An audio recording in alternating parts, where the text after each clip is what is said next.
tulo niya at tinawag niyang GO. Siyempre masaya kasi yung lahat ng tao na parang nag-ML, ang sasabihin ko na si Carl talaga eh. Lalo na siya ng international and masaya pa rin na nakikita niya na na ganun. Siyempre pinagdaanan ko, marami munang talo bago nag-champion, ganun. Ganun naman yung cycle eh. From child prodigy to the face, and now MLB's greatest of all time, God TT!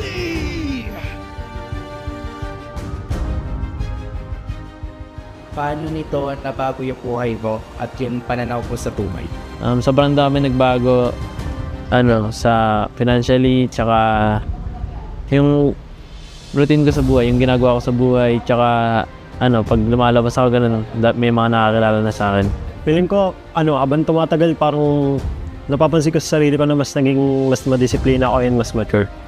Siguro yung biggest lesson ko lang yung balance lang sa lahat ng bagay. Tapos ngayon talaga, ito na talaga yung yung feeling ko buhay ko eh.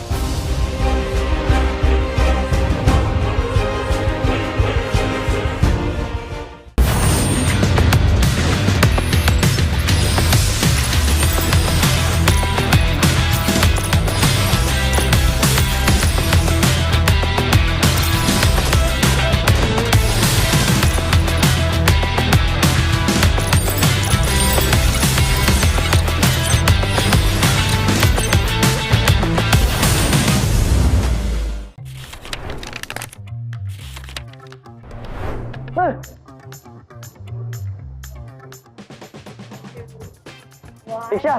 Sino yun? Si Gary? Esmeralda? Edith. Si Edith. Edith. Arnold. Edith. Edith niya. Ano? Edith. Robe. Edith. Yan si Grak. Grak! Grak! Grak! Grak! Grak! Grak! Grak! Grak! Uy, nauna ako kanina sa Edith. Sige, all one. Pinagbigyan kasi nila ako eh. Lancelot! Lancelot! Lancelot. Si Lance. Lance! Sabay tayo, bar. Granger. Si, Lucian. Granger. Ay, wala ako. Okay, sabay ulit. Competitive. Florin. Ay, Florin. Una. A4. Lapu-lapu. Ano yan? Sino yan? Kalea. Bruno. Lapu-lapu? Ay, Palakol. Parang bagong hero yan ah. Hindi si Popol. Wala, hindi ko alam yan. Sino yan? Ay, Palakol! Ay, Palakol pala yun! Ay! Si Matilde. Siya ako nagmamatilde. Matilda. Ate. Yay! Ano yun? Matilda may Palakol.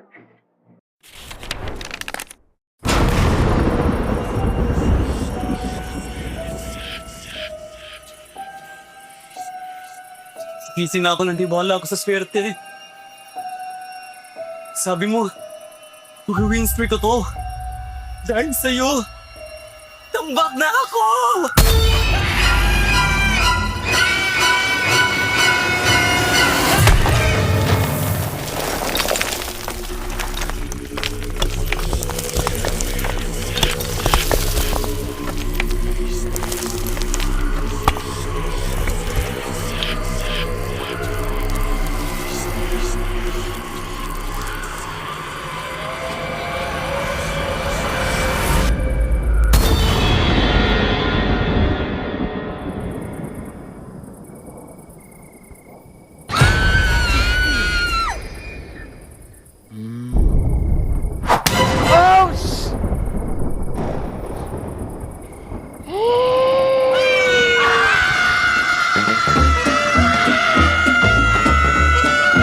talagang swertehin, basahin mo na ang current patch notes.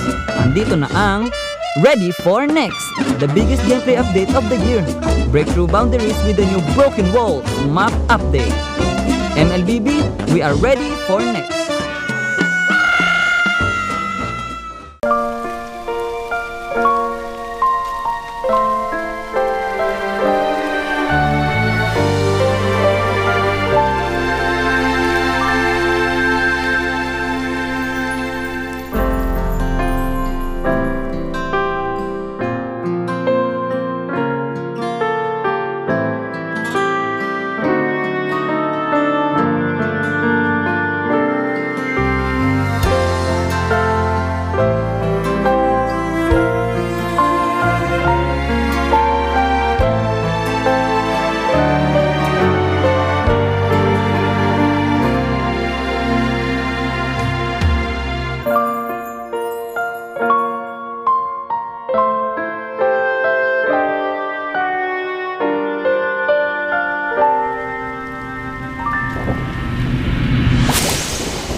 Nagtataka ba kung bakit nawala? Basahin na ang current patch notes. Andito na ang Ready for Next, the biggest gameplay update of the year. The all-new Dangerous Grass Map update. Use it to your advantage. MLBB, we are ready for the next.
Napag-iwanan ka na rin ba?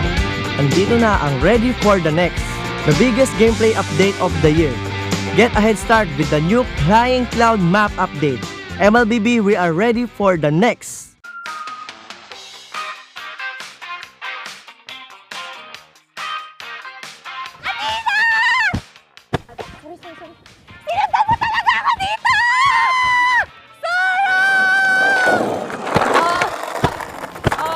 Hoy, ano ba, mga bulag ba kayo? Hindi parang mga bulag kasi wala ba kayo nakikita?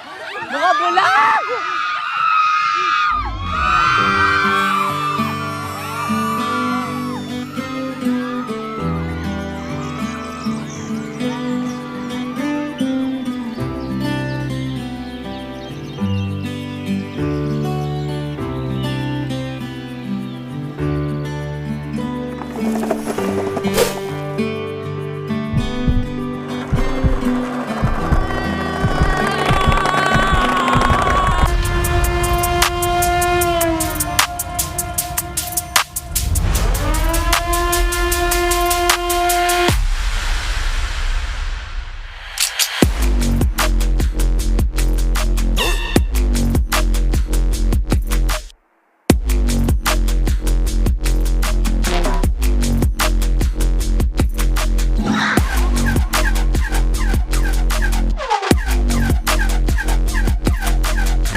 golden sun and repping for the 3 stars. Look at us to the top, no ifs, no buts. Winning any game para to sa PINAS. Di mo matitinag aming boses sa new level. Nasa kalye man o mobile, you know I become a legend. Listen, open fire, we unite, we winners. But with pressure, like diamonds are made of. Switching the lane na parang gera. HP Racing made a setup. Pagkakatang buhat ni Hilda, full dome SS parang Laila. Susundan ko ang iyong wakas.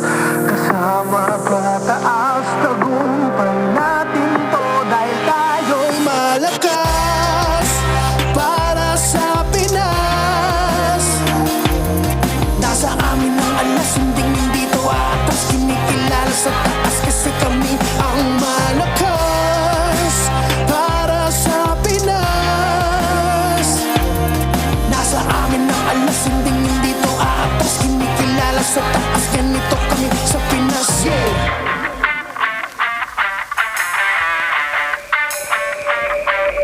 Laging MVP, no surrender, no retreat. Pag nagsama-sama, just imagine what we can achieve. Laging MVP, no surrender, no retreat. Giving 100 all my all, cause we just cannot be defeated. We are unstoppable, immune and invulnerable. Ready ang equipment, lahat frozen, mala, crowd control. Pakita on the jab, east to the southeast. Taas ang matawag, proud and loud, cause every enemy we devour. Susundan ko ang iyong wakas. Kasama pataas, tagumpay natin to. Dahil tayo'y malakas para sa Pinas. Nasa amin ang alas, hindi to atas. Kinikilala sa taas kasi kami ang malakas para sa Pinas. Nasa amin ang alas, hindi to atas. Kinikilala sa taas, ganito kami sa Pinas. Yeah. Lakas, Pinas, malakas. Kahit anong tumas. Malakas, Pilipinas, malakas. Face the golden sun and repping for the 3 stars.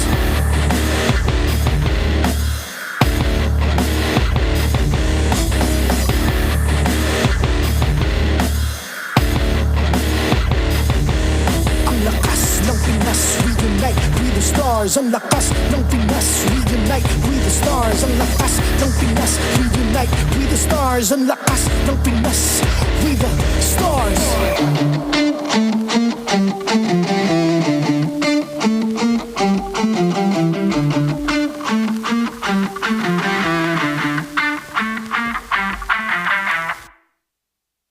The 16th season of MPL Philippines is brought to you by the following sponsors. Infinix GT30, the power behind every madlang gamer. Victories you can count on. Smart, the simply reliable telco partner of the MPL. BPI, the official bank partner of MPL Philippines. Mas epic na bukas, buksan sa BPI. Our partner in esports, Clear Men. Power up your dandruff-free scalp. Supercharge with Clear. Nor. Sarap panalo with Nor. Don't miss any MPL action by following our official Facebook and subscribing to our YouTube channel. Follow MPLPH on TikTok for more content. Experience the lakas ng Pinas of MPLPH Season 16 action live at Green Sun Hotel. Grab your tickets now via the official MPLPH website. MPL Philippines is monitored and supervised by the Games and Amusements Board.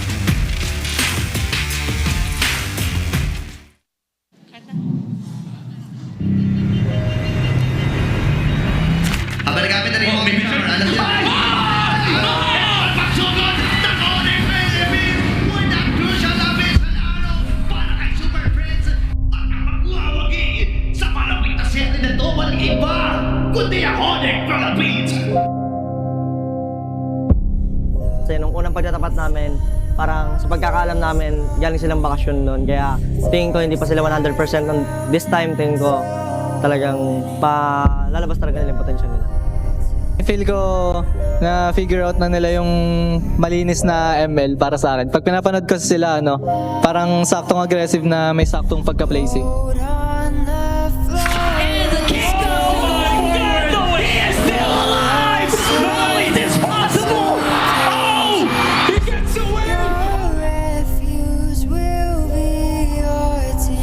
sobrang motivated kami lalo na nung natalo kami ng PWC. Ayun talaga yung parang wake up call sa amin.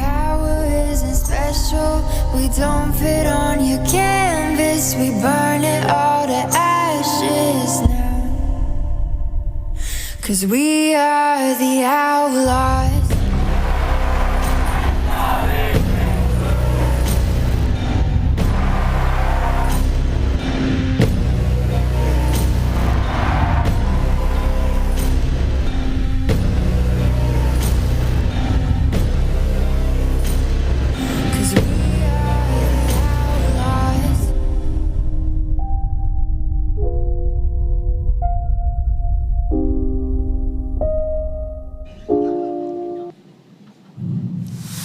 Maligayang pagbabalik sa MPL Arena Superfans. This is Superfans Saturday. Ako si Hans Galeria. And this is your very own Odin. First triple header nga ng ating second half of the regular season.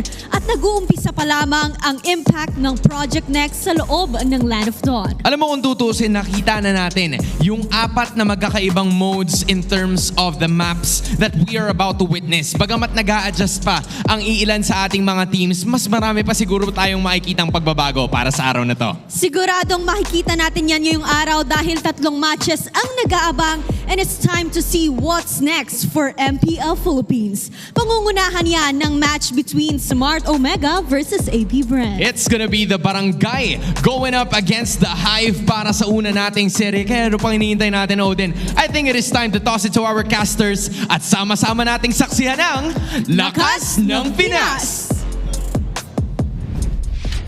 Welcome back to MPL Philippines Season 16. We are currently in Week 5, day number 2, and we're going to be your casters for this night. Uomi here with Brigida and Renmar to bring you the action. It's a Superfans Saturday, which means we're going to see 3 series, hopefully all 9 games. Yep, and that was an unbelievable teaser we had before heading into the day. But that's something we'll be saving for last because, again, we have 3 series and we have 2 series to go through before we head into that very much anticipated matchup. Yeah, and of course with everything that Project Next has brought to us, we saw a lot of flooded rivers yesterday, overflowing. But I'm pretty sure this time around, hopefully we get to see more of the new maps. Well, whatever dynamic map they choose from, or maybe the randomizer chooses for them, they're going to be equipped with all-day 120 FPS system, the next-gen Infinix GT30 Pro. It's the new official tournament phone, powering the next seasons of MPL Philippines. And we've seen that already in play. People in Fansiklaban also able to play that. And of course, you could also level up your game with Vibe by BPI. If you download and sign up for Vibe, you'll get 50 raffle entries. Yep, and did you guys know that last month we actually had 200 lucky winners who received 1,250 MLBB diamonds each. And this month we've actually raised that amount for you guys to potentially win 50,000 diamonds. So if you see that symbol on your screen right now that looks like kind of weird hieroglyphics, that's called the QR code. You can scan it using device and you can also download it and sign up for Vibe. Now, begin an epic tomorrow with Vibe by BPI. And this tournament is monitored and supervised by the Games and Amusements Board. We are entering Week 5, day number 2. Yesterday, we saw 6 games unfold. All 3 series were intense, though I might say that it was pretty sad for Team Falcons yesterday as they continue their streak of 7 losses after that, I would say, controversial draft on that Angela first pick all the way to that CC goal. Yeah, he just had to remind the Falcons guy about everything I'm that's sorry. Yeah, I didn't realize I was so sad about yesterday that I'm wearing green today. Oh, it was unintentional. Hopefully it was. It's a subconscious picking off the wardrobe. He entered his wardrobe today thinking, I feel sad about yesterday. Yeah, but what Falcons did yesterday, I feel was really intentional. Some teams were very intentional with the drafts that they went with, whereas some felt more like they were just trying to stick with what was more familiar to them. Because of everything that we saw yesterday, to be honest, the Infinix standings didn't really move that much. The numbers were just added in. No real movement so far in our league. I just want to say, Omega being able to get the back the win over TNC yesterday, I felt like was a needed result to keep it interesting in the lower portion of the bracket. Because I've been very vocal online about my feelings towards Twisted Minds, TNC, Omega. You really got to watch out for these 3 teams. I even came up with like a brave prediction already for the grand finals. What? one of the grand finalists is gonna come from the middle of the table. Hey, the middle of the table. Yes, sir. And right now, I think Twisted Minds TNC Pro Team still looking at to, I would say, gather a bit of steam before we move on forward. Well, right now, today's schedule would be Omega versus AP Brand. That's going to be our first match of the day, followed up by Twisted Minds and Falcons, which means that Falcons will have another shot at redemption after yesterday. And of course, to end everything up today, it's going to be the golden rivalry of TLPH and ONIC. It's part 2, where ONIC Philippines is already ahead by 1-0 in terms of matches. Yep, there aren't really any significantly long-running streaks going on between the teams that will be playing today. Probably apart from that of Falcons, which again is something we're all hopeful that they'll be breaking for tonight. But hopefully. We all see who they're going up against, and that's Twisted Minds, who even despite their win streak being broken in the previous weeks, it still was a really good fight put up by Twisted Minds. Yeah, with everyone looking forward to the golden rivalry to close out the day, I'm excited to see what Omega, AP Brand, Twisted Minds, and Falcons continue to bring to the table to continue pushing the envelope of the understanding of the current metagame. Because that's what we've been dying to see for this week, heading into week number 5 when Project Next dropped. And for Project Next, we've seen new heroes already pop up this week, number 5. Heroes that we haven't even seen last week. And I feel like one of those heroes would be Khalid, who has surprisingly 2 to 3 picks yesterday.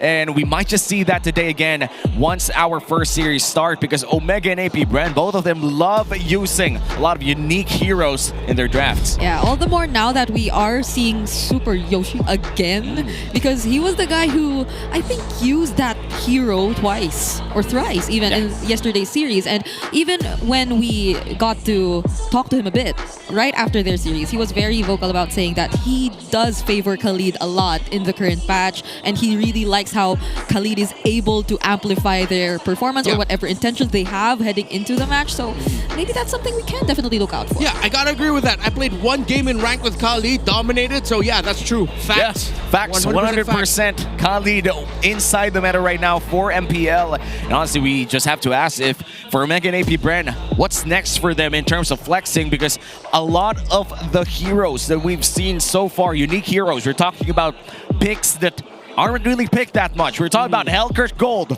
We're talking about what else did Nets play in Gold Lane? Yeah, I was supposed to say, I think that's one of the most remarkable, unique hero picks that they've been able to show us. But it's not just through Netski. Like, I feel even beyond the surprising picks, what's more surprising about AP Bren right now, especially through James Panks, is the flexibility he's able to show us.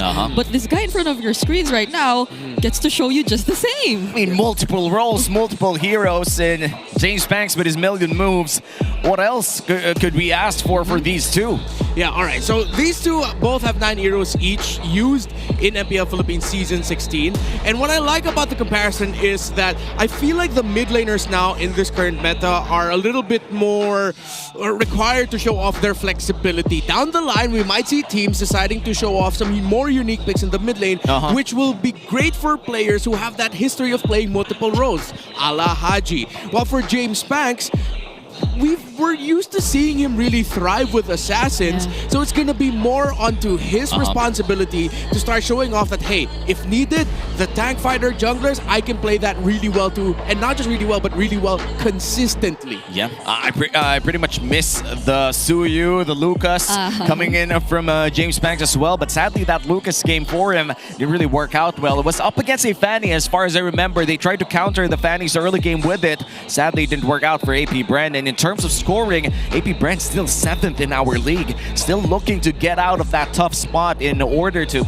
maybe even secure a playoff spot throughout the last few weeks of MPL. But right now against Haji, it's gonna be a big problem considering that you can't ban this man out. Yeah, and I feel like that's one of the most impressive, maybe not impressive, one of the most needed adjustments that we had to see from Smart Omega, because in the first 2 weeks, if I would recall correctly, Haji was stuck with a Farsa time and time again, and we were always asking for him to show us something else because we know Haji is that flexible. And now that he's able to bring out all the Kaguras and all those interesting mid lane picks, some maybe still a bit questionable, but we're seeing a lot more of Haji and how we used to know him to be in terms of performing with these heroes. Well, I hope he brings back the Hilda mid at some point, or maybe bring back the Cho mid. We're in Project Next anyway, and we're asking the people right now in the comment section, which cheese pick do you want to see in the new maps? You have A, Saber in Dangerous Grass, B, Thamas and Anywhere, C, Johnson in Broken Walls, and D, comment the others. Just make sure to comment that down below, or maybe even talk about it in our social media groups. It's all over the internet anyway. But let me ask you this, starting with Renmar, what kind of cheese pick do you want to see right now? Johnson with more magic damage to begin with, before going into the hybrid tank items later on, and Kaja in the mid lane. Kaja mid. Okay, so I'm gonna go for D, and I'm gonna suggest 2. Okay. Go for it. Dangerous Grass, Hilda or Kadita. All right. You know what? I feel like Kadita has an actual chance. Yeah. With even the, I think, Dire Hit getting a small buff as well. Yeah. If ever, maybe mid lane Kadita or roam Kadita, we're about to find out because it's about to begin. It's Smart Omega versus AP Brand. The players are ready and they're about to enter the arena. Be another dangerous match for the barangay. Here's James, Ryzen, Haji, Super, Yoshi, and Natsuki. Smart Omega!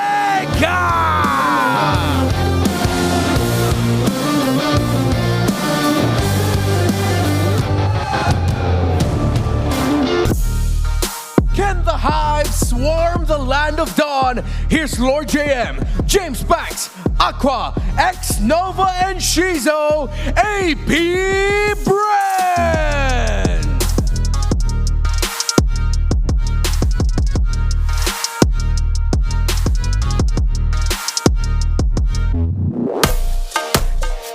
To oversee and uphold the tournament's integrity, our marshals for this match are Joshua, Chico, Patrick, and Jeff.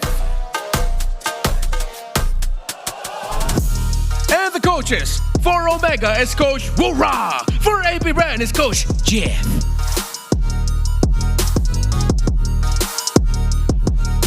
AP Brand and Smart Omega, MPL Arena, mag-ingay!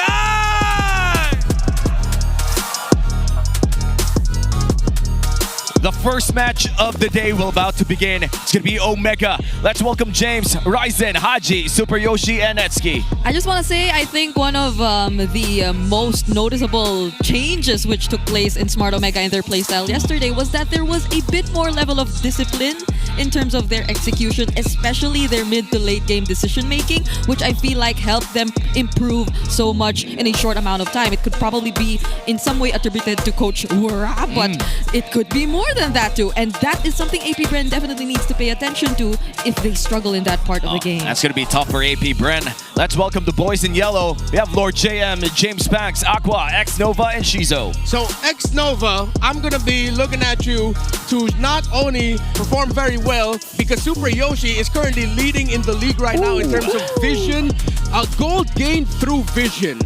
And the lead is massive. So X Nova, you need to be on point with your rotations to make sure that you can get that gold for yourself and to, well, provide vision for your team. And looking at our team head-to-head, the gap in turtle control is starting to look good for AP Brand, but the rest of the hexagram says that Omega has the edge.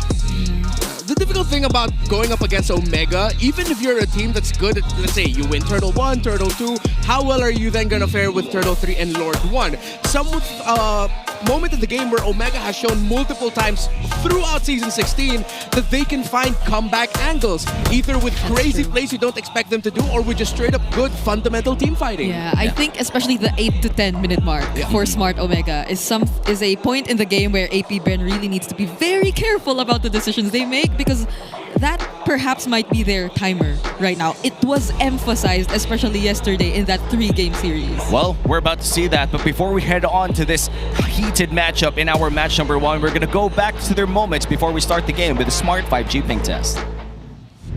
Meow, meow, meow, meow, meow. Bawat kaya? Ang tanong! Kami kayo! Mananalo ba ang Smart Omega? Oh, sugar in my tongue. Tongue. Right na ba? Message kay X na ba? Good luck. Good luck din lang. Kay Coach Chef, message ko. Black, huwag mo akong pakitaan ng mga Bruno first 3 picks ha. Pocket pick o iwan na sa bulsa? Pangit pick pala. Pasok! Ang ingay. Saan ba dito hinihinaan yan? RJ ko. Gege, win streak na to. Sa akin palakasan ng kampi ko onte. Lahat sila ang hina. Uy! Hindi lang ako kulay pink eh. Ganto lang pala maglaro. Okay rin pala. Meta ata ate. Takbo ganyan no. Kasi sat sa mata. Pag nanalo tayo, top 6 na tayo. Yeah. Layo pa ya. Barrett's Rome confirmed. X-Nova bringing that out. Take that back in. That's our smart 5G ping test, showing you the preparations that they've made and making sure that the tournament integrity is intact. But now we go back to this match after that very slight break with all of the tongue action, sadly. Keep that in, X-Nova. Keep that in, X-Nova. I thought the singing was enough, but X-Nova, he wasn't singing, but he did something else. Oh, we have to discuss this though. All right. Let's look at the Infinix keys to victory, Renmar. What are we looking at right now? Okay, this isn't the HAL, but the budget version of it, I guess. So for both teams, you have to make sure that the roamers adapt to the new patch playstyles, especially in the new maps, depending on what kind you get. The grass, the walls, the faster river currents, or the expanded river currents, and adjust your roam pick, because that's something that teams, I feel like, did not do enough yesterday, actually. So for Omega, win the mid lane draft matchup. Haji struggles if he loses the draft, similar to when they picked up the Vixana, so please don't pick that again. And for APBR, win the mid lane draft matchup. So, kind of obvious there, right? If you can make sure that Haji is struggling and that your key heroes can get to the key bushes before Haji does, throwing him off his game, bursting him before the sequences begin, Omega crumble through Haji falling. You know, I agree with that. I feel like if there's one type of mid laner of Haji he's like a microwave, where if he gets hot quick, it just burns out the entire enemy team. That's true. Especially on that Kagura pick. I feel like the moment that heats up, gets his first burst down, gets his first 2 pickoffs, you could call it game. Yeah, and I really like how they should be paying more attention to Haji, because I feel like how Smart Omega played yesterday was, in a way, always attempting to quietly activate Netski.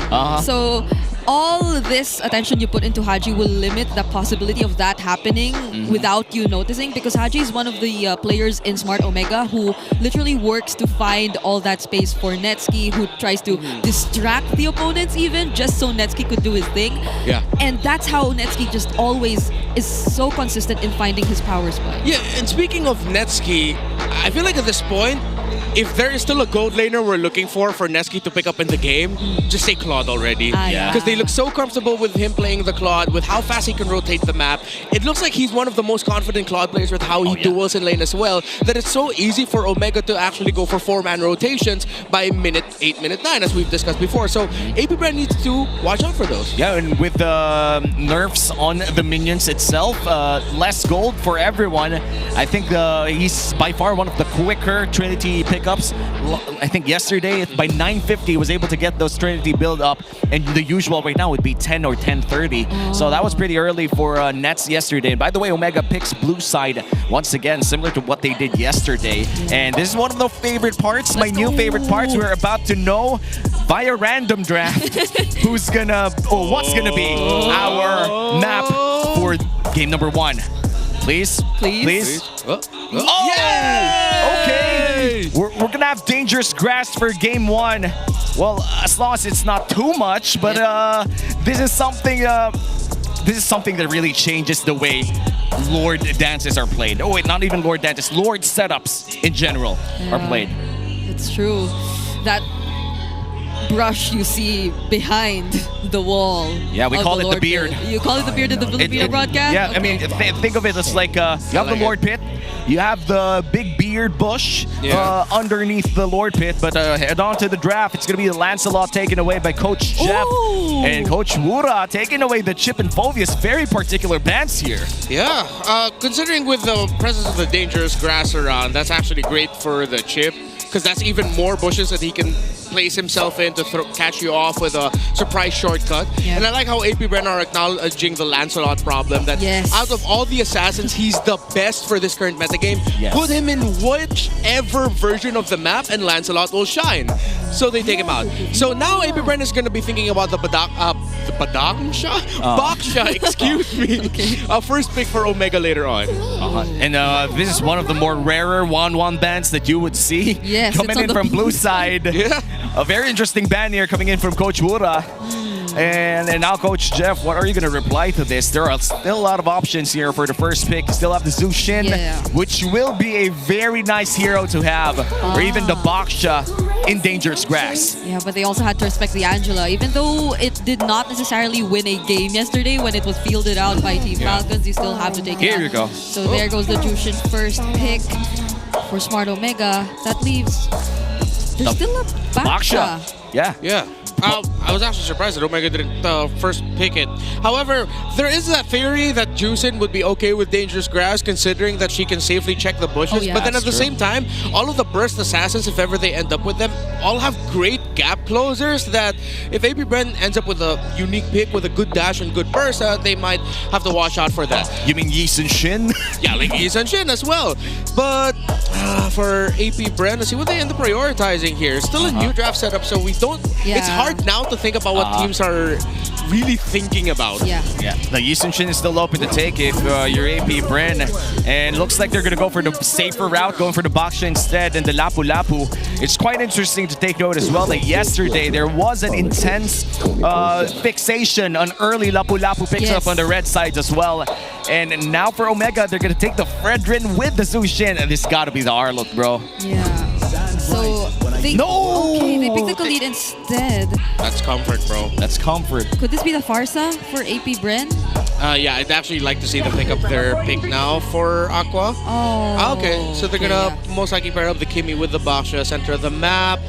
So you're gonna have one potential carry already. So for AP Bren, they have the potential swing of going into a tanky fighter jungler, and then they'll just have two carries playing around the gold in the mid. They can go triple carry, but that might be a little bit too greedy.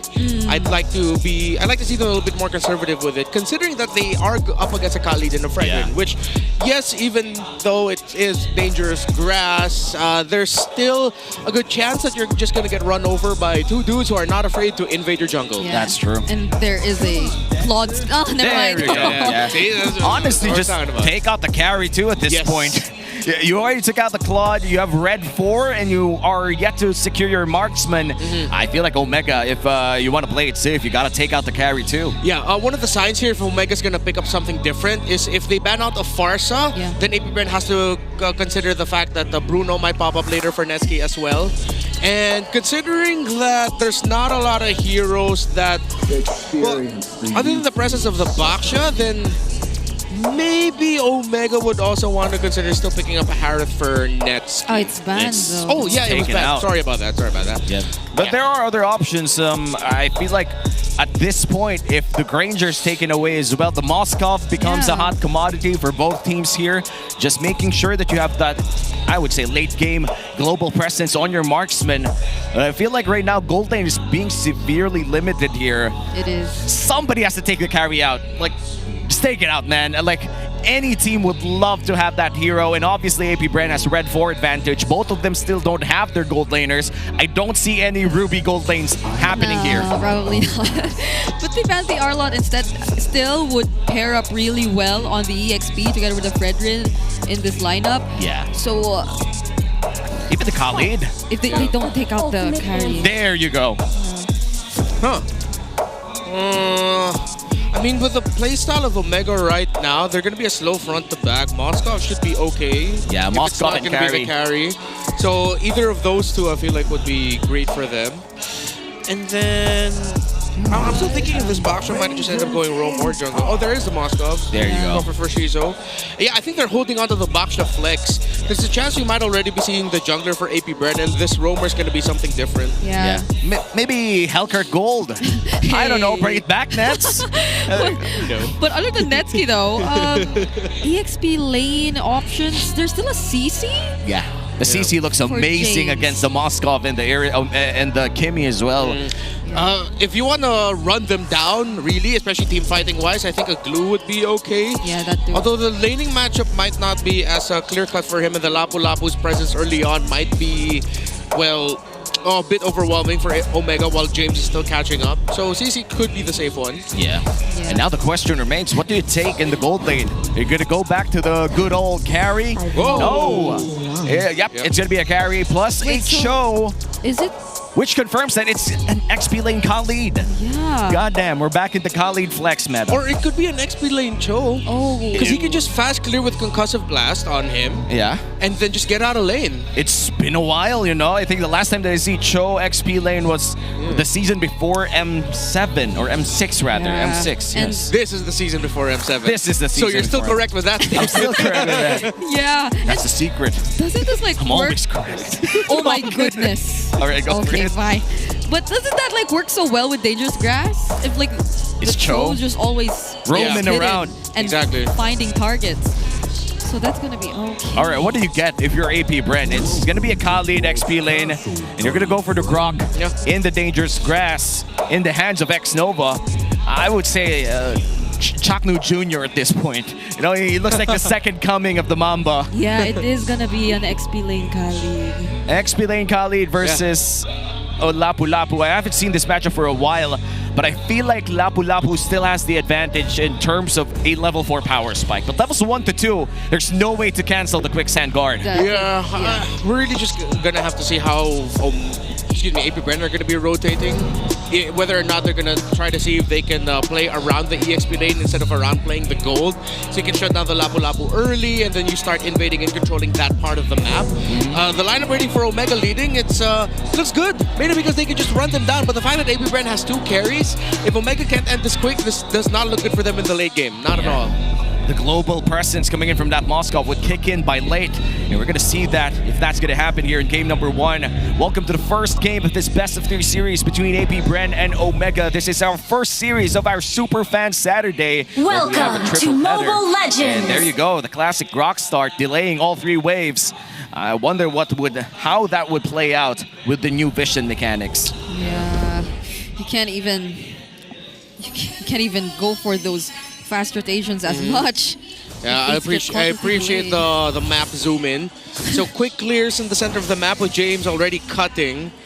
Now he's gonna have the lead. All right, so immediate cut start for Omega, which I approve of. Yep, and this is something that we are seeing more common now in the XP lane. I think yesterday the Benedetta did that too in the hands of 3mar of TNC, and now we're gonna see that coming in from James here on this Khalid. Still a very early part of the game. We are yet to see a lot of aggressive maneuvers from both teams. Which I'm liking from AP Brent so far because it does feel like they're also acknowledging their power spikes and not trying to put themselves in a position where Omega could really snowball. Because Smart Omega, based on their rotations, it feels like they really want to look for those early kills, those early rotations you see from James. Yeah. But since AP Brent don't put themselves out there, you can't do anything. Okay, so the rotation was James fast clear EXP, go up to Litho to help, go back down to EXP, hold it, and then wait for Super Yoshi to get closer to the minion so that he gets just a little bit more from the minion. And now a big rotation here down XP lane. Both junglers will see each other eye to eye. It's going to be a little fight here for the scroll. And it seems that Ryzen will be able to secure it for himself. And both XP laners will be hitting for. No! Lord JM goes in first! Such tanky heroes, but Ryzen in a very dangerous spot. A flicker from Lord JM to finish off the kill. 3-man knockup, but Aqua, he somehow gets away from this. Purify already used by Haji, and Super Yoshi, he too will survive after that. Yeah, super unfortunate timing because Omega's rotations were already perfect. Super Yoshi was going to hit level 4, or already did hit level 4 before X-Nova. So that just shows the lead of Super Yoshi in terms of rotating in the map and getting EXP. But then Ryzen just a little bit too deep down in that lane. AP Bren, good acknowledgement of the situation and deciding to jump on him right away to make sure they can secure that kill. Good secure by Lord JM, committing the flicker as well. And at the moment Lord JM got that level 4, he just went in with the bravest fighter. Even if he did burn a flicker, that did reward Omega a bit of freedom around this turtle. But Omega already going in for the first turtle of the game.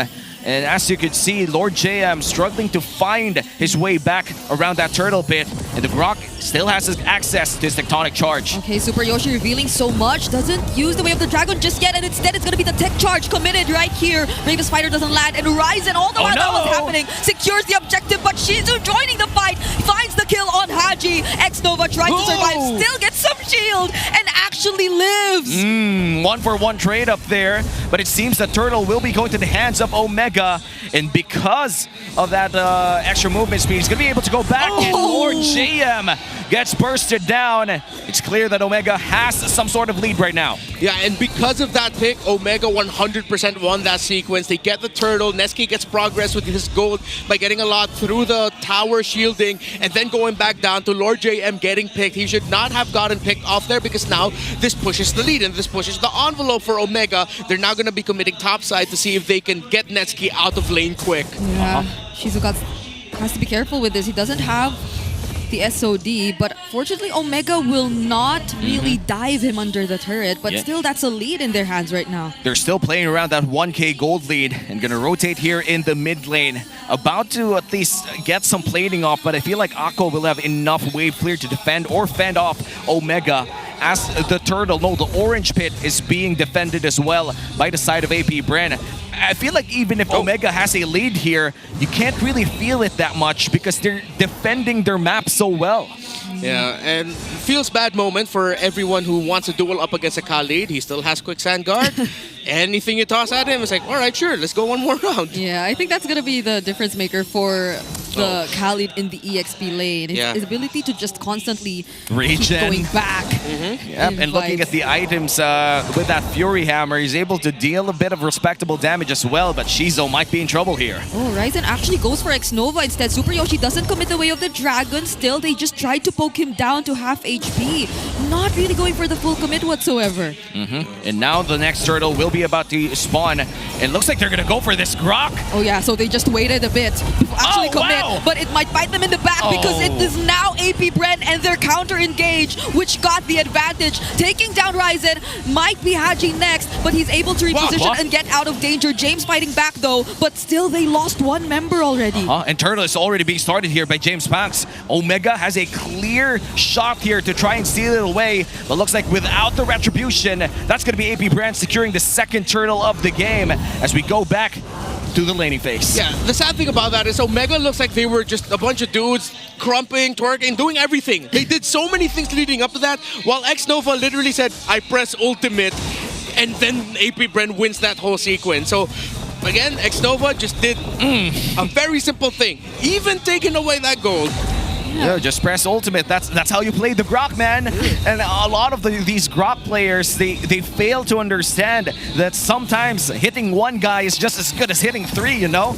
And for APBR, they're not afraid to pull that trigger if need be. Maybe I'm just still wondering why they didn't decide to commit here earlier when they found X-Nova alone and it was just Shizo, and they decided to drag it all the way to the mid lane before they went for it. But there goes the tech charge, and now Omega knows that X-Nova doesn't have it. Yeah. I hate that doesn't get refunded though. That the moment that you bump to a wall, that doesn't get refunded.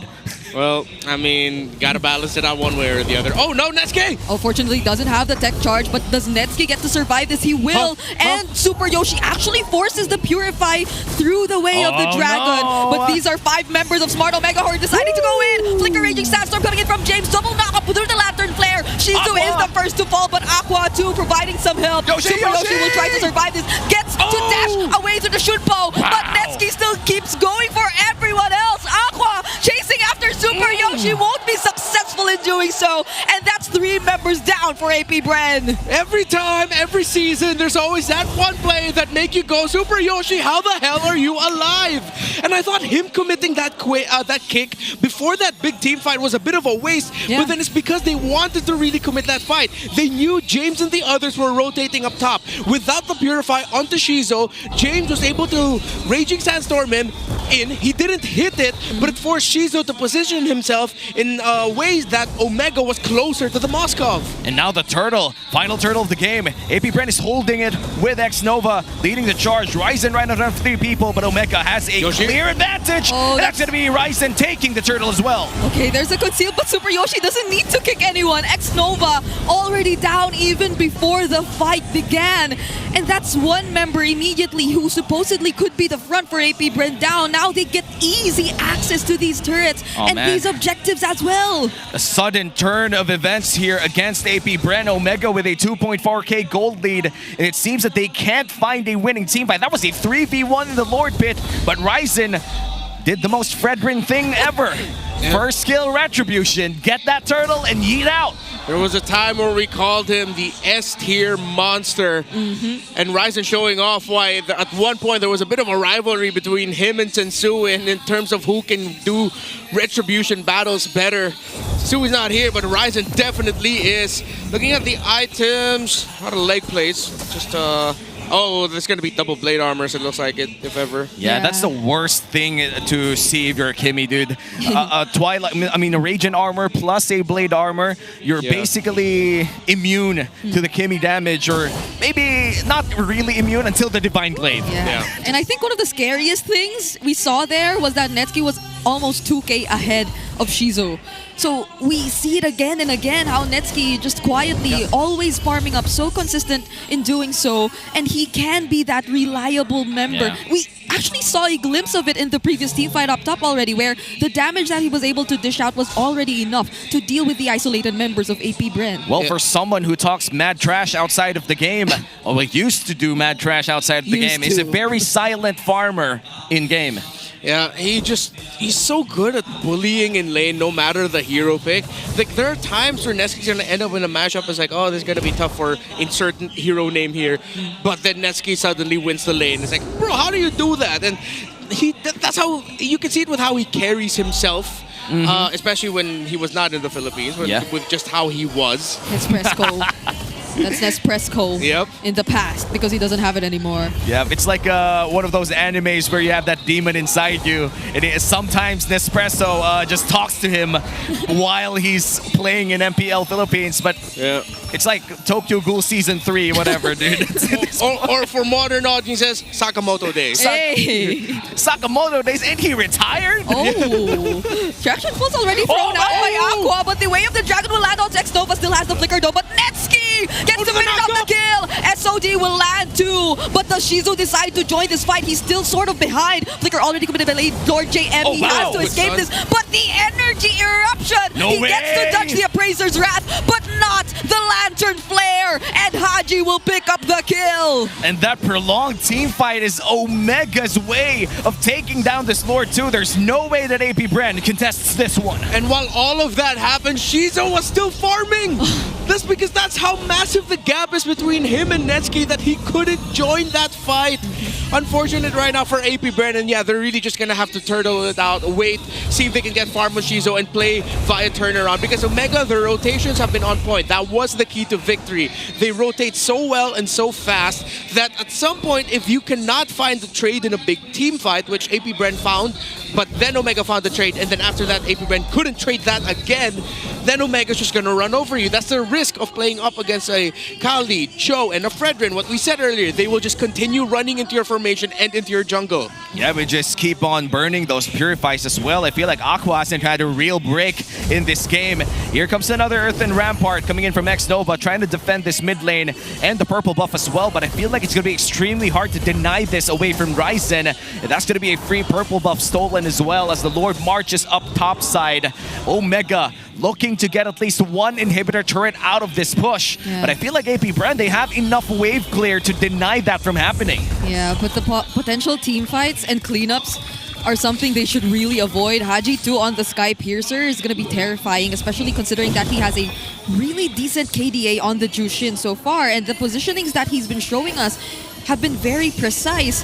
Now they might actually get to take down that one base turret you were talking about, but the Traction Pulse won't land. It will actually force Omega to somehow back off. They're slow and steady right now for Omega. They don't need to force anything.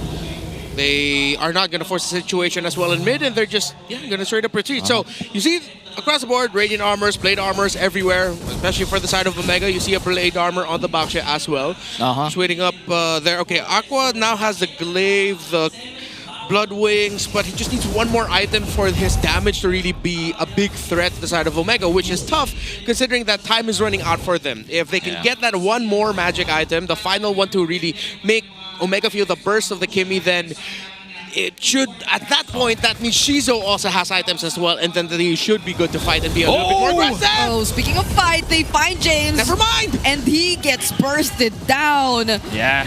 Immediately scratches his back too. He's like, goddamn dangerous bush got to me. And that's actually one of the best applications so far that we've seen in this game. That was a dangerous grass play coming in from the Grok. He was the one in the bush, but he was the one who got ambushed right there. He couldn't do anything, and now it's AP Bren fighting against Omega. Bravest Fighter, but the two-man knockoff! Lord JM gets picked off first, and Omega successfully defend their tier 1 turret in mid. Oh man, if you're Lord JM, you would have been pissed with that timing coming in from Super Yoshi. That's all I can say. Yoshi, how did you find that angle, man? And he didn't even pull up the flicker. Yeah. It was straight up second skill, first skill, second skill, kick. Damn. And you know what? At least Lord JM didn't burn the flicker too, but looks like this is going to be the Lord secured as well for Omega. I don't think, unless Shizo pulls up a Kelra here, maybe throw it now? In a bit? No? Okay, then that's Lord secured for Omega. Yeah. I think they saw Super Yoshi holding up the front. So Shizo was like, you know what, I don't want to waste it.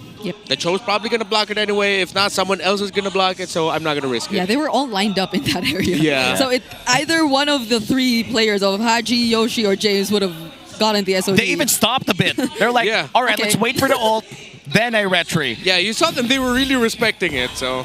Yep. Well, that's one way to do it, and now with the concealed play, puts up the light down bottom lane, still looking for that play. Earth and Rampart used up, and that's going to be the inhibitor turret going down. You're going to have to deal with the Lord, but here comes the fight. Oh, Lantern Flare into the way of the Dragon, but Shizu just dealing the free hits, popping the immortalities, but there's the ranging Sandstorm coming in from James and the quick Sand Guard. They gain access to the members of AP Red one by one. Netsuki taking down Shizu. That's way less wave clear now for AP Bren, but they get to trade Ryzen and Super Yoshi in the process.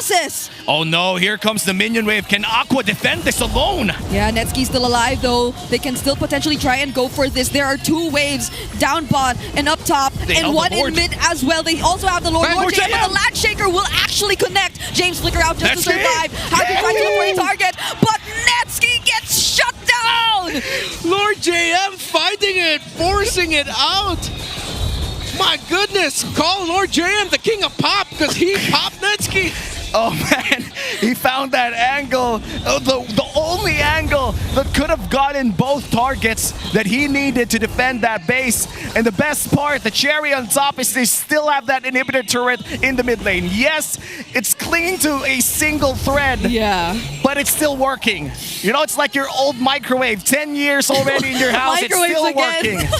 What is with microwaves today at Naomi? That's my side quest. But I don't know if this Winter Crown was already there earlier or was it a bit too late? But yeah, James, I think he was able to recall either way, but still, there were less members to help Netsuki in that moment. And I feel like they just really wanted to force an attempt to end it there. And you would have thought that they could have with 3 waves coming in all at once. But surprisingly enough, Aqua and Lord JM were all able to deal with it. And look at the Lord advantage. Negative.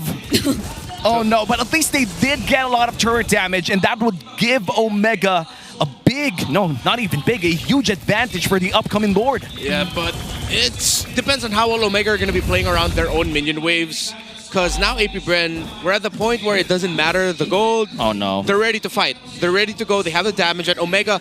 If they're not careful, one massive tech charge by X-Nova, a mistimed entry, making sure that leading to Lord JM being able to turn things around with a massive Land Shaker, those are the things they're going to be watching out for. Because now, on the other side, you have 3 dudes who provide so much space for a Kimmy and a Moskov, which, yes, AP Brand lost in their rotations, but they are good with the counter engages for team fights. Yeah, and now with the waves already pushed up, AP Bren They do have the angle here. They're able to contest for a bit, and they could even send the Moskov down bottom lane just because of the presence of the SOD. Now Omega gonna hide around the beard, and they're gonna be able to reset this Lord, playing around that vision, knowing that they have the advantage on the side lanes. Yeah, I was supposed to say James has been holding that beard for a very long time now, and Haji's just as reliable and always checking out these rushes. So AP Brent couldn't really push forward. They could barely take control of some of these pushes for themselves because it's Omega who's in full control and who has full information. Yeah, AP Brent is straight up losing this Lord dance right now because Omega is holding the positions perfectly. Okay. That was scary. Yeah, I thought they were gonna commit, but even Haji held on to the Purify. Okay, partly AP Brent are buying time because they know the Lord is actually hurting Ryzen in the long run. But I think we've seen this yesterday. Does Ryzen have the Guardian helmet though? That is gonna be one of the biggest factors. Yes, he does. Okay, so he does. He's gonna be okay with this probably. Yeah, he's gonna be okay. They're gonna reset the Lord, and this is gonna be a long Lord dance for AP Bren. Omega knows they have the advantage here, and they're gonna play around that advantage as much as they can with the Sky Guardian helmet as well on Ryzen. And they just can't. I feel like X-Nova has so much pressure on him right now. He needs to find a play. Oh, now they forced the Crimson Beacon out of Haji. That's gonna be big. X-Nova, the target right now, but they still do not commit any more of their ultimates. James? The Lord is very, very low right now, though. Ryzen still around the area. Oh, the flicker from X-Nova already down to the land shaker from Lord JM and the SOD. Shizu decides to go in, forces out the Wind of Nature from Netsky, but the Appraiser's Wrath, it lands on multiple members. That's the Winter Crown, also forced out of James Pax, and James from behind, waiting for the right opportunity. Lands the Raging Sandstorm onto 4, and now they disengage, but without, or they won't without a kill, and that's James Pax that they find. The ultimate fighter for a reason. We saw Super Yoshi showing off with the Khalid yesterday. What about James today?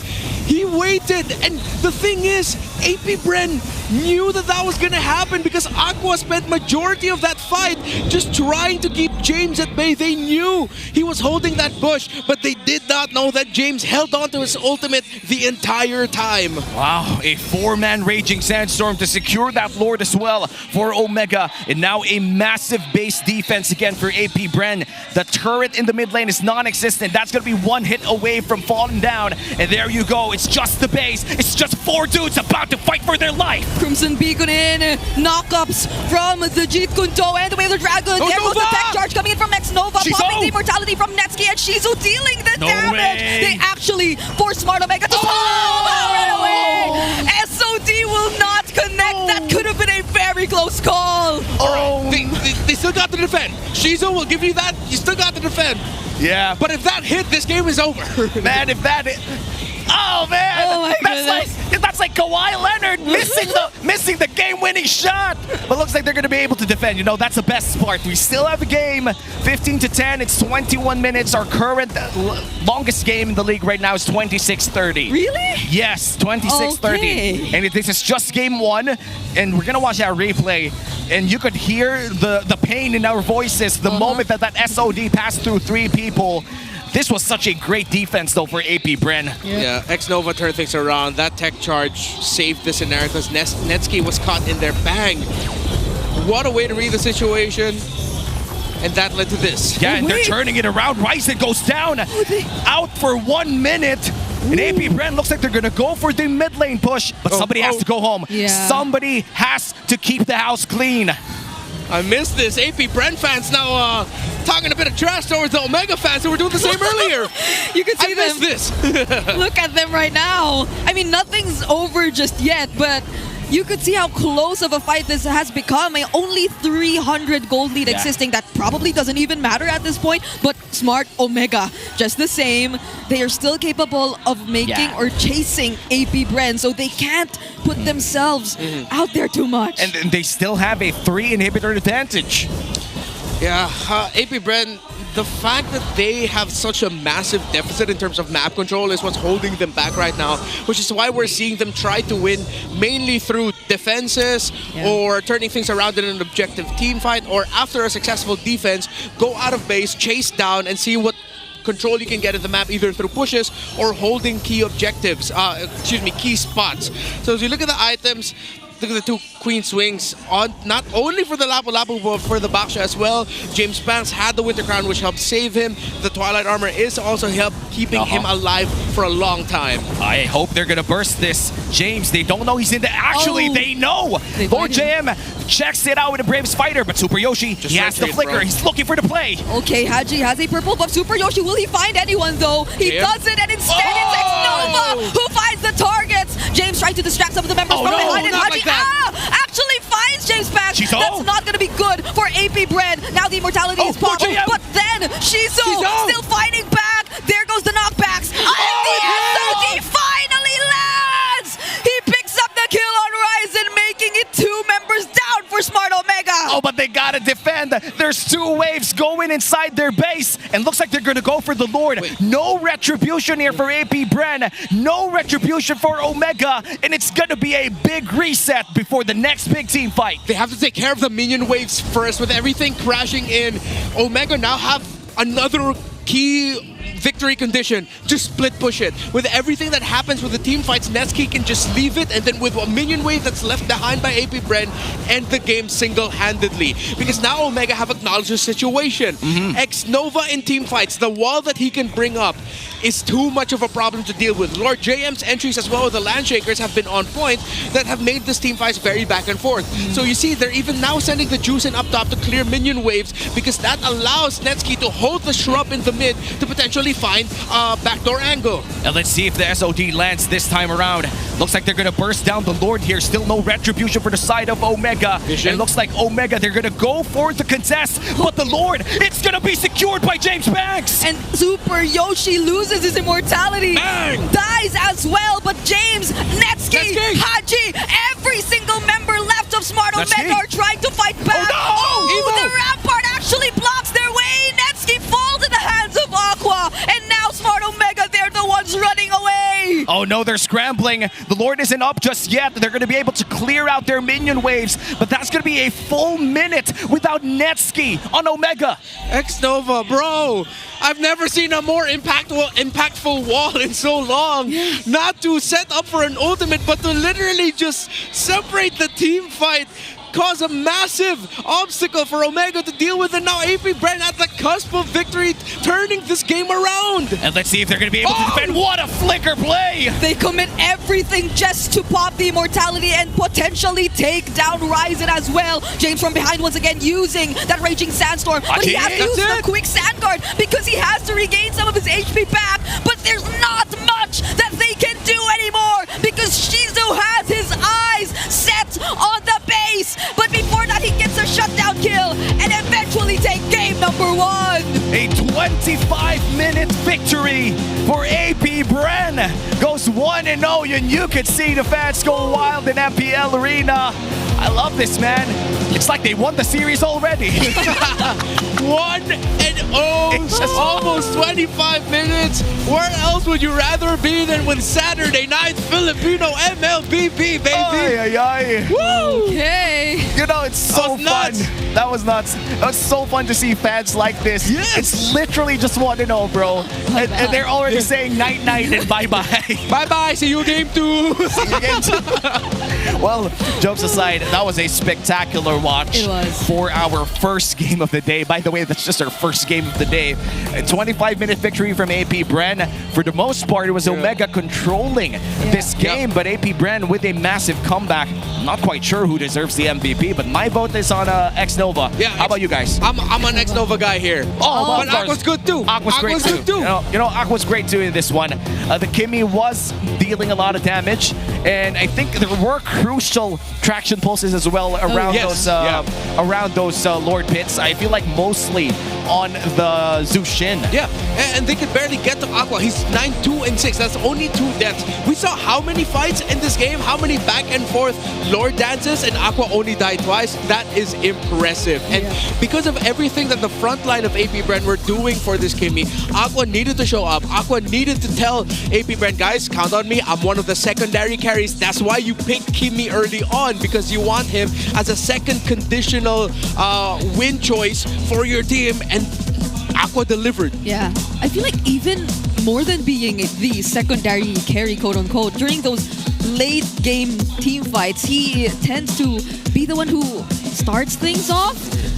Even just through the traction pulse, because we saw it time and time again, it was always targeted towards Haji, and once you just get to force, be it either the flicker or it's not the flicker actually, say Purify on Haji or even just the Crimson Beacon, that could already mean something huge for AP Bren, and that could encourage Xnova to go in, be more decisive in terms of the counter engages, and during these few times we saw Xnova not going for the counter engage and instead to engage himself, they were very decisive, calculated ones. Yeah. And AP Bren, it's commendable how much they held on to this point where they knew they could already count on Shizu. You know, this game is a perfect blend of clean and scrappy. I'm not quite sure how to explain this, but it feels like OG old MLBB, but also with a touch of modern flair. So I just love how the timings were perfect, the rotations were modern, but the way the fights were being played out, it was scrappy as hell. Yeah, there was a reason why earlier when we were showing the lineups and talking about the teams that I said my eyes are going to be on Xnova, what pick he ends up with, because again, this is the meta wherein it's so demanding for roamers now,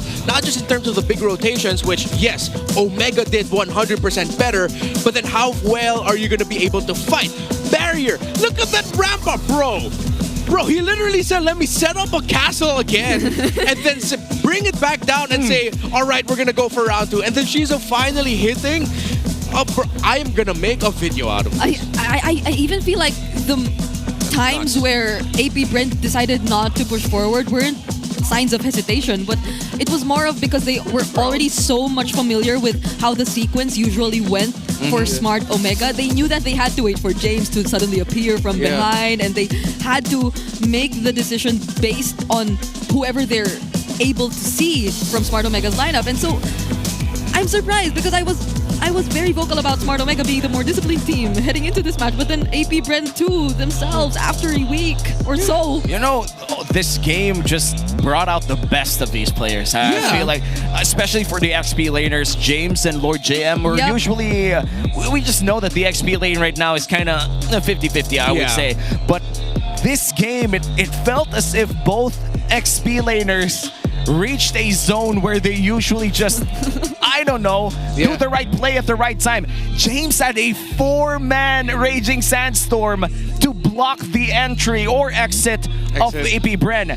Then Lord JM found the primary targets more than 3 times in 4 big team fights. Yeah, you said XP laners in this meta today are 50-50. Lord JM is Mr. 50-50. It's the proper side of the coin today. The proper side of the coin. It's his meta now. No, but yeah, James was fantastic. And again, we talked about the Khalid and Cho together having being together in one team with a Fredrin in the jungle means that 100% they will most likely win rotations. Again, we talked earlier about how Super Yoshi's rotation was perfect, but then unfortunately Ryzen just got picked off and AP Bren would eventually be able to win that. But then once we saw Omega take control yet again, then AP Bren was struggling. So AP Bren acknowledged their win condition that, guys, we just have to play for the counter engage and then we'll be able to win. And they held on to that idea for what?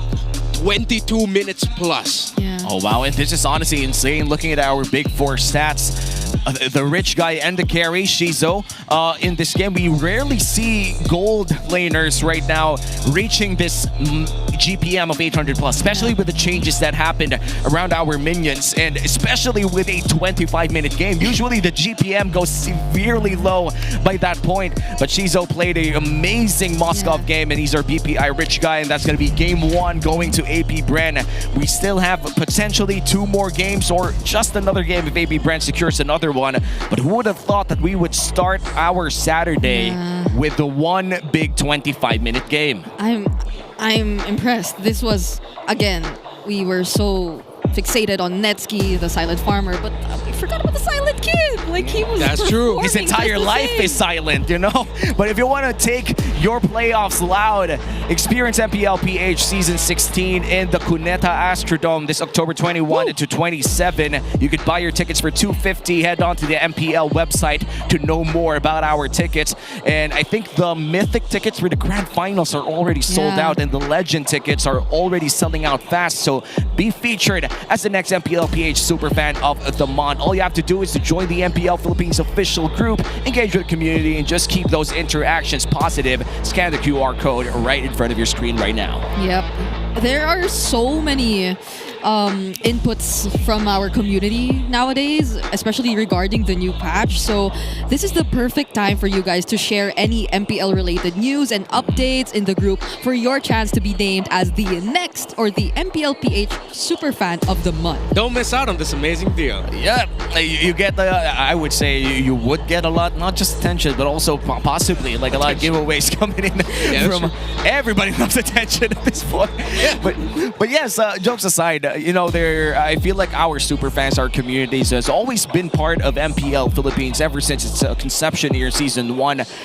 A lot of them had grew already. Like, it's so surprising to me that there are quite literally college freshmen who would say that, hey, we watched you guys when we were in high school. Oh. Brother! Or graduates who say that we're happy to be part of your high school experience, brothers. I feel old. Wow. Wow. That made you feel things. Wow. Wait, me too. But Nah, dude, you're still young. because he mentioned like college freshmen.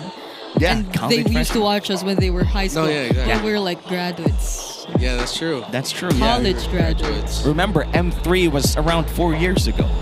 Already? Already. Well, right now we're gonna go to actual college people here who are gonna go to our MPL Arena. Let's go to the main stage. Maraming salamat sa ating mga casters. Kasama natin ngayon wala iba kundi ang MPL Battle Trips. Guys, kamusta kayo? Ay, kulang-kulang sa energy. Alam ko na paano to. Hep, hep! Magaling! Sabi ko sa'yo eh. Alam, Jemima, ikaw talagang inintay namin. Jemima, kamusta naman ang iyong experience dito sa MPL Arena? So far, fourth time ko na po dito sa Battle Trips, and yes, fourth time ko na. And so far, sobrang saya talaga. Sobrang daming prizes, sobrang daming players na namimit ko, and yeah, sobrang saya po. Thank you so much. Ang sipag niya dito, ha? Ang sipag niya dito. Tapos nakikita ko yung mga nanda-trash talk sa likod eh. Kasama ba kayo doon? Nakakasama kayo saan? Yan ba yung mga ano? Wala daw. Wala pala. Ikaw, kamusta ka naman? I know that sa Battle Trips, ang dami yung naging, talks with all of the people who were here. Ano yung mga naging favorite nyo na natutunan nyo para sa araw na to?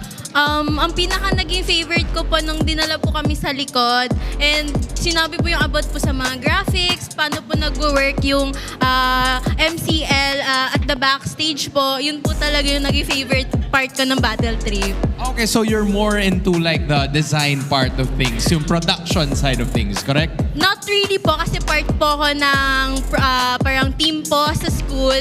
So, pero I'm really curious po kasi kung how po ba nag-work talaga yung nasa likod na at the back po ng pro scene, ng nasa pinapalabas po sa live, paano po siya nag-work, ganon. I like it. You know, merong idea palalo ang ating mga students kung paano yung nagagawin. At alam mo, Hans, natutuwa ako na every Saturday, mas dumadami yung participants natin dito sa ating Battle Trips. Meron ka nga sa katabi mo dyan eh, oh. Parang very young na addition to the team. Hello, kamusta ka na? Hi! Anong pangalan mo? Ilang taon ka na? Sino favorite mong player? Anong favorite mong hero? Ilang beses ka kumakain sa isang araw? Tatlo. Oh, at least may sagot siya, no? Oh, hep hep. Yeah! Ang saya-saya. Pero, kamusta naman yung experience mo kanina? Nanood ka kanina nung game number 1, di ba? So, anong pinaka-natutuwa ka na pinanood mo ngayon? Ay, masaya siya. Masaya daw siya, sabi ni ate sa Ano po yun? Spokesperson, ano pong, kamusta po ang experience? Okay lang po, masaya po.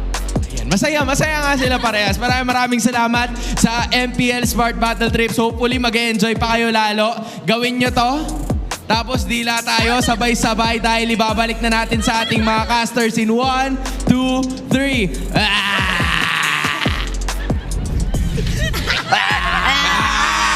Welcome back to the casting desk. Still us three, and you don't have a choice. It's me, Womi, with here, Brigida and Renmar. After that Battle Trips experience, we could see a lot of college students. My favorite one would be that 10-year-old kid already in college, already graduating from economics. Oh my God. Yeah, he is currently lined up for a internship position in a company which I cannot say. Moontune. But it's...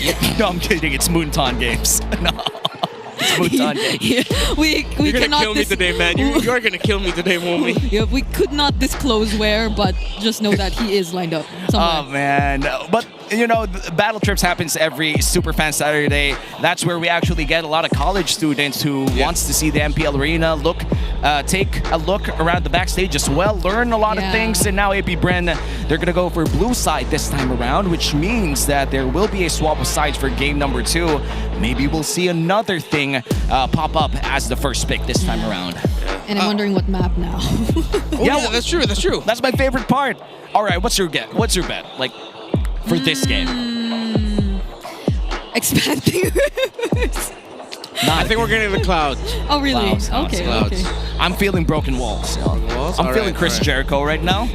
Break the walls down. Brigida's too young to understand. I don't know what that is.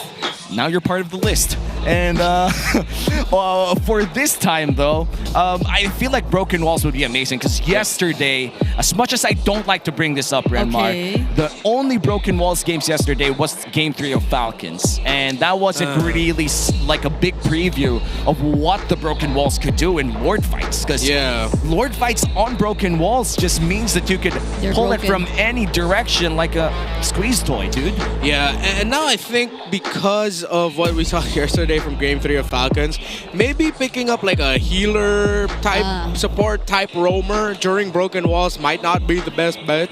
Because I feel like if that was any other map, because you could see it, okay, I know people are giving Falcons flack for, you know, picking up the Angela first pick. Yeah. But then we're seeing so many drafts, not only today, but yesterday, where you see Red Side prioritizing Angela bans. So there is a thinking as to why Angela is getting banned out or picked up as a priority if it's open. So what are we gonna get? Anything but back-to-back. Please not grass again. See, I told you! All right. My gut feeling. Looks like we're gonna have Expanding Rivers this time around. For the people who don't know what Expanding Rivers do, it's technically the same river, but bigger and longer. They got Lapu-Lapu surfing the waves. Why not Kalea? Oh! That's true. You know, that makes perfect sense. Yeah. But maybe they just wanted to target the Philippine demographic even better. But yes, we are gonna go to the blue side here, banning out the Lancelot. Oh wow, a blue side Lancelot ban. I haven't seen that in a while. It's kind of crazy, APBR. What are you going for here, sirs? Yeah, the Jushin's still there.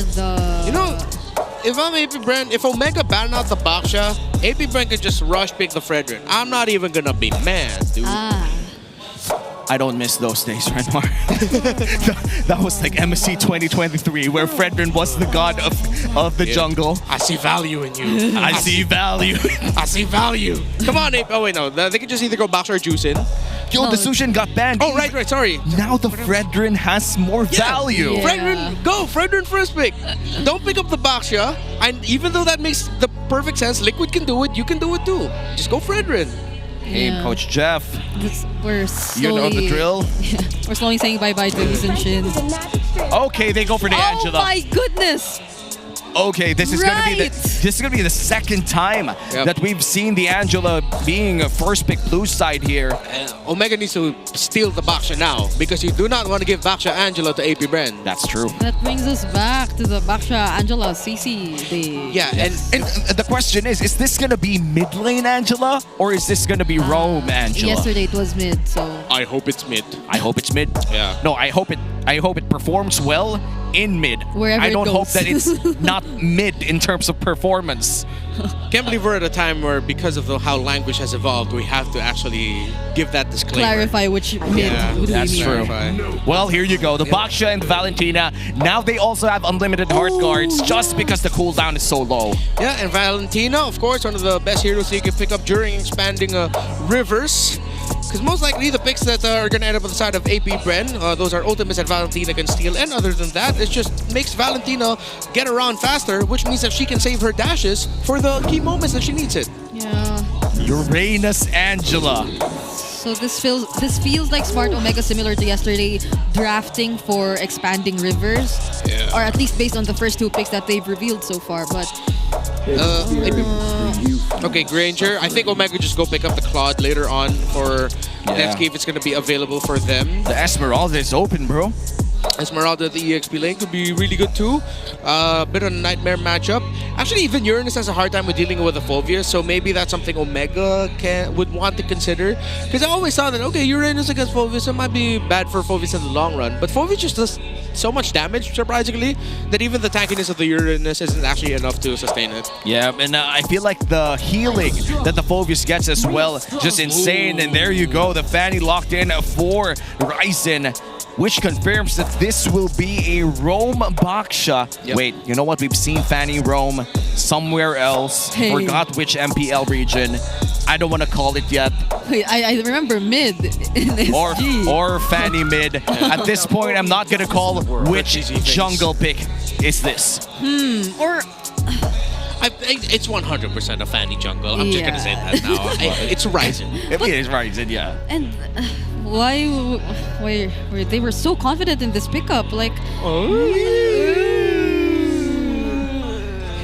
hey man, it's not every day that you see people bonding like that. Yes, sir. And the classic "Wake Me Up." There you go. that was too bad. Okay, at least he gets to. Yeah, and now Wake they're up. now moving towards the banning phase. They're gonna take out the show. Oh, this guy's just acting. Nah, he's just acting. Okay, so The authenticity is gone. They definitely will be limiting all those roam options, which could make things much more difficult for the Manny. I just want to say, what college are these? Are the battle trips people from? Because they're a fun crowd.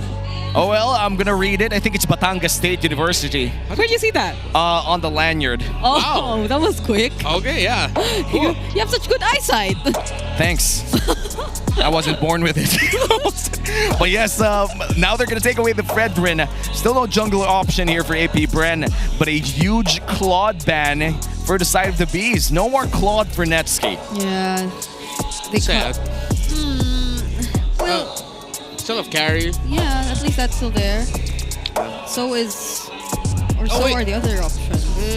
APBR need to ban all the... I don't know. Are they going to be okay with going up against a Moskov and Fana in one team? Oh, yeah. That's two heroes that can just split up your map. APBR need to ban out the Moskov. They don't. And they're gonna take away the Esmeralda instead. I feel like that's still a good ban, but the Moskov, as you mentioned, might just be a big problem, considering that Fanny and Moskov on late game with the Baksha as well is just insane global presence. Yeah, and you have an Angela, which most likely in the center of the map. Yes. That's gonna be tough, unless you're gonna send your Uranus, who clears minion waves very slowly as the guy taking care of minion waves. So that you can send your Angela to the Uranus, but then you're wasting so much utility and strong frontline tankiness just for clearing up minion waves. I think heading into this Omega right now, or excuse me, AP Bren are running out of options in terms of what else they can draft. Carry, as expected. Moskov was one of the options, but now Carry adds an even stronger team fighting presence. Yeah. Even for split pushing, she's okay. I feel like the Grok could be a good option again here for the side of AP Bren. If they're still looking for a roamer, at least they could potentially pose a threat to that Fanny, but the Cho is equally great, especially in the expanding rivers. Yeah, and the jungler for AP Bren remains to be probably one of the biggest questions here. The Fredrin's also taken out by Smart Omega. They might be stuck with a Joy or a Lucas. as one of the go-to options. Again for James Banks, does he try it again? How do you even counter a Fanny straight up in the jungle? Because last time it was a Lucas Hayabusa? into the Fanny also, but Oh yeah, you're right. it didn't. Oh, it's a Uranus jungle. Okay. Okay, so that makes sense now. You give the CC to Lord JM up against whoever they pick here on the side of Omega. And then we get our final lineup coming in from Smart Omega. Because right now what it's looking at, it's going to be Bak Jerome. And of course a Ryzen jungle Fanny. They're still looking for an XP lane. And honestly, against a CC, you don't have a lot of options. Oh, wait. It's a Uranus jungle. Oh, yeah. Yeah. So what, against the CC, there's no Lapu. The Phobius you mentioned is still there, although might be much more difficult. What about the glue? Oh yeah, I feel like glue could be a good option here. Oh, what I else like the is glue. up? Yeah, you're right. Oh, they're gonna go for the Ruby, which means that it's the XP lane. Is it gonna be an XP lane Ruby? Ruby, yeah. Ah. You know, we're so used to Super Yoshi using this Ruby. I was supposed to say. XP Ruby? I'm trying to think why. Maybe it's out of comfort, and maybe because you could cancel the Yo-Yo Blitz from time to time, but that's not all the time. Yeah. Even if you get a big ultimate off, It's not a winning lane either. Are you really just playing it's just survival? Like it's like a hard utility Ruby. It's just maximizing all your interruptions, your micro stuns, just to mess up with the team fighting of Omega. That's how it feels like to me. Yeah, it feels like they really got forced in this Ruby pickup. But let's see, maybe it's still comfort for the side of Smart Omega as we enter game number 2. AP Bren secured a hard-fought win in game 1, securing a dub by 25 minutes. And let's see how this will run out here for game number 2. If AP Bren secures this, it's going to be the first sweep of week number 5. Oh, yeah. Yesterday were 6 games, and maybe we could see 9 Welcome today. to Let's Mobile enter the last Legends. dawn. It's such a nice welcome back to see maxed out series for the entire I love league. that for you. If that's gonna happen, but yeah, okay, so far it's great. They just kept themselves hidden, not necessarily showing themselves to Super Yoshi. Maybe that's gonna be a thing now. Like you gotta hide when you know that there's a roamer that's definitely just gonna keep going for the invades and trying to disrupt you. So far it's been pretty quiet. Yep, no big action happening just yet.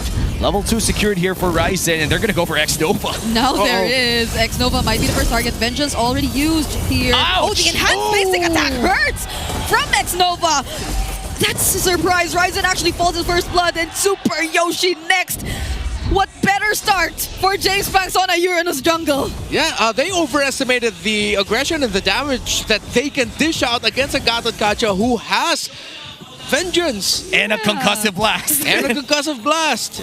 And a powerful passive ability that enhanced basic attack actually does hurt if it lands on the right target. Yeah, and now James Banks gonna snowball on this Uranus. Gonna be extremely hard to kill, and they're gonna go for X-Nova. Oh no, they're gonna go for Super Yoshi. And that's another kill for AP Bren. They're gonna start farming in the enemy jungle. Yeah, Omega overheated with the very first one, and now it's just gonna be up to them to find their typical turnaround at minute 8 to 9. While AP Bren, they can just continue this, clear up minion waves. Shizo looks like he's having a comfortable time against the carry in lane.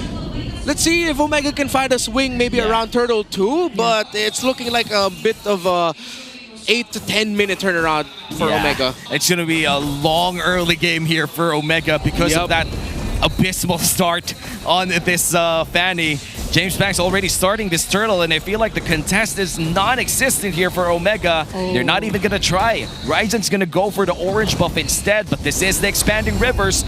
That's gonna be the turtle secured, and they're gonna run back to that orange, but it's all gonna be taken here by Ryzen. Yeah, I think this was pointed out even yesterday. Despite what happened in the first few minutes of the game, you still have to watch out for Ryzen and his capability to find trades. He was actually first to get level 4 even before James Banks earlier, but things have changed quite a bit right now, especially since they have the turtle, and now Super Yoshi seems to be the next target. No Revitalize could save him from that situation.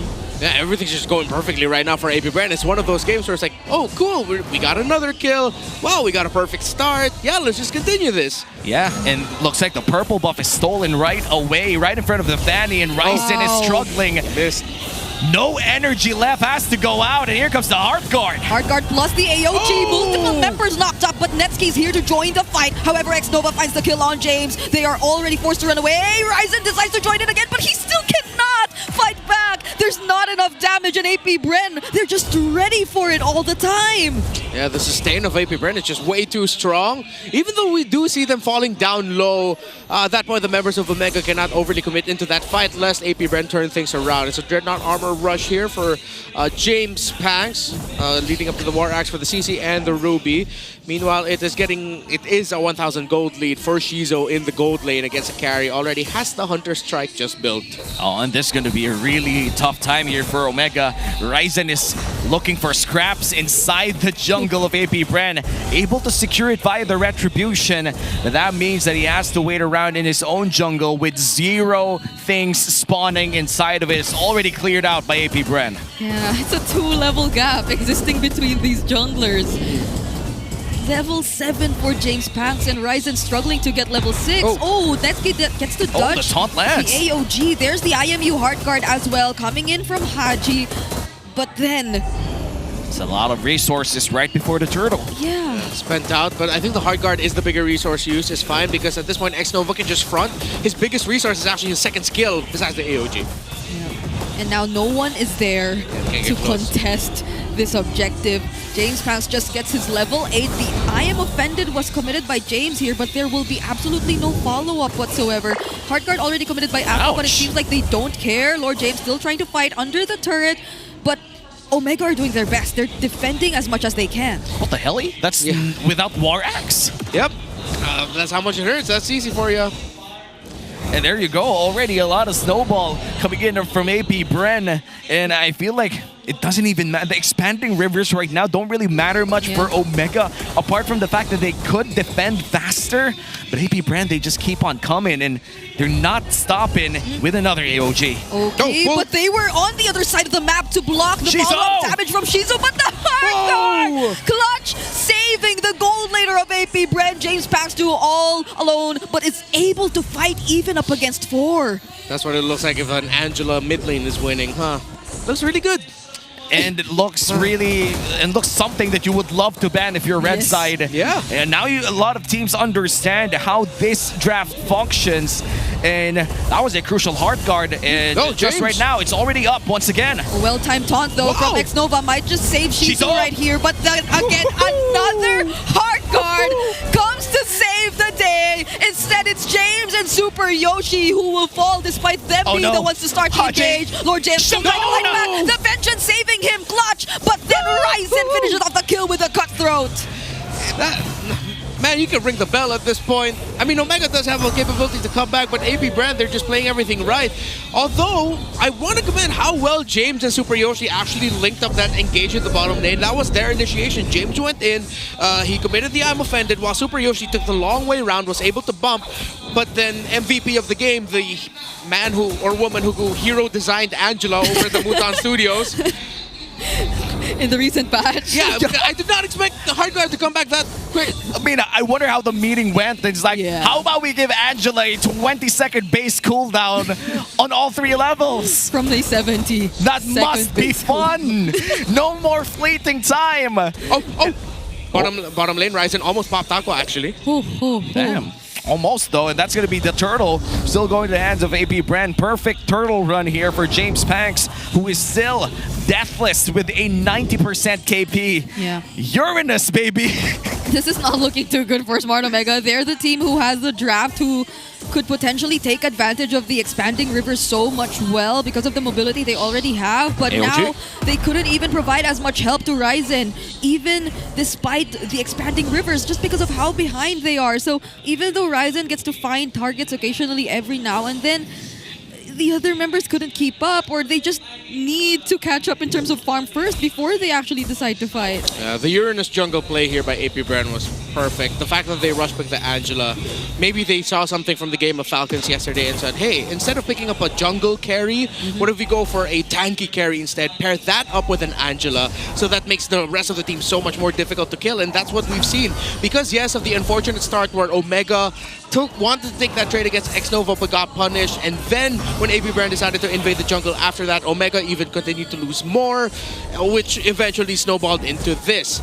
But similar to the last time, how well will APBR's late game fare up against a team that has a carry? Oh, I'm offended, forcing out the Heart Guard, but they still gain access to this tier 1, however, and now they take it down. Omega could not do much to defend that turret. So they just trade up one turret up top, but that's still a mid lane for a top lane turret. And a trade one here by APBR. They're going to go for Aqua here. The Cutthroat is available. What? What is this sustain? Aqua still alive. One-on-one against her Fanny. And Ryzen didn't use Cutthroat. Why? What happened there? I was waiting for that burst. He was good. Yeah, that was green, man. Yeah, that Aqua should have... Whoa, what happened? Hey, man, maybe Aqua was just... I don't know, dude. At some point when you play Fanny, there's so many buttons to press. Okay. Run it back. Run it back. Oh, wait, Aqua gets to escape. Oh, no, he can't. Escape the range of the turret, but that's his turret, so it doesn't matter anyway. And that's going to be the Lord. Started here by APBR, and they can't contest this anymore, and that's going to be APBR securing the first Lord of the game, but Lord JM... Wow. Just with the vengeance, he gets to live and buys enough space, time for James Pangs to secure the objective. And they probably saw this coming because they knew that Ryzen just came from top lane, but what they don't know is that he's still there, trying to look for another target, fails to find another one though, and instead will just retreat. Okay. Purple buff is still going to get secured by APBR. Omega. Oh, this defense is going to be tough. It's not endable yet for APBR, but they might be able to just take out a good chunk of the base. So it's a good thing that Ryzen is managing the minion waves up top to help delay and make this siege of APBR a little bit more manageable. Yeah, and I feel like that's the only win condition left. If you're Omega, you need to defend against the Lord, wait for the carry to scale up, and Ryzen is doing his very best to secure other lanes and make sure that the defense would be a bit less of taxing here for the side of Omega. And they're able to melt down that Lord quite quickly as well as they head on to the mid lane. Now Lord JM gonna defend against this wave coming in from Omega. Yeah, at least Lord JM too is managing it somehow, but that's a beautiful I'm Offended combo, but without enough damage, they aren't really able to convert. And apart from the fact that I feel it was a failed attempt from APBR to use the Curtain Call AOG combo, so smart Omega were still able to survive that attempt and not necessarily lose much. It's somehow still a great defense that we saw from them. Yeah, we haven't acknowledged it yet, but this is also a very difficult game for a carry. You have two Vengeances on the other side that you have to deal with the CC, with the Gacha. The Uranus is really chunky, which will be able to take out a good amount of your damage. For sure, the frontliners, including the jungler, is also backing dominant size. So if you're a carry at this point, it's like, okay, when? How will I be able to do this? I agree. You gotta find Shizo if you're the carry. That's easier said than done. And look at the threat of the Heart Guard. Just the mere threat of the Heart Guard cursor around that CC.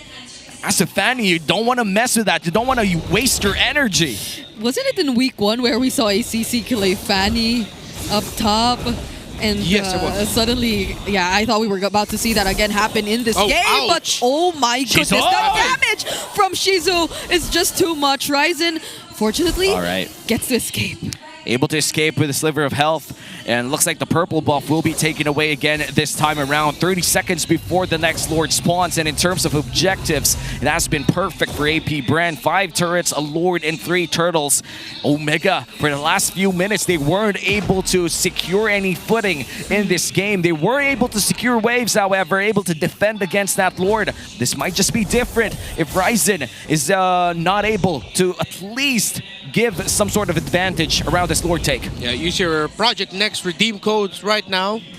I'm not going to say that out loud. Y'all can read, take a picture or something. Okay, so for APBR, I don't think they're going to be facing any sort of resistance whatsoever from Omega in terms of getting this Lord. It's going to be a free one. So now Omega's just going to hope hope that they can actually defend this because APBR are just absolutely stacked. They have the frontliners to throw bodies. And I know we say that a lot, but literally they can just do that. Throw bodies, win game with Lord. Yeah, and especially with a heart guard, anybody who jumps in first or anybody who gets caught by James or Ryzen here could just receive a heart guard in less than 15 seconds. You'd have the heart guard up again. Yeah. I feel like we're already in the meta where we can say that there could be 2 heart guards in one extended team fight. Yeah, there could be. And that's just with the magic boots, the CD boots that you're seeing on Aqua. But there's still a very high possibility that we see that curtain call already committed. And there you go. no. Another Flickers. AOG. But even without it landing, it forced out so much from Smart Omega. Yeah, and the push continues here for APBR. Netsky tries his best to defend bot lane. They're able to do so, but Shizo, assassination attempt coming in from Ryzen. He's now escaping with his life, but the heart guard is expended, cancels it out to clear the wave up top. What a maneuver from APBR. If this was old Angela, it was different, but... Yep. It's this. Oh, no! Ryzen, that is the target you needed to find. What a pick! Perfect targeting and an AOG used by No Haji way. instead and not by X-Nova. They're melting. Smart Omega right now are clearly fighting back. Ryzen 2 trying to catch up. Will try to look for another target. Aqua might be the next one. But they have ways to defend. Another heart guard already committed. It's just gonna be used on Lord JM, but they can't really fight back with just 2 members. Oh, Ryzen might have just completely saved the game here for Omega. We might be on the way to an even longer game, James. And there you go, another setup from James. But Lord JM is actually able to escape. Curtain Here comes the call, heart guard. AOG, Oh, 3 members baby. were actually caught in that moment. And Lord JM all alone, surprisingly, the splash damage, you could feel it. They're able to manage it by themselves. Ryzen almost finding another kill. But Lord JM with Aqua actually still alive. And Haji, low on HP. 3 people left to defend here for Omega. It's a 5v3 scenario inside the base. There's a Rose Gold Meteor pickup from Ryzen here. Another hard guard already used. Again onto Lord JM. X-Nova trying to sustain as much as he can. But Omega clear the waves. It's not over just yet for APBR. Wow, APBR. Still too much housekeeping to deal with right now in terms of the items. Already a Magic Lantern, a Glowing Wand for this Valentina whose damage, again, it's going to be hard to actually feel the damage of the Valentina here, considering that the burst damage that she has is handled very well by the Uranus, the Angela, and the Gata Kacha. 2 gold laners already, Netsky and Shizo are fully item locked. The Malefic Gun already in the hands of the carry might be a little bit of a difference maker, wherein if APBR don't actually get the carry down, then Netsky's going to be able to clean up the fight. Yeah, and who would have thought after that abysmal start here for Omega, they're now able to have their footing against APBR. This might just be a crucial Lord take. APBR! Lord JM is the target here, James, but Netsky decided to dash away for a bit, and now it's APBR on the chase. They're trying to go after Netsky, but Ryzen. when he was able to escape, they decided to Ryzen. disengage instead. Super Yoshi isolated, one more, but one more. Ryzen making things happen up top. Aqua might just gets be home. able to recall, but will It's he an have it? Angela. No, It's an Angela.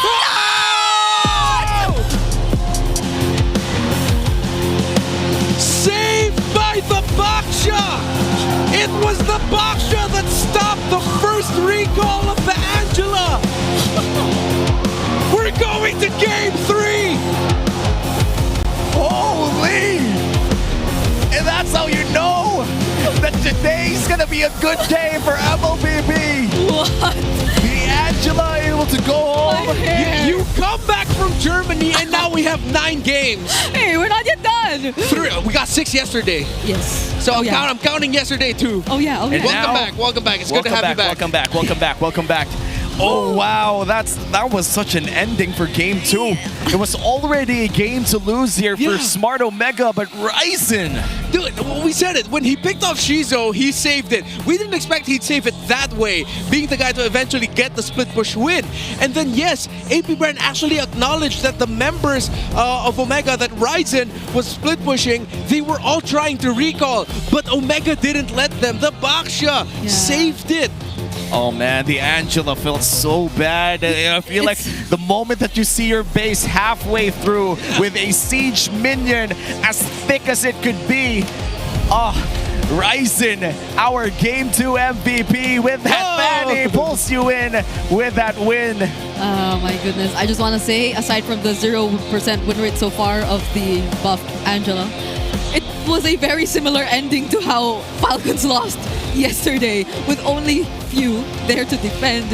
And now Aqua being able to recall, but he couldn't do much. And I believe he was actually staying in their base even before that fight broke out, because he was looking to manage it still all by himself. But they badly needed him to join already. He was managing, he hard guarded. The team fight extended. Aqua still saw that Ryzen was split pushing. He recalled, was interrupted by Super Yoshi, was finally able to recall, but then it just wasn't enough because Omega were not letting the members of AP Brent go home. But yes, we have to acknowledge how AP Brent took the lead in this game first, and how eventually it all boiled down to Ryzen finding that key pick off onto Shizo. Because AP Brent again had that lineup that can, similar to game number one Omega lineup, just eventually start running into your jungle and just getting your farm. If they can pick certain conditions, AP Brent picked those specific conditions.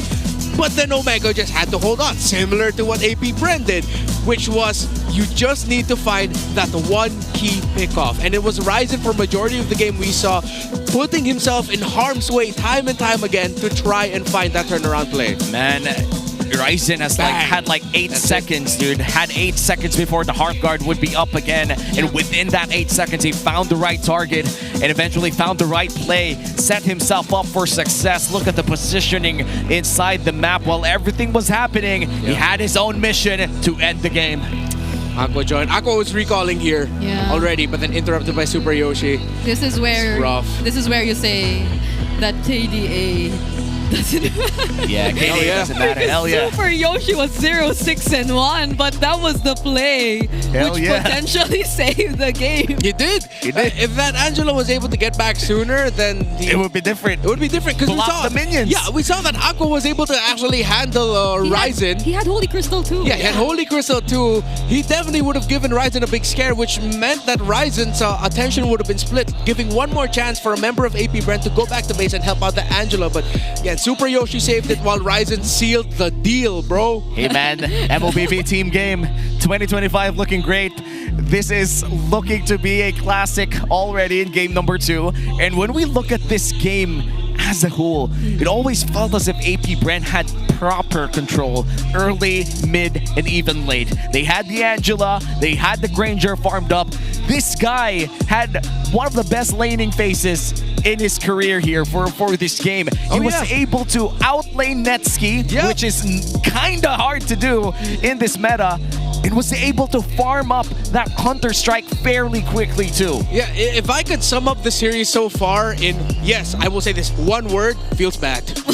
No space, it feels bad into one word. But it feels good for us because the games have been top quality. But it feels bad for how these teams have been losing with how well they've been winning before they lost. I would have even felt that there was, I don't know, like a bit of disconnect from Smart Omega even, because it felt like James was so consistent always in those flicker I'm offended combos, consistent in catching targets too, but there wasn't enough from Smart Omega all the time to provide follow-up damage and all that. And for much of the game, I guess like 7 or 8 minutes of the game, that was the constant theme that we saw for team fights. But then it didn't really matter. Looking at the Big Four stats, it's still AP Brent.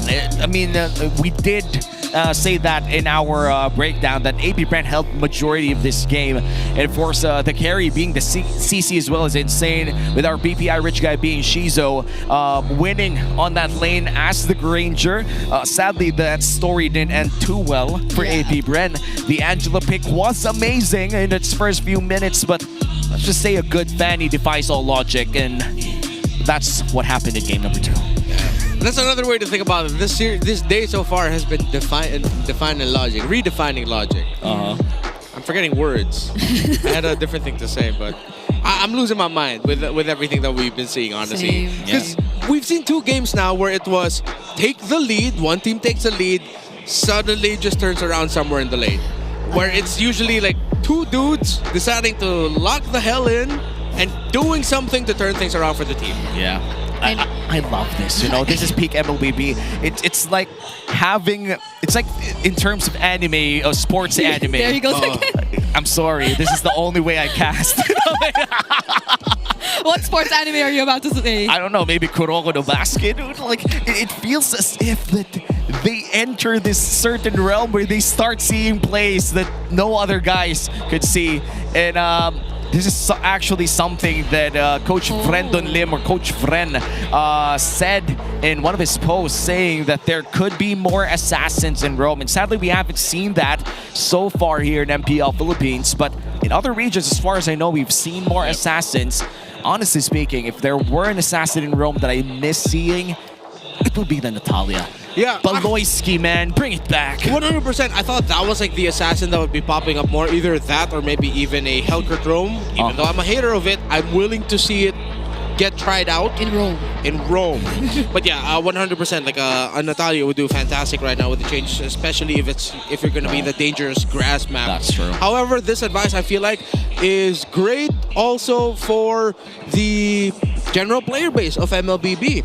I know how many Saber Roams there are out there in the world. This is your time to shine. I hate you all, but this is your time to shine. Yeah. This is your time to shine. Really, go for it. Yeah, we're encouraging you and hating you at the same time. Yeah, remember when there was a weird time where we started seeing Leslie in Rome and it was working? Yes. Go for it again. Remember that weird time where people played Leslie and Kimmy in one lane? Yep. Just so you could bully out that one Wii marksman who his roamer forgotten in the laning phase. I don't want to go back to those moments, but hopefully we do see new unique assassin roams. Like maybe a Fanny roam, you know? Maybe, what else? Maybe a Ling roam. I'm still on the No? Hadita. That's counted as an assassin, right? No, yeah, that 100, that counts. 100%. But we've seen that in the past. Yeah, we have to get crazier with it. But we were talking about Natalia's. No. No. Let's chuck all logic out of Saber Rome. Saber Rome. Saber Rome. Paquito Yeah, we saw Rome. that too. Bring back Paquito. Bring back Paquito Rome. That's all the way from Pangasinan back to the land of dawn. Here we go. Paquito Rome locked in MPL Philippines Season 16. Yeah. I don't think that's going to happen though. Last season, the Paquito was coming back in the XP, but like, I don't know if... Yeah, it was mostly an answer against the CC. Like that's what they call the Indonesian answer to the CC. Yeah. I felt that firsthand. It was not fun. Were you the Paquito? Or the CC? I was a CC. Oh, I see. Yeah, I was like, hey, wait a minute. Why am I losing this level 1? What's going on? I have Yo-Yo Blitz, the man has Jab. What's going on? Yeah. Those are just some of the surprising answers you realize eventually. And now, I don't know if we're finding answers just yet to like how much the patch is helping teams from behind catch up, because I don't think it's helping the teams. It's making their lives more stressful. Yeah, that's true. Oh, yeah. Especially, that's why I answered when we were asked which role is going to have the toughest time. It's the coaches. Yeah, the coaches. It's not the row, mid, XP, jungle, gold. It's the coaches. I mean, look at X. I mean, Omega, they're going to go for red side this time around. A very surprising choice considering that both teams chose blue side when they had the chance to do so. And I got to say, you look at the junglers, you look at the roamers, they look really stressed out. But you look at the XP laners, nothing has happened for that role. Yeah. They're just the same dudes trying to fight it out, you know? I mean, I commend Super Yoshi and how composed he was despite the constant deaths he took. I think junglers are the most stressed out here. Oh, no, yeah, that too. That too. Yeah. Pretty much the positions at the center of the map are stressed out. Yeah, side laners not so much. Yeah, side laners are just like, all right, we'll just do our own thing. You guys manage that. But then you're going to get stressed out if your roam trio mess up. That's when you get stressed out. Like, wait, what am I going to do now? Well, what map would you like to see? I'm still looking for the Clouds. Okay, I'm gonna vote for Clouds also. Clouds. All right, I want to see more. You know what? I'm still a Broken Walls enjoyer. I want to see the Broken Walls again. Because these two teams are just so fast-paced. So, like, I wonder how the Clouds are gonna either help them do that or mess things up. Would have been insane. You know, there are so many clips online right now with the Flying Clouds messing up base defenses. They're like, they're gonna try to defend their base, gonna ride the cloud, forget they could go down from the cloud. And you're gonna be spinning around your base while the enemy team pounces on it. There's a land button, okay? Yes. You could press it. Oh, here we go. It's interactable. What is our map for game 3? Clouds. Walls? Rivers? Please don't be rivers. We're tired of rivers, bro. Wait a minute, what's It's happening? the same thing, just bigger. Yes! Okay, we got the clouds. Okay, we got the clouds. We're so good at this. Which means that this game will have a lot of early game defenses better. Yeah. Because that's what we saw yesterday. People were defending their lanes faster because of the Flying Cloud. Yeah, and you also have to watch out for the first, the skirmishes that you'll fight out maybe at around the first 6 minutes of the game, where if certain fights overextend, then the other team who lost members quickly at the start of that fight will suddenly have a numbers advantage again because the first dude you killed is suddenly back into the fight by the cloud. Yeah, which makes getting all your waves much more easier as well. Yes. For the side lanes specifically. And protecting your buffs too. Yeah. Well, there you go. The Okay. Lancelot and the Fanny taken away by Coach Jeff. The Angela is still open to take if Coach Wura doesn't ban it again. Oh. Now they banned it on the ghost side. I wonder what the priority is gonna look like for APBR. The Baksha's still there too, but so is the Angela Juicin. Yeah, are they willing to just rush back the Angela again if it's open for them? They banned out the Lance Fanny. Last time it was Harith, Lapu, Lancelot. They added the Fanny to the mix. Of course, they got split push, but like, they might just run it back with the Angela. Oh, and there you go. The CC taken away. One of the major damage dealers from game number 2, the Angela, is available. Are they going to take it? They're going to have to think twice about it because your EXP lane now, you're sort of running out of main damage options. With the CC and Lapu Lapu gone, you're trading for things such as the Phovius, which might even be a good priority rush pick later on for Omega. Dude, I miss the Yuzong Angela. Like, that was something that happened before when Angela was a thing. It's a jumbo hard guard. Or maybe the jumbo hard guard and the dragon, Dude, the summer skin on the Yuzong is amazing. It's just a giant rubber ducky. Right. Yep. Hopefully it's the Angela, then they go for something like Thams. Dude, Lord JM is an insane Thams player, dude. Baksha. Okay, so all three are open. The Angela, but I doubt it's gonna be the Angela Zuchin here. Yeah, you already see the Baksha on the other side, so don't. Which I think Aqua might lean towards picking up the Kimi yet again. Okay. Oh, I still think it should be a Kimi, not a Farsa for APBR. Maybe they could also go for the Angela Esmeralda. Yeah. Okay, that should work out too. We might even see an Esmeralda gold lane as we saw in previous game tendencies. TNC was able to get a prolific win. I believe it was against APBR. Against the Harith too. Yeah, Harith. Benny Cutie had an Esmeralda gold lane then. And that was, I think, a lot of team fights won early on too. Yeah. So it really boils down to how to execute those fighter gold lanes. And for Omega, they already have a strong magic damage duo here with a good sense of crowd control in that Zhu Shin. Now for APBR, you're going to go back from that Angela plus the Esmeralda, or you're just going to get one. They're going to go for Esmeralda, but they're going to go for the Kimi instead. No more Angela for this game. So, no more Angelas? Yep, no more Angela. Unless Omega completely forget about it in the second phase. And then we see an Angela somewhere, somehow. I don't know where, but some way, somehow. Oh, honestly, Omega still can get that Angela in the roam. Esmeralda though. No, APBR, okay. It's crazy, but what if they go Jungle Baksha, Angela? Okay, no, they banned it. see, even they acknowledge that Omega was like, they could still go Angela because they could have gone Angela Rome instead. Yeah. Put the Baksha in the jungle. Or maybe even Gold Lane Kimi. We haven't seen that in a while. Yeah, that would have been sad, but you know, maybe they were willing to take it, so. Yeah, it's great that they took out the Arlot too. Would have been really great in this lineup. Zushin Arlot plus the Fredrin is just skirmish 100%. Like, you cannot fight against that Arlot unless you have your own displacement methods. But right now, for the side of APBR, they're mostly continuous damage. Not much crowd control for APBR. So I think Shizo's gonna just end up with a Moskov most likely. Or a carry.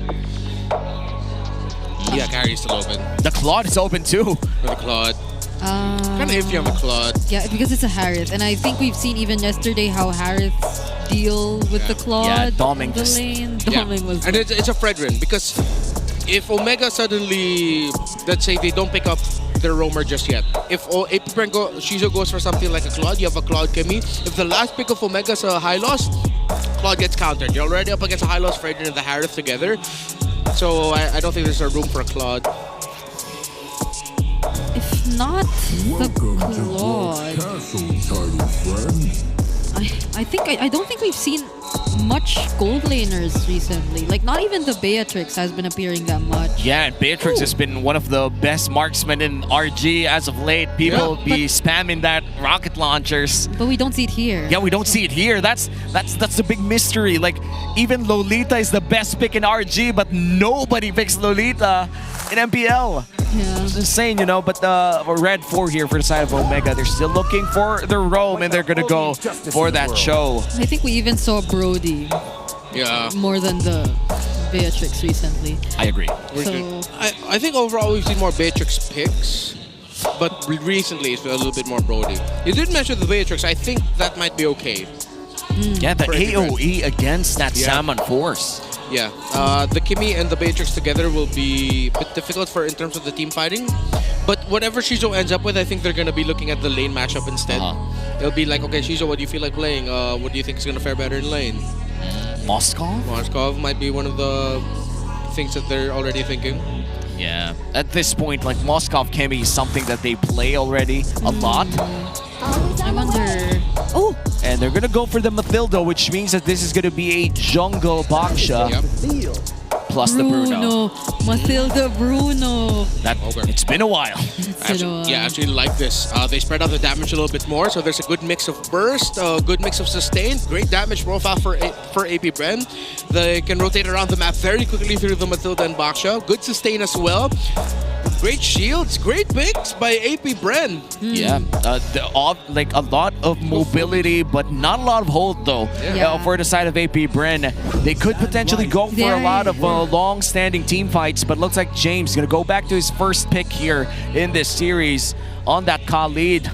Meanwhile here for the side of Omega, just tons of crowd control piled up against each other. Yeah, I mean, this is really helpful in terms of chasing these high mobility heroes that APBR currently has. And even earlier, without the Flying Clouds map, we saw how James was just always as reliable in finding his way around the team fight. So one more now that you could potentially utilize the clouds, even, well, hopefully not because you're trying to defend your base, but just so you could find your way through these team fights faster. And that's gonna be so much helpful for Smart Omega in this kind of scenario if APBR are really going to be that team fight heavy team, which they likely will be considering the way that they drafted around a Mathilda Bruno Baksha in the jungle. Well, after two exciting games, with the first one going all the way to 25 minutes, in game 2 with a comeback victory from Omega via split push. Welcome to game Mobile number 3 Legends. of our first best of 3 series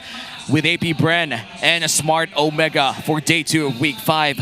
I'm already dropping all of my expectations for this game 3. I'm just gonna let it happen, bro. Hey, oh my gosh, look at this. All purifies for APBR and all flickers for Smart Omega. Yeah, I love it. It's just on one side you have strong crowd control, you want to avoid. The other side you just want to be able to sidestep so that you have better positioning and kiting capabilities. And look, Omega got the yellow spells. APBR got the green spells. I love color coding. Nice who can't see that. He's colorblind. Oh, no. Hey. That's actually true. That's actually true. You know, Nice who would laugh if he heard that. And obviously he will because he's watching right now. Yes. A slight 2v2 here in the mid lane. And I feel like the sheer sustain of this Mathilda would just negate a lot of the pressure in the mid lane. But XP lane would be a different story. A lot of sustain, a lot of damage thrown against each other. Yeah. I feel like it's, compared to the previous heroes that Xnova has been using though, it's not entirely that hero to constantly scout the members or of Smart Omega, so it'll be more of really providing support. So that might just be the way to go for AP Bren here. I mean, it's not like you compromise much by not revealing the enemies so much.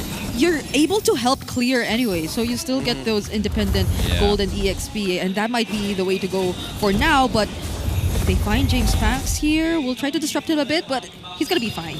Yeah, pretty standard rotations that we're seeing so far. Super Yoshi versus X Nova. Just waiting for the ability to go up. Okay, so Yoshi does have a considerable lead against a Matilda in terms of getting EXP. I think it's a huge comfort right now for Omega. Ouch! Big yikes. So fast. James was there too, so you could really expect the damage to be more than enough, but who would have thought that it could be an immediate pick-off onto X-Nova, who, by the way, used the dash and the Purify, and now it's Ryzen who gets to secure the objective as well. But James Pax, they're all fighting back. Super Yoshi forced to use the Flicker. James, too, will have to use his just to survive the damage output that AP Brent surprisingly has. Ryzen didn't even use Retribution. Only James Pax did, and he was crowd-controlled. Ryzen won that without using Retri. It's Aura, dude. He just secured that turtle with Aura, and now they're going to ride the clouds into the sunset, back to their lanes, and Omega securing that first turtle means that they will have a better time early game, and this is something that they want to do against AP Brand in this Mathilda lineup. You don't want to extend this game at all. Definitely should, because this is a Khalid who, again, is also able to rotate out so much faster, is able to dish out much more damage, and look at Netsky even. He too actually wants to take on this fight, forces Shizu under the turret, and this is not even against the Claude, but Harrods are still able to do this in the lane. It's gonna be so hard for this Bruno to farm up until he's able to get his Haas claws. I'm actually checking right now. He's somewhere near to that Haas claws. He still has the Vampiric Scepter, which means that he's able to at least lifesteal a bit, but it's extremely hard against a Harry that throws out those sync coefficients left and right. Raging Sandstorm used into the quick Sand Guard. Nearly got the kill on James Pax. That was such a well-timed combo. Like, it wasn't immediately the quick Sand Guard just to heal up. He wanted to do some sort of outplay. Wanted to fight. Yeah, and that was actually, that could have been a massive outlay for James because he timed the use of the Raging Sandstorm so that he doesn't get crowd controlled by the shield unity. Instead, when James Pax bumps into the Khalid, he's the one who gets stunned by the Raging Sandstorm, and James Pax was brought really low. So I love that little exchange that we saw. Yeah, and we learned something new, something to do against a Raging Baksha if you're able to play the Khalid as the second turtle of the game spawns. That's a crucial ultimate thrown out here by Aqua, and the purple buff secured as well for Ryzen. I feel like Omega still has that lead against the side of AP Bren in this upcoming turtle fight. They're freezing it so well. They're making things so much slower for AP Bren, for Aqua, and now Ryzen. Once again, could he potentially secure this objective for his team? The Falling Star Moon didn't connect onto anyone. Super Yoshi still not using the Way of the Dragon, but there are two separate fights happening across the map. James, Raging Sandstorm, still connects onto Aqua, and the Lantern Flare will actually finish off the kill. Haji using the Flicker to reposition as well, but the other members of AP Bren, they're trying to chase, but Netsky, part of the picture, forces them to run away instead. And this extended team fight leads to this turtle. Omega still continuing to this objective, but Lord JM providing a bit of vision. I feel like that's going to be a 1v1. No, make that a 2v1 up top. Oh my goodness, James and Netsky together. How could Shizu deal with this? He can't. Another Falling Star Moon, but Ryzen with the Retribution will still secure the objective at the expense of his own life. All right, let's see if AP Brent can get a little bit more after this. Even though they lost the turtle, they got a kill up. No, they lost Shizu. So let's see if they can turn things around. Nope. Omega just eventually walks away with wins all across the map. Yeah. They get Shizu down, they get the turtle, and now let's see how AP Bren are going to be able to swing it. Because I don't think Shizu is at a comfortable spot right now in terms of his farm. Let's compare. Yeah, it's getting close to a 1,000 gold lead for that Harith compared to that Bruno. Only up to a Haas class, which at this point, considering the lead that Omega was able to build for themselves, it's not enough. Oh no, wow. Big milestone here for Haji. It's his 500th game in MPLPH history, the 4th player to reach this achievement. Truly has grown with us in this league through different roles, through different teams. And right now, as Smart Omega's trusted veteran, they're going to be able to defend this top lane. Netsuki already there. Here comes a concealed play. Super Yoshi doesn't find one. Yep, he won't be using the Way of the Dragon yet again. I was supposed to mention how it feels as if he's a bit more cautious about using the Way of the Dragon. He's not as aggressive, but there goes the Traction Pulse, catches Ryzen, and the stun from the Backshoot Shield Unity 2. They take down the turret and are so much more confident to fight, but the Appraiser's Wrath catches onto them. James is there as well to provide some follow-up from behind. James might be the next target. Two-man knock-up, a double kill, make it a triple for James. He's still trying to go for the chase. Netsuki trying to take it out, but he gets to take down Lord JM instead. What a team fight here for AP Bren. They lost 4 people with their sheer aggression. They tried to make a play. They wanted to be the ones to set the tempo, but then it was James and his late entry turning things around. 4-0 into that triple kill. And at that point, Lord JM could only try to trade, but Netsuki was able to outplay him underneath the turret. Look at his gold right now. Playing like a carry. Yeah, man is balling. And with that last turtle, I feel like AP Bren gonna try to rush this one. Super Yoshi right underneath that bush, but Ryzen in the vicinity! Oh, wow! He still gets to secure it, not even with the knockup from Super Yoshi just yet. And now Lord James the first to fall. There goes the assistance that comes in from X-Nova, but it's not gonna be enough. Only just to keep them safe, but oh my goodness, Smart Omega! Ryzen has been so on point in this, on all these objective steals. James too, man. On those team fights, just finding the angles on that Raging Sandstorm. That steal by Ryzen. Leo calls him Sneaky Dean for a reason. He got that split push earlier. He steals another objective. I don't know why my accent changed all of a sudden, but yeah. Yeah. That's what happens when you see Ryzen play like this. And about to reach his Brute Force breastplate as we peek into the Infinix in-game equipment.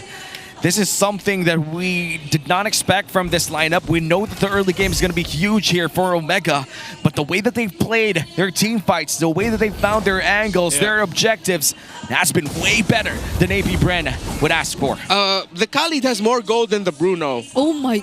That's how you know it's bad. Shizo was not able to keep close to the farm. That I'm pretty sure that triple kill by Lord JM, excuse me, James, 2 Jameses, was able to launch him up top. 2 James! I'm sorry, dude. I just had to. There was a chance. So wait. Okay. Super Yoshi still looking. Something I will understand. I swear you're gonna kill me today, man. I'm sorry, dude. That's 2 James. Okay, 20 seconds before the next Lord, and we were talking about both of the James here. James is just insane in this match. A lot of gold, even more than Shizo. That's just sad if you're AP Bren. Yeah, the way that even Ryzen, that one time where he didn't have to use the Retribution was shocking news, because he's the only guy with deaths in Smart Omega's lineup. And that's how much space he's able to make, and that's how much he's able to do his job as the Frederick, as the utility jungler.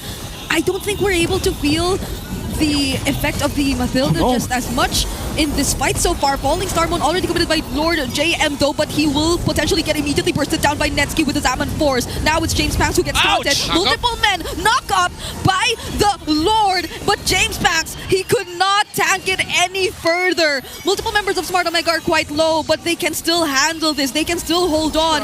X-Nova trying to serve as the front, but that's only Shizo and Aqua by his side. It's gonna be very dangerous if they decide to fight. Yeah, AP Bren, they could have, maybe, but it was just way too risky. Considering that James was still relatively healthy and that we know that the Khalid has a lot of farm, he still deals a lot of damage. One concussive blast could have ended AP Bren.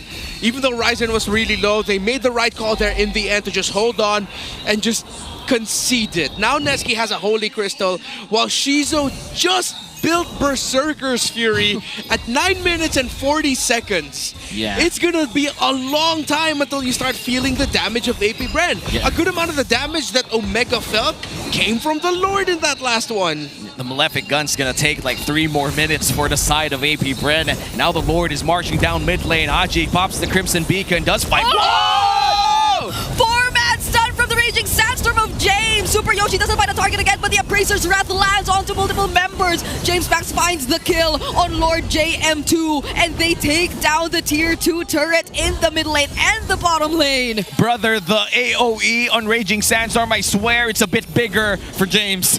Yeah, just a little bit. It's like, dude, how are you consistently hitting that?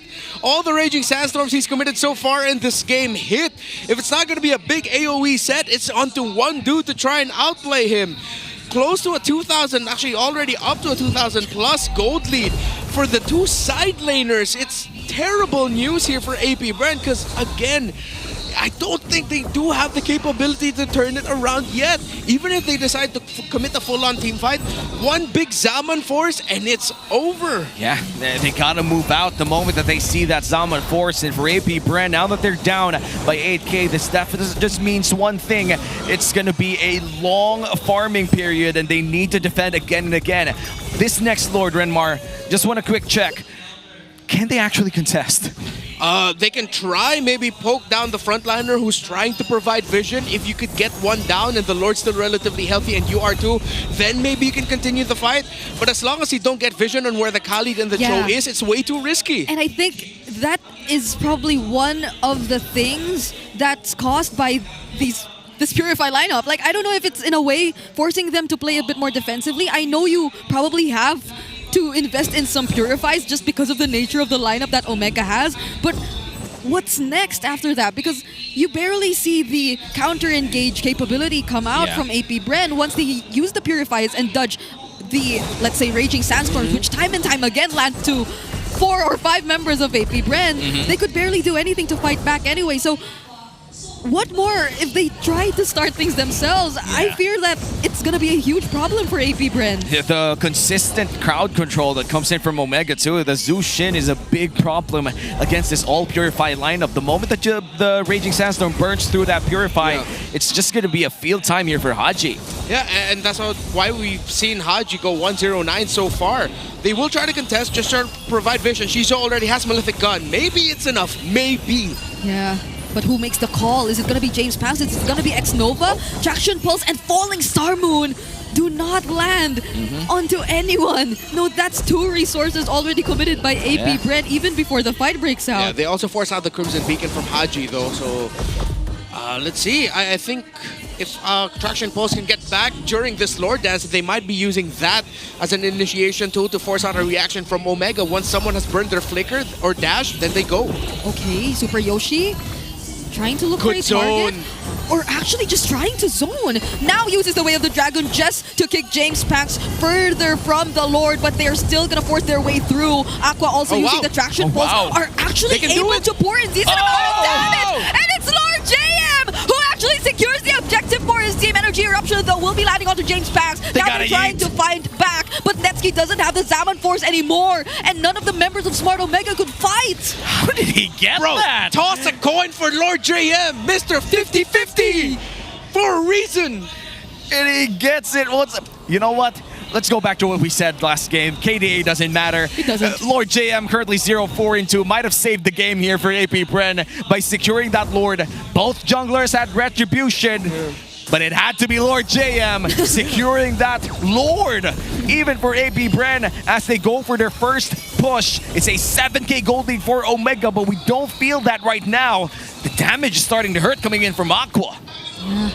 Now James again looking for an angle all the way from the other side of the map. Force a bit of reaction from APBR, so at least they buy some time to defend. Shizo might not have been able to farm as much, but Aqua definitely did. Conceal play. Super Yoshi. Okay, is it Super Yoshi this time around who'll try to look for an angle, gets the knock up onto 2 members, but still doesn't commit the Way of the Dragon. Forces the Circling Eagle instead, and respecting the damage of APBR, they will not continue the fight. Oh wait, this is anybody's ball game at this point. This 7k gold lead doesn't matter anymore. Shizo and Aqua, their damage is online despite being down 7,000 in gold. That is insane. And now Omega, I think they're surprised by it. Now they're wondering, wait, why does everything hurt right now? Ain't we in the lead? It's our ball. Yeah, it's a 7,000 gold lead, but APBR says, no, it's 45-45, 47-47, and we're very close in gold. But they're not mathematically. To be fair, Xnova, I mean, the sustain he's able to provide at this point, if they're the ones being a bit more aggressive, could be just as reliable to tear through some of the members of Smart Omega. And Renmar did mention this too. They could start things slow, front to back, one by one, but they need to be careful of where the other members are. Because now they do not have information on where James could potentially come from. But they pour everything onto Ryzen. Now they go and start the fight. Circling Eagle already committed. Multiple members knocked up by the Lantern Flare. James lands the Raging Sandstorm once again. And Super Yoshi finds the perfect target. Shizu falls, but the Falling Star Moon will land as well. Aqua still dealing damage. Finds two members away from Smart Omega. Ryzen might be the next target. He's just trying to run away. But can he? Up against 4. It's a triple for Aqua. And you have two people defending here for the side of Omega. That 8k gold lead, you throw it in the bin right now. Haji's forced to flicker. That turret is gonna go nowhere as the Flying Cloud brings him near that other turret, and he goes down, and that's that base! Falling Star Moon, and the follow-up is enough!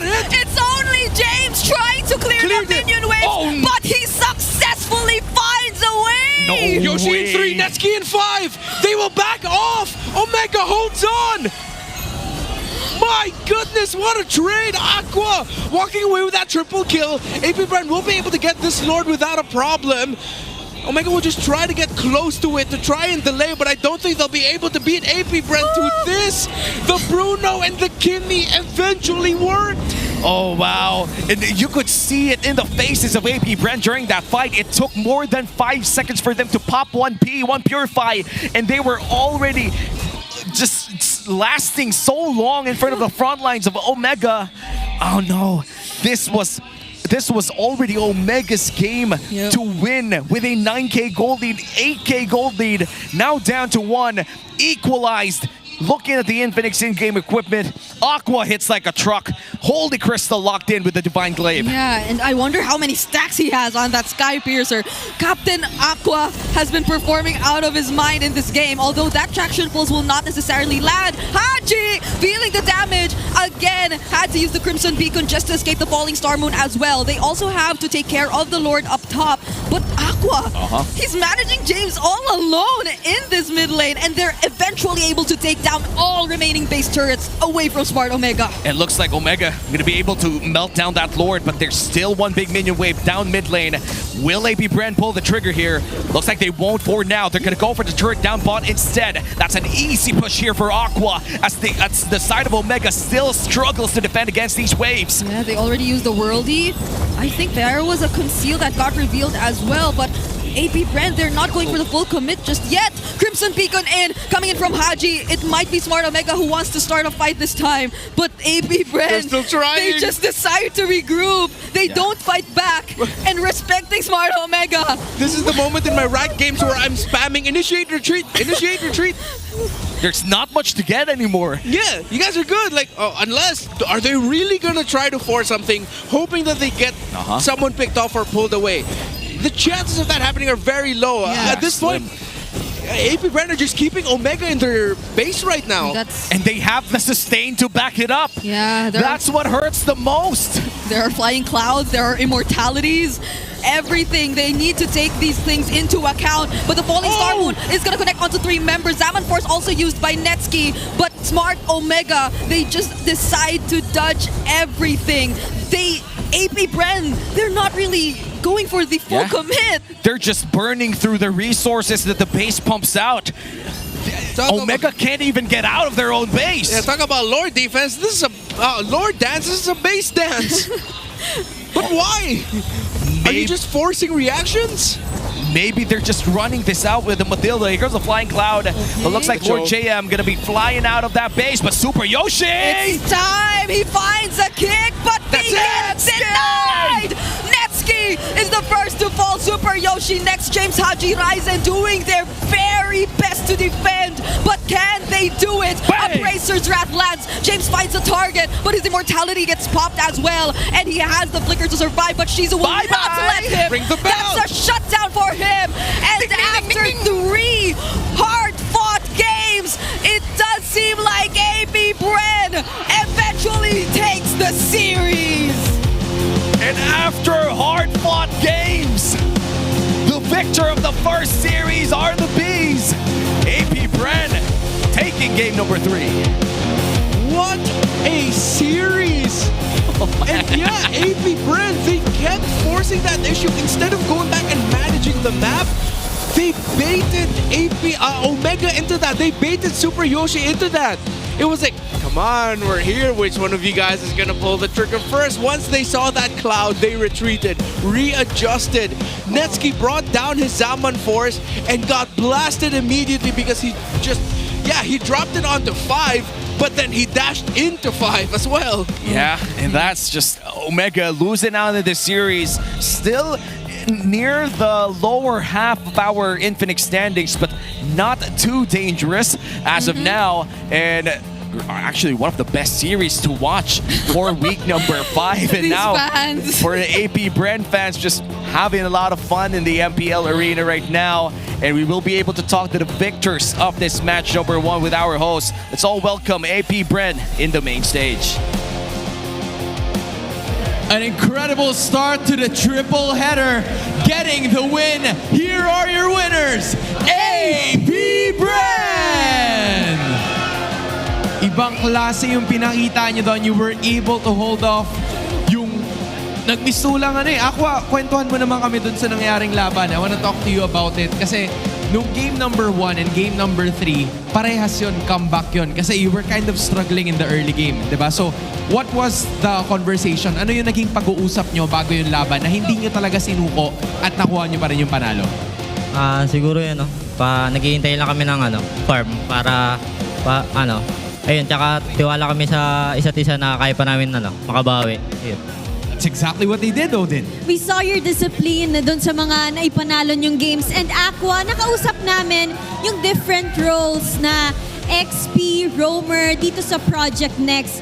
For you as a mid laner, ano ba yung pinaka-advantage para sa role mo? Pinaka-advantage na nakita mo ngayong Project Next for mid laners? Siguro yung sa room, kailangan parang pagalingan kung sino sa pagdating sa vision, pagalingan sila ng room tsaka sa mid. Parang nagtatago-taguan din kung sino unahan sa level 2 ganun. So talagang tandem lagi ang mid at roam pagdating sa ating mga rotations. Yeah, and that's one of the firsts na narinig natin kasi kadalasan, di ba, puro roam talaga. But now, the mid is added. Si James Punks naman, nasa niya sumisigaw para kay James. Ayun o! Ang daming fans! James Punks, man, napakarami mong tropa at supporters na nagpunta para sa araw na to. I wanna talk to you about, last week. Kasi last week, it wasn't the best result na nakita namin mula sa inyo. Pero ngayon, second round na. How did you reset? Ano yung mga ginawa nyo bago magsimula itong laban na to para makuha nyo yung panalo? Ang ginawa lang po namin, same pa rin kung ano ginagawa namin nung nakaraan. Tsaka kung paano kami nakareset, nag-usap-usap lang kami. Tapos yun, pinag-usapan namin yung next naming planong gagawin. Tapos yun, laban na ulit. At alam mo, Hans, nakita ko kasi si James Punks after that game number 2 na na-comeback sila ng Smart Omega. All smiles pa rin ang pinakita ni James Punks. So talagang evident na nagre-reset talaga sila every after the game. And bilang jungler game, James Punks, ano sa tingin mo yung pinakaganang mapa sa'yo considering na isa ka sa mga junglers na may wide hero pool? Tingin ko naman kung isa lang yung grass. Pero kung sa akin sa jungle, tingin ko naman lahat kaya ko anuhin I love that. Yun nga, ina-experience mo lahat yung pag-iiba ng mapa because there were different modes na nilaro nyo all throughout the series. Malaki ba yung epekto nun or somewhat ganun pa rin yung galaw nyo kumpara nung recent or nung last patch na meron tayo? Tingin ko po wala naman masyadong effect kasi clouds lang din yung nabago Parang makakatulong lang siya pag sa laning din sa early. Kasi yun nga, lumilipad ka. Pag napoka sa lane, makakabalik agad. Kaya di naman malaking Yo, just one last thing, pasalamatan mo naman ang lahat na sumusuporta sa iyo at yung iba na nanonood sa kanilang mga tahanan. Thank you so much sa inyo guys sa mga sumusuporta dito sa venue tsaka sa mga bahay-bahay. Yan lang. Ingat kayo palagi tsaka suportahan nyo lang kami. There we finally have it. Once again, your winners, APBR! Just a solid all-out performance coming in from the Bees, showcasing what they can do. At ngayon, from a winless Week 4 to an outstanding Week 5. It has been a series of comebacks na nakita natin sa kanilang tapatan. But at the end of the day, ang pinakamahalaga ay kung sino makakuha ng huling panalo sa kanilang pagtatapat. And just like their meeting nung first round ay nakuha natin ang same result with APBR winning against Smart Omega. Ako, maraming pag-uusapan ang ating mga casters. Kaya naman casters, inyo na to. Thank you so much, Hans and Odin, of course, to APBR as well. Welcome back to the desk. Still Uomi and Brigida and Renmar to bring you the breakdown for game number 3. That was such an intense series, and with the ending in game number 3, every game was a comeback game for whoever won. Yeah, it's nuts when you think about it. And I think this is now, unfortunately, this is already the round 2 of them. If ever somehow these two can make it to the playoffs, I hope they are each other's first round matchup. Yeah. I hope so too. Because it's the exact same outcome as what happened in the first half. A 2-1 for APBR. So Smart Omega, they're yet to get their revenge away from them. And by the way, props to X-Nova. He wasn't that much of the... he didn't have that much of the spotlight in the first few minutes of the game, but when they were all grouped up, you were starting to feel it. He was providing a lot of shields and the vision, and I think some of the Circling Eagle knockups that he could get also just came in the clutch. But definitely when you see a Matilda in your lineup, even though we weren't able to see him like set the tempo with his rotations, it was, again, it was in the counterplay, the shields provided, the sustain provided, that once Aqua already had the Divine Glaive Blood Wings, and Shizo already built up to the Maleficant third item, that's when we really started to see the value of this Matilda in team fights. Yeah, and so far for this game, it was left and right for these team fights. I feel like in the early parts of the game, it was given that Omega had a great lead, a tremendous lead even. APBR almost always bit more than they could chew in those early fights, but the moment that they got their items, the moment that the sustain came in or kicked in here for the side of APBR, it was severely hard for Omega to find the targets that they were easily accessing in the early game. Yeah, imagine there was a point where James had much more gold than Shizu, and that was, again, after the triple kill that he was able to secure up top. So clearly, your XP laner was already looking like the carry, and everyone else was around that same level of gold lead against their counterparts. So you could have really thought that this game was Omega's, but... Ooh, knock-up. The knock-up.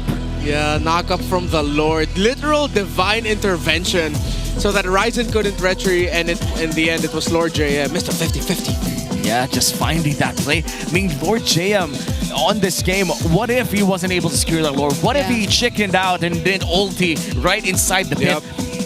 This would have been a very different game, because that Lord steal coming in from APBR made sure that the next few minutes for APBR was them keeping up from that 8k gold lead. Yeah, I feel like Lord JM was such a reliable Esmeralda in this game. He's not the guy to always go in first with the Falling Star Moons, but when you see the traction pulses coming in, he will always make sure to provide that follow-up Falling Star Moons. And even when he starts like going in by himself, even when it doesn't land, it doesn't connect, what matters is that he throws it out, and he's been doing that multiple times in this game. So I'm liking this performance that we're seeing from Lord JM. And here, this is where Omega, again, I feel like they were just like, come on, this has been going on too long, let's do something, let's press buttons and fight, when they shouldn't have. They were already managing everything so well, but they played the ultimate risky play and they got punished for it. APBR, it looks like they were just like, hey, Omega, come here, man, let's fight. And Omega fell into that. APBR played that beautifully. Yeah, and the moment Netsuki just went down, they already knew it was over. You even called it. That it was already finished the moment that Netsuki got bursted in front of all of the people of APBR. And now with this 21-minute game, this confirms that this entire series is an hour long. Oh, wow. The 3 games that we watched, the game 1 was 25. Game 2 was around 18 to 20 minutes, and this one's 21. So, oh my. 3 games, 1 hour of pure MLBB action, peak team fighting though. This is like the best scrappy team fighting that I've ever seen so far in Season 16. We were so close to beating records of like the longest game. Although we didn't, we were a minute away from beating the longest game record, but overall the series was really long and it was a well-fought series between these two teams. Like I could feel how draining it probably was for Smart Omega, but you could see it. Like they nearly had it multiple times, so maybe just a few things to tweak here and there. Yeah, so, I mean, similar to our cuisines. If the Indonesian brawl style is too spicy, the Filipino brawl style is too sweet at times. No, you just find those moments that make you go, wow, all right. Sometimes if it's not sweet, sometimes it's too sour. Yeah. People just come in left and right under turret. It's like, Wow. You did that earlier. And sometimes the timing is just so precise that you still go, like with Super Yoshi just going in for that Jeet Kune Do kick as well. Yeah. It's insane, man. Like, it's so hard to dissect this in a way that it's completely logical. Just because the team fighting that we've seen here, it's not completely devoid of logic, but it does not follow the norms of how team fighting is in the Philippines. Most of them just, it looks like it's episodic even. Like some of it would start, then stop, then start again, and then suddenly there's a plot twist at the end. Yeah, after multiple flashbacks. Yeah. I mean, I don't know if I felt like I just wanted to see a bit more of the Way of the Dragons from Super Yoshi. Or maybe it's a mix of him respecting that there's still a guiding wind, or that they have multiple purifies, that's why he can't just keep going for the Way of the Dragons. But this felt like a not so Super Yoshi show. Yeah. Well, there was that one fight where Aqua got the triple kill that he was able to find Shizo. Yeah, but then I think that's where eventually we got to see the value of multiple purifies. Wherein even though they got one down, and again, the value of having dual carries, because you also have the Kimmy, then next thing you know, wait, they actually still have an answer. With the Bruno gone, the Kimmy was still alive, and Aqua's the rich guy. Yep. Our BPR rich guy for game number 3, that would be Aqua on this Kimmy. And we did see him deal a lot of damage. And I do feel that he was online faster than Shizo in this game. At some point, they were building off of that very late Skypiercer pickup. But I feel like even if it's very late, it made sense. They needed the anti-heal. They needed the raw damage way before the execute that comes with the Skypiercer. Yeah, after he was able to rush the, I believe he rushed the Divine Clave at one point. Then he got the Skypiercer and then capped it off with the Holy Crystal? Yeah, there we go. And I don't know, he went Blood Wings, then Holy Crystal. Yeah, I like the itemization path here of Aqua, and then it just goes to show the real-time adjustment of APBR of acknowledging, wait, Shizo, sorry man, we gotta bench you first, Aqua, you first. Well, right now we're gonna go back to the winning calls of APBR. Hopefully it's hype, or maybe clean. Let's go to the Infinix mic check. Ako dito. Nag-question, patayan. Huwag sa micro to, pre. Andito si JM. Tara, basag pa. Ako sasalo pag malalim ako. Tara, lamang na tayo dito. Kaya sama-sama lang, lamang na tayo dito, pre. Arit lang to. Ikaw, Micro lang. Para pa nyo, walang arit to. Walang arit. Kalma ba? Huwag na natin pahingayin to, pre. Huwag natin pahingayin. Okay na item, sige. Sa atin yung mat pa. Pwede tayo mag-pressure. Nice, boys! Nice M, nice dad! Nice everyone! Pre, makinig kayo sa akin, pre. Naka-momentum na ako. Kalma. Huwag natin palabasin. Hero lang. Tingin, pre, ha? Hero. Ubusin natin. Yo, that was in Tagalog and I couldn't understand anything else. Tagalog, multiple languages. I think I heard some Spanish in there too. ¿Qué? Yo soy Uomi. Whoa. ¿Qué pasa? What? Yo soy grande mucho. Wow, I don't know what that means. Deutschland. Deutschland. Whatever. Welcome back from Germany, by the way. Anyway, that has been just our first series. Our next series is Twisted Minds versus Falcons. Woo! Another shot of redemption here for Falcons. Meanwhile, for Twisted Minds, still number 4 in our league. The super rookies of Season 16 is looking great. They're right behind us. Yeah. Falcons are right behind us. And Twisted Minds are preparing for the upcoming match too. I cannot wait to watch this because I will just be a watcher. Yeah, it's gonna be tough. I think we're gonna see some Francos. Oh! We're gonna see some Salinas. What else? You know what? I'll toss it out there. An Atlas. An Atlas. Well, hopefully we see all of that, because that has been match number 1. We've been your caster, Suomi here with Brigida and Renmar. Don't worry, we're still gonna send you over to Wolf to the Owl. Thank you so much, casters, at thank you so much, APBR at Omega, dahil binigyan na tayo ng magandang series sa ngayon. At actually, madami tayong matututunan or at least mariri-learn when it comes to video games and MOBAs in particular. Dahil alam natin at its very core, ang Mobile Legends ay talagang game na pagalingang pumindot in the end. And so far, para dito sa series natin, kung sino yung team na nanalo sa early game ay natatalo sa laro. That's game 1, game 2, and game number 3. And I guess it's mainly because of the fact na kailangan talaga mas magaling ka lang mag-in-game decision making pagdating sa late game. Actually, kung titignan natin yung patch, marami nating beses sinasabi na dapat magaling ka sa early game, dapat ma-active yung roamers ka. But in this particular series, we are reminded na hindi lang yan ang dapat mong gawin. You still have to be very good with your decision making. At yan ang ginawa ng APBR in game 1 and game number 3. Now, it's always notable na ang APBR ngayon ay napaganda ng late game team fighting. Pati na rin yung shot calling nila. Narinig din naman natin dun sa mismong mic test na maganda yung pagkaka-identify nila ng tamang targets. Nobody panics, pero everybody's hyping each other up para talagang dumiin yung shot call at sundin ng kung sino man yung dapat susunod dun sa shot call na yon. Also, yung strength ng ating active roamers ay kitang-kita naman in the early game. We can see even si Super Yoshi, ang lakas na kanyang ipinapakita sa early game and even with Xnova. However, yung mga late game na box yung importante. To be fair, I really like kung paano nahuli ni Super Yoshi yung good targets niya. But the box overall, or ito yung sinasabi nating formation ng bawat pyesa ng side ng Omega, dun lang talaga sila nag-struggle. Even in their Lord Dances, dun lang din sila natalo. And unfortunately, for Omega, hindi nila matutuloy yung streak nila this week. For APBR, napakagandang momentum naman to heading into the regular season. That's it for this series. Mamaya naman, it's Twisted Minds going up against Falcons. Huwag mo kayong aalis, magbabalik ang MPLPH Season 16.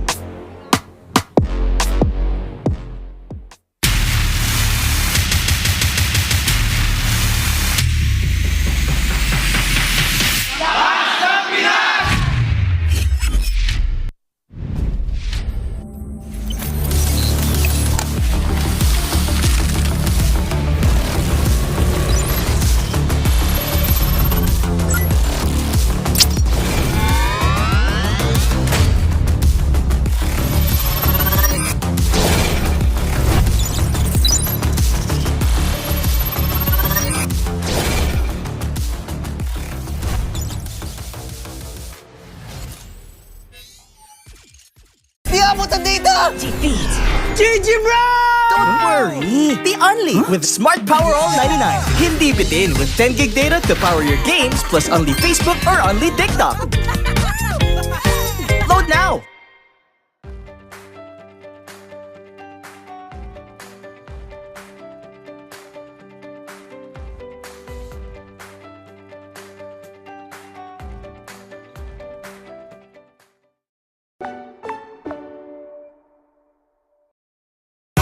Enemy alert. Your scalp gets 1.5 times greasier, causing dandruff. Get triple anti-dandruff power. Supercharged with Clear. Pang-marinade! Panggisa! Pampasarap! Ang daming ititimpla! Luto mo yan with Knorr Liquid Seasoning. Mula luto tong plato, sarap panalo! Luto tong plato, sarap panalo! Luto tong plato, sarap panalo! Luto tong plato, panalo ang luto mo!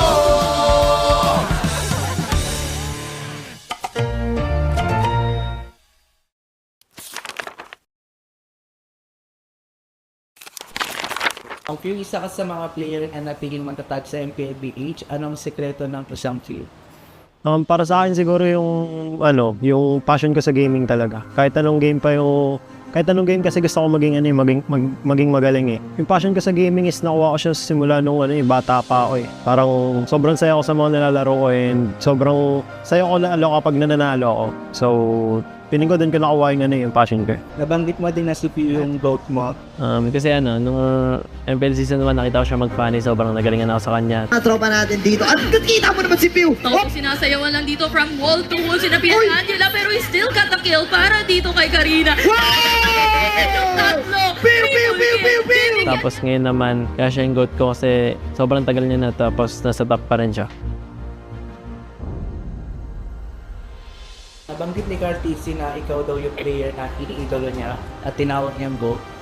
Siyempre masaya kasi yung lahat ng tao na parang nag-ML ang sasabihin ko na si Carl talaga eh. Lalo na siya ng international and masaya pa rin na nakikita niya na ganun.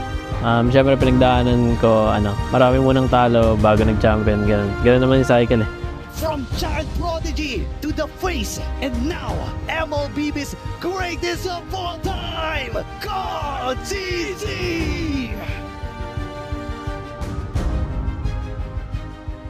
Paano nito nabago yung buhay mo at yung pananaw mo sa tumay?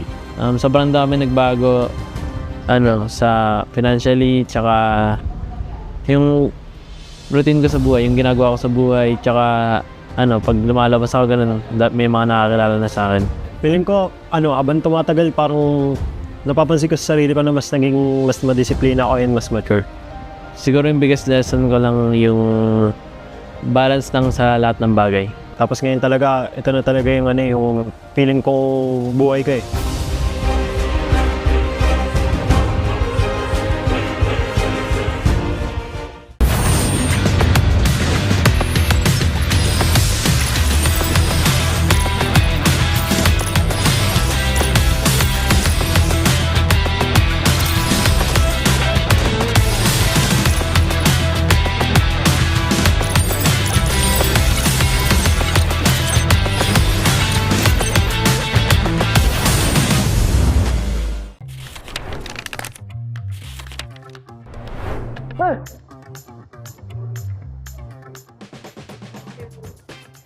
Siya, sino yun? Si Gary? Esmeralda? Edith. Si Edith. Edith. Arnold. Edith. Edith niya. Ano? Edith. Robe. Edith. Yan si Grak. Grak. Grak. Grak. Grak. Grak, grak, grak, grak. Uy, nauna ako kanina sa Edith. Sige, all one. Pinagbigyan kasi nila ako eh. Lancelot! Lancelot. Si Lance. Lance! Sabay tayo, par. Okay, 3, 2. Ranger. Si Bution. Ranger. Ay, nawala ako. Okay, sabay ulit. Competitive. Florin. Ay, Florin. Wala.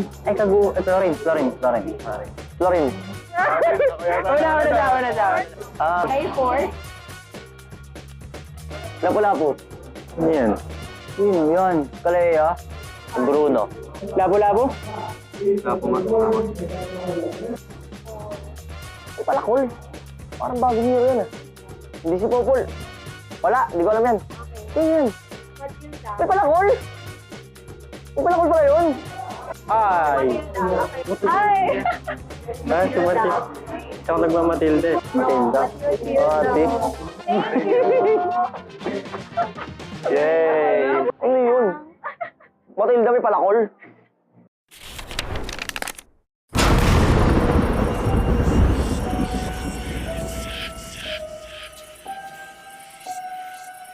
Gising na ako, nandiwala ako sa swerte. Sabi mo, mag-win streak ko to. Dahil sa'yo, tambak na ako!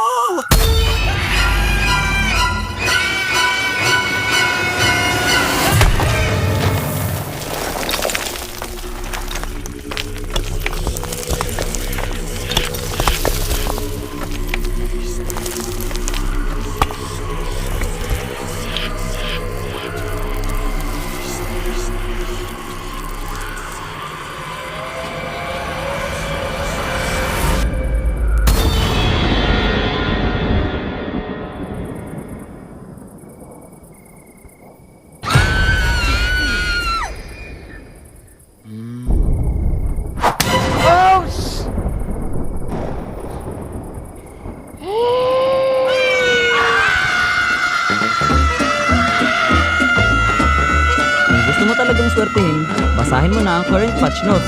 Andito na ang Ready for Next, the biggest gameplay update of the year.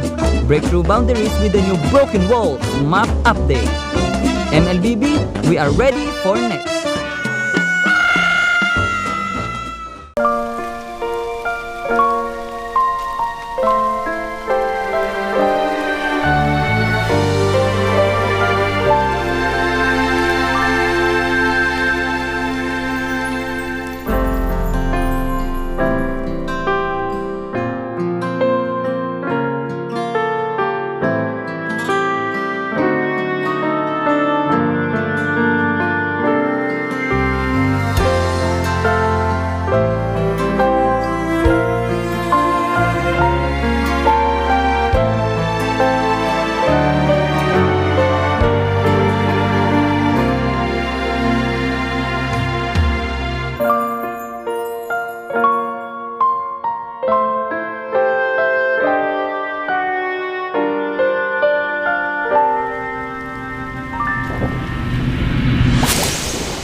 Kung bakit nawala?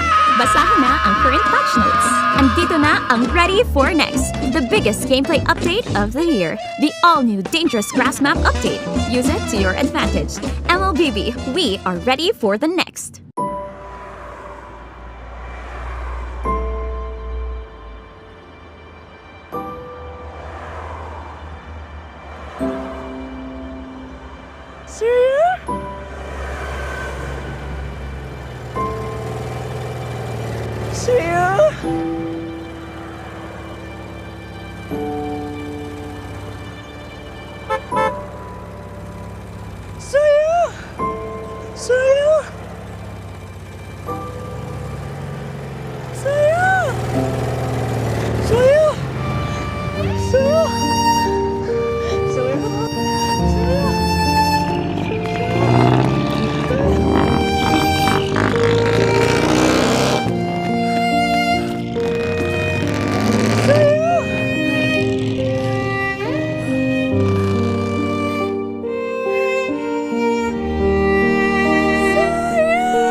Napag-iwanan ka na rin ba?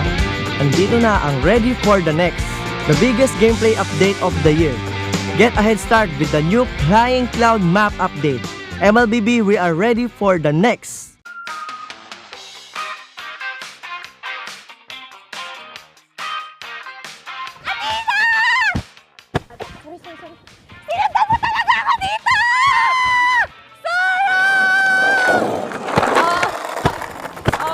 Hoy, ano ba mga bulag ba kayo? Hindi parang mga bulag kasi wala ba kayo nakikita? Mga bulag!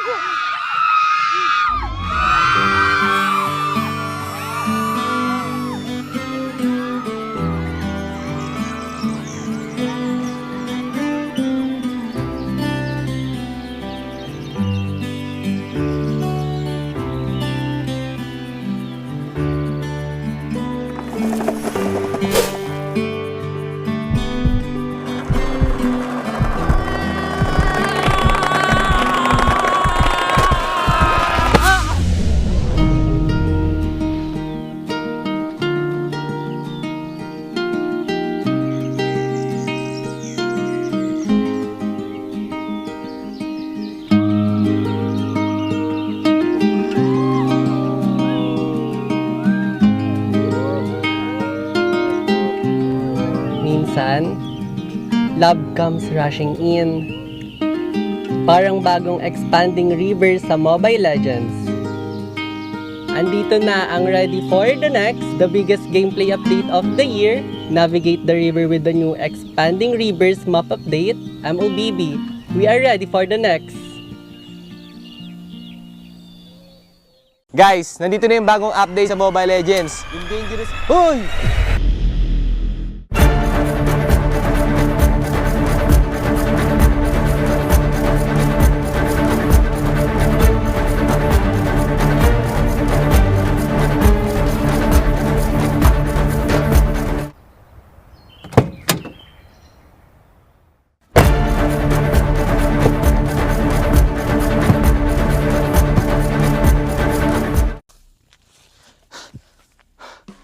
Okay, guys, yung sinasabi ko nga pala kanina yung bagong update. So una, yung dangerous grass at yung broken walls. So sa broken walls, guys, meron mga iba't ibang butas yung mga walls sa mapa. So mas magbe-benefit dito yung mga jungler kasi mas magiging mabilis na yung pag-gank nila kasi mas mabilis na yung pag-roam nila sa mapa dahil may butas na. At guys, magbe-benefit din dito yung mga heroes na walang mobility dahil di na nila kailangan ng mobility para humakbang sa mga walls na to kasi may butas na nga.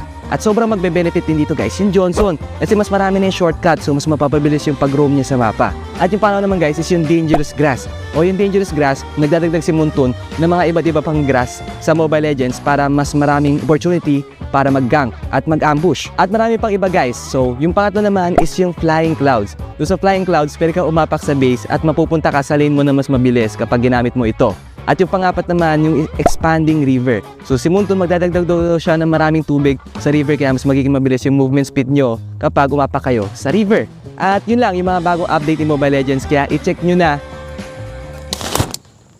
Payong mo. Meow, meow, meow, meow, meow.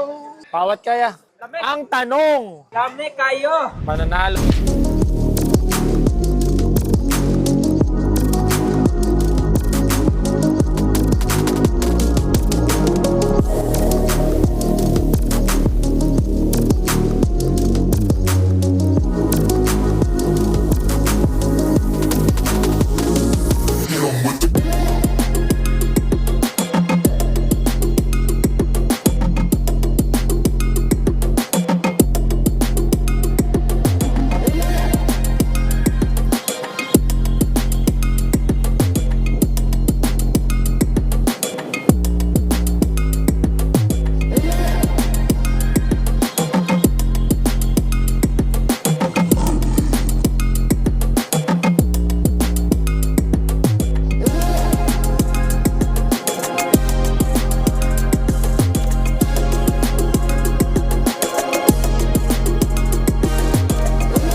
Lakas ng Pinas, malakas Pilipinas, malakas kahit anong lane we become the monsters.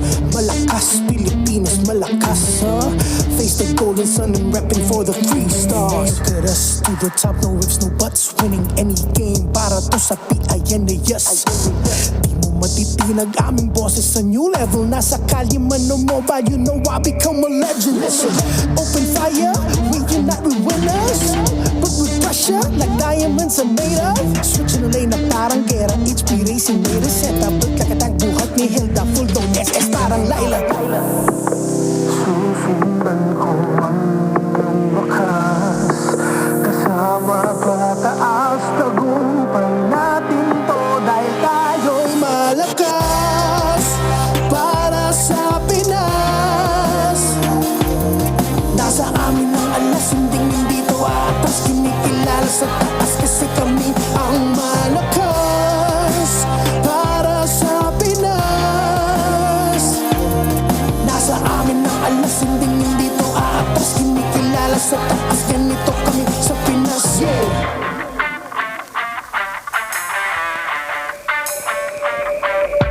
Laging MVP, no surrender, no retreat. Pag nagsama-sama, just imagine what we can achieve. Laging MVP, no surrender, no retreat. Giving 100 on my all, cause we just cannot be defeated. We are unstoppable, immune and invulnerable. Ready ang equipment, lahat frozen, mala crowd control. Pakita on the jab, east to the southeast.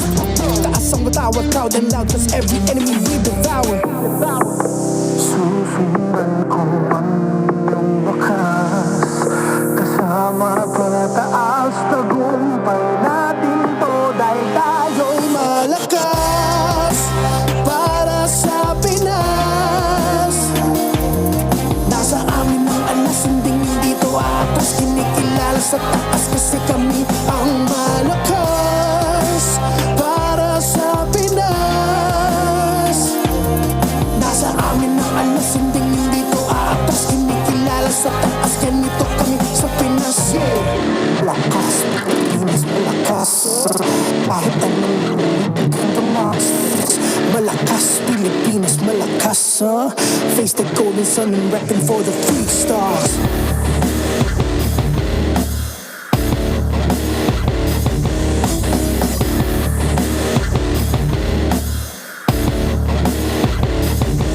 Ang lakas ng Pinas, reunite with the stars. Ang lakas ng Pinas, reunite with the stars. Ang lakas ng Pinas, reunite with the stars. Ang lakas ng Pinas, with the stars.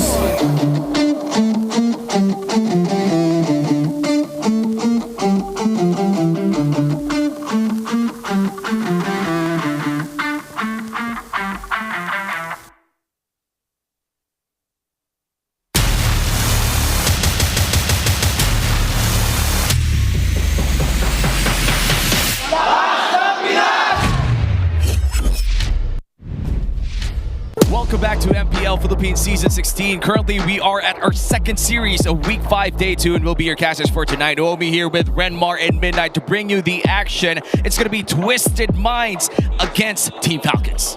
Yeah, I am looking forward to seeing this one, mainly because, well, look what I'm wearing. Yeah, I was going to ask, are you? No, I'm not, because I'm honestly going to this thing and Twisted Minds is absolutely going to whoop us Falcons, guys. Yeah, I mean, as much as we've seen a lot of like good moments from Team Falcons, let's face the reality, they still haven't been able to close out a series after their first win against Aurora, and even then, that was taken away yesterday. Yeah. After a reverse sweep. Yes. I thought after winning game 1 as yo, we're actually going to sweep Aurora. Nope, we did not. Well, heartbreaking as it is, they still have a shot to another part of redemption here against Twisted Minds, and hopefully it is a bit easier for them. And to be fair, for Twisted Minds, they are currently in the middle of the league, which means that there is a bigger chance here that Falcons actually pulls up an upset. But before we head on to that, let's head on to more data and more GG. Experience the winning power of Smart's only 5G and enjoy it with the Smart Digital Prepaid eSIM. What's the simply reliable telco partner of the MPL? Trick question, it's only Smart. Victories you can count on. You know, when we look at the victories that could possibly go here inside this match, let's go back to the victories that we watched earlier. It was such a delicious series to watch.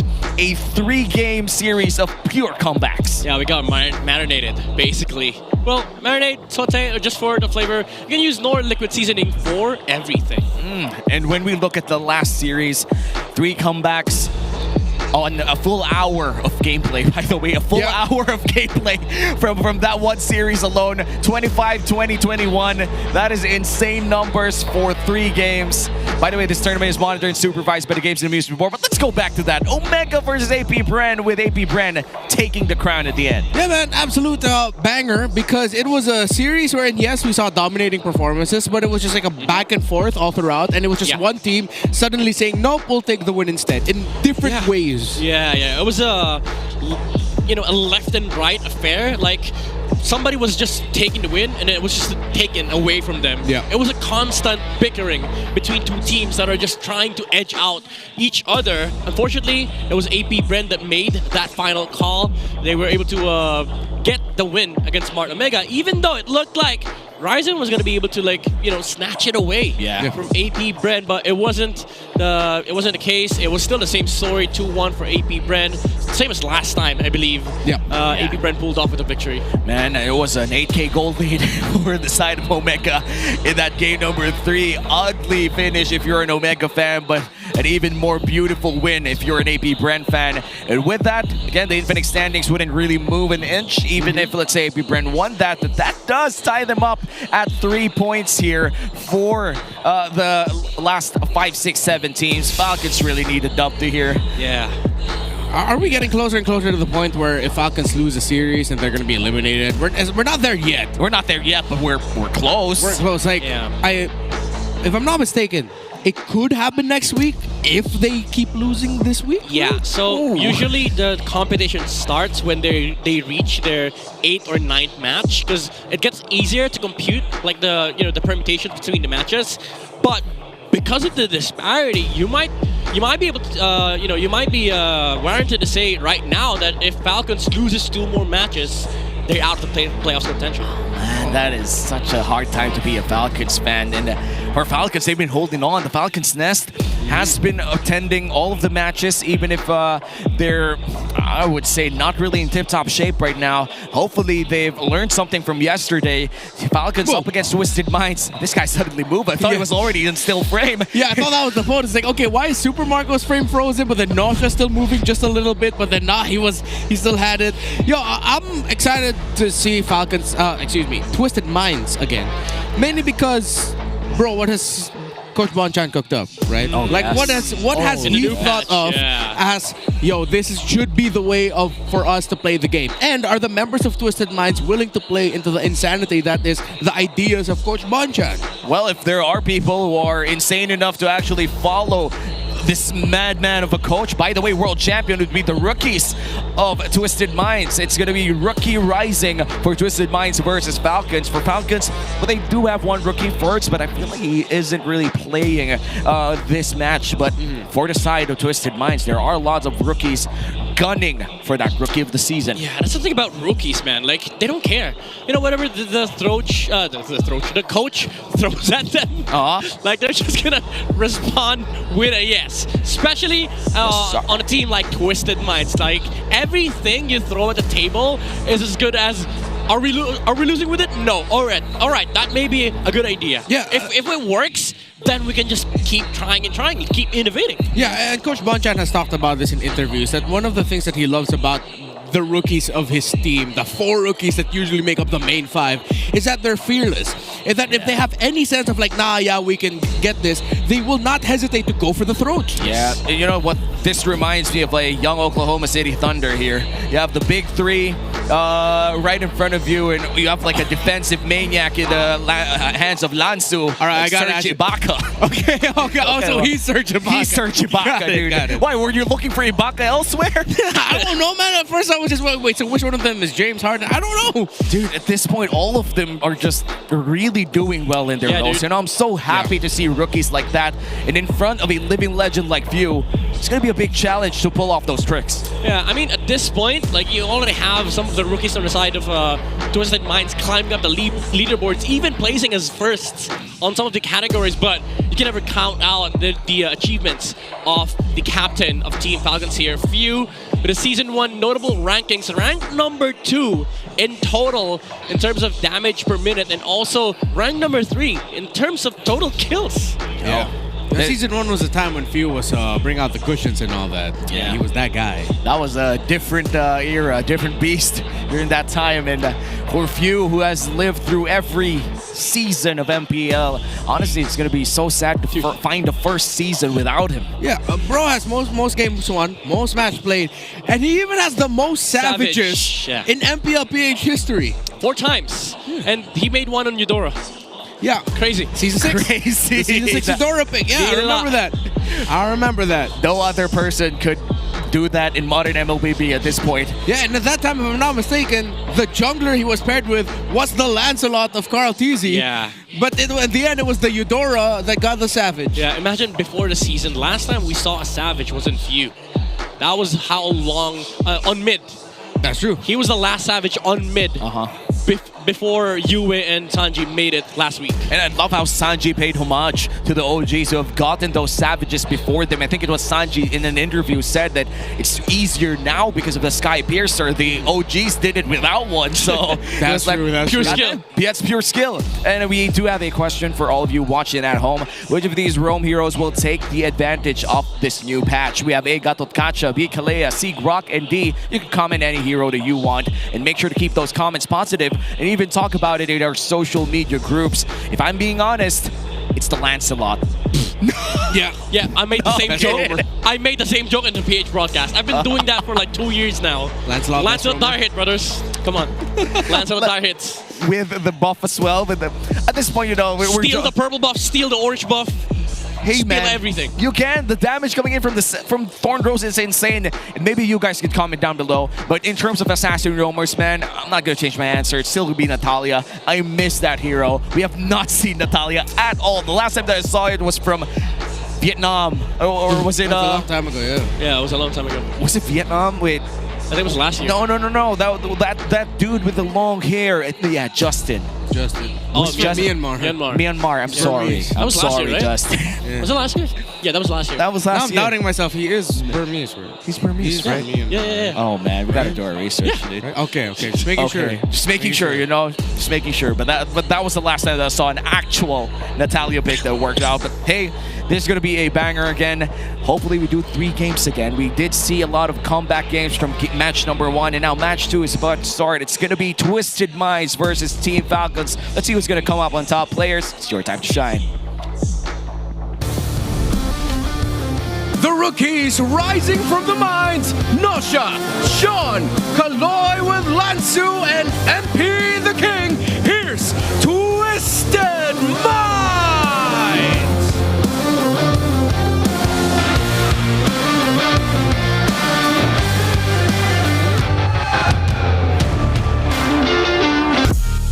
Down but not out, let them hear your cheers. Falcons Nest, Flap Teasy, Kyle Teasy, Few, Ogwin, and Super Marco, Team Falcons!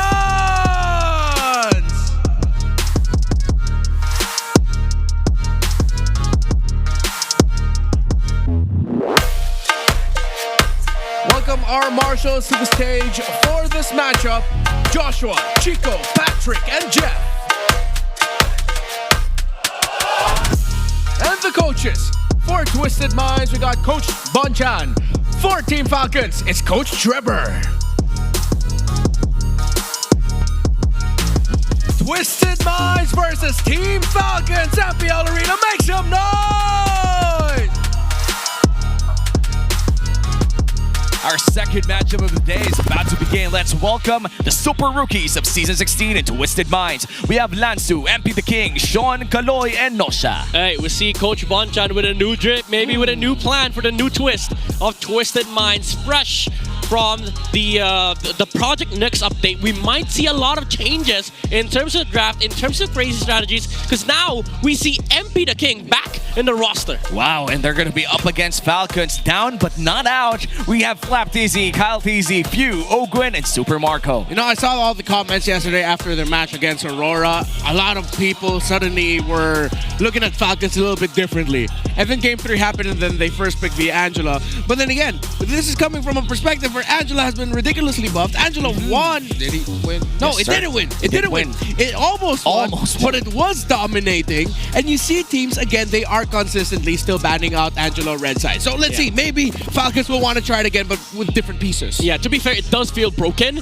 and I think both teams would be eyeing to contest that hero. Even Twisted Minds, we all know Coach Bonchan's history with the hero, especially in Twisted Minds. They've tried pulling off so many Angela picks before, even with the Leomords, the Angelas, sometimes the CCs. So we never know. Now that you look at the composition of Twisted Minds, they could just pull off a Uranus XP once again, bring the Angela to the table, and make sure that Falcons crumble in the early game pressure. Let's see if that's going to be the case here for Twisted Minds. You're right. Coach Bonchan is the birth father of the Ube strategy way back in the Crown era. And now that the sustain is looking back in the game, maybe it's time that something new comes out of Twisted Minds. I'm just so excited to see if Coach Bonchan had cooked up something here. Yeah, like maybe something for MP the King, something unique in the jungle? Well, we'll see later. We're going to go back in time first and check out the moments before the game started in our smart 5G ping test.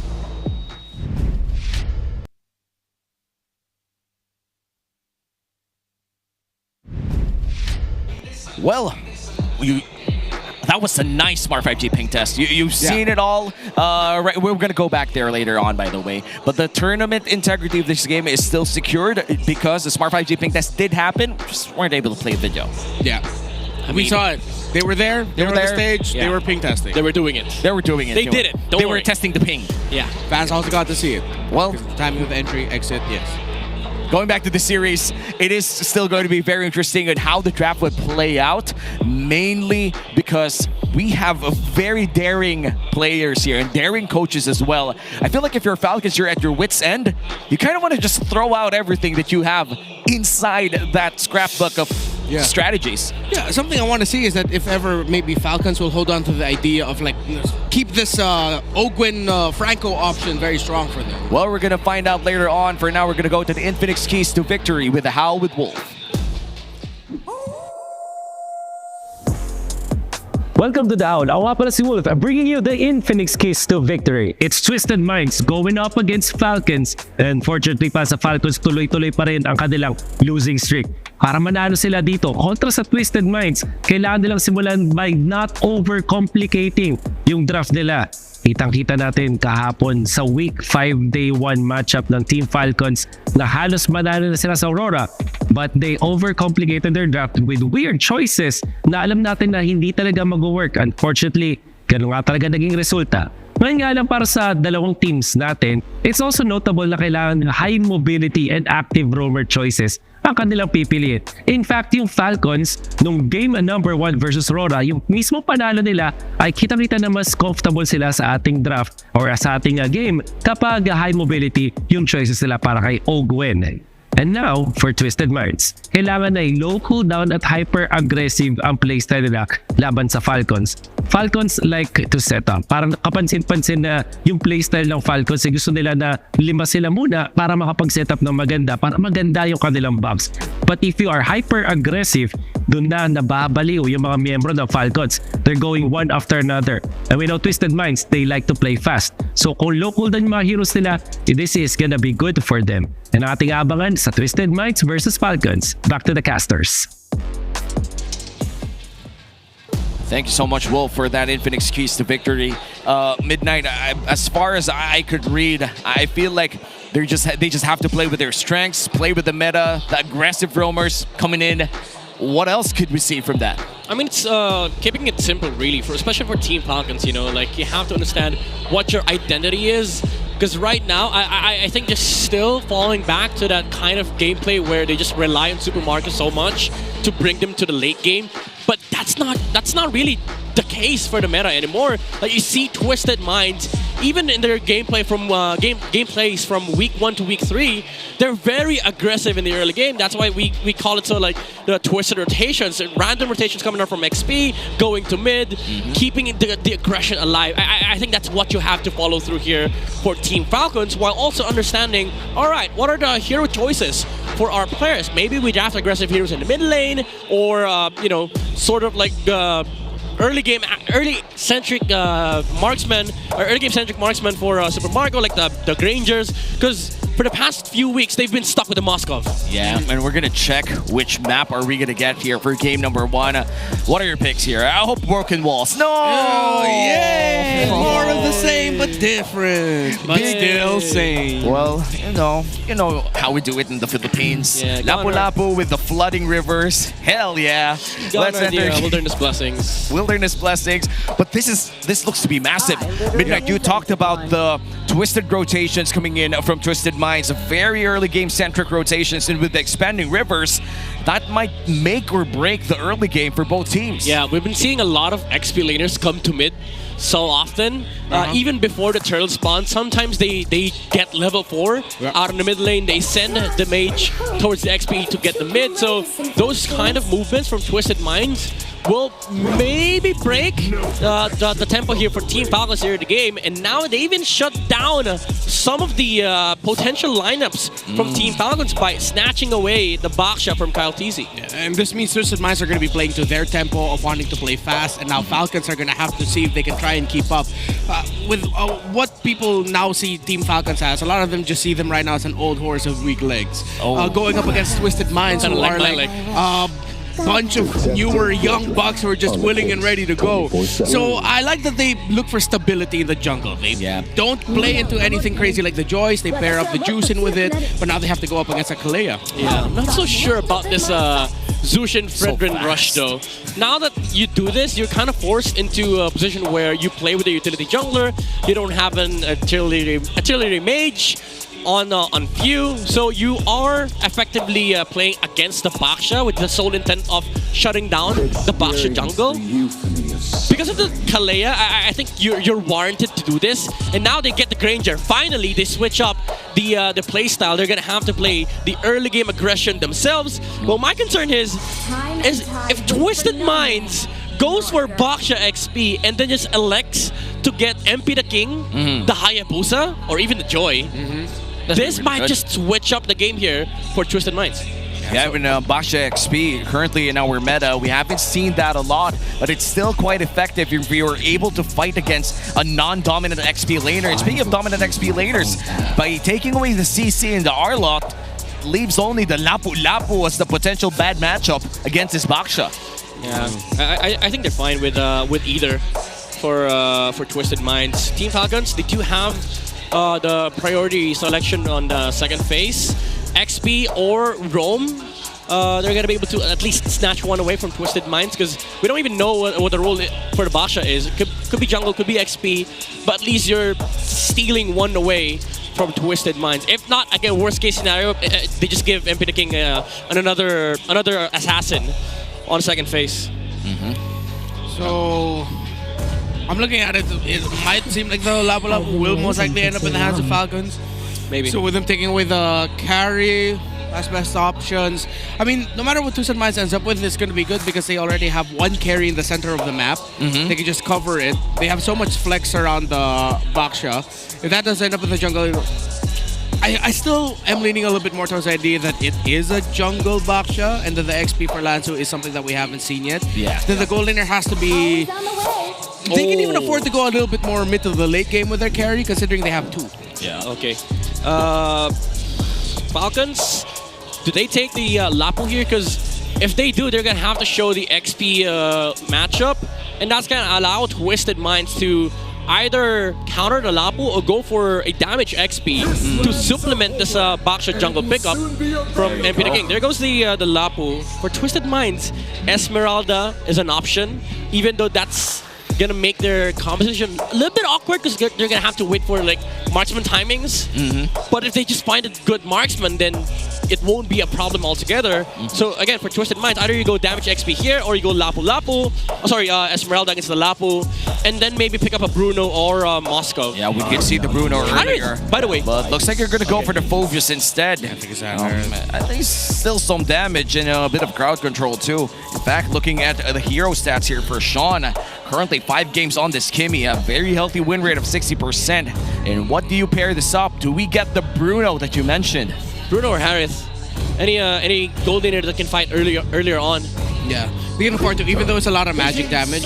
Wow. They'll still go for the Moskov. I mean, we did pose a possibility they'll just go for something a little bit more mid to the late game. They spread out their damage profile a little bit better. And yeah, Twisted Minds going for a slightly more conservative route. Yeah, dude, I'm actually surprised they draft this way, week 5. They're drafting like Team Falcons.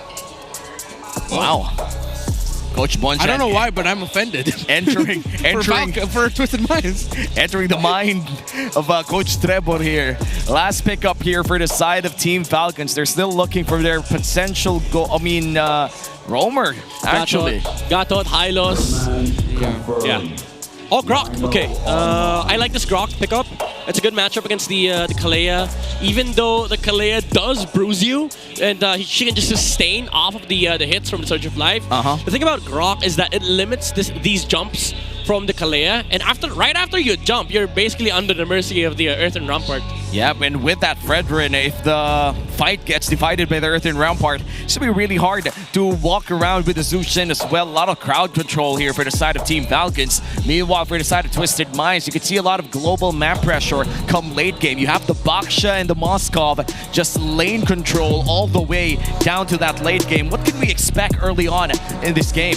I'd say for Twisted Minds, they're the ones dodging in this game, maybe looking for trades, forcing like skirmishes away from the Moskov, while you have Team Falcons constantly controlling these objectives against Twisted Minds because of their early game advantage. They have the damage from the Lapu-Lapu, the damage from the Granger, and also insane control from the Zushin and Fredrin. Yesterday was a sad chapter for Team Falcons, still currently on a cold 7-game losing streak. And up against Twisted Minds right now, we're about to enter our second best of 3 of the night. It's going to be the game 1 between Twisted Minds against Team Falcons. Wow, with a lot of late game lineups here for the side of Twisted Minds. Yeah, it's going to be a tough climb here for the Falcons up against the Super Rookies, who, again, they are not going to be hesitant to go full-on aggro if they can find the advantage. Similar to what they're doing here in the center of the map, despite going up against a Juicin. Oh, Sean. Ouch. Oh, got to be careful there, sir. Ouch. Oh, no, not like that. That was a good wall from Ogwin. I was going to ask earlier if they didn't wall the wave, because Twisted Minds was able to clear the wave much faster than them. But again, the punish from Ogwin was there, getting Sean twice. But again, the Surge of Life, the advantage of having so many heals in the laning stage does answer up the pressure coming off from the Grok. Yep, and so far it looks like no big trades so far inside the map. Just a bit of poking against each other inside the lane, but Kaloy has other ideas. Just gives a clear advantage to this Phobius. Oh, Kyle TZ. Was he able to win that, Richard? No, Lanzo got it. Okay, Lanzo still got the last set of the XP, okay. And so in entering the 1-minute mark, still nothing much happening inside the map. It's just quick rotations from all. This is something that I've been waiting to see in MPL. The roamers just going from lane to lane and clearing waves. You see some bit of advantage on XP on the Kalea, but Sean oversteps. Big trade there in the mid. You still, okay, so now that they're playing a little bit more, I feel like they're using their veteran wilds against Twisted Minds. Yeah, well, going back to what you pointed out, Midnight, what do you mean, like, roamers clearing out lane after lane? Yeah, because now you see them almost getting level 4 just off of the 40% extra golden XP you gain from clearing the waves with your mid laners. Unfortunately, Sean, he thought maybe the Surge of Life was active already when Kaloy jumped in. Unfortunately, it wasn't. So the Kimmy still died, but still got level 4, and now there's just a burst turtle here for Team Falcons. Okay, MP Viking close by. Here comes an entry by Flap TZ. Here comes the SOD as well. The stun, the perfect combo, but Kyle TZ still walks away with the turtle. Ogwin gets the kill over MP the King. Flap TZ looks like he's going to be up next to the Falcon as Kaloy takes down one. Latu takes down another. This could be 3 down for Falcons, and yes, it is Twisted Minds counter out the turtle take by Falcons. Oh wow, 3 people down for the side of Team Falcons for the price of a turtle and an immediate Sky Piercer for the Kimmy. Wow, a rush from greedy Sean. rush. It is greedy, but it might just work because now you're fighting the HP battle against Twisted Minds. Now that team fight was okay for Team Falcons, but when they lost the tectonic charge from Ogwin, you saw how the damage was there from Team Falcons, but it's getting repelled by the Surge of Life. The heals coming out from Kalea allowed Twisted Minds to just out-damage Team Falcons. Even though MP the King died from that skirmish, Lansu and Kaloy was just able to dish so many punches in the backline, and Team Falcons, they just didn't have anything left in the tank. Equalized as well after those 3 kills. Gotta say, I was visiting Twisted Minds live stream, and especially for Sean here. It was joking around how he's gonna play Kimmy in the MPL and then buy Sky Piercer as his first item. I didn't think that he would actually take it seriously, and now we're here. Week 5, day 2. He debuts this Kimmy with no boots and a Sky Piercer to his name. Yeah, it wasn't a joke. It was a warning shot. It was a warning shot right in the live stream with 200 viewers live watching. I'm gonna do this in MPL. Little did you know, it was a strat reveal. Strat reveal, dude. But then everyone's gonna say, nah, he's just messing around. No, but it's actually legit. Oh man, you know what? He also said another thing. What? He also confirmed right there and there on a random Tuesday afternoon that Sensui's not gonna play this weekend. He straight up said, oh, it's gonna be MP the King playing this weekend. All right, so if you want to find out the strats of Twisted Minds, you hop onto Sean's live stream. Yep. Got it. My boy spitting facts. Oh, meanwhile, in the center of the map, good wall hit there by Ogwin. They're only going to poke down Lansu. They're not going to go for a full aggro commit onto him. Yeah. Falcons will be looking into a turtle dance instead. Oh yeah, and it's going to be started here by Team Falcons. Kaloy trying to find a way, but Lansu already in the vicinity of that pit. Okay, if you already used the Crimson Beacon, Flaptz already entered as well. Line Shaker committed. They missed everything. Here comes the punish. Dark Wave and the jump as well. But Ogwin with a tech charge. Turning it around. SOD entry. Are they going to commit it? Oh my goodness, falls. The turnaround by Twisted Minds is real. As few can only back with the rest of Falcons. Twisted win again. Dude, Lansu has to chill because he's giving so many headaches to Team Falcons with all of the heads being smashed by the Movius. The sustain is insane. Even though it started awkward for Twisted Minds, they lost the Kalea. They didn't have enough access to the they didn't have access to the Surge of Life. But because Team Falcons has used everything, they had nothing against the Movius. And again, Nausea with a Spear of Destruction, putting so much pressure for Team Falcons to disengage. That's like back-to-back 3-man Dark Waves from Lansu. Lansu, chill. Chill, my boy. He's just doing so much. It's not playoffs. It's not yet playoffs, and he's sure as hell playing like he's already part of it. And Lansu just showing off a lot of obvious mechanics here. Entering the 6-minute mark, we have a 2K gold lead coming in from Twisted Minds. But in terms of Turtles, it's still pretty much the same for both squads. It's just the fights have been working out here for the side of Twisted Minds. But it might change as a Sky Piercer pickup here is for Super Marco 6 minutes in. Yeah, let's see if they'll actually be able to punish and be the ones, not be the ones getting punished here. Because so far we've seen Falcons a little bit shaky on the team fights. Some things are landing, most things are not. Yeah. And that means Twisted Minds, they can just go in with a later entry and go for the counter. So far, Twisted Minds are fighting better than Falcons. Yeah, that's a Kalea though. Like, he doesn't mind losing some HP. Yeah, he can regen it.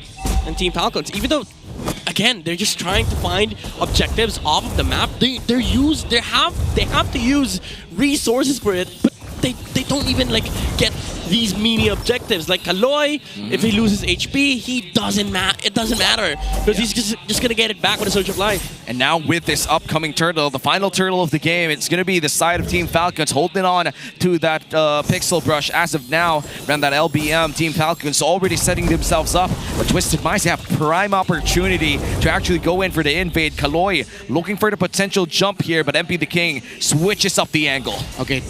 Falcons needs to watch out for the team fight, and here comes the entry. Caltese gets the turtle again. That's going to be a pick off there by Kaloy. A stun by Super Marco. Make that actually. Flapteezy, the SOD's not going to land. Flapteezy doesn't matter. Down. They couldn't get Sean down. The Skypiercer rush is working out. Ogwin with a tech charge to try and save them. Lanzo secures the kill, but Super Marco trades him out. Well, 2 for 1 plus a turtle. Team Falcons, did they win that trade? No, not at all. It's all Twisted Minds. They got a tower on the bottom side. They took down 2 heroes, and they only lose the Phobius. They're still making space for Nausea. Oh, wow. Things are not looking great here for Team Falcons. We're entering the 8-minute mark, and Lanzu is still playing out of his mind. I guess you could say silver lining for Super Marco is that at least he's getting some charges up on the Skypiercer. But their main concern is Twisted Minds going to late game. There is a Moskov in this game. Okay. Flapteezy entry with a Raging Slash, everything thrown at him as well. Meanwhile, Falcons left Nosha in the back. Few is there, ready to answer. He gets to bring him up. A stun by the Lapu Lapu finally gets taken out. Few takes down Nosha. 1-for-1 trade. Falcons are winning. That's 2 down on the side of Twisted Minds. Shut down onto Sean by Caltese. Double kill for Few. FP King is gone. Wipe out for Falcons. The turnaround. And finally, Team Falcons able to find their first winning team fight, equalizes this game 9 minutes in. Yeah, now that's very obvious. It was a greedy call from Twisted Minds to utilize the Moskov in that engagement. Yeah. Even dashing behind the Granger, the immediate response from Team Falcons was, hey, look at the Moskov, turn on the Moskov, and right they did. The stun from Flapteezy came through, even with the flicker out from Nausea. There were just so many control that came out from Team Falcons, and Nausea was held down. Man, that was so early coming in from Nausea as well. It was a great SOD, a fight that they could have won. But look at that, so many knockups just landing on the side of Team Falcons. And finally, with that clutch Skypiercer as well coming in from Super Marco, they're able to finally get their first 4 stacks in. And this is probably Team Falcons' best chance to take this game. Well, let's see if Twisted Minds are going to be able to find an answer. And the King Shield Unity's up, jumps in, last to take a lot of damage. Twisted Minds gets blasted. SOD in, but it might be too tough to take. Moskov pushes up top while Kaloy gets taken out. Double kill for Super Marco. Flapteezy with his zone out. And again, another win for Falcons as Nausea plays the map. But the Lord, Team Falcons, they're still going to continue pushing this up. There's no SOD available here for this Moskov. SOD. So I feel like this is still going to be a Lord secured by Team Falcons. And a free Lord. Nausea able to escape for now, but Flapteezy looking for the stun. What? It connects! He'll be able to land it. Here comes Few as well. Ogwin is there. 3v1. Nausea gets knocked out. What was that? Oh my, rookie mistakes coming out from Twisted Minds. The Moskov stayed on the top lane instead of going back and defending middle lane so that MP the King can roam around the bushes. But because of that, Team Falcons understands, all right, we're back to our timing. We have a lot of gold on the Granger. There's so much damage, there's so much control. We can just, brute force the front line, let Super Marco do his thing. And this is why a hero like Granger is something that can work for Team Falcons. You have a team that understands macro. You just need the firepower to actually win team fights. Yeah. Well, the Holy Shields clear out the mid lane, and now in the bottom lane, they continue the siege. 5 people sent out here by Team Falcons. It seems they're going to try to force out this Holy Shield as well with that wall. What a creative use from that earthen rampart. Yeah, Ogwin's been on fire with his Grok. Super Marco bulletproof as well. 602 conceal play. Flapteezy threatening with the ultimate. He baits himself out, maybe. CC Mew, but he's gonna get pulled back. Ogwin with a tech charge. Kaloy takes a lot of damage, and that's godlike for Super Marco. Epi the King brought down really low. Is he gonna be taken out? The turnaround, but a double kill still for Marco. Nausea goes in. Lanzu goes forward. Jumping on Few. A shutdown by Sean. But Marco is still popping heads. He's popped 3. That's a triple for him. Nausea backs off with Sean. Those micro outplays though. Yeah, doesn't feel like they're playing against rookies. Team Falcons, they had to work for it. And Twisted Minds, they still defend the tower in the middle lane. Good jump coming out from Lanzu once again, saving their tower in the middle lane. How do you even find those angles? Like, I don't know. I didn't even see that dark wave angle. I just suddenly saw 3 people jumping towards Twisted Minds. Yeah. And in my head, oh wow, Lanzu did it again. And it was cool because that went almost the same time as Caltese being able to bring out a taunt. Yeah, dude, I was gonna ask, why would you find that angle? Because it's not just about the timing, it's not just about the the targets. It was the Fredrin and the Grok in front of him, but he decided to go for it anyway. He was just like, I just need to jump. And he did, and that's why Twisted Minds, they didn't lose a single inhibitor turret in that Lord push coming in from Team Falcons, but that doesn't remove the fact that Team Falcons did get a lot of gold out of that push. Yes. Now ahead by 5,000 gold, they still have a major advantage here in the upcoming Lord fight. Yeah, Wind of Nature already built now for Nausea, so this somehow changes up the dynamic of this team fight, because now every jump from Nausea, it has to be dealt with a stun. It can't just be the damage coming off from the Lapu or the Granger. It has to be a crowd control, because if not, if Nausea somehow finds the Granger on the back line, it might just spell the end of the team fight right then and there. Well, right now they're going to start the Lord here. Team Falcons, Twisted Minds, the SOD is available, but I feel like they're going to burst down the Lord quite quickly. Okay, wall up, MP the King on the right side of it. Falcons now slowing it down. They know the threat that Twisted Minds might be able to turn it around. MP the King, this has to go in. Is he immune? MP the King gets punished. He gets taunted. Everything between tossed at him. MP the King still survives. Here comes Kaloy with an entry as well. A few flickers forward. Making a beacon. Instead, the turnaround by Twisted. They missed it. That's two. Both TZ's down, but Marco still lives.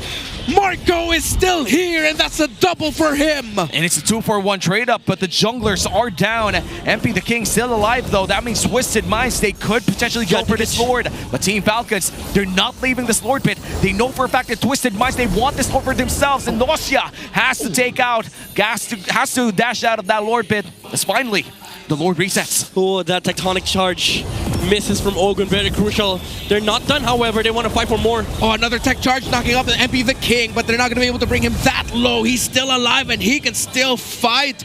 What else can Falcons do here? Because Twisted Minds are giving them a run for their money. Yeah, now they will lose the setup for the Lord pit. They have to address the slow push building up on top lane. Flap TZ fixed the wave for a bit, but it's still slowly pushing for Twisted Minds. If they don't deal with that, Twisted could just wait in this Lord dance. Team Falcons, they are the ones who are required to sort of either address the top lane or force the issue by charging with a set from Ogwin. And there's just so much global presence here for Twisted Minds. You have the Moskov, you have the Baksha.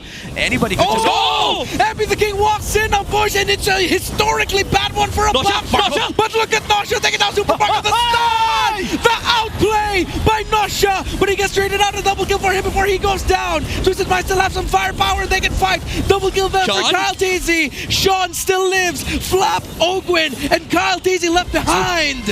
And looks like they're going to go out. It's a 2-for-2 trade. Both junglers are still alive. Yeah, honestly, Sean could have done it, but the blade armor hurts so much. It's going back. It's reflecting the damage towards the Kimi. Even with the health bars going pretty low, he can't risk just dying to this blade armor off the Grok. So they go back, they refill their HPs, but Sean starts the slow push. He becomes the Moskov now. Well, they gotta make some plays. Hey. Up top, oh, Sean is stuck here. Two big dudes, can he handle it? Tech charge, everything from SOD will not connect. He cannot save Sean. And it's a shutdown by Ogwin and Kyle TZ. Oh wow, Ogwin comes in, get out my Grok, and then starts this Lord for Flap TZ. And looks like they're gonna reset it for now. That is the river still glowing in this game. Twisted Minds, they could potentially go for this contest, but without Sean, goes for the DHS switch up. Why? I guess to bypass all through the HPs of Team Falcons. It's a damage that doesn't get reflected here by the blade armor. Oh, it's gonna be a rush here on the Lord. MP the King cannot get close enough. Ogwin and Few, perfect zone out. They made that look easy. Now Twisted Minds will have to play from the defense, and I think also Twisted Minds acknowledge that at this point they're playing for the map and taking things a little bit slower. Is he gonna get caught out again? No, he will not. Yeah, I will be able to just recall back to the base, but right now for Team Falcons, they hold the Lord once again in the mid lane with all three waves marching in with Mega Minions. What's the game plan for Twisted Minds? Honestly, for Twisted, just wait for the Lord, wait for the set from Lansu. divide the attention of Team Falcons. So Nausea and Sean finds their opening against these tanky cores of Team Falcons. Open with the conceal. He has an angle. He has the vision. It's not going to be a surprising tech charge. He walks out MP the King. He's going to be stuck behind the wall in front of it.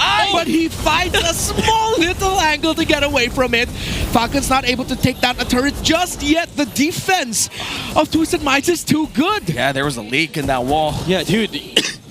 Excuse me. You have to give it to MP the King, though. Like, he's very, very confident that Team Falcons is not going to use everything on him. I think they might commit because Flap TZ used the ultimate. That's a jump in by Kaloy. That's a tech charge as well. It was a bait, but they can't. They cannot get to Sean. They cannot get to Nausea. Too much damage that Falcons just cannot penetrate. Oquin had to flicker out so he doesn't get pulled back. Yeah. It's the DHS. That's one inhibitor turret though for Team Falcons, but things are starting to hurt and their gold lead suffered around 2,000. Yeah, this itemization from Sean is phenomenal. Concentrated energy and DHS. Because of that, he's able to stay locked onto the Grok. He brought down the Grok's HP from 100 to 40%, and he only lost what, like 10% of his HP? Yeah. It's a good trade for the Kimi. Yeah, he'll be able to heal through despite the reflective damage of that blade armor.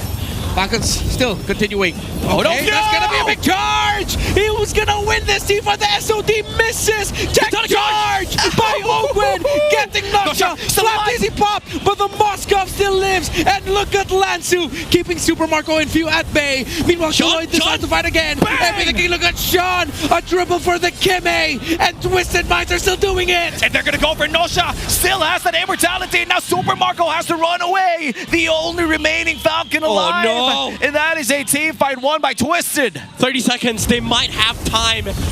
This might be enough for Twisted Minds, honestly. 20 seconds from Flap TZ. Yes. But it's just the Granger defending. There's so many layers of HP he has to go through. They should have the damage. Super Marco a little bit too risky. He wants an angle to find the minions, to pull it back, to stop it, to delay it. 4v1. He's trying to watch it. He clears it. He pulls their attention. But look at Twisted Minds. Focus on the mission. Focus on the goal. MP the King with his own on Flap TZ decides to go in. Nausea with the lock. And Twisted win game 1. And with that turnaround, Twisted Minds able to secure game 1. Oh wow, the super rookies are doing it. Oh my, this is gonna leave you speechless. Yeah. The rookies playing to their strengths and the King playing selflessly, playing a utility role. Yeah. MP the King? Dude, that was like the perfect view of what this team has evolved into, with MP the King zoning out for the rest of the team while the rest of Twisted Minds decided to finish the game. And what is a king without his people? Protects everyone from Super Marco. Even the minions, he blocked that for the minions. Screw 4, protect 1. Yeah. The King protects everyone. Oh, wow. Dude, that was so fast. You saw how quick the jump was? When he saw the bullets, immediately starts rolling towards the left side. It was like, nah, not today. Well, let's find out who's the MVP for game number 1. And it's still going to be Sean on that itemization on his Kimi. Look, by the way, announced everything that he was going to do here in week 5, day 2 on his live stream. Yup, MP's going to play. Yup, I'm going to build Sky Piercer first item. And now with that DHS switch up, survives through that Radiant Blade Armor counter against the Kimi. Yeah, the man did a full strat reveal heading into the series. On a random Tuesday afternoon live stream, and they still win. Yeah. And also did a strat adjustment. Who does this on the Kimi? Concentrated DHS? He was like, I don't follow normal meta builds. I don't screw the pro player builds. I got my own build. You play against Radiant Armor and Blade Armor, you don't need to deal damage. You need to deal sustained damage. And it was very genius. Like, getting that DHS allows you to shred through the HP. Yeah, there's a lot of armor on their side, but I don't care. I'm going for the HPs. You know what this reminds me of? This reminds me of the initial gold lane Kimi builds that were used when Kimi was viable again in the meta here at MPL Philippines, where we were still trying to find out, is it gold, is it mid, is it magic, is it physical, and you saw all these weird builds. While there was one consistent item way back then, DHS, he brought it back. Yeah. And it was completely full of logic on why he brought it back. But for Team Falcons, this must have left a bad taste, similar to what they experienced yesterday, because this was already a game that they were winning at some point in this game. They were already ahead. They were taking down people. I think Nosya was also being overly aggressive on this Moscow, but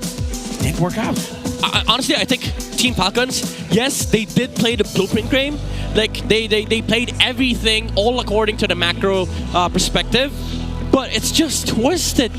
The constant attempt to try and do something on the map, yes, sometimes it'll fail, but most of the time, especially if your enemies are not looking for it, it's just gonna work. Even this jump from Lance, who jumps on a Grok and a Fredrin as a Phobius? Hey, the Admiral Lanzu, that's the answer, and that allowed the rest of his team to just pummel through the resources of Team Falcons.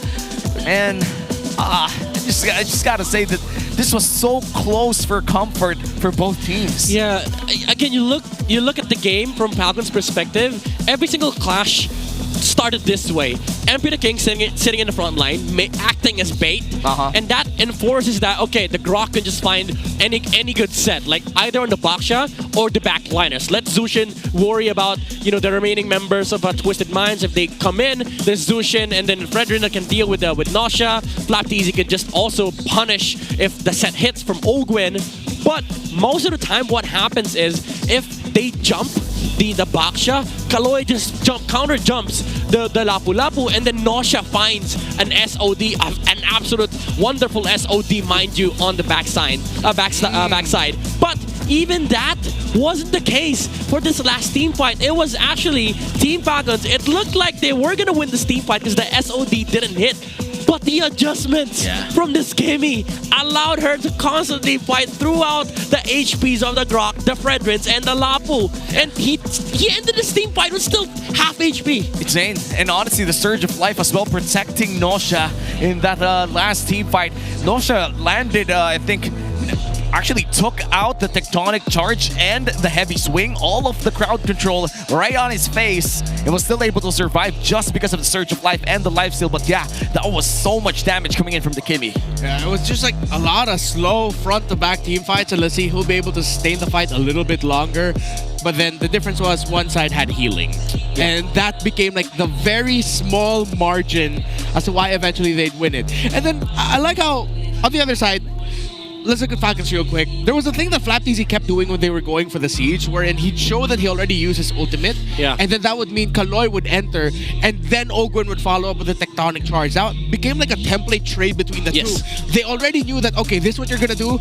Once the Tech Charge goes in, all hell breaks loose. Because it's up to Lanzu to find the perfect Dark Wave. It's up to Sean and Nosha to not be part of the initial Tech Charge. It's a nice trade to revisit because it happened like 3 or 4 times in one game. Yeah, and it also it allows FlapTZ to, if ever he gets jumped, he can just immune the jump from the Kalea. Problem is, 2 out of the 4 times he tried dodging the jump from Kaloy before he realized that this was becoming a problem was if Kaloy jumps right on top of him. So you can immune the mini stun that the Kalea gets, and then instantly gets jumped on with the Tsunami Slam. So every time that they tried doing that, even though there was a good counter set coming out from the Grok, the Lapu Lapu just has to get away because he's so deep inside the team fight that he has to use all the CC immunity to just jump out, and that leaves Nosha and Sean in the front lines without having to worry about the Lapu Lapu. Yep, our PPI rich guy from this game number 1 would be Nosya on this Moskov,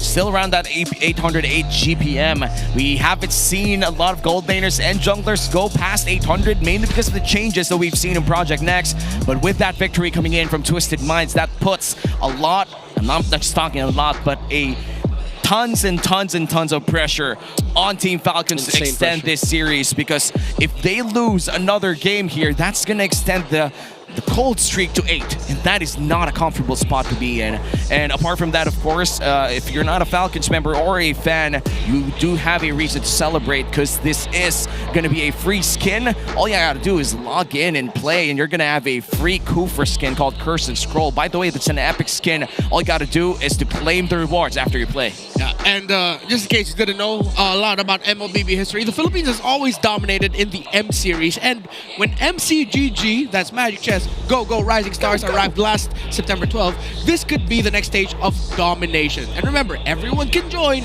no restrictions. Yep, and for a lot of people here, you may be a kid, if there's no age restriction, maybe a 13-year-old could possibly win this. But you know, as always, before all of the heat started here inside this battle, game number 1 was definitely an intense one. Let's go back once again to see the moments before this best of 3 with a smart 5G ping test in the tournament for tournament integrity.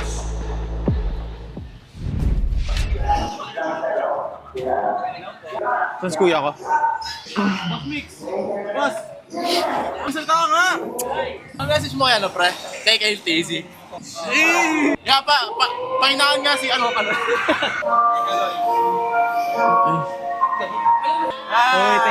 tahimik. Low. 1, 2, 3, mic check. Meron akong nais malaman. Low.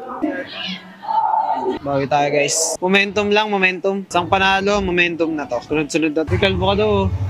Clap kalbo ka daw. Ikaw, Dad, salta, Dad. Nanap ko yung kanta ni Rob Daniel na nandito ako. Ay, wala pala. Sana maging kaboses ko din siya. Ang puso kong ito'y para lang sa'yo. Everybody sing, andito ako. Sayang pala yung mic. Naririnig pa yung boses ko. Ito message ko kay MP Daking. Good luck sa aming dalawa at pakitaan natin ng magandang laban yung mga nanonood at mga nanonood sa mga bahay at nanonood sa mga kanilang.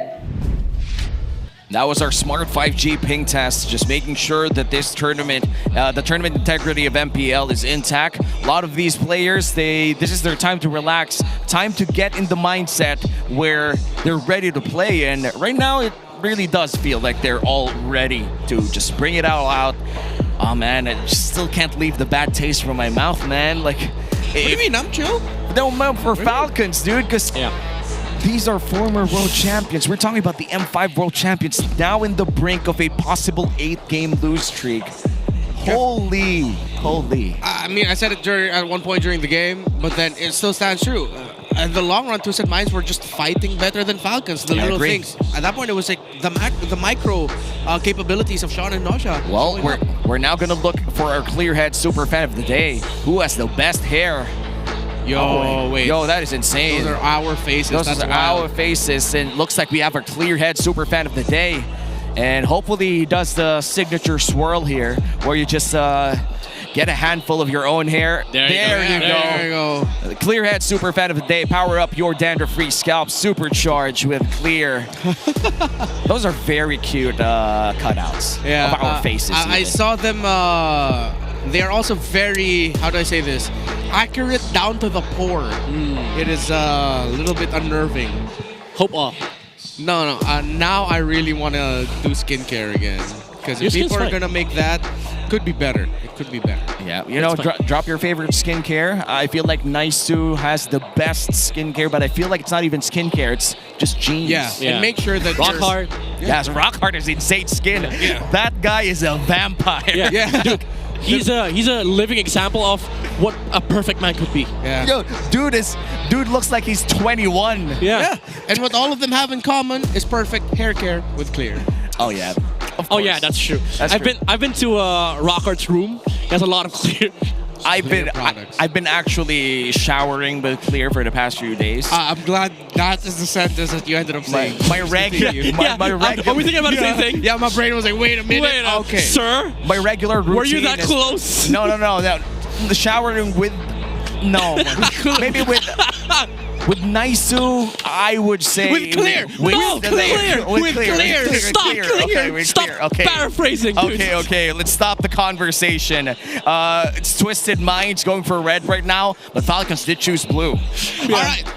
I'm just gonna tell everybody what happens in this desk. Braemar just died. Yeah.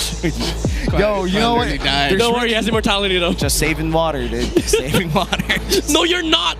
You're gonna make him spend water. Speaking of water, Rivers again. Rivers? We get Rivers again. I thought you were gonna say reverse sweep. No. All right, my pick is I'm a broken walls enjoyer. I like it when my walls are broken. Yeah, this might be a broken walls game though. I hope so. This might be a broken walls game. If it's a back-to-back river game, I will get out of the desk. It's grass. It's grass. It's grass. God. Dude, haven't we had enough of the grass? Grass and rivers. I'm done with the grasses in my RGs. Just like the Philippines. Rivers and grass. And now we're heading on to game number 2 with Twisted Minds. Now on the red side, which means that, oh wow, this is really interesting. Coach Trebor on the blue side, banning out potential first pickables as well. Yeah, I am quite shocked with the Lancelot first pick ban. But is that because they don't? Okay, now they can't box your first pick. YSS? So yeah, I'm not a big fan of the YSS anymore. I feel like. Really? Yeah. In dangerous grass? Oh, dangerous grass, maybe. Because it's still dangerous. I feel like he's one of the highest commodities you'll ever get. Okay. Because you get vision. Up against a team that has a Gatotkacha Uranus on their pocket right now. Okay, okay. You're making a good case. Yeah, because even the Uranus, I think I've seen enough games this MPL wherein the YSS gets first pick, blue side, red side has a Uranus Gatot, Uranus Bada, any of those big dudes, and it's just like, okay, this YSS will not farm. Yeah. To be fair though, Twisted Minds, if they don't go for the Uranus here, Falcons could just get both, like Uranus YSS. So best case scenario for them would be just to go, I would say Harith Uranus or Granger Uranus. But that does get blocked by like non-meta picks like Lunox. Oh yeah. What about Farsa, by the way? Twisted Minds could just get Farsa. We have not seen Farsa the entire day. Not at all. Uranus. There it is. They get it from themselves. Yeah, which is good. That's how you make this YSS work in dangerous grass. So it's up to Falcons. Now I'm wondering, it's like, okay, you decided to give it. Were you prepared for this? Do you know what answer you're gonna have? You're gonna have to match the farming speed of this. They're locked with the Fred and then Lapu probably. Yeah. But what if? Are they gonna give out the Granger though? They might have to. They might have to, because if you go Granger here, then you lose the Lapu option. Oh yeah. And then Twisted Minds could just go back to the Harith of Nausea. Oh, okay. They're gonna go for the classic only dash armlet trio. Against Uranus, that's crazy. I mean, maybe that's what they need. Maybe crazy is what Falcons need right now. To be fair, they had two options. I think Lapu was just the better one because it's a good option versus the Uranus. It's a good answer as well against the the YSS. But now you have the Arlet. You have to protect this guy from the Uranus. And they're gonna go for the Eve. Wow, this is a very early Eve pick. I did not expect this, but I feel like this is one of the more stable answers against the Zushin right now. Yeah, it's okay. Because I think the value of the Eve pick here is that you also don't reveal like the next two picks, and it's also like, again, as you've said, it's a good value against the Zushin and the Arlet as well. Once you've exhausted the final stash, that's basically it. The Eve could just set up the reload manipulation. And I feel like it's extremely uncomfortable to play as a Fredrin. The moment that this Eve holds like a glowing wand or maybe an ice queen wand, if he forces out that build as well. It's a disgusting matchup for and the cooldown on that Void Crystal is just so low right now, around 1 second. It's not fun. Yeah, it might be that Eve build that has like hella cooldown reduction and he's just constantly popping up the Void Blast as well. Yeah. So let's see if that's what we're gonna end up with.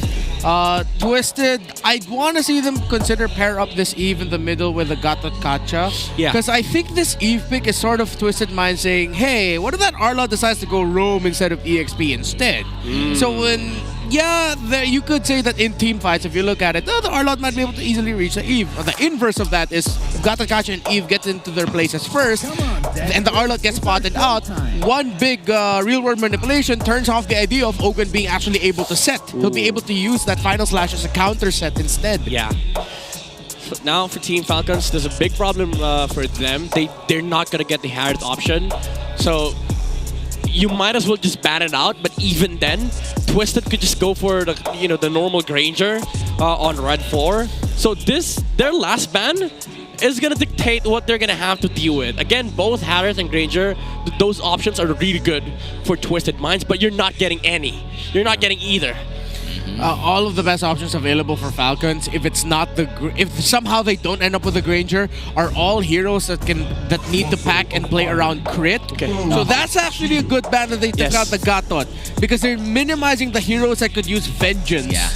The Harith is still available here, plus the carry as well, in case they do want to have some sort of zone control. Yeah. But those are very different play styles. If they go for carry Yi Sun Shin, there's just a lot of money needed for that to run. Yeah, I think you go Harith here, because you win versus the carry, you win versus the Granger. Whoa. Okay. Yeah. That was the other options in my head that I was honestly thinking about. Good. I like seeing the Badang going up against a lineup that has like a Fredrin and an Arlot, mainly because that fist break actually messes up the team fight a lot, and now you're committing dashes when not as effectively as you want to, because you have to use it to get out of the wall, to get out of the zone, and it pairs up really well with an Eve. Honestly, if we don't see Harith from Super Marco here, I'm gonna lose it. I think they can go Roam Arlot, XP, Esme open, right? Yes. I feel like that's the best option. Honestly, you know what? Deroth. Yeah, Deroth. That's okay too, yeah. Dyron is okay. And hell, you can even go... No, don't go gold. I was thinking gold Esme, but no. All right. What? I mean, I respect it. Maybe it's still hot, but they're going to go for the XP lane Arlot in a Franco on the hands of Ogwin here. That's kind of weird. If you're going to go with... It's just anti-Yi Sun Shin, I think. Yeah, but if you're going to go with Franco, might as well have gone with like... something like a carry or a Beatrix, but now... the carry Kaja was open. Yeah, this Franco is gonna get interrupted by a lot of stuns. Like the Mountain Shocker, the stun, mini stuns coming out from the Badang. Honestly, for Twisted, again, just get the Harith. I don't even know why they had to lead the Harith till the last pick. Yeah. What? But they want something else. They're gonna go for the Beatrix instead against this Granger.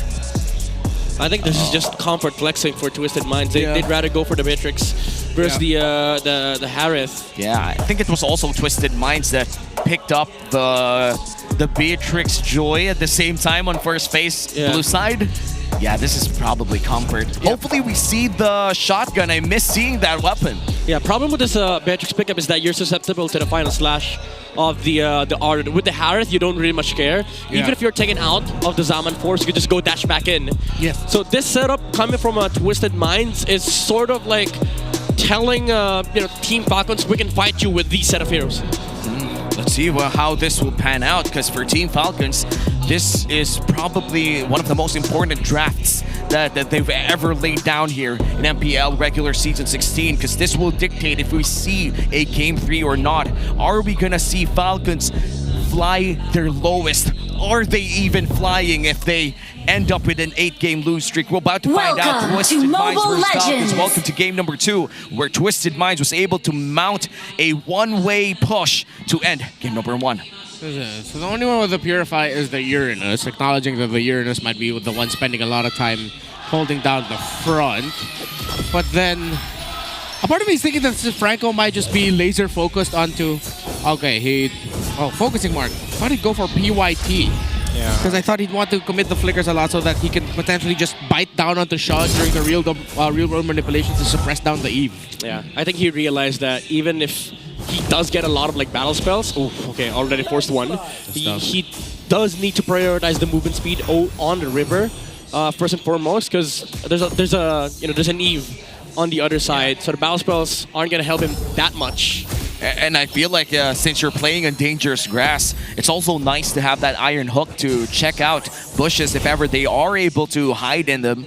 But so far, we are going to see our first glimpse at the new Finals MVP skin here for the Beatrix with the Kelra Sun name on the top of Beatrix. We can't see it in game, but we can see it in the splash art. Make sure to get it right now on discount. That's 30% off on its release. Yeah. I'm actually thinking if there's any like reason why they changed the draft here for Twisted Minds, maybe because of the map. But still, it's not like you know, a game-changing or draft-changing map. It's Dangerous Grass, and then you prioritize Beatrix versus Harith. Yeah. So it's still kind of weird. Okay. Well, let's see what's the payoff here, because right now we're all still in the dark. We haven't seen the real reason as to why they're pulling this off, but Lansu, significantly low in HP, still has that Consecration passive, or Radiance rather, able to regen just before this turtle starts. Sean in a great position for a potential real-world manipulation, but half HP in the turtle here. Level 4 already on this eve. Lansu with the Zona providing a lot of effect. TC misses the final slash, but a hook from Ogwen, not yet level 4. Fist break, fist crack, punish on the miss, and that is not how you want to start things off of your Falcons. Terrible engage here coming in from Flapteezy in a very disastrous start. You saw how quick Sean pulled the trigger there with the RWM, right? Yep. Again, every time no final slash, RWM. It stops the team fight altogether here for Team Falcons. It prevents the Fredrin from re-entering. It also forces the Zushin to keep just checking the front lines. No Crimson Beacon backline shenanigans for a few. Oh, wow! Oh, Flicker and the Bloody Hunt to secure the kill onto Nosha. Massive trade there for Falcons. That's one. Wow, that's really good for Team Falcons. At least they could breathe easy. That Super Marco, even after that blunder in the turtle, is able to farm up better than this Beatrix. Two members. Oh! Flicker! And committing the fist break, fist crack as well by Kaloy. A weird angle. He threaded the needle so that he can get behind that Franco. Dude, wow. Sexy. It's a maximized, it's a maximum range flicker too. Sometimes you do that from the wall, like you get extra distance with the flicker, and it was able to land behind Ogwen, and Ogwen did not see that at all. Man, the micro coming in from the rookies right now. It's really interesting to see how the veterans are reacting to these kinds of players entering the league. And now with Nosha playing it safe, they know that Ogwen and TLPH is just in the vicinity, but Kaloy ready to help out any time that the dive comes in for Falcons. Twisted Mind still ahead by 1,000, but because of Falcons' rotation down bottom lane, they're able to mitigate that almost 2,000 gold lead post-turtle. Yeah, they're also pressuring the, I would say, the weakest side of Twisted's side lanes. Honestly, as much as they want to, they can't do anything against this Uranus. They don't have the damage, so they just let Flapteezy clear the wave. Okay, he still got that crab for Lansu, but now turtle fight. This is gonna change everything, though. Look at the Beatrix. He's rotating towards his turtle. There's going to be a big 5-man team fight. Mountain Shocker already revealing the vision there. Lansu popping up the Purify so that he can get away alongside the Consecration. No more ultimate for the Uranus. TZ Super Marco providing a bite down onto the Uranus. That's -1. That's Kaloy popping the fist crack as well. No more ultimate for the Badang. Here comes the real-world manipulation. That's Sean being able to zone out, deal damage. Few closing the gap while Super Marco walks away with a double kill. Wow, what a clean bloody hunt coming in from Ogwen. They knew the Consecration was about to be down. They were able to burst down that Uranus with the focusing mark. Oh! It hits the mark for Flapteezy. Flicker final slash. Okay, now we see Team Falcons finally ramping up the pressure. Couple of misplays though from a Twisted Minds. Lansu, even after burning through the Consecration and also the Purify, still tried going back and got met with the Bloody Hunt coming out from Ogwen. That allowed Team Falcons to just have full control of the Turtle Pit, and then Flapteezy still having that flicker is able to snipe Sean in the middle lane. Putting some pressure in the tower, but not yet taking it though. Well, it's still good. It's still something for Team Falcons. Now ahead by 300 gold. Big rotation coming in from the Falcons. Going in for that bottom lane turret, but Flapteezy up top goes down in a 2v1 plus a turret for the side of Team Falcons and a cross-map turret as well for Twisted Minds. Yeah, that looked like an ultimate committed by MB the King to secure the stun. Yeah. Okay. Mountain Shocker. Skypush is up, by the way, for Super Marco, so this is gonna allow, again, Team Falcons to play under their timing. This is usually the window where you see their lineup just blow up with Fredrin, Arlott, Zushin, and Granger. They need to group up though, but they're gonna met with the they're gonna be met by the Uranus, so they have to be wary of the targets that they try and picking off. No. Renner's Apathy doesn't miss. Renner's Apathy misses there. Hey, it didn't miss if he was aiming for grass. I agree. That's true. 100% true. You know, it's not about your aim. It's about the target. Yeah, it's the utility of it all. You know. Now, all of you in the chat, now you have excuse. Yeah, that's a bad. I'm not trying to hit the enemy. I'm trying to hit the mark. Yeah. What's the bush? I'm providing vision. Exactly. I'll copy that excuse even when I'm using XP laners like Lapu Lapu. What, my land shaker didn't land?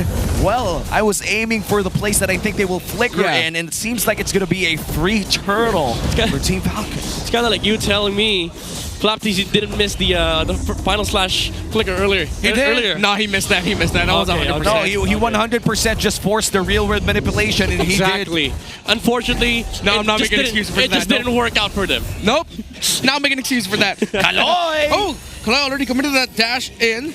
It's just a dash, though. Yeah, just a fist break dash. Yeah, plus a Crimson Beacon. In terms of cooldowns, though, that's a massive cooldown for few. But it seems that Lansu pops the Consecration. The Iron Hook doesn't land. In terms of waves, Twisted Minds has to fix up their top lane wave. And the next big objective is going to take a while to spawn. Looking at their Infinix in-game equipment, Midnight, there's anything interesting to point out right now? Well, I would say MP the King's itemization is doing okay, considering the fact that there's a lot of pressure from Team Falcons with the Fredrin. He's still getting a lot of farm on the YSS.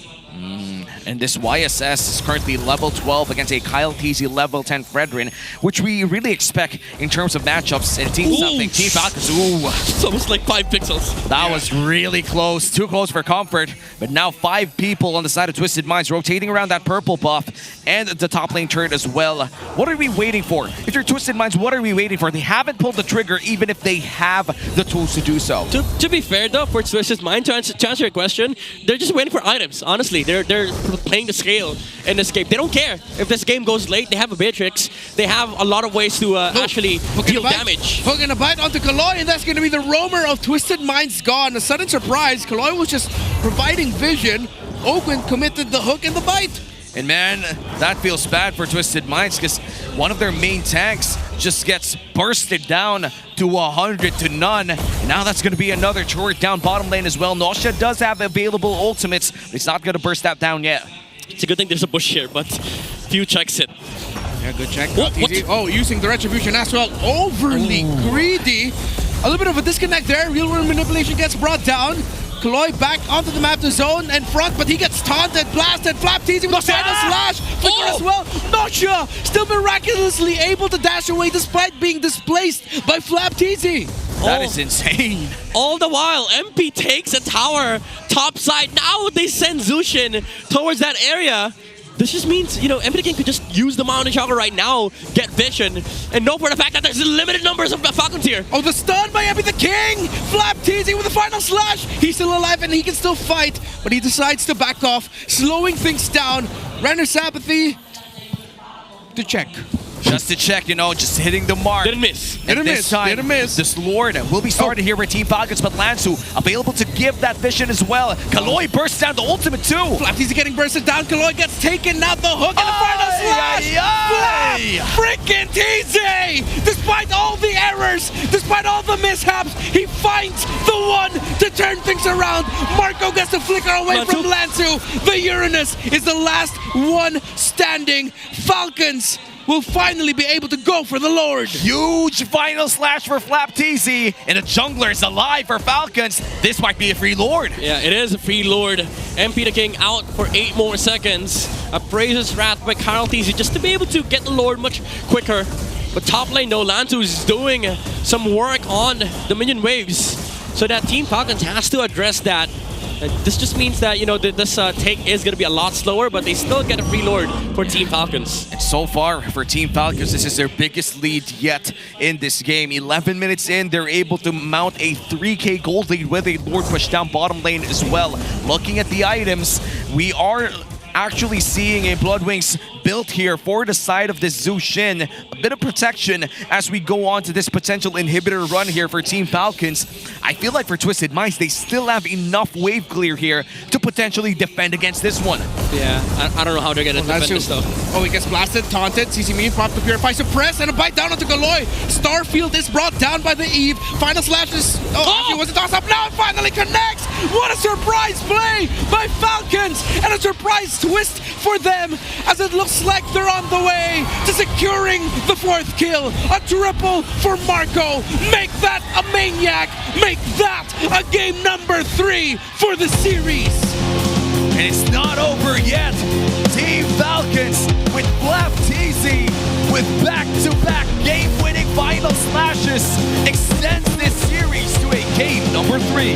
That vengeance into the minion wave, followed up by a final slash into the flicker, onto the stun. 2 people were locked down by FLCN, and there was no hope left for Twisted Minds. Unfortunately, again, FLCN, he landed the final slash on the Beatrix. Yeah. 2 times in a row. 2 times. Yeah. So yeah, and after, imagine how good it must feel. You could even see it in the celebration. Few was like tapping FLCN in the back, and I think he was like giving him words of encouragement because it was the captain acknowledging, Yeah, bro. good job, good job. Good job, you actually did that. And that started because FLCN went flicker final. Wait, no one's here. Oh look! Oh no, sorry I'm guys. inside the pit. Yeah, and then he missed another one, but then now eventually he got the 2 game-winning ones. I told you, he didn't miss the first one. It was a warning shot. It was a warning shot. This is what's gonna happen later on. Foreshadowing even. And that's our Game 2 MVP, FLCN, wiping it all off. Buffing up as well. Look at that. Arlet plays left to right. And that's also the direction where Sean and Nosha went in this game number 2. 2-2 and 9 on this performance in this Arlet. Real quick, can someone tell FLCN to slow it down a little bit on the gains? Man is getting bigger every week. Yeah. Every week. Dude, he is terrifying now. I thought he was already big and decent last season. Now he's just getting closer and closer to the buff territory. Yeah, he is a unit. Yeah. This picture is old. Yeah, that's how you know. That's how you know, dude. This picture, that same jersey is no longer fitting like that. Yeah, dude, this picture was taken like a month ago. Yeah. Now he's still bigger. I'm assuming he's wearing a different jersey now, like a different size jersey. Yes. And he was one size up. not just a tank in real life, but a tank inside the game. The Filipino cannon making his presence known. These final slashes have been deadly, I'm telling you. Team Falcons, Ogun as well on the Franco, very deadly on the hunt and very bloody as well. And after winning the first few skirmishes of the game, it felt like, all right, Team Falcons, they weren't really waiting for anything. While Twisted Minds, they were happy if Team Falcons was waiting because they were just getting farmed. They're getting farmed on the YSS, they're getting farmed on the Beatrix. But it all changed when it came down to the first story because both of you had to fight that. And then the final slash was just, the X factor. Every single time they see members here on Twisted Minds. First of all, if you're Twisted, you can't really fight if the final slash hasn't been used. Especially for the Beatrix, you cannot stand in the front line because if you exhaust your bullets and you dash, you're just susceptible to the final slash flicker of FLCN. You're basically under his reach every single time. But even without that, Team Falcons, they're the ones forcing the issue. They're trying to force Twisted Minds into a situation where if you don't fight, we just win. If you do fight, then final slash. Amen. And when I look at this game, I think about this lineup coming in from Team Falcons. I feel like they function the best when they have tons of displacement in their lineup. They have a taunt, they have an Iron Hook, they have this Zushin plus this FLCN Arlet. They just love just breaking the formation of Twisted Minds here, even with the real world manipulation. And I feel like we go back to the thing you said earlier, Midnight. It's completely correct. They have to wait for the final slash. The moment that the final slash is brought out, that's when you bring down the real world manipulation. But sadly, the positioning coming in from Nausea in this game wasn't really... That's why I hate to bring it out, but was bad. I gotta be honest, man. Like, I can't even blame the player. I absolutely hate this Beatrix pick. It's countered by Arlet. We've seen this matchup so many times. Even when the first time Arlet came to the picture, he was being picked into a Beatrix. Because what do? Like, if you show up, waste your bullets, you dash in, you're dead. Because every single time, Arlet players would just jump on you. Yeah. And even without jumping, just the vengeance alone is enough to disrupt you from team fighting. Because what do you do as a Beatrix if the Arlet vengeance is on you? You dash away. So there's literally no answer coming out from Twisted Minds. Unless if they had a Harith. Well, the Harith was open and they chose the Beatrix and... It was open, right? I'm not crazy. So you're not crazy. We could go back, we could check. Harith was completely ignored, snubbed the entire drafting phase of this game. Of course, our carry and BPI rich guy, none other than Super Marco, with the wingman being Flap TZ as well. This was a classic Super Marco game, still on this Granger, and dealt a lot of damage in this game. It is, I feel like, a continuation of sorts from his Game 2 performance that, actually Game 1 performance, that was honestly really good. It was 9-0 at some point in game number 1 until they dropped the ball. And now, speaking of the ball, they have it again. They successfully get the rebound in game number 2. And now in game 3, they have one last shot to break the streak. I don't know what to say anymore, except other than that, hopefully this game will test everyone's blood pressure and patience. Also, that is now the 4th straight 3 games in MPL. We had 2 yesterday. We are now at the 2nd one today. Hell yeah. We are spoiled. We are spoiled. We are spoiled, yep. And we still have TLPH versus ONIC. Yeah, we still have the Golden Rivalry later tonight. What changed from week 3, week 4 versus week 5? Brigida came back from Germany, bro. Yeah. Brigida came back from Germany. Brigida comes back. No, Brigida goes to Germany. A tournament there, went to Max in the Grand Finals. She comes back here, and we're going Max every series. Well, right now we're experiencing the effects, and I'm just happy that we're spoiled with so many games. But we're gonna go back to a short commercial break here where we talk about Project Next with Wolf in the Howl.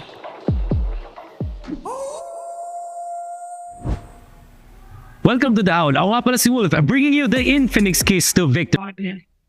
Welcome to the Howl. Ako nga pala si Wolf, and this time i-breakdown na natin ang mga pangyayari ng Week 5 Day 1 dahil may bagong patch. In fact, itong si Super Yoshi ng Omega prior to their match versus APBR in Day number 2 ay pinakamagaling agad when it comes to highest gold per minute ng mga roamers. Okay, so let's break this down. Dahil may roamer boots na bagong changes ngayon, siya actually ang may pinakamaraming na-revealed na kalaban with 127 heroes na na-reveal niya.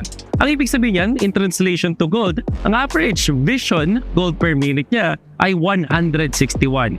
Kukumpara yan sa ating number 2 na si Light with 138 and Chakno din naman, ang kanyang mga nakuha ay comparable sa 1 or 2 assists in terms of gold per minute. Ibig sabihin, yung worth na nakuha niyang gold sa pag-reveal na kanyang mga nakatapat ay equal na agad sa 1 kill or assist. Ganon kaganda ang ginagawa ni Super Yoshi at ganon din naman ka-effective kapag active ka as a roamer. And hopefully this is some trend na makikita natin in the future. And speaking of the new patch, let's talk about yung mga maps natin. Ang mga favorite na heroes na masasuggest ko para sa inyo when it comes to the new patch ay ito. Sa Dangerous Grass, aking mga paborito is Arlet and Khalid and Cho, Lapu, Lunox, Lancelot at Hilda. Most of the heroes na makikita niya sa Dangerous Grass ay yung may mga one-hit knockouts na klase ng mga heroes. Katulad ng Lancelot, di ba? O kaya naman yung Khalid na kahit roamer or XP lane ay kayang mga one-shot. Ganon din naman yung Lapu. At syempre yung Arlot, napaka-effective lang talaga sa mga situation. Next naman sa Broken Walls, Hilda pa rin dahil wala siyang actual na dash, napaka-effective na isang Hilda roam sa panggugulo dahil dun sa mga Broken Walls. Diyan din naman ang Khalid at yung mga utility junglers dahil mas madali silang makapunta dun sa mga jungle camps at the same time hindi sila ganun kadaling guluhin. Andyan din yung chip na napaka-importante sa ating patch ngayon. Now, Flying Clouds, one of the most weird, kumbaga, at nakakatawa kung titingnan natin, pero hindi nakakatawa yung pwede maging effective kay Arlott dahil pwede siyang pumunta from one lane to another at pang-surprise dahil dun sa Flying Clouds. Also, yan din yung mga Lunox at Farsa, pati na rin yung chip. Bukod sa may teleport yung chip, meron pa siyang Flying Clouds, ang dami niyang tools na pwedeng panghawakan. Andiyan din may nag-rock at pati na rin ang Chong. Ang expanding rivers naman ay nagbe-benefit ang mga nag-double lane katulad ng Claude at Granger, pati na rin yung Chip at Hilda na sobrang lakas manggang with that movement speed bonus, at syempre, nandun pa rin ang Khalid. Ang daming times na nakita natin Khalid at Hilda at Chip at expected na yan dahil sa ating bagong patch. Bating a breakdown, let's get back to the casters. Thank you so much, Wolf, for that small breakdown on the best heroes that we could see for each map. I'm seeing a lot of Arlotts, a lot of Khalids, maybe a lot of Hildas too. Yeah. I don't want to see that in my RG. Shut up, Wolf. Shut up. Yeah, stop giving ideas to people, you know? Yeah, shut up. Why are you doing this? Keep it to yourself. Don't tell everyone. Give it to us. No, I'm just kidding. But yeah, but we have been seeing a lot of Khalids. Since yesterday, we've seen non-stop Khalids all the way from our first series. And I'm honestly surprised that we have not seen a single Khalid in this game number 2. Yeah, considering it's the... Yeah, this is game number 6 now. We've seen Khalids in games 1, 2, 3. That's our first series. And now everybody's dying from a cough. No. Shout out to Midnight. I broke midnight. My bad. That was my fault. You okay? It's okay. I needed that right after seeing Beatrix game 2. Yeah, you were very unhappy about that Beatrix popping up. Yeah, dude, I get it. It was very evident, like, that was gonna happen in game number 2. Maybe sometimes teams, they do learn some of these weird matchups along the way, and I think for Twisted Minds, they were eager to pick up the Beatrix for Nausea, considering that it's one of his signature heroes. But it's just bad. It's just bad against Arlott. It's real talk. Yeah. I mean, yeah, it's a real talk, bro. Real talk. All right. Even without the neck pillow. Now, what kind of map are we gonna see? Hopefully it's broken walls. Please. No, we're finally gonna get walls. Broken walls. I said it. We're finally getting walls. Please. Broken walls. Hey, they got the message wrong. I said walls, guys. I said walls. Flying Clouds. Hey, Nets has a core memory with this one. Netsky probably has something to say about the Flying Clouds. But Yeah, we got Wise from the Cyclone Eye. Now we got Nets with the Flying Clouds. Yeah. Yo, the first victim of men and then many more in the future. Yeah, there should, like, people don't realize there is a there's an interesting timing of when you get down from the cloud. You can press it ahead of time to go down earlier, and there's also a very tiny delay before you actually get down from the cloud. Okay, this is interesting. We go back to the Selfless King. The box shot on MPL, or we don't know, but it might just be the jungler pick here for MPL King, and then we go to the Fredrin Zushin again for Team Falcons. Now the question is, do they steal the Granger here? That's a big question, guys. I feel like Team Falcons right now, I feel like after that Arlott game for Flap TZ, kind of want to just go back, run it back, go for that Zushin, Fredrin, and Arlott. And for Twisted Minds, they could potentially steal that away. Kaloy had played the Arlott role from time to time. I would say best pick here is Granger Arlott or Granger Lapu. That's their best choice. Kalea is open too. Kalea is kind of weird because again you have to play against the Zushin, but they still go back to the Kalea, which is fine. It's it's a Kaloy signature. You'd be surprised how many people actually think of Kaloy as one of the stellar Kalea players. Yeah, and 100%, yes. This is gonna be. You sound like Cody Rhodes right now. No, I'm kidding. There's only one. I mean, there's more than one. More than one. No. Okay, so for Super Marco, just someone with a Purify. Yeah. It has to be someone with a Purify that you can put on the gold laner. Just not the Moscow, please. Yeah, go for the Harris. Something faster. That's where my brain was going at too. I like the Harris, and I'd want to see Falcons consider actually picking up the Badang this time for Ogwin. Oh. So this time it's going to be there. Not the Arlott? Pick up the Badang. The Arlott for Flap, Badang for Ogwin. They're still going to go back. They're going to run it back. It worked out. Good. And then red for Badang. Yeah, red for Badang, then save your gold lane pick for last. If not Badang, then maybe you can settle for... if you see the mid laner already, oh wait, no, you're not going to see the mid laner. should they risk it to pick up Gatot? But you know what? Yeah, no, I'll stick to it. Pick up the Badang Red 4. Yeah, honestly, I can get behind the Gatot pick, considering that it's one of the most popular answers against the Kalea, because it does provide some counter engage and some counter jumps onto the back line if Kalea finds a target in front of Team Falcons. And other than that, I think aside from the Harith, you go for the carry for Super Marco. So Twisted Minds, if they are thinking ahead, banning out the carry here might just make sense. You let Team Falcons pick up the Harith, so that if you win the early game tempo for Twisted Minds, you just basically snowball off of that, and then there's no late game answer. Yeah, it comes down to team fights basically. And in terms of team fighting, right now I would say that Twisted Minds, they do have a slight range advantage with this Kalea and the Granger, but in terms of prolonged team fights, this trio coming in from Team Falcons is just one of the most devastating prolonged team fights trio in this meta. The Hylos is also available to take for Falcons if ever they keep it open. They ban out the lap. Magic is my life. So okay, they ban Harith. Oh wait, no, yeah. Oh, the Phobius. Okay, there was something I'm missing in this. What's up with the sequence? And then I saw the Phobius was actually banned out. I saw that late. So I'm still gonna stick to my guns to say maybe consider the Badang or the Gatot. One of those two. Yeah, it's a Gatot. And then your gold lane. It's tough because if Twisted Minds ends up with another EXP laner that can just pack another Vengeance, you're gonna think twice about the carry. Anyone with a strong basic attack. But that's why with the Harith also gone, yeah, no matter what happens, I feel like Super Marco's pick is gonna struggle a bit. Yeah. They might just settle for lane matchup in like what? Maybe a Irithel? No. I would have preferred a Bruno, honestly. Yeah. Oh yeah, the strong burst, chunky burst right away. I hate this so much for Team Falcons. Yeah, you now have to deal with Vengeance on the CC. There's so many overloads that could happen in front of the Fredrin, and it sort of creates a divide for what Team Falcons want. Yeah. Now the Arlet has to just constantly find the CC. Now you add more layers to the problem. You have a Kami on Sean once again. Yeah, and Sean is looking to be one of the more, I would say, top-tier Kimi users in our league right now. Okay, one way you can fix this is you give Ogwyn either Hilda or Hylos. I think one of those two. If you go Grok here, you're just gonna suffer against the CC. Okay, they go for the Badang. That's a good call.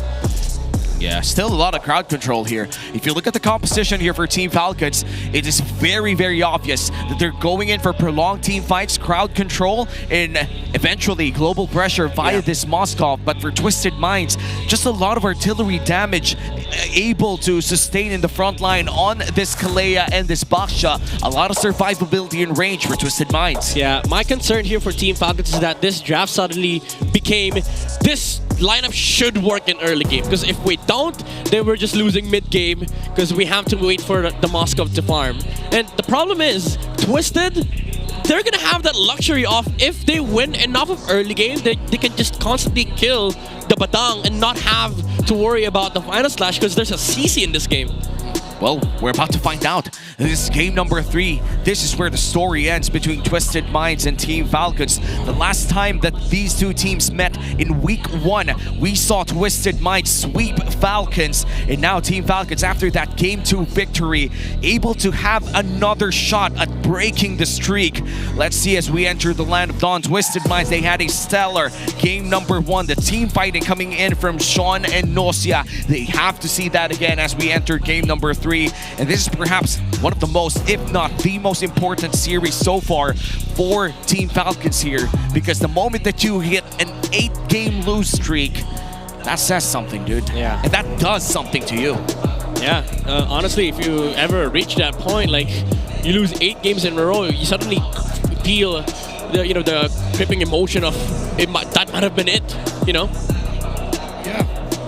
Yeah.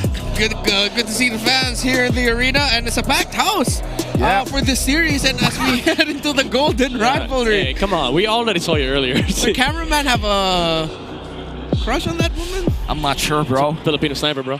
He's the real Filipino sniper. And meanwhile, we look at the Falcons nest right now. That's our Clearhead Superfan of the day. Hey, it's Brigida. It's Brigida. It's Brigida. Clear picture, Brigida. And oh yeah, we got the bros right in the corner too. And ain't that some guy? Some guy. Oh, he's gonna buy the Beatrix. Oh. Okay. He has money. He has money. Sir, give me some skin. Give me more bullets. There you go. That's the Beatrix. Yeah. The Skyforce Maverick. Yeah. Locked in for this dude. What a good commercial break we had. Let's go back here. All for the Beatrix skin. All for the Beatrix skin in the Land of Dawn, and perhaps one of the most important games in Season 16 Falcons history. Okay. Slow, steady start for the beginning, and of course, as expected, aggressive chase, but Oakland deep dive cut to check out MP the King's rotation. He showed himself up. Now he's gonna get caught out. Honestly, I don't agree with that move. Be careful, Oakland. Now the CC's gonna come down. Okay. Cyclone, Lansu jumps in, and he'll be able to get away. But that was a deep cut, bro. Yeah. Deep cut plus a flicker bird as well on the side of Team Falcons. And that just means that for first turtle, it's going to be a flickerless badang on the end of Team Falcons. The reason why I don't agree with that move is that it did not accomplish anything for Ogwin. He basically just had to walk over the jungle of Twisted Minds. Didn't even pressure the Baksha at all. It did force out some movements, but that's just gonna naturally come out from a Kami and a Kalea. Also have to acknowledge, this is only the second time MP the King played this Baksha this season. First time was that victory earlier in this series.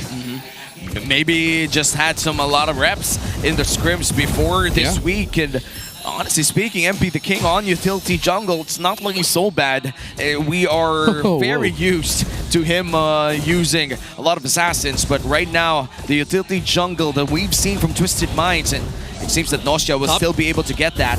But top lane fight here. Outside Kaltizi getting blasted, and that's actually first blood for Sean. Meanwhile, Flapteezy and Oakland seeking to get rid now, but they get bursted down by Sean. Flapteezy will be up next. Vengeance, everything. He's trying to make magic, but no, it's just too overwhelming from Twisted. Brother, if that final slash landed, this timeline would have been different. Yeah, unfortunately, didn't have the level 4 yet. He got level 4 right after he died. But Team Falcons, questionable decision there. Why would you fight into a winning XP, a Surge of Life? Oh, wait. They have a slight advantage here. Kaloy stops Kaltizi, but Kaltizi takes out too much damage. Final slash! Yet again by Flap! Well, Lansu, Sean, and MP trying to provide, but the SOD barely misses. Kaltizi trying to hold on to get the retry, and he does! While the rest of Twisted Minds continue to fight into it. Sean on this Kimmy is still a massive problem. Ogwen pops the fist crack, trying to get away from Lansu, and things finally simmer down. And now Twisted Minds holds a 1.4k gold lead against Team Falcons. You were talking about why Falcons fought that fight, and now on that turtle, they were able to secure it, but it seems that they lost so much. Yeah, MP died because of the the slashes coming out from Flapteezy, constant vengeances, and he didn't get the retribution in. It was Kaltizi that took down the turtle, but as Renmer mentioned, this Kimmy is becoming a big problem. Not rushing the Sky Piercer this time. I think he's going for the what is this, concentrated burst. So more sustain for the Kimmy, because there's a lot of spill damage coming out from Team Falcons. He's 3-0 and 2. We're getting a little bit closer and closer to the time where mids are the carries. Yeah, and we are already seeing a lot of savages from the mid lane itself. And in terms of damage dealt overall, it's not so far from happening, honestly. The Eve deals a lot of damage right now. The Zushin deals a lot of damage plus crowd control. So right now for Twisted Minds, they're still ahead by 1.5k, and Kaloy waiting for his flicker 20 seconds before that's up, and right before that turtle, they'll be able to have complete battle spells. Same could be said here for Team Falcons. Okay, he's gonna try something. Final slash. Okay, Sean able to sidestep and the punish. Sean on this Kimmy continues to be a problem, and he continues to survive. Remember the name and remember the game. Sean has put himself on the map. Dude, the way he played it too, he saw the mark came out, so he tried dodging right before Flap actually used the Vengeance and then used the first skill the moment Flap dashed in. And then did the sort of like ankle breaker move against the Arlot. Final slash misses from Flapteezy, and he was stuck under the tower. Insane play coming in from Sean, and now Twisted Minds trying to take this turtle for themselves. Okay, zone in. Here comes the Tsunami Slam entry there by Kaloy. He fights Flapteezy. Meanwhile, the fist break, fist crack by Ogwin, stopping the tempo of the team for Twisted Minds, but Twisted Minds is still fighting. Look at Nosha, look at Sean. Flapteezy trying to provide damage with the ultimate, but he gets taken down. Still too much damage, still too strong. It's the front line of Twisted. But it seems that the game here for Falcons is starting to be the split push coming in from Super Marco as he brings out SOD defense with the outplay. Wait, double stun, not enough damage just yet. Dude, I was gonna say no way, but Super Marco finds a way. That is insane angles coming in from Super Marco. Accomplished two things. Not only did he get a turret up top, but he was able to defend the mid lane for a bit more. Yeah. And that bit more could be that push that they need in the early game. Yeah, this is enough, I would say, time bought by Team Falcons. Even though that team fight in the Turtle Pit was kind of horrendous for Team Falcons, Super Marco, again, keeping the game intact for them. Twisted Minds, they still have to send heroes here in the mid lane to take down that mid lane tower. And in terms of battle spells, Sean and Nosha still has their flickers available already in case a fight breaks out. And meanwhile, for the side of Team Falcons, Ogren will get his flicker up in less than 2 seconds. I feel like this is going to be a free turret on the side of Twisted Minds as we enter the 6-minute mark. It's 40 seconds before we see the final turtle of the game. And it seems that looking at the map right now, Twisted Minds is still able to hold control over this game. Yep. Roll in from the Baksha, trying to find something here in the middle lane. But they're just going to try and scare off Team Falcons. But they find Ogwen. Finds an angle that's going to be a Tsunami Slam locked down onto him. He gets a flicker out of there. Meanwhile, Flapteezy! Final slash! But the damage is still not enough from Falcons. Super Marco needs to back off. Fuel gets caught out. This Kimmy continues to be a massive headache for Falcons alongside the Granger of Nosha. 100% KP on this Kimmy. Perhaps one of the best Kimmys in Season 16. Yeah, dude, this is what I've been saying earlier from the draft. Now they get enough momentum. They have a luxury of just picking targets for Twisted Minds. Anybody that shows up near the Kalea would just be taken out. It can be Flap, it can be Flapteezy, it can be Owen, it can be anybody. Meanwhile, you have Team Falcons. You have to wait for the Moskov to output the damage, but also you need to find that final slash setup. Everything has to be perfect for Team Falcons. That's the problem that they're facing right now. Yeah. Just goes to show here in the history of MLBB, Kimmy Granger is undefeated. Not statistically, but like the concept together as a whole. This is an old combo from way back. And of course, with Kimmy's readjustment coming back here. Huge fan of Kimmy Granger. And look at this, very different itemization or item path here on the side of this Kimmy in game number 2. A rush in the Divine Glaive, plus that concentrated energy. Kaloy trying to find an angle. Flapteezy significantly low. Tsunami Slam already locked down. CC immune, but they're all linked up together by the curtain call. Final slash again by Flapteezy. Super Marco in the thick of it all, and he's gonna get blasted by Sean. Flapteezy is gone. Make that 3 down for Falcons, and the wings have been clipped. These Falcons are no longer flying. They're crawling down to earth as Twisted Minds, Sean and Nosha are bulletproof. Ogwen looking for 10 seconds to save it. And it seems that the shields will buy him that time. It's 8:30. It's still too early. It's still too early. It feels like Twisted Minds is just rolling over the dead bodies here of Team Falcons. But we did mention this during the draft, so this is a problem for Team Falcons. They will have to wait for the Moskov timing. Problem is, even if you do reach that point, your team fight has to be perfect. Your final slashes has to be perfect. Fredrin has to tank so many damage against a CC, a Kalea, a Baksha, Kimmy, and Granger. And guess what? You might not even have enough damage because there's 2 damage dealers on the side of Twisted Minds. And that's scary if you're Team Falcons. And looking back at week 1, the first victory that Team Falcons got in Season 16 was against Aurora. In Game 1, they were down by 10,000 gold. At one point, people thought Falcons were out during that time. But Super Marco on this Moskov pick, able to defend twice, make that thrice against Aurora Gaming in that Game 1 victory.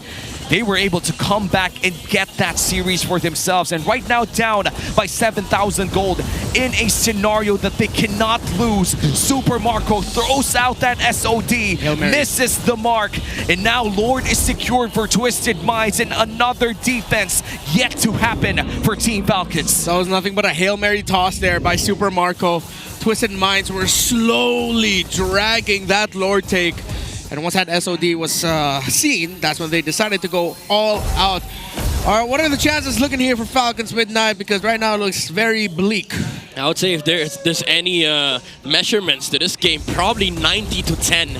Like Twisted Minds, 90% of the times you play this game, they're just naturally gonna win. 10% is those situations where Flap lands a beautiful final slash. Super Marco, you know, pushes 2 heroes with a Spirit of Misery, and then Kyle TZ gets an amazing Appraiser's Wrath. But that's a big ask of this lineup, especially being under 8,000 gold. Well, with all the momentum in the world, here comes Twisted Minds with a Lord push in the mid lane. Kaloy finds one! Flicker, Tsunami Slam as well. Flap Daisy brought down really low as the Arlot gone. One of the major win conditions that they could use to win it. And time runs out. Space. Ogwen with a flicker. Combo entry. Super Marco in the back with angle. It's awkward. No damage. Not enough. Falcons can only watch as Twisted has one more minion wave coming in. MP the King taken down. Minions are in. Is it enough? It is not. Falcons survive. And just in the nick of time, Flap TZ is alive. They're able to breathe. One inhibitor turret down. Team Falcons still down by 7k, but they are still not out. Yeah, MP the King thought game was done. Yeah. He was trying to chase Kyle TZ to dissuade the defense from Team Falcons. Unfortunately, both MP and Lansu died, and because of that, they couldn't really push the base of Team Falcons. Both teams might have to wait for the for the next Lord, which is going to be spawning in a minute. Twisted Minds, however, they still have a huge lead, but they have to worry about the scaling of the Moskov. This is still, again, as you mentioned, a Moskov from Super Marco that has turned so many games in the late game. Yeah, and we're gonna wait for equilibrium.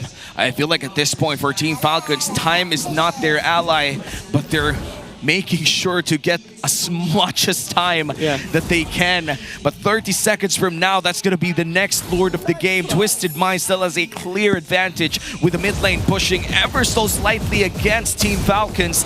It's going to be a hard task for Falcons to potentially win that team fight unless that big ask coming in from Flap TZ with a beautiful final slash is able to come in clutch for Team Falcons. Yeah. Slow push built up here on top side. Team Falcons, they will have to address that at some point. They will send the Moskov towards that area. They pop the vision as well. They see 4 members on the side of Twisted Minds in front of the Lord area. Yep. They're gonna have to do this blind, however. They don't see the Lord HP. Now the Lord just yet. Kaloy already jumped up in the air, but they're not going to be able to get close enough to the Lord. Lansu with the Zona curtain call, and here comes the damage, but Ogwen in the back. Here comes the SOD. It's going to land. Is it finally going to be a turnaround for Falcons? Super Marco! Not shut down. Flap TZ down. Super Marco still alive, and Team Falcons are fighting into it. Double kill for the bulletproof. MP the King is holding on, but he gets taken out.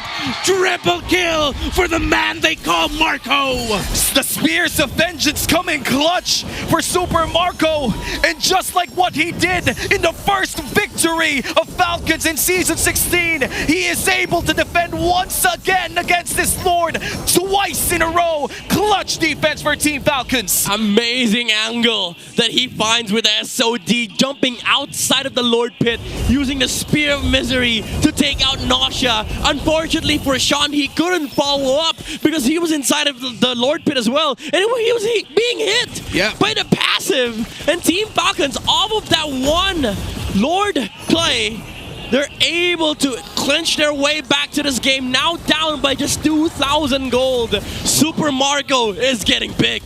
Equalized. At 14 minutes, this was a 9,000 gold lead 5-6 minutes ago. Twisted Minds had all the opportunities to end this game. They were at the cusp of eliminating Team Falcons from this series. But one crucial defense led to another. And now Team Falcons has a valid, a solid chance at winning, at snapping that streak. Let's watch this replay. Yeah. Perhaps one of the most clutchest Marco plays in this season. Yeah, once he goes in, that SOD, and the wall from the Badang, the pick that I said would show up here, coming in big time because it pairs up so well with the Moskov and pairs up so well against teams that you want to try and outsmart in team fighting. This is a pick that I feel like acknowledges, oh my god, Twisted Minds. And look, at Marco was cold-blooded. He was just like, hey, cool, I did something cool. Stone cold. Stone cold Marco. It was like, all right, 3 down. Next. Job's not finished. Okay, Basha. Oh, I couldn't get it. This is Skype. Wait, is this Skype piercer on the side of Falcons? No. Okay, there's not. There's not. So it was just few taking down the Basha earlier. Yeah. Yeah, no room for error though for both teams. Yeah. For Twisted Minds, they're currently number 4 in this league, and securing a win against Team Falcons might just be able to secure a better position entering the next few weeks of MPL. Yeah, we have to acknowledge though, Twisted Minds has been in this situation many times this season. There's a reason why at some point they were ending the week's top 1, why they were eventually able to defeat ONIC in a series that Sensui was playing the jungle at. This team is so good from the clapback, and if you discount Twisted Minds, if Falcons overstep and they cannot get Sean and Nosha, this story is going to end with them losing this. They need to respect Twisted Minds' ability to make a comeback. Yeah. This is going to be the 3rd Lord of the game. Team Falcons already setting up around their purple buff, but a big group up here coming in for Twisted Minds. Still no immortality here for MP the King. And this might just be the most important Lord for Kyle TZ to be able to secure here. And they're going to hold it down for them this time around. Few sent out to clear out the mid lane. This is going to be really hard to keep them in balance, but they do find Lansu. But that's not going to land so far. Guys, another reset on the Lord. There's a Wind of Nature in Akemi, by the way. Oh. Okay. Adjustments, bro. Oh, it's quick adjustment there by Sean. Let's see if the Wind of Nature, the wind chance, going to come in big time. Ogren with the conceal already. Spotted out by Lansu. Twisted Minds still slowing things down. Want to acknowledge it. They take away a big resource from Ogwen. Entry. Few gets caught out. CC immune, but he survives. Crimson Beacon as well. But look at the last into the back. But the turnaround might be real as Ogwen. But Sean lives. Kyle TZ tries to go to him. Marco with the wind chant. Marco trying to hold on. Lansu with a kill out to Flap TZ.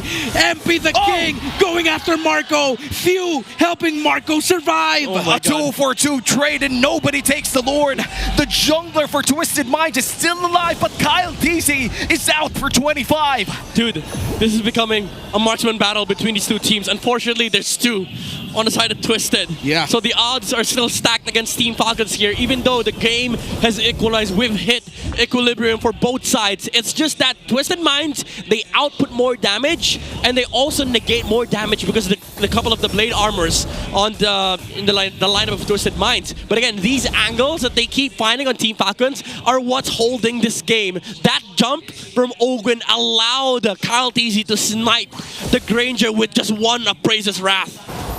And entering this next Lord fight, this might just be the biggest shot for both teams to end it all. It's going to be an Evolved Lord now, come 18 minutes. And looking at the immortalities right now, you mentioned the Wind of Nature on this Kimmy. We're yet to see that in big action as of now, but Twisted Minds now going to hold this Lord, this Evolved Lord that snubs everything else, that wants to end the game. Look at Marco though. Marco on the other side. He's providing space. Falcons getting zoned out here by Lansu. A one-man zone out by Lansu. This CC has saved it for Twisted. Marco it lands onto Nosha. Wizard Crown. Immortality also built up, but the double stun. Oh, Marco. Kaloy goes in. Marco survives. But look at this Kimmy still fighting. Falcons alive. Double for Marco. And they're going to clear out this Lord. 5 people still alive for Falcons. They have waited 4 weeks for this moment. Half HP on this Lord. Marco in the clutchest ever he has been. But 30 seconds left on Lansu. Twisted Minds could still be able to defend this. He wanted to cut it. What are you doing here, MP? This might be a massive error. Why would he try to cut it? Why is he trying to buy time? What for? He pulls attention. He gives a kill. Is this going to be worth it, MP the King? Why did you have to go out?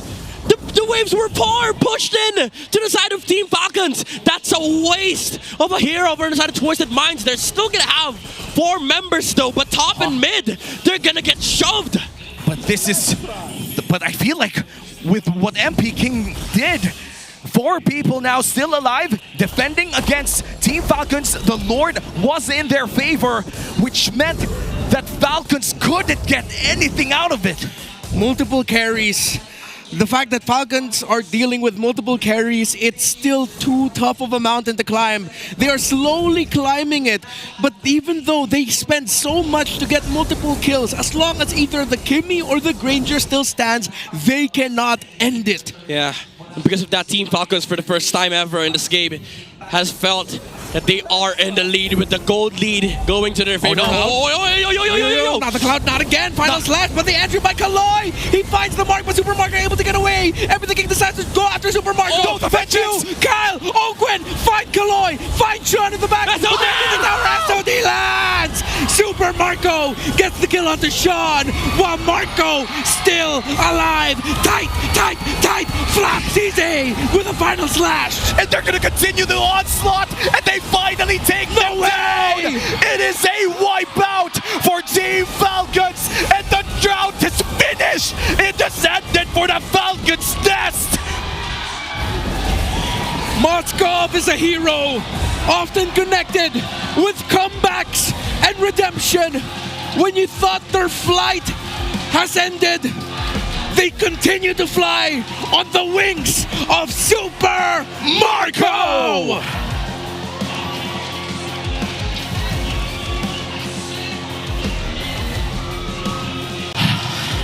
Oh my, it feels like a celebration for almost everybody. We saw an amazing game from Twisted, but finally, after a handful of games, Team Falcons claw their way back and ready to soar once more. And the super rookies of Twisted Minds put up a great show. They almost took down the Falcons in one fell swoop.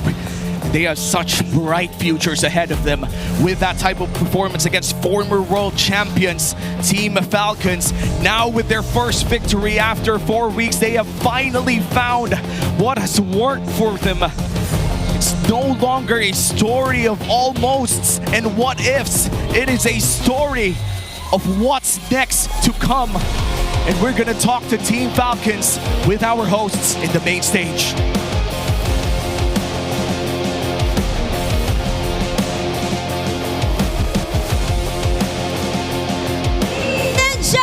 This is the great comeback of Team Falcons! Team Falcons, congratulations on this win. Grabe ang naging comeback nyo. After so many weeks na kinailangan yung bumawi, I wanna talk to you, Flap TZ. What a performance with your Arlot. Ano ba muna gusto mo sabihin sa Falcons Nest? Maraming salamat sa pagsuporta nyo kahit nasa kami. Nasa baba kami. Sana patuloy nyo lang kaming suportahan. Mas gagalingan pa namin. Ano yun? Classmate buff? May buff daw kayo, sabi mo few. Anong buff nyo ngayon? Dito po yung girlfriend ko pati yung mga kaklase ko. Wow! Ang dami pa rin sumusuporta sa Team Falcons and second half na nga ng ating regular season. Mukhang ito na nga ang inyong pagbawi, Flap TZ. Ano ba yung mga ginawa nyo the past few weeks to encourage each other na makabangon, na moving forward? Iniisip namin na hindi pa huli yung lahat na kayang-kaya namin bumawi. Tsaka nagpo-focus kami sa sarili namin. Hindi namin pinapasok sa utak yung mga sinasabi ng mga ibang tao about sa team namin. And we're aware of that, diba, Flap TZ? Nakikita natin yan. And good thing na even all from those na nakikita yung criticisms, you're able to bounce back. And now, meron tayong bagong patch with the Project Next. Tingin nyo ba factor to sa pagbangon ng team nyo ngayon? Feeling ko hindi naman masyado.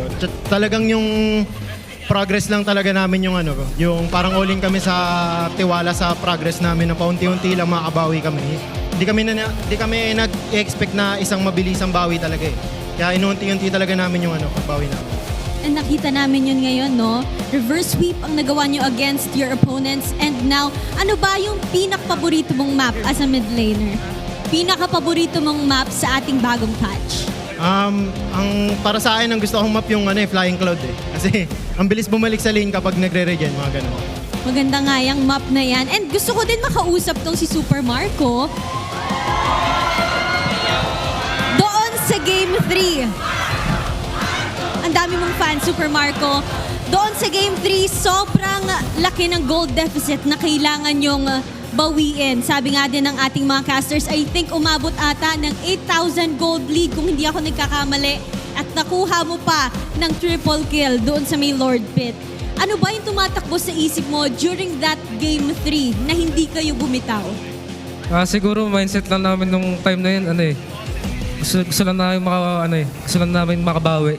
Parang tumray kumlash kung sakali makabawi. And you did that, guys. Gwen, Kyle TZ, do you want to say something to your fans right now?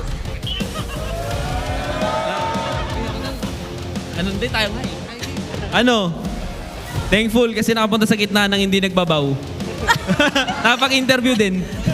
At ngayon, ito na ang time nyo para magbow as winners. Once again, your winners, Team Falcons! Congratulations! Natapos din ang losing streak ng Team Falcons for how many weeks? And they are coming back stronger with our current patch. Nagkaroon nga sila ng comeback win against Twisted Minds and we are excited to know kung ano nga bang nangyari lalo na sa Game 3 na yun. Maraming salamat, Odin. We are back here in the desk with perhaps one of the best series to watch if you are a Team Falcons fan. Yeah. And for Twisted Minds, they could afford that loss. If Falcons took that L, that would have been devastating for the entire, not just team, but the org. Yeah, it was Owen himself who just said in the interview that he was grateful that finally he can go up to the stage, not just to bow, but to actually have an interview with Odin because they won. Yep, and our MVP, none other than the man himself, Super Marco, on this Moscow performance. We saw it from week 1, and now in week number 5, they get this victory once again at the back of this performance. Dude, this is a cracked version of a Moscow if I've ever seen one. He did so many things in this game. First off, that defense in the mid lane, like I was gonna say no, that's not possible, Marco. Don't do it, but he did it anyway. Put 2 heroes in one. Spear of Misery was able to land it, defended mid, and forced 2 heroes away from that lane for a couple of minutes. And it allowed Team Falcons to, again, buy more time.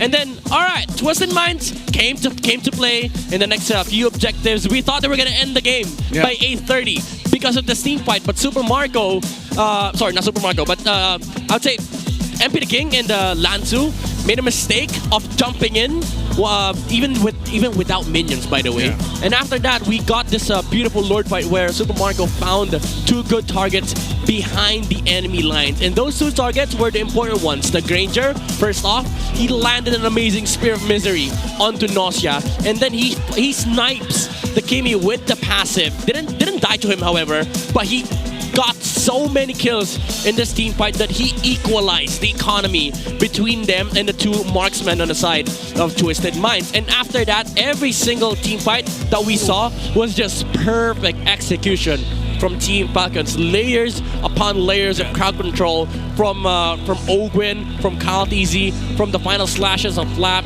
Granted that, you know, the layer is what matters for Team Falcons. They were finding creative jumps. Like Ogwen had 2 amazing jumps in the late game. One was on the Granger when he sniped the Granger behind the enemy lines, and the SOD connected from the Moscow. They were able to snipe Nausea off of the team fight before Twisted Minds could react.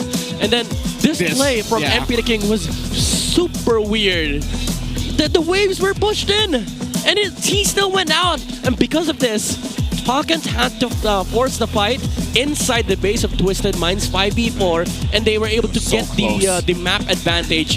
And here, Super Marco almost died to the blade armor damage. He stopped hitting the backshot after the roll because he know he could just outrun the backshot. And once again, the layers of control behind the enemy lines. That Ogwin, that Badang pickup was the key factor as well for Team Falcons. And then the SOD landed from Super Marco to finish up this game. Brother experiencing victory after 4 weeks, and that's the most they could give. Dude, we got smiling, laughing Marco before the 6th sequel of a popular video game series.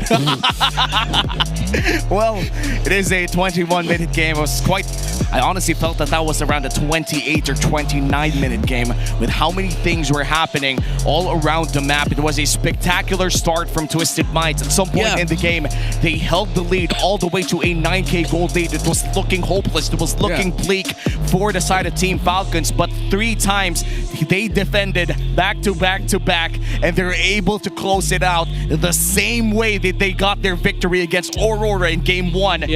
Week 1. Dude, if somebody asks me if I regret saying the 1910, no. This was Twisted game to win.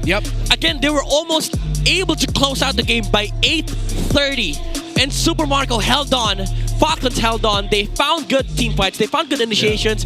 But the cream of the crop is these SODs from Super Marcos, the target selection as well, the timings on the jumps, the dashes, the Spear of Miseries. It was all beautiful. It was almost like picture perfect from Team Falcons. Literally poetry in motion. Whenever he went in and out on those fights, when he stopped attacking at the perfect time, this dude was in the face of a Baksha in a CC in the first 3 seconds of that crucial team fight. It was perfect coming in from Twisted Minds. Dude, Sean and Kaloy played their absolute darn minds out. And then after that, there was a scene where Lansu was doing a one-man zone out onto 4 members of Falcons. Insane. Sean and Nausea were just taking trades of like, all right, which one of us is gonna die? But Nausea was like, nah, I'll be it. Don't worry, Sean. I'm gonna sacrifice myself for you. So Twisted Minds were insane in this game. But besides Marco, oh my goodness, my secret hidden MVP that will fly under the radar is Captain Few, man. That juice in. There were times where you would see the readjustment of Few in team fights where they'll be like, I will give up trying to control the main damage dealer because I need to protect mine. Every single follow-up from Twisted Minds that tried catching up to the Moskov was being met by the lanterns of the Zushin. He was just protecting the BPI rich guy of this game, which was Super Marco, which effectively was the super, I would say the super guy in that game. Super guy, if that's ever a thing. Well, right now for the side of Team Falcons in their roughest flight yet, and after a long drought of victories, they finally find their first one in week number 5 in leg 2 of this regular season. I wonder how their communications went. Were they out of their minds? Were they relaxed? Were they hype? Well, we're about to find out. We're about to look at the winning calls from Team Falcons with our Infinix mic check.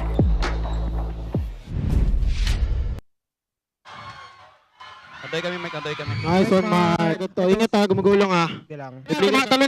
Binush na ata. Talon, pare. Binush. Nice, Mark. Mate. Nice. Good shot. Boy, hindi na kayo maano dito. Hindi na kayo maburst dito. Kung nasan si Mike, nandun lang ako. Kapag kayo, pressure kayo na. Wala pang back siya. Di ata gagawa ng play itong mga to. Ipahitap tayo. Sige. Kapag-winter ha. Kaya Mike, andito ha, Mike. Una, patay na yung limit. Gawin na rin.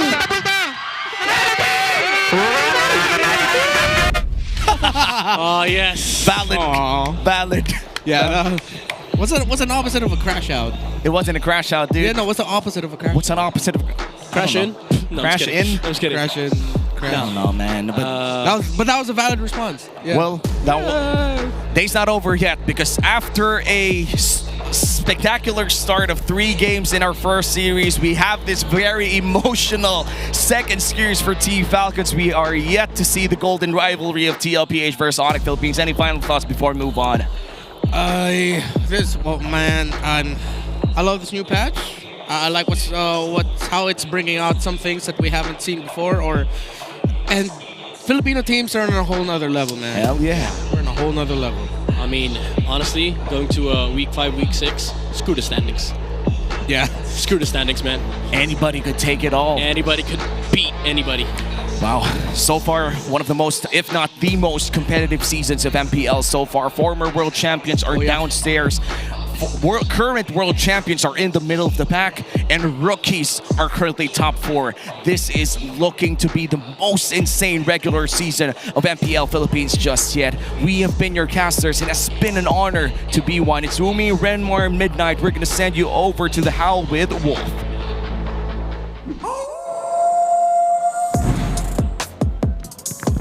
Wow!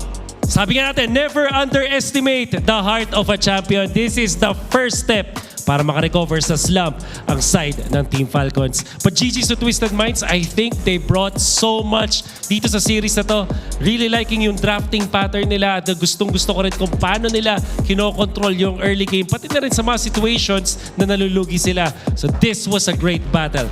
But when it comes to what we learned in this game, tandaan natin, the heart of a champion, never say die. Ramdam na ramdam natin. And I would say, siguro dahil sa experience na rin na meron dito ang side ng Team Falcons, hindi nila nakalimutan kung paano ka ba manalo.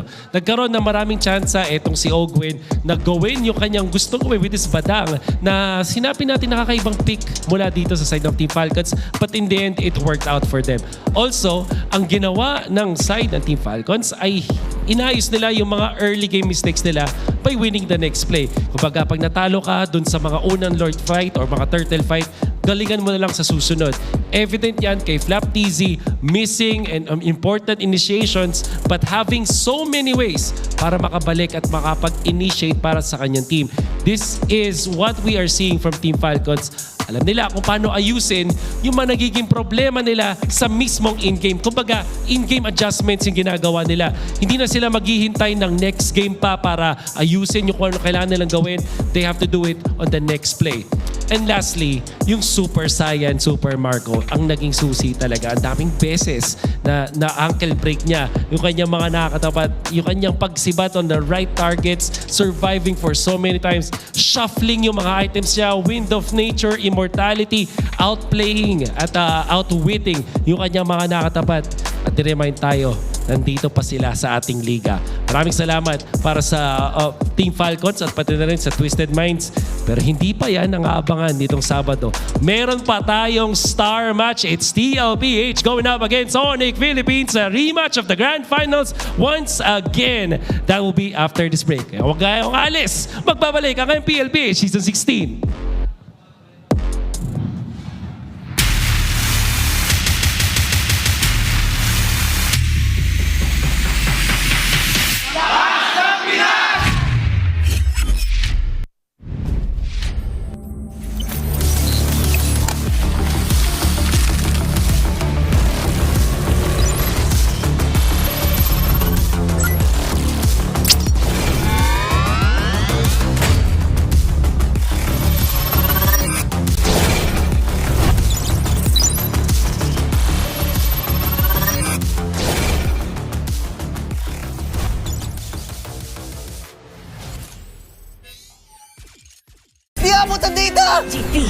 GG bro! Don't worry, be only with Smart Power All 99. Hindi bitin with 10 gig data to power your games plus only Facebook or only TikTok. Load now!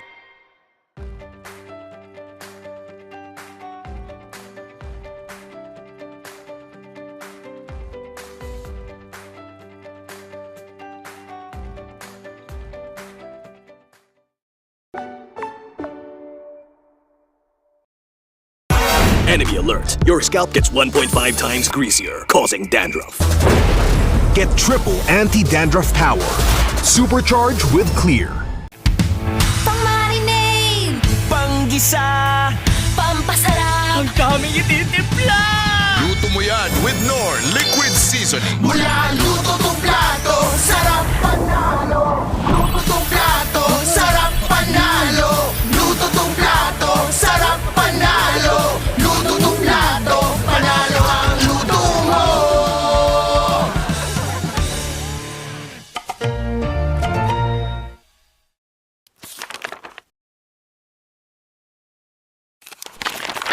Yung isa ka sa mga player na natigil matatag sa MPLBH, anong sekreto ng presumptive?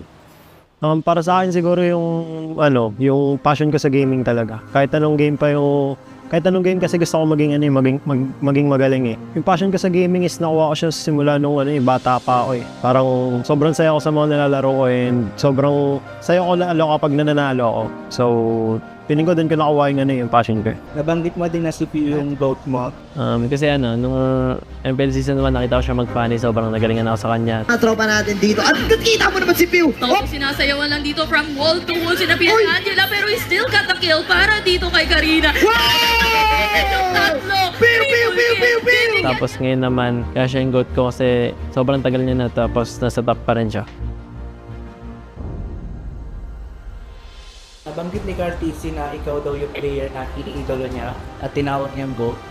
Siyempre masaya kasi yung lahat ng tao na parang nag-ML ang sasabihin GOAT na si Carl talaga eh. Lalo na siya ng international and masaya pa rin na nakikita niya na ganun.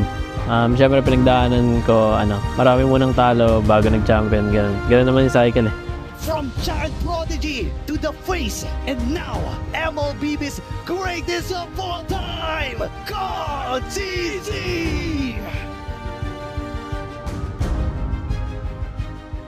Paano nito nabago yung buhay mo at yung pananaw mo sa tumay? Sobrang dami nagbago sa financially, tsaka yung routine ko sa buhay, yung ginagawa ko sa buhay, tsaka pag lumalabas ako ganun, may mga nakakilala na sa akin. Feeling ko, habang tumatagal parang napapansin ko sa sarili ko na mas madisiplina ako and mas mature. Siguro yung biggest lesson ko lang yung balance lang sa lahat ng bagay. Tapos ngayon talaga, ito na talaga yung feeling ko buhay ko eh.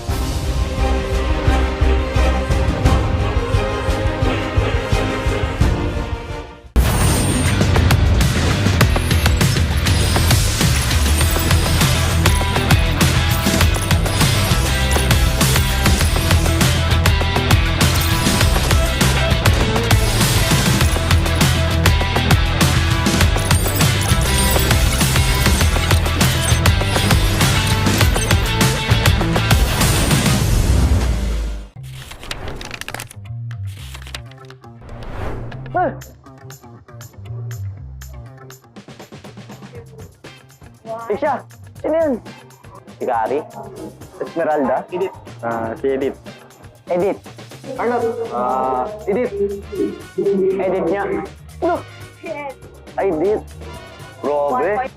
Edith. Yan si Grak. Grak! Grak! Grak! Grak! Grak! Grak! Grak! Grak! Uy, naunaw kanina sa Edith. Sige, all one. Pinagbigyan kasi nila ako eh. Lancelot! Lancelot. Si Lance. Lance! Sabay tayo, bar. Okay, 3, 2. Ranger. Si Lucian. Ranger. Ay, wala ako. Okay, sabay ulit. Competitive. Florin. Ay, Florin. Una. Okay, 4. Lapu-lapu. Ano yan? Sino yan? Kalea. Bruno. Lapu-lapu? Ay, Palakol. Parang bagong hero yan ah. Hindi si Popol. Wala, di ko alam yan. Sino yan? Ay, Palakol! Ay, Palakol pala yun! Ay! Sumatik. Siya ako nagmamatilde. Matilda. Ate. Yay! Ano yun? Matilda may Palakol.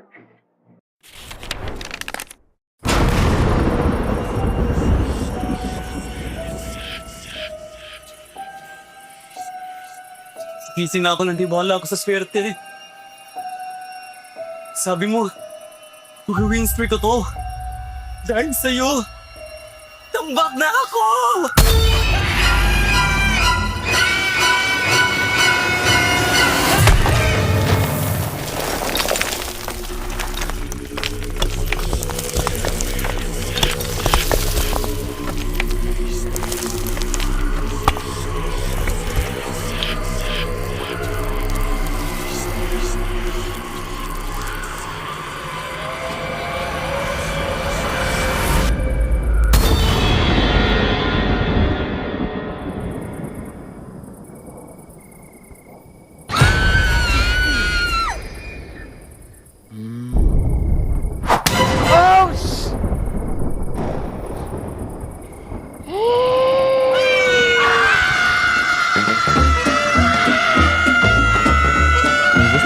swertihin, basahin mo na ang current patch notes.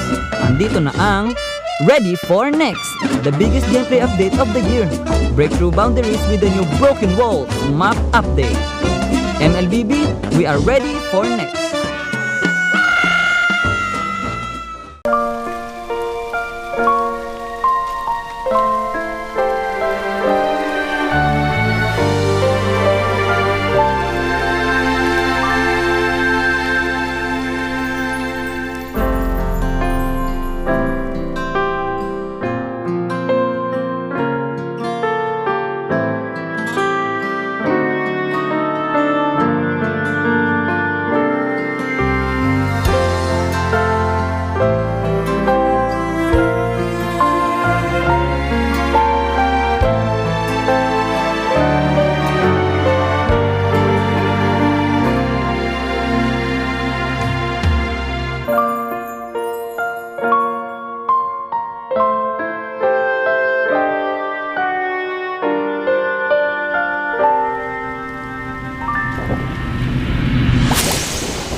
Nagtataka rin ba kung bakit nawala? Basahin na ang current patch notes. Andito na ang Ready for Next, the biggest gameplay update of the year. The all-new Dangerous Grass Map update. Use it to your advantage. MLBB, we are ready for the next.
Napag-iwanan ka na rin ba?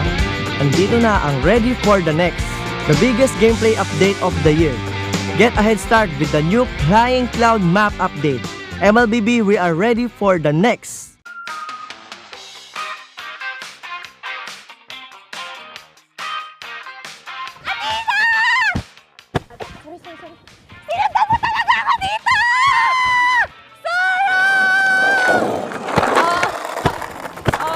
Hoy, ano ba, mga bulag ba kayo? Hindi parang mga bulag kasi wala ba kayo nakikita? Mga bulag!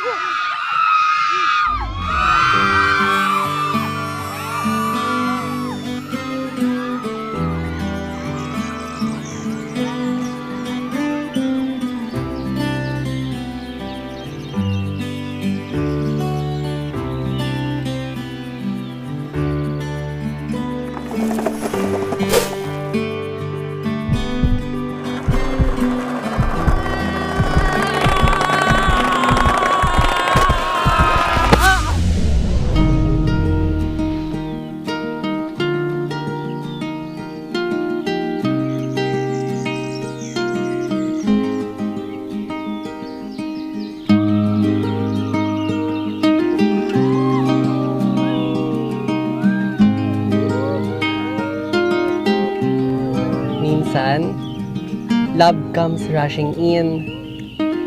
Parang bagong expanding river sa Mobile Legends. Andito na ang ready for the next, the biggest gameplay update of the year.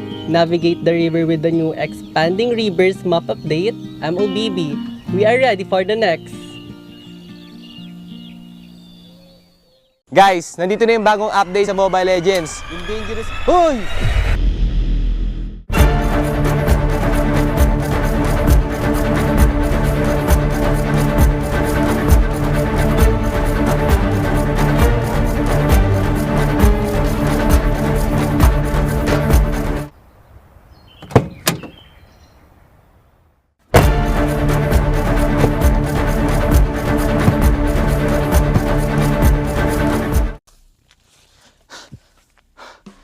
Okay, guys, yung sinasabi ko nga pala kanina yung bagong update. So una, yung dangerous grass at yung broken walls. So sa broken walls, guys, meron mga iba't ibang butas yung mga walls sa mapa. So mas magbe-benefit dito yung mga jungler kasi mas magiging mabilis na yung pag-gank nila kasi mas mabilis na yung pag-roam nila sa mapa dahil may butas na. At guys, magbe-benefit din dito yung mga heroes na walang mobility dahil di na nila kailangan ng mobility para humakbang sa mga walls na to kasi may butas na nga. At sobrang magbe-benefit din dito, guys, yung Johnson kasi mas marami na yung shortcut so mas mapapabilis yung pag-roam niya sa mapa. At yung panaw naman, guys, is yung dangerous grass. O yung dangerous grass, nagdadagdag si Muntun ng mga iba't iba pang grass sa Mobile Legends para mas maraming opportunity para mag-gank at mag-ambush. At marami pang iba, guys. So, yung pangatlo naman is yung flying clouds. Doon sa flying clouds, pwede kang umapak sa base at mapupunta ka sa lane mo na mas mabilis kapag ginamit mo ito. At yung pangapat naman, yung expanding river. So si Muntun magdadagdag daw siya ng maraming tubig sa river kaya mas magiging mabilis yung movement speed nyo kapag umapak kayo sa river. At yun lang, yung mga bagong update ni Mobile Legends kaya i-check nyo na. Payong mo. Meow, meow, meow, meow, meow. Pawat kaya? Ang tanong!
from the monsters. Malakas, Pilipinas, malakas, face the golden sun and repping for the 3 stars. Get us to the top, no ifs, no buts. Winning any game para to sa PINAS. Di mo matitinag aming boses sa new level. Nasa kalye man o mobile, you know I become a legend. Listen, open fire, we unite, we winners. But with pressure, like diamonds are made of. Switching the lane na parang gera. HP Racing made a setup. Pagkakatang buhat ni Hilda, full dong SS parang Laila. Susundan ko ang iyong bakas. Kasama pataas, tagumpay natin to. Dahil tayo'y malakas para sa Pinas. Nasa amin ang alas, hindi to atas. Kinikilala sa taas kasi kami ang malakas para sa Pinas. Nasa amin ang alas, hindi to atas. Kinikilala sa taas, ganito kami sa Pinas.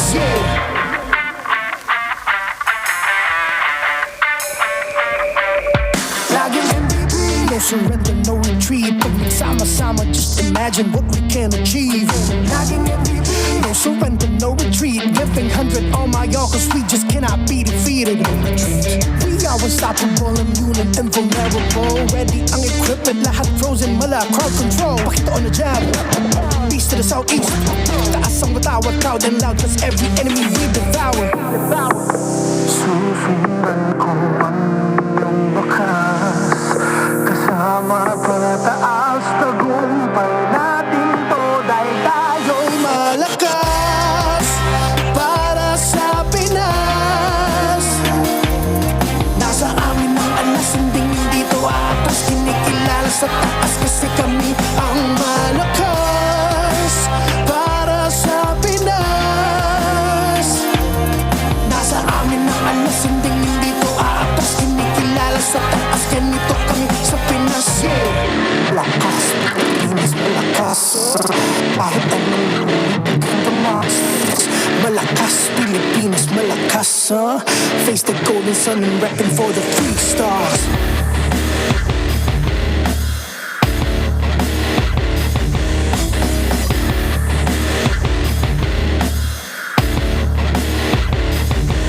Ang lakas ng Pinas, reunite, we the stars. Ang lakas ng Pinas, reunite, we the stars. Ang lakas ng Pinas, reunite, we the stars. Ang lakas ng Pinas, we the stars.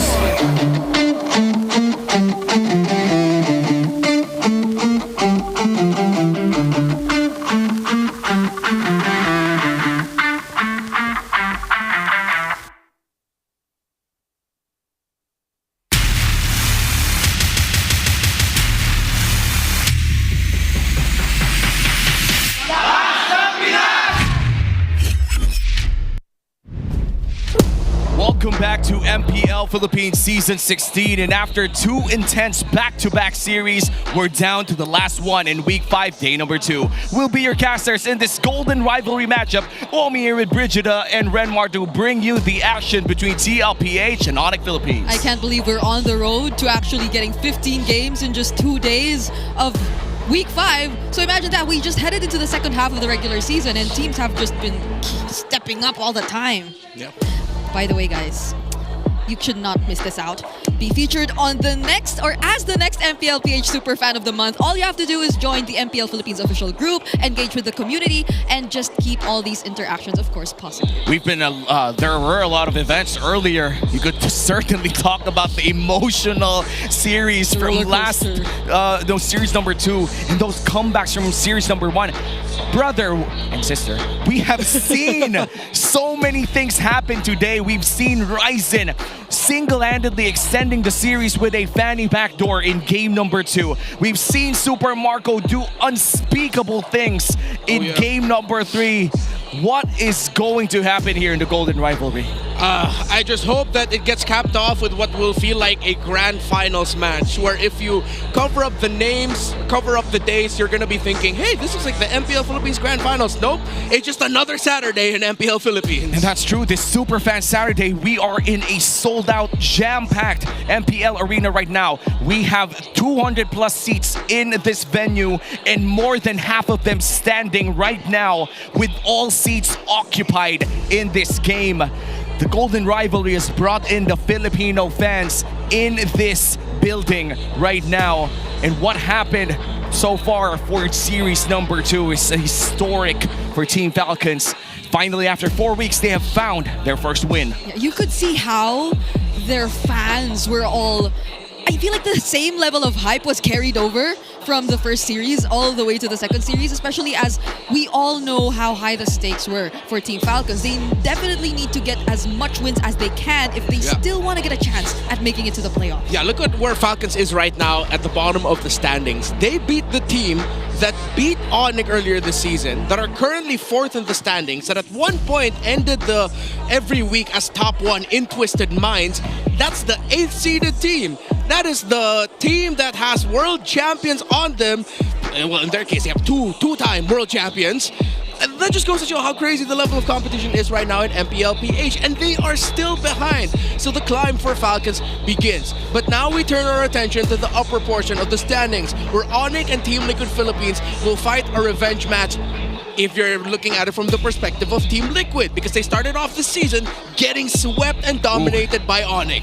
Yeah. And ONIC Philippines, hot after many victories for the past few days. It's going to be a matchup between the defending MSC champions and the defending M-Series world champions. The Golden Rivalry continues tonight here in MPL Philippines, and surely the world is watching and waiting for top-tier MLBB content. And I'm pretty sure the respect is really up there for both of these teams. Admittedly, ONIC, when they first went up against Team Liquid in the season, they knew that they were coming off a break and that there probably were a bit of adjustments still going on. But today, they think it's different. They know that Team Liquid are heading into this match not from a break, but from that streak themselves that they've been able to show us, where they've been performing really well too. Yep, both teams are hot, and in this golden rivalry between Team Liquid Philippines and ONIC Philippines, we have seen the best out of them whenever they come across each other. And for the boys in yellow and the boys in blue, for the last few weeks of MPL, they've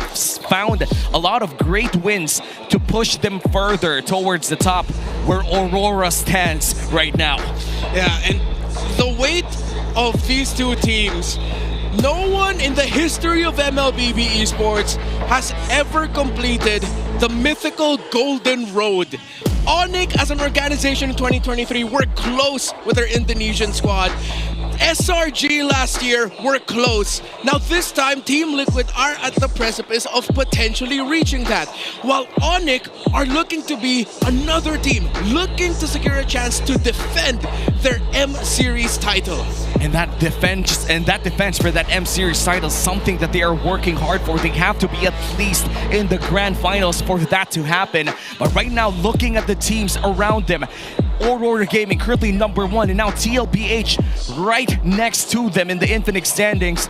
Both of them are really, no, all of them, if not all of the teams here in MPL Philippines are worth flying out for that M-Series in M7. Yeah, because it's crazy. I mean, both of these teams have only lost twice, respectively. Like ONIC, Team Liquid lost to both ONIC and Aurora, ONIC both losing to Aurora and Twisted Minds, but this is what reminds them of what they were able to recently achieve. And they just bought it right here, right now in MPL PH. You can celebrate ONIC's victory in M6 as well. The Joy ONIC PH Pass will be available on September 20. That's today. The starter pass will include the M6 Championship skin Joy ONIC PH and more exclusive in-game items. Join Joy ONIC PH with a 30% discount. It's not only that, we also have a Beatrix skin. The FMVP skin Beatrix Skyforce Maverick will also be available tonight for 30% off during the first week. The M6 Finals MVP Kelra added a personal touch by including his son's name, Slake, printed on the outfit. So get ready to fight alongside Beatrix Skyforce Maverick and claim your own MVP. Both skins mythical in this lineup. Yep, and if you have coupons in your game. You could get it for 579 if you have the 50 diamond coupon, and depends on you, like what are you able to stock there in your inventory. And you can get it now because it just recently got released, and the pass, you can get so much more from it, not just the Joy ONIC PH skin. There are so much other rewards that you could also claim. I think if you get the upgraded pass, you also get either a recall or a spawn alongside it as well. I just recently got it, by the way. So you guys definitely have to get it now. Yeah, and for the GOAT himself, Carl Teasy, sitting across his competition with baby cakes right in the background. He just had to be there. He just had to be there. And he's showing off. And he has one too. The first Filipino to ever be made a skin for. It's that man right there, his M2 Lancelot skin. The journey that he went on, standing across him is of course someone who may be overlooked by our community, but at one point was one of the most feared junglers and mid laners in the history of our league. And look at that. The highest GPM in the game in MPLPH history. I do feel like this is something that's going to be extremely hard to beat, especially with the changes that has happened in modern MLBB. And number one is Hate, still in the ONIC lineup. We haven't seen him play, and I feel like during the active season, we won't be seeing him play that much. And second would be the GOAT himself, just inches away from that 1,219 with that lane. But these are such high numbers, and both were achieved in 2020. Yeah, Season 5. Yeah, it feels like the strategies were a bit different back then, which makes it a lot more easier for these kinds of numbers to be achieved. Because if I'm not mistaken, you did mention something along the lines of it being a funnel strategy back then.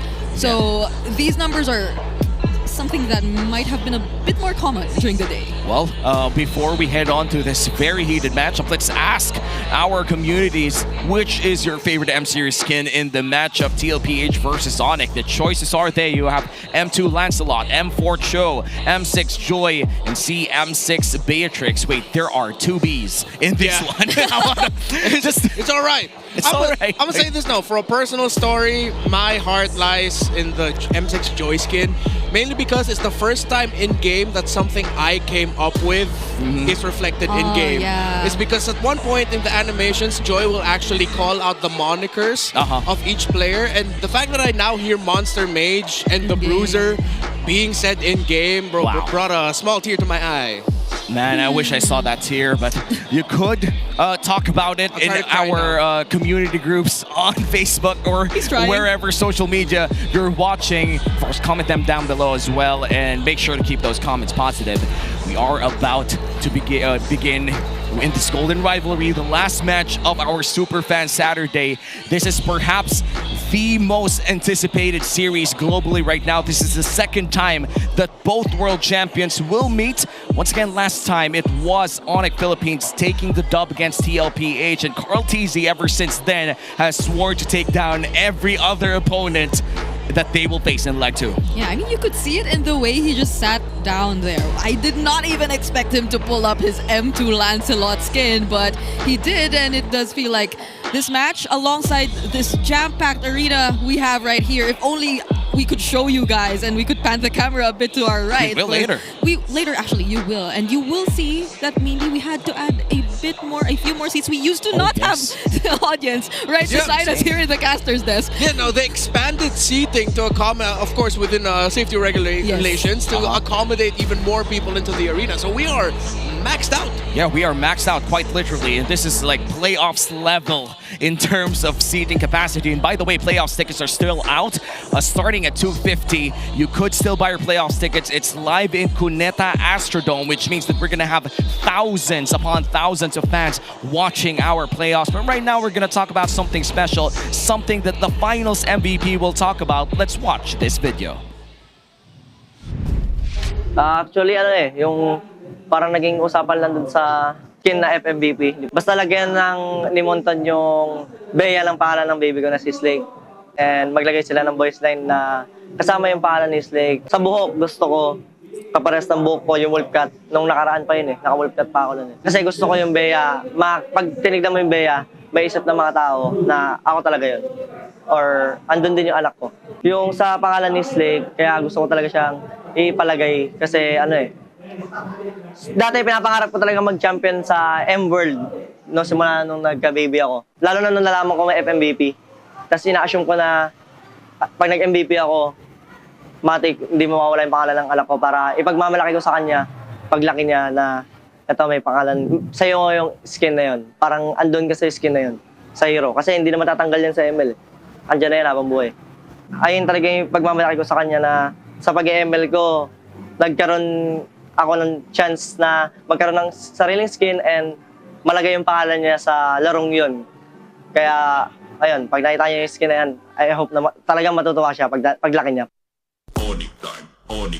Already dripping in gold and with new skins to boast, it's the Kirk Tech, it's the Beast, it's the Monster Mage, the Bruiser, and the Gold Standard. They are the reigning champions of the world, ONIC Philippines!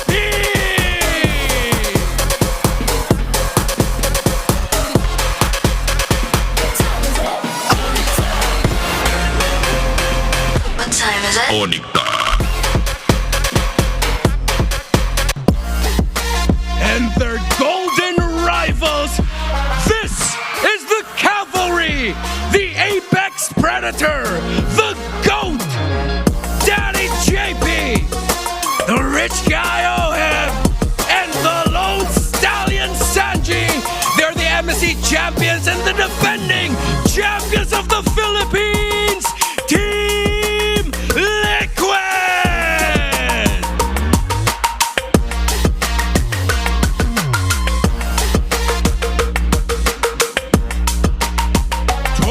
Uphold the tournament's integrity, it's Joshua, JJ, Patrick, and Jeff. And the coaches, for Team Liquid Philippines, Coach RC. For ONIC Philippines, Coach Hayes. MPL Arena, this feels like a grand finals. Make some noise!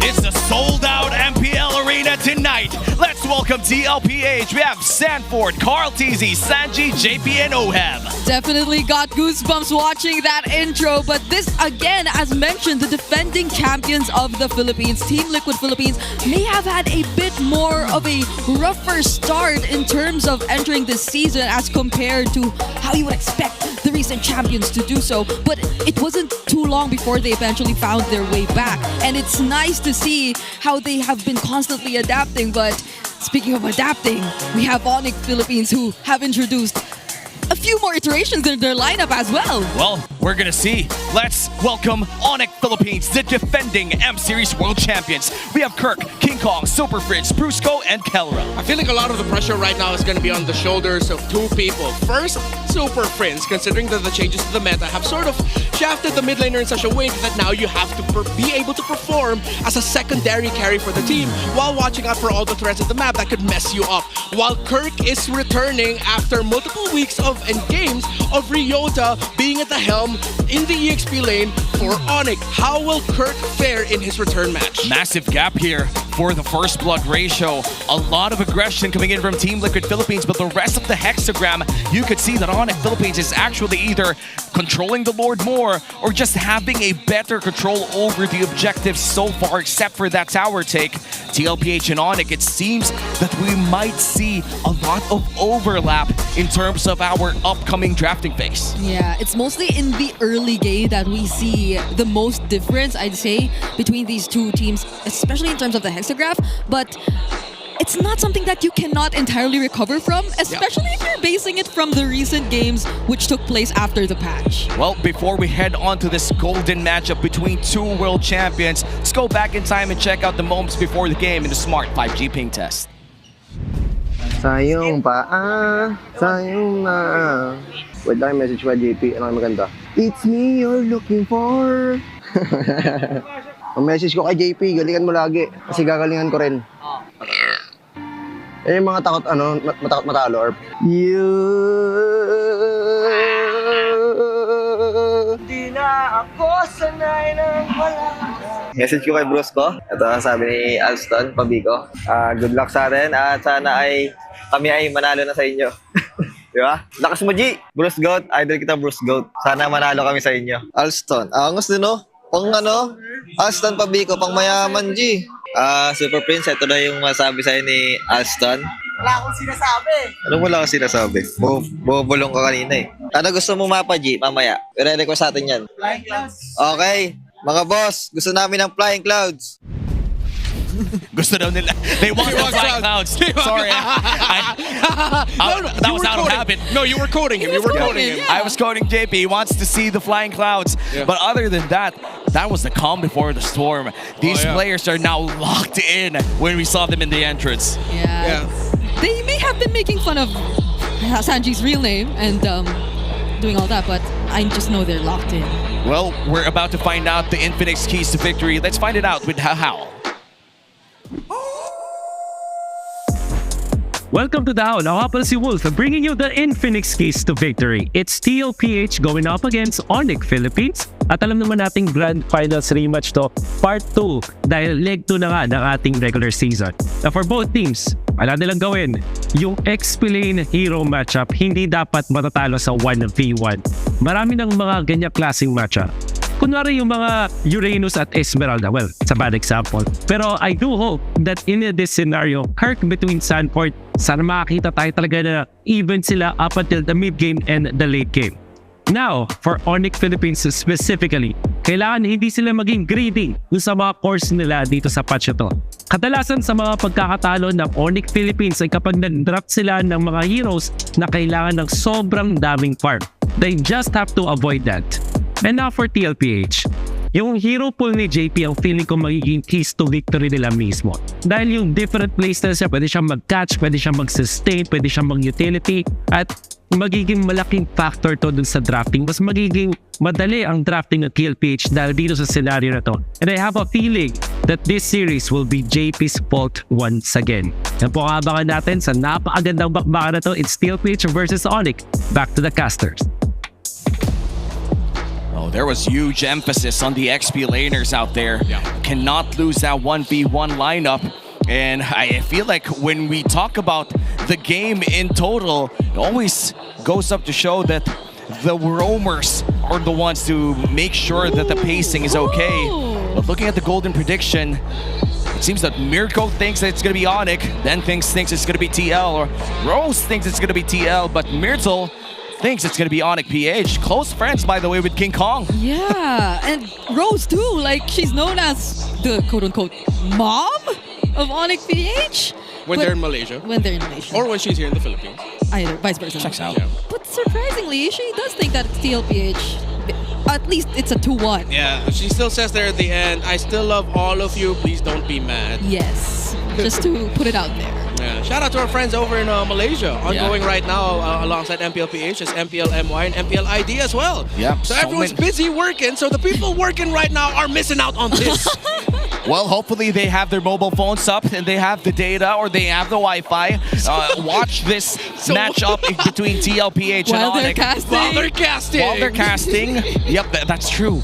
They are casting, but maybe the production people coming in from MPL MY or ID could watch this matchup as well. True. But we are going to enter the first drafting phase. But before we head on to the heroes, we're going to head on first to our map They want randomizer. flying clouds. They want flying clouds. I want broken walls. Broken walls. What do you give? It's finally going to be broken walls. Finally! There we go! Finally, it's broken walls. And this is going to be game 1 for this best of 3 series. We have not seen a drawn-out broken walls game so far. This might just be the first one. Yeah. I want Johnson. Hey, it was mentioned in the How that JP's hero pool and different styles of play should be a factor in drafting. Yes. But so will the... there are no It's funny how they made broken walls with Johnson really in mind. Yeah. Because in the art is him in his car form. Yep. It's like the entire point of Broken Walls for them is for Johnson to be part of the meta again, but sadly that didn't work out. Mainly because the thing for Broken Walls right now, it's insane how far you could pull the Lord away from different parts of the map.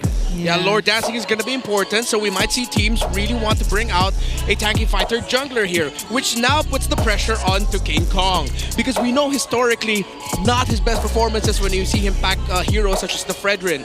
So, will we see a Team Liquid surprise with rushing the Fredrin? The Juicin for Sanji is also open, while ONIC is weighing whether or not 1-1 should be banned. Oh my God. And now the 1-1 is open for Liquid as well. It's For the first time ever! For the first time ever, for the first time in a long time as well. Will Liquid bite the bait and pick up a 1-1? They do! You go! The Filipino sniper takes the 1-1 for himself, and for the first time in Season 16, there are a lot of firsts today. Not only did Falcons win after 4 weeks, now after 5 weeks of MPL, we see the 1-1. Oh my goodness, and King Kong, on the other hand, secures the Lancelot for himself, and even the Jushin. So these are strong first picks. I hope he uses the M2 skin. Hey. That'll be tight. That'll be tight. That'll be tight if we actually see the M2 skin on the hands of King Kong instead of Carl TZ. I'm pretty sure people here have a wish list of being able to see all the champion skins shared between these two, M2 and M4 for Liquid. Well, of course, the M2 skin for Carl TZ specifically. But going back to the draft, let's see if Sanji's going to show already a Farsa, or if they're going to utilize some surprise angles that they can play around the Broken Walls by picking up a Low Yi later on in the draft if they're not going to pick it up in the mid lane just yet. They go for their EXP pick, they get it into the hands of Sanford. So even if Kirk wants to be active into the EXP lane matchup, really wants to duel, not a lot can duel hard into the Uranus, except for a pick that's still open, which is the Esmeralda. Yeah, the Phoebus is still there too for ONIC Philippines, if they do want to consider that, since it has been a while since we've seen the 1-1 come back into play, but It does trigger his passive a lot, and Uranus at some point, actually, it's a tough matchup for him to go up against a Phoebus in lane because the Phoebus damage actually outscales the sustainability that the Uranus can bring to the table. Yeah, and that Phoebus is going to be a big menace as well against this 1-1 and the Yisun Shin. A lot of dashes already locked in, but they're going to go for the Khalid instead. And then when we go back to Brusco's performance in the M series, this was also one of the heroes right in the pocket of Brusco, now back in the rotation of the meta. So now we have to watch out for the picks of ONIC, especially in the EXP lane, because then they could back it with heroes that can quickly rotate out of that lane to apply pressure into the jungle of Carl TZ. Team Liquid's EXP laner does not have a lot of crowd control. So if ONIC picks up someone who can quickly clear up lane, has strong crowd control so that they can pressure Carl TZ's YSS in the jungle, then that should be the best pick. I think they should also look into banning the Gatot Kaja as an option for JP if ONIC are not going to pick it up themselves as a surprise EXP lane pick. Yeah, I think that's another thing we have to look at, because I feel like for recent adjustments that Team Liquid Philippines did in terms of their drafting patterns, it's by making sure that they get the JP pick and that he doesn't run out of options. But right now, they're leaving him for second phase, and ONIC seems to really be targeting JP down.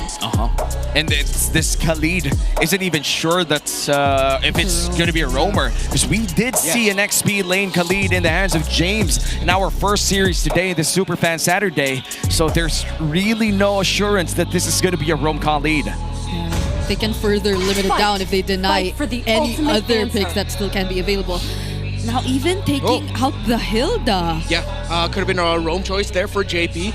That's just straight up massive respect for JP. But there is still one pick in the roam that, if ONIC aren't careful, will actually mess them up. If JP shows up with a Kufra suddenly, it's going to be a different story here a little bit for ONIC. Yeah, now what do you use against this 1-1? The reason as to why this 1-1 is so strong in lane is it's just so independent. It's so safe, and it dominates lane the moment that you give it edge. Yeah, I would have thought of an Earthel, but will it be that reliable in this lineup? I was thinking that too, but I don't think the Irithel will be as reliable as we want it to be, considering that if they show an Irithel here, then they can pack a Gatotkacha Roma, Uranus EXP. Both will have vengeance and both will make the Irithel cry. And I guess the choice here for now would be the Lunox to reset that crossbow tang with the brightness. The brilliance, sorry. It is bright. It is bright. It is bright. You know?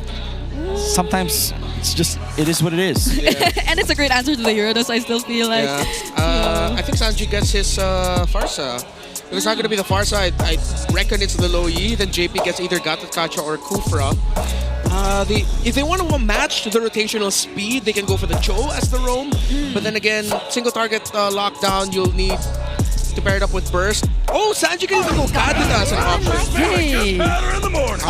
Wait. Okay. Wow. Still pick off. All right, actually, no, yeah.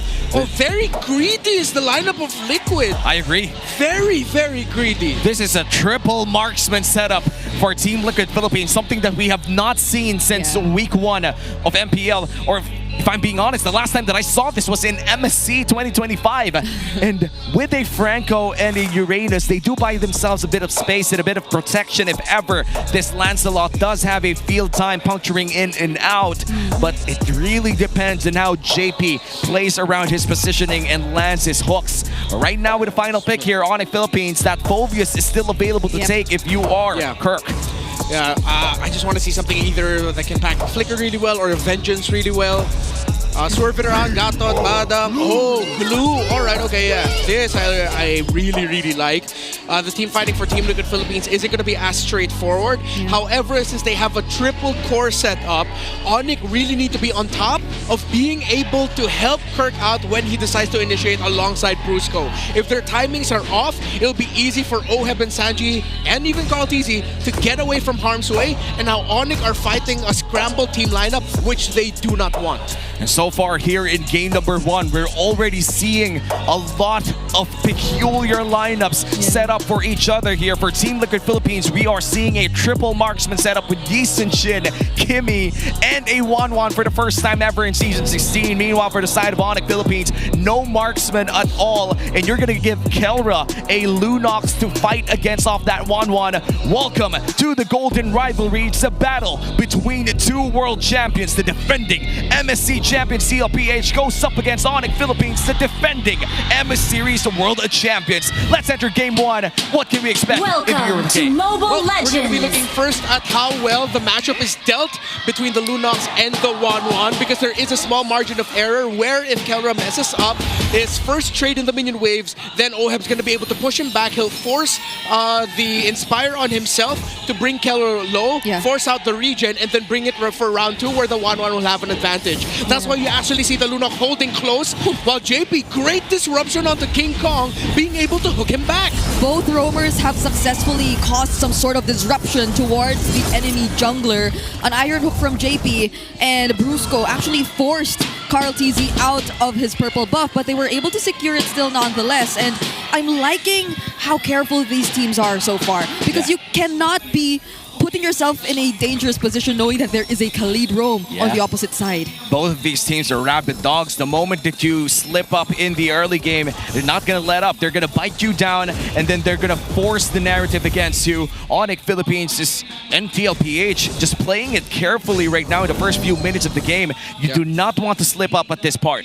Yeah, you see, quite conservative, but now with Kelra finding a little bit of an inch of advantage, now we'll push in the pressure there. This is actually a debut pick. 3 of them for Team Liquid. A debut pick on the Franco for JP, the Wanwan, and the Uranus. Yeah. Surprisingly, JP's being a really annoying Franco here though. Like, those Iron Hooks which he gets to land on the creeps already allows them to reset.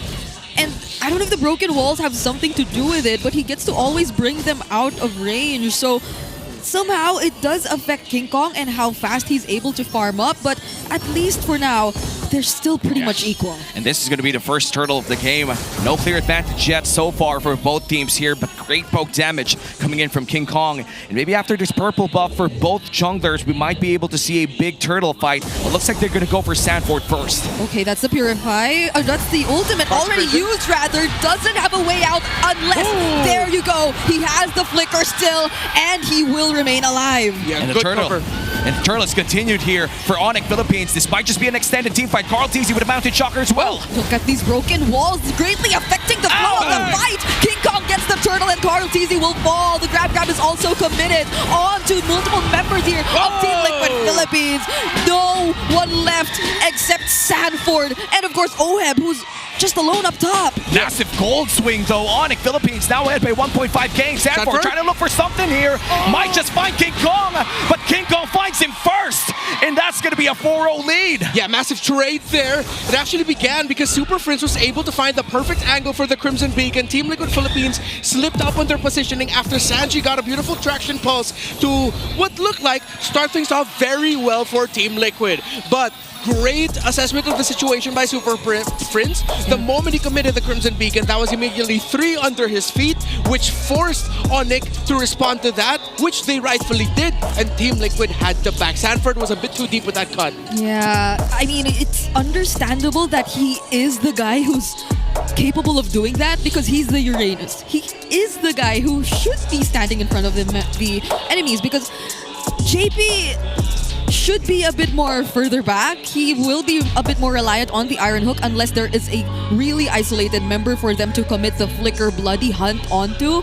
But if ONIC are able to play this kind of team fight every single time they see Sanford all alone, then it might not be that great of a start for Team Liquid. And that was a close call for Sanford too. The first few seconds of that fight was Sanford just trying to tank 4 people away from that team fight. Was able to eventually dash away with the ward, but it was already so much so that he couldn't regen enough back in time to fight again with his team. And eventually, King Kong finding him, the moment that this regen was up just meant that even after 3 kills and a turtle, ONIC Philippines able to secure a bonus kill on the side of Sanford. As we head on back to this game, ONIC Philippines still in the lead at around 2,000 gold 3 minutes in. Yeah, I think that's one of the hardest parts about this lineup of Team Liquid, at least for the early to mid stages of the game.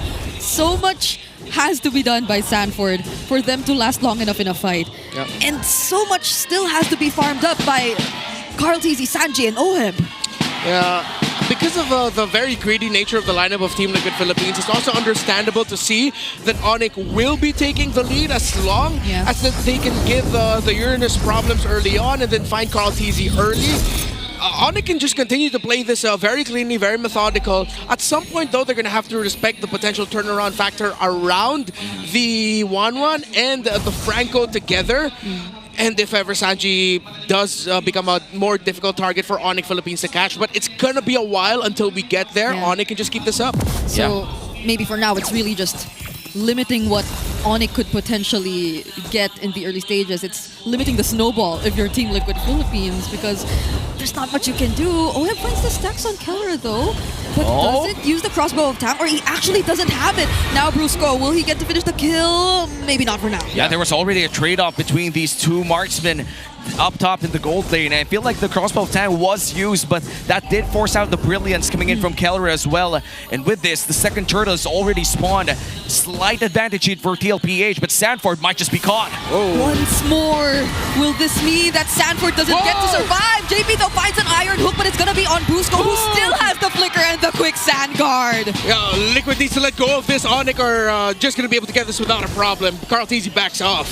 The Apex Predator a bit too forward there in his XP lane. And this is the nature of the lineup between a Glue and a Uranus. I've recently found out from a Glue expert around the global tier that a Uranus matchup isn't really a winning matchup against a Glue, but you just wait for your allies and you deliver that Uranus to them.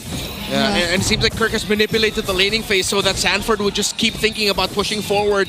And with those 2 early deaths, Liquid and Sanford need to readjust how they play this game if they want to make sure that ONIC doesn't run away with this with like a 7,000-8,000 gold lead in the next 4 minutes. Yeah, this is such a great start for Kirk and his return on the glue, limiting so much of what Sanford is able to do. But Brusco goes in though, gets to dodge the Starlium Beam, but not the bloody hunt from JP. That is going to be a pickoff for Team Liquid Philippines, but Super Prince and Kirk are still trying to fight this. There goes the traction pulse once more, and the damage gradually being enough. The grab is committed onto OHEB, but he's just going to bring him further behind. Brilliance also forced out by Sanford on Kelra. There goes the Chaos Assault, but will they still go for the chase? He's under the turret already, but JP, he finishes off the kill with an iron hook. And JP from downtown, but King Kong going in for the flank. That's 3 punctures in, make that 4, make that 5. He's gonna fight JP with the Winter's Crown. Saves him for a while. It seems like he's gonna be able to stay alive. He still gets to walk away safely,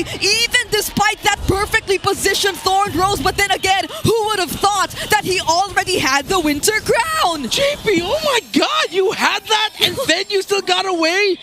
Bro, that was 3 key hooks in that long sequence. And this is exactly what I was talking about. ONIC Philippines just slipped up at one moment. But even more so, JP found 3 brilliant hooks. Yeah, and I don't know if it was also the passive that came into play that allowed him for JP to deal that much damage. But Wasteland. It was the Wasteland Force maybe that helped them get to take the kill on Kelra. Body didn't even move, but look at that. King Kong might just be in trouble. OHEB half HP. JP misses that hook, and looks like Sanford looks to be the next target here. He did miss it, but barely. I feel like King Kong also got a bit nervous there. But OHEB will still have to regain some of his HP back if they do want to fight this 5-on-5, because these are 5 members of ONIC Philippines, and Carl TZ is not anywhere near. So they might have to let go of this objective, and we'll just try to fight a bit more instead. Sanford might be the target here, but will just be able to return under the turret. Oh, wait! They actually want to go for more! Hold on, Sanji doesn't survive! King Kong used the Retribution just to take the kill, and even the tier 1 in mid will not last long. And just when you thought that the fight was over, ONIC Philippines, they find another angle, and they go in with a Raging Sandstorm. Perfect entry there by Kirk. I thought he wouldn't commit it, but he even uses Flicker as well. If you're going to commit a play like that, you have to get a trade, and they did. Sanji even forces Flicker out to survive, but he didn't. He caused it his death. Big win in the middle for ONIC as they were able to push the tower there as well. And so far for TLPH, the gold lead against ONIC Philippines, they're still down by 2,000. This was up by 3,000. Minor slip up there meant ONIC Philippines went back to 2,000. But throughout this entire time, this man, Superfans, has been able to calm everything down for the side of ONIC Philippines, and that's the Infinix GT30 experience victory for every Madlang gamer. By the way, quick item update. Kelra already has the Divine Glaive. He decided to rush into it. So now Team Liquid Philippines will, hopefully one of them sees that. Because Kelra, with that item, means that he'll just be able to completely shred through Sanford very quickly. And even the squishier members of Team Liquid Philippines will feel the pain. That's the power spike that you're looking for if you're the Lunox. So, Team Liquid, they now have to start really talking amongst themselves, JP and Sanford mainly, about when to engage. Because if you decide to engage in one, you have the Khalid and the Lancelot to watch out for. Oh no! Speaking of engage, the Bloody Hunt is committed onto Kirk, but the Raging Sandstorm will be there too. However, the damage from TLPH is seemingly overwhelming for ONIC. That's a double kill for Sanji right there. And yet another clutch Winter's Crown comes in from Daddy JP. Cancels out the glue ultimate, but King Kong is looking for more. The Iron Hook doesn't land, and finally the First Lord spawns. ONIC is still up by 1.7. Renmar, what's the game plan here for both teams? Oh, JP is cracked. So for Team Liquid Philippines, you have to move forward. Someone has to hold the shrubs up top near that BPI logo, while Sanji is holding perfectly. Just keep that there. You're fine. Hold on to that bush. So now later on, ONIC, let's see if they're going to open the map or decide to full commit. It's a full commit. They can't just all be here. They need to try and send someone through mid so that they can pincer together. Yeah. Wait a minute, Kirk! What a well-timed hook! But the answer from Brusco, we have the crossbow of tag from OHEB is going to land. Sanford will have to flicker out just to survive, but Carl TZ and Sanji are dealing enough damage. Traction Pulse will not connect. The Flicker Iron Hook 2 will not connect, but ONIC are able to run away. was a 1K gold lead ahead for ONIC Philippines, but a clutch hook secures the Lord for TLPH. First Lord of the game goes to the head of the GOAT, Carl TZ. Oh man, JP, he just continues to shut the hitters up. Hook after hook. And then that even forced the Thorn Rose out of King Kong so that he gets an iframe. Oh my goodness, JP, what is going on? Man, a lot of players have stepped up today, and it seems in game one, JP is the man to look at for TLPH, and this is going to be the first Lord push of the game. For majority of the early to the mid game, ONIC Philippines has held the lead. It was a 2,000, 3,000 gold lead, and with this Lord push, they have not only equalized the game, but they've went in and dealt damage on ONIC Philippines. Oh, are they actually going to fight this? Look at how Carl TZ, without hesitation, just threw out the Mountain Shocker. JP will not get to find a target there, but it was enough to push ONIC back and potentially Team Liquid Philippines to really take control of the map right now. Yeah, Team Liquid Philippines did a terrific job of just being able to farm up. Sanji's 5-2-1. So now ONIC Philippines, as we were discussing earlier, a lot of options to go for. That was an iron hook which landed, if not for the spread, I feel. Yeah. So, fortunately for Kirk, he survives that. Okay, so ONIC might be able to breathe a bit more for now. And finally, both junglers reach level 15 here by 11:40. And after 10 minutes of suffering for TLPH, they finally get the gold lead to 1.5k in their favor. But looking at the Infinix in-game equipment right now, Renmar, looking at the two top-tier junglers that we have, it's still King Kong up top by 200 gold. Yeah, Glue doesn't have the Radiant Armor yet for Kirk, as he decided to go for a bit of a chop suey build. Dominance Ice was his rush, and then he went Dreadnought, and then he built the Robe as well. So there's no real full component to deal with the damage of the Kimmy. Later on, we're going to start seeing our Radiant Armors and Blade Armors on the side of ONIC, which actually shuts down those 3 carries for Liquid. However, it just sort of mitigates what the 1-1 can do. One of the problems is ONIC doesn't have that surefire burst that can easily get the 1-1. Keldra has to put himself in harm's way. King Kong has to put himself in harm's way just to make sure that they can get damage off on OHEM. But Team Liquid are holding the formation so well every team fight, and Sanji is so hard to reach that it's so tough to do. Good seal play here for ONIC.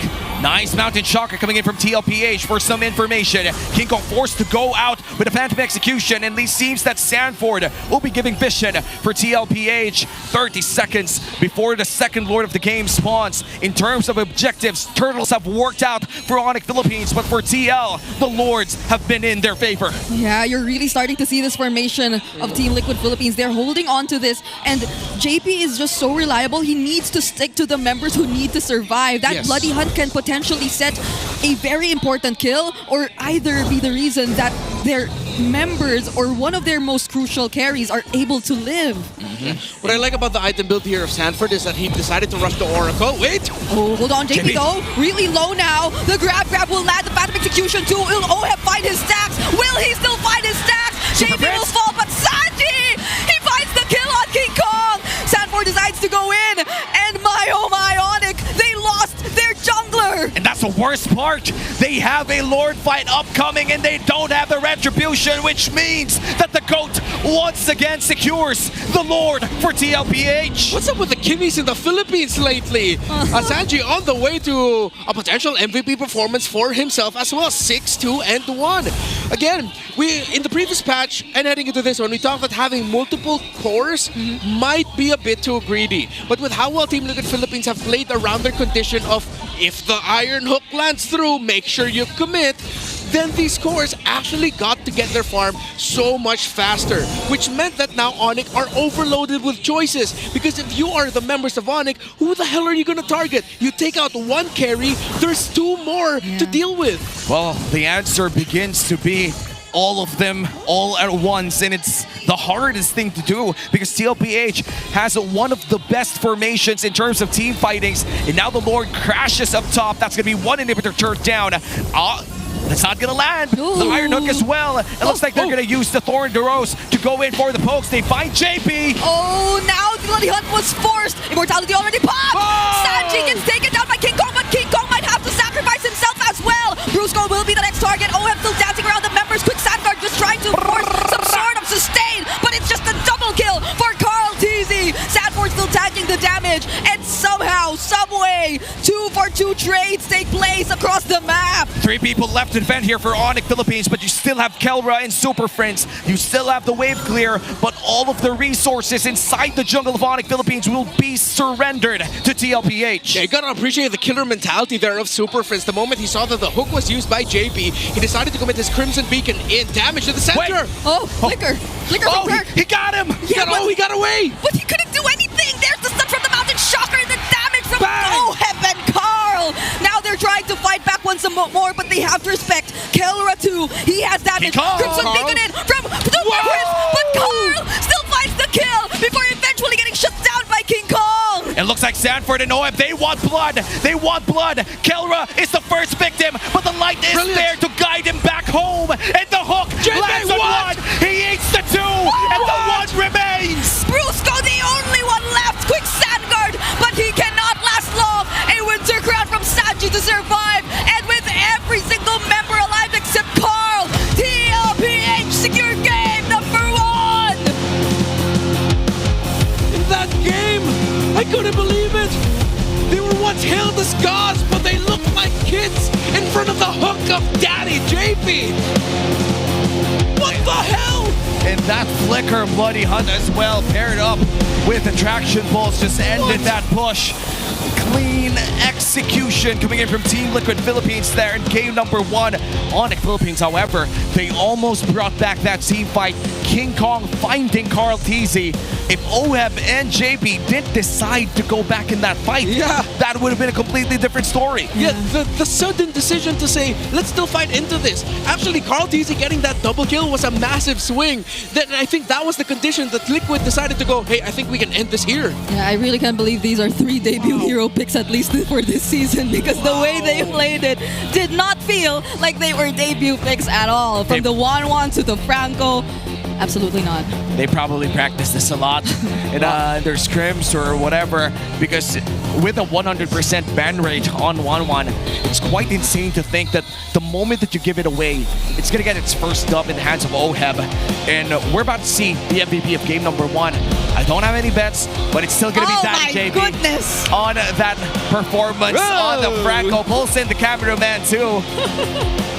Hey. Early Winter's Crown, baby. Outplays left and right.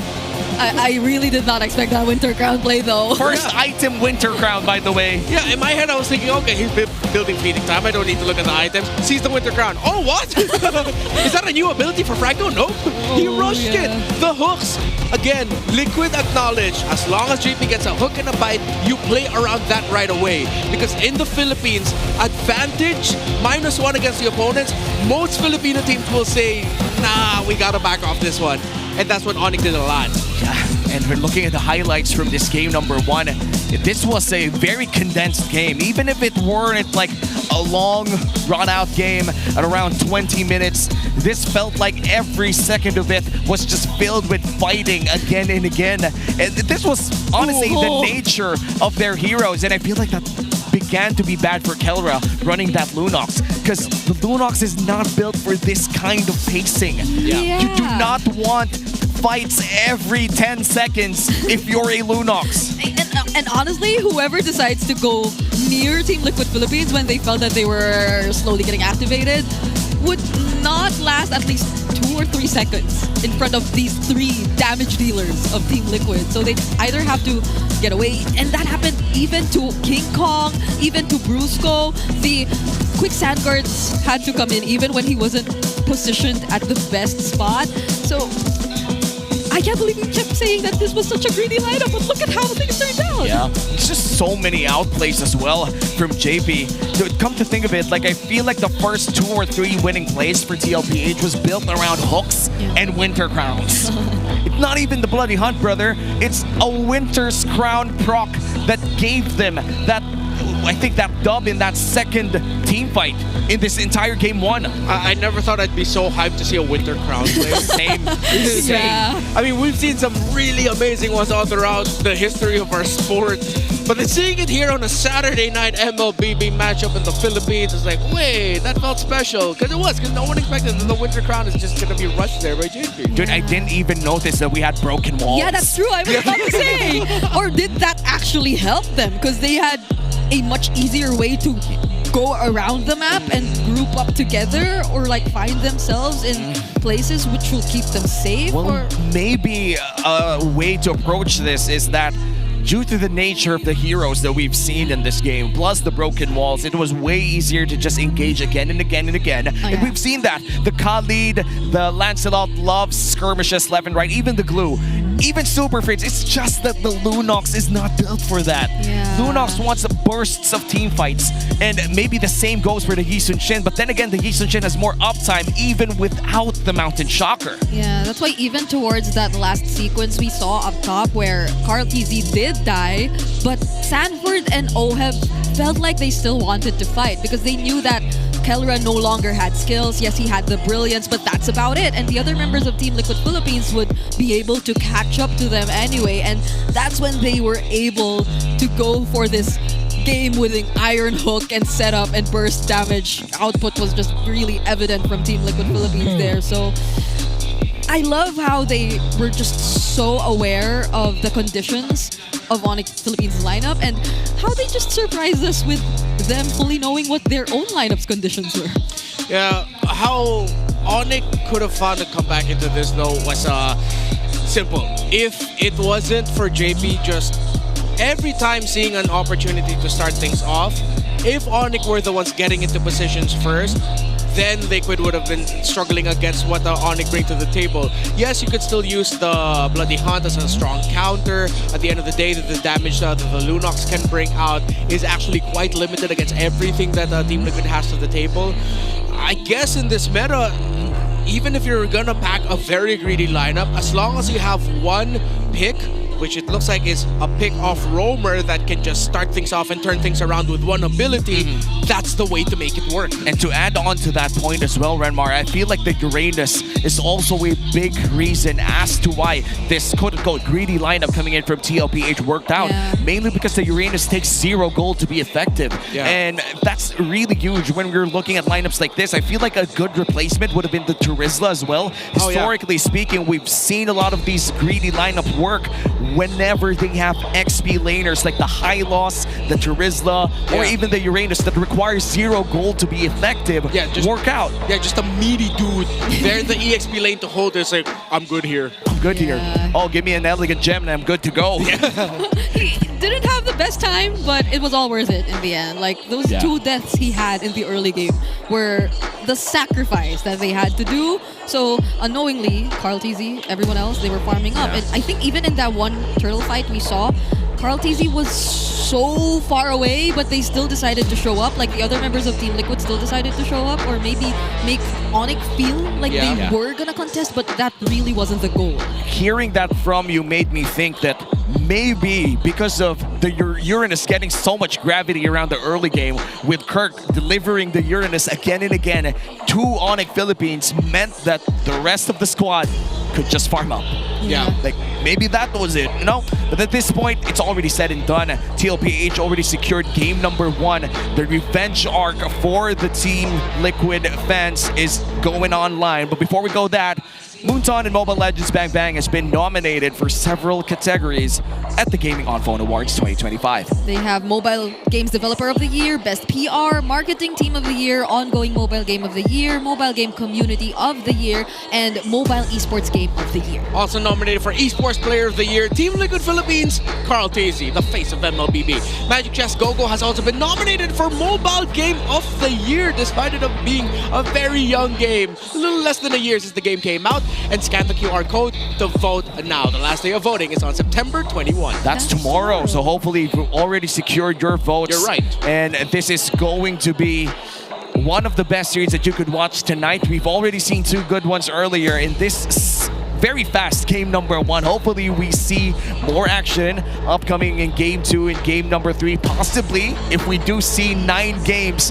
total from week 5. We've already seen 6 games, by the way, Friday. Now we've seen 6 games for the first 2 series. And why not make it 9? Didn't you guys have 9 games in week 4 too? Last Saturday? I can't remember. Well, we'll check. By this time, we're going to visit the sold-out MPL Arena. Let's go to our host for the All Access. Maraming salamat sa ating casters. We are here still at the MPL Arena at kasama natin ang isa sa mga MDL teams that's gonna be competing sa kanilang playoffs and play-ins, ang ONIC x Minerva. Guys, welcome. We're very happy that you guys are here. Magpakilala naman ang isa-isa sa atin before we start everything else that's about to happen. Let's go. Ako po si Russell Angelo Bersabal, CRA, ex-Pilane of Onyx x Minerva. Ako po si Jericho Mendoza. Ajin ko is Ricochet, gold lane ng Minerva. O XM Minerva. Ako po si Louie Romer ng Onyx times Minerva. Ako po si Shadow, jungler ng Onyx x Minerva. I'm Reju, multi-role ng Onyx x Minerva. Ako po si Jello, mid lane ng Onyx x Minerva. Ako po si Arbay, mid lane ng Onyx x Minerva. So happy to see you here, mga familiar faces natin from MDL Philippines. Welcome to MPL Arena. And Jello, bilang isang OG sa inyong lineup, magsisimula na yung laro nyo for the next round this weekdays. Ano ba yung mga preparations na ginawa nyo? Sa ngayon po, okay naman po yung preparation namin. Ginagawa lang po namin palagi yung best namin. Gusto ko malaman more about the roamers. Louie, sa'yo ko ibibigay ito.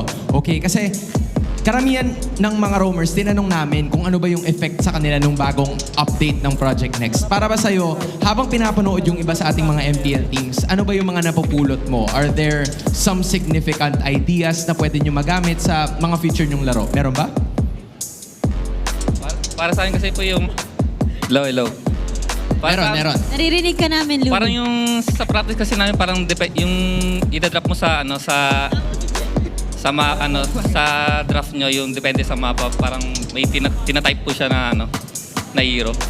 Okay, so binabagayan. May hero na binabagayan. Depende dun sa map na pick up nila. At meron nga adjustments dito sa ating Project Next. Matanong ko lang, since Onyx Minerva kayo, meron ba kayong favorite player dito sa MPL? Ikaw, may favorite player ka ba dito? Opo. Sino? Si Nosha po. Bakit si Nosha? Nasa ibang team. Nandito naman sa MPL. Pagbigyan mo na. Pero bakit si Nosha? Bakit si Nosha? Bilang inspirasyon mo siya from MDL, ano bang meron kay Nosha? Wala po, makulit po siya eh. Tapos nililibre ako sa sulit. Yan ang gusto natin, yung may mga libre. Kahit naman ako magiging favorite ko yan, yung mga ganyang kaibigan, no? Oo, may gusto ko yan. Kaya pala na-shoutout. Pero Kap, imbitahan mo naman lahat na panoorin at suportahan kayo sa darating yung MDL tournament. Okay, sino gagawa? Okay. Panoorin nyo kami sa this week sa laban namin sa Wednesday. Supportahan nyo kami. Gagalingan namin. There we finally have it. Onyx x Minerva, maraming salamat for being here. And I hope you continue to enjoy and watch the show because we're gonna keep going with all of the action together with our casters. Thank you so much, Hans and Odin, of course, to Onyx x Minerva as well, one of the top MDL teams in the country. We're back here in the desk, still Womi here with Brigida and Renmar. After that game one, it has been a spectacular experience to watch both teams hook it out. But of course, it's going to be the Franco from Daddy JP securing that win for TLPH. Yeah, all the Franco games we've had so far have been really fun to watch. Have been very unexpected too in terms of the Winter Crown plays. So I'm looking forward to see more, especially as I think JP and his hero pool was really highlighted in the Howl. But now Team Liquid Philippines are showing that they might have really come prepared in this matchup. And now with a swap of sides here, Onyx Philippines will be playing in the blue side compared to red side in game number 1. Do you think TLPH would be brave enough to keep that 1-1 open for game 2? Nope. No. Take it away. Ban it out. Or if you're gonna keep the 1-1 on there, maybe at least now you have an idea that Liquid are willing to play a multiple core setup.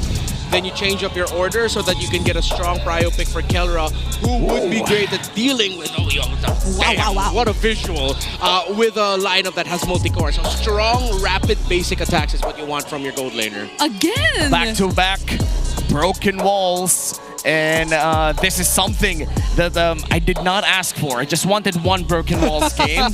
But now we might see the Lord Dance that we've been hyping up for the entire time, maybe for the third time in the day, because in this game we had 0 Lord dances. Most of our fights were dominant wins before the Lord started, which meant that it had no business in dancing around in this entire game 1. We didn't really get to see the new Lord Dance, the Broken Walls version of the Lord Dance. And there you go. No 1-1 for this game. Oh, man. That was enough. That was enough. Yeah. So good choice there by Liquid, respecting that ONIC Philippines could also have a crazy one-run player on their side. Of course, that is Kelra with them. So they also respect the chip here of JP. And again, I feel like when it comes to Broken Walls, Chip might actually be one of the go-to bans you're going to have to commit. Also acknowledging that the R-Lot, Baksha are worthy of banning. So what's actually open for Liquid is a rush pick on the Lapu-Lapu, and then maybe even paired up with a Juicin right away if it's going to be available for them in the first 2 picks on red side. I feel like that's going to be a very solid first 2 picks that you can just build around on and you can't go wrong with. Yeah, but does the Angela get through? Oh, yes. This game. It's either the Lancelot or the Angela. You gotta pick your poison at this point. But are you actually gonna give the Angela to Super Friends? The answer is no. Yeah, and it's always been mid so far. Yeah. Like mid lane. Okay. And now the Lancelot able to be locked in here for ONIC Philippines. But are they gonna do that? The Baksha itself was banned by ONIC. Yeah, there you see Kirk's lips and glance. Okay. Yep. we read his lips. They get a Lapu Jushin. Maybe even a Fredrin Zushin. And no need to rush it. There's a they can Fredrin third. And the Yisunshin still if they want to consider a similar setup. Are they gonna go carry again? So ISS Lapu is an option, and then they'll pick their gold laner. I know they can pick their gold laner red 4 considering they're gonna be cryo there. Yeah. And there are so many gold laners open as of now. 0 bans in the gold lane. It's mostly jungle and mid lane. It's only 1-1, and that's mostly housekeeping, if I'm being honest. You kind of assume that the 1-1 is always closed, but looks like they're going to go for the Zushin and the Uranus this time. Back-to-back Uranus game here for Sanford. Yeah. Okay. I'm surprised there aren't any Lapu pickups so far. Yeah. At least when we're talking about Kirk and Sanford. Yeah, I think they kind of want to force Kirk into just picking up the glue again.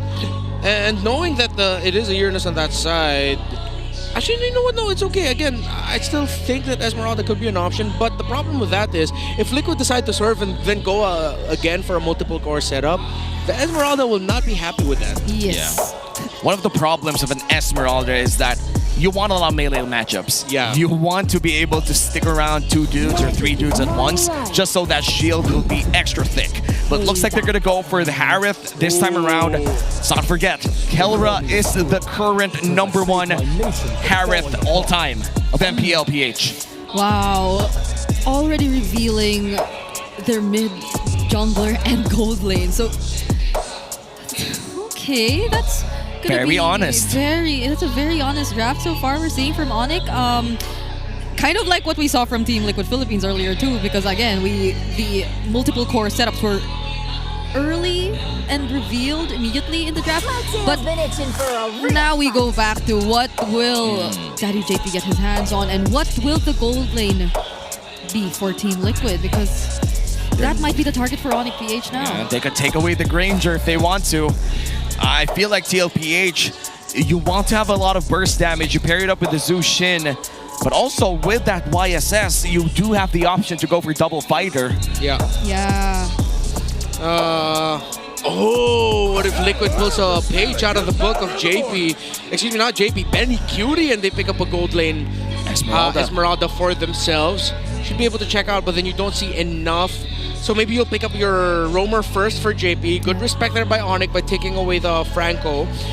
I don't think they're going to go for a pick-off burst. I think they can just play it static and they'll play the Gata Kacha instead if it's available for him to be picked up. I think that's something that ONIC needs to prioritize. Ban out the Gata Kacha of JP first. And I feel like we have not seen the high loss for the longest time as well in the roam. I feel like in this meta, you could potentially take it off, especially against a Farsa. You know, the Farsa, historically speaking, has struggled against that high loss. And if you are able to drop down that glorious pathway right in front of the Zaman Force, that allows for some sort of counterplay as well against that Harith. So that could be an option if you're TLPH. Especially if it's JP. And there have been some roamers who are slowly getting back. I mean, just now, we saw in the hands of Open, the Badang too. We rarely get to see that anymore, but it seems like it's going to be the Lunox band still for ONIC. Yes, okay. This should be a JP pick. Yeah, pick your gold laner last. When I give the Oh, okay, so they go for a Khalid instead of a Gata Kacha. Interesting. Wow. They'll be able to rotate fast, and that pressures Brusco to be able to pick up something along those same lines, someone who can rotate quickly.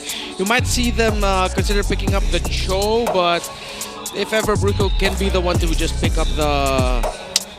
You know what? I think I'll be okay with him picking up like a high loss. It's going to be slower, but it pairs up very well. A very good synergy with Harith and Farsa. And we have seen that in history, in MPL history, having that Zaman Force and the Glorious Pathway. But the Gatot Kacha should be a very safe option here if you are the side of ONIC Philippines, mainly because that would also allow you to pressure that Quicksand Guard and the possible Traceless. But looks like they're going to go for the Hilda instead to match the presence of this Khalid. And what are you going to give to Kirk, though? CC.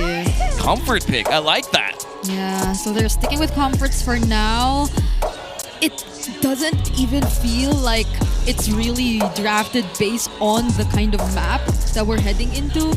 Although I do miss seeing the Hilda on Kirk as well from time to time, but this is definitely going to be on Brusco's hands. So, Hard matchup here. You can't play the carry against a Farsa and a Hilda.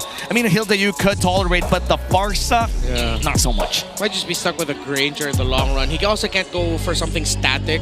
Like, let's say if they surprise and pick up an Iksha. Granger, as expected. So they just are going to be playing for range. Should be an interesting matchup again to see JP's Khalid and then the Hilda of Brusco. We did mention that Cho is a possibility because of how well it can match the rotation of the Khalid. Another hero that does that very well is because the Hilda. Yes, this isn't dangerous grass, but the good thing about this is now that there are a lot more ways for Hilda to access through the broken walls, so that if he gets in a little bit too deep, he has an easy way out. Wow, and we might just see that the moment that these roamers go in for their aggressive starts. We're looking at the Khalid and the Hilda for Daddy JP and Brusco, but I'm most excited about the matchup in the gold lane. It's a tale as old as time. Kelra against Oheb, but this time it's the MPLPH all-time leader in Harith versus the MPLPH all-time leader in Granger. Both of them are #1 in their heroes right now, and they're willing to go all out as we enter the Land of Dawn. This is game number 2 of this best-of-3 series. TLPH already securing a quick win in game number 1. Can ONIC PH extend this to a game number 3? Welcome to Mobile Legends! In this match, in this golden rivalry match. Easy XP! Oh, what? Wait. He literally just went to lane to look at Kelra, and now he's like 2 forts in. Vision. It's all you need, bro. Just get vision. He just needed. Oh, now he's level 2. Exactly. What the hell? Yep. That's why Khalid's so good right now. Just how fast he can rotate around the map easily get vision. And because of his Quicksand Guard, that means that if he gets caught into trouble, he uses that, potentially buys time. If no one's gonna come respo, he'll flicker out. There's a reason why Khalid has been really picked up a lot more, and why I started using it when we play ranked together. Yeah. I mean, also just with the mobility he has through the emblem combination, Superfans already really low. Oh, that's gonna be first blood for TLPH. Burns the flicker too, a little bit too late for the Monster Mage. That is bad for ONIC. Very bad debut pick for JP on this Khalid. So that's back-to-back debut picks now. And because of it being paired up with Juicin, you are expected to be aggressive and set the tempo through trades in mid. Yeah, King Kong will try to go for Sanji. Oh, gets to at least land the full combo, but it won't be enough just yet to get a pick-off. So they still aren't able to trade what happened just now in the mid lane. It's a really good start so far we're seeing for Team Liquid Philippines. That's just a 300 gold lead as the first turtle spawns. And it seems that ONIC is able to control that pixel brush. But because of the broken walls, JP has free reign over the bottom lane as well. And both XP laners just hurting each other, looking for that level 4. And Superfans able to have that feathered airstrike right on time for this upcoming turtle fight. Yeah. Look at the movement speeds. We're seeing Kirk still not level 4 and TLPH are clearly the ones trying to take control. JP is not letting ONIC out of sight. Now Brusco getting some information. Kirk easily gains access to the turtle pit as well, but Carl TZ and Sanji, they seem to be working on this member who can just constantly regain his HP back. Wow. So this is a They're dancing the turtle. Yep.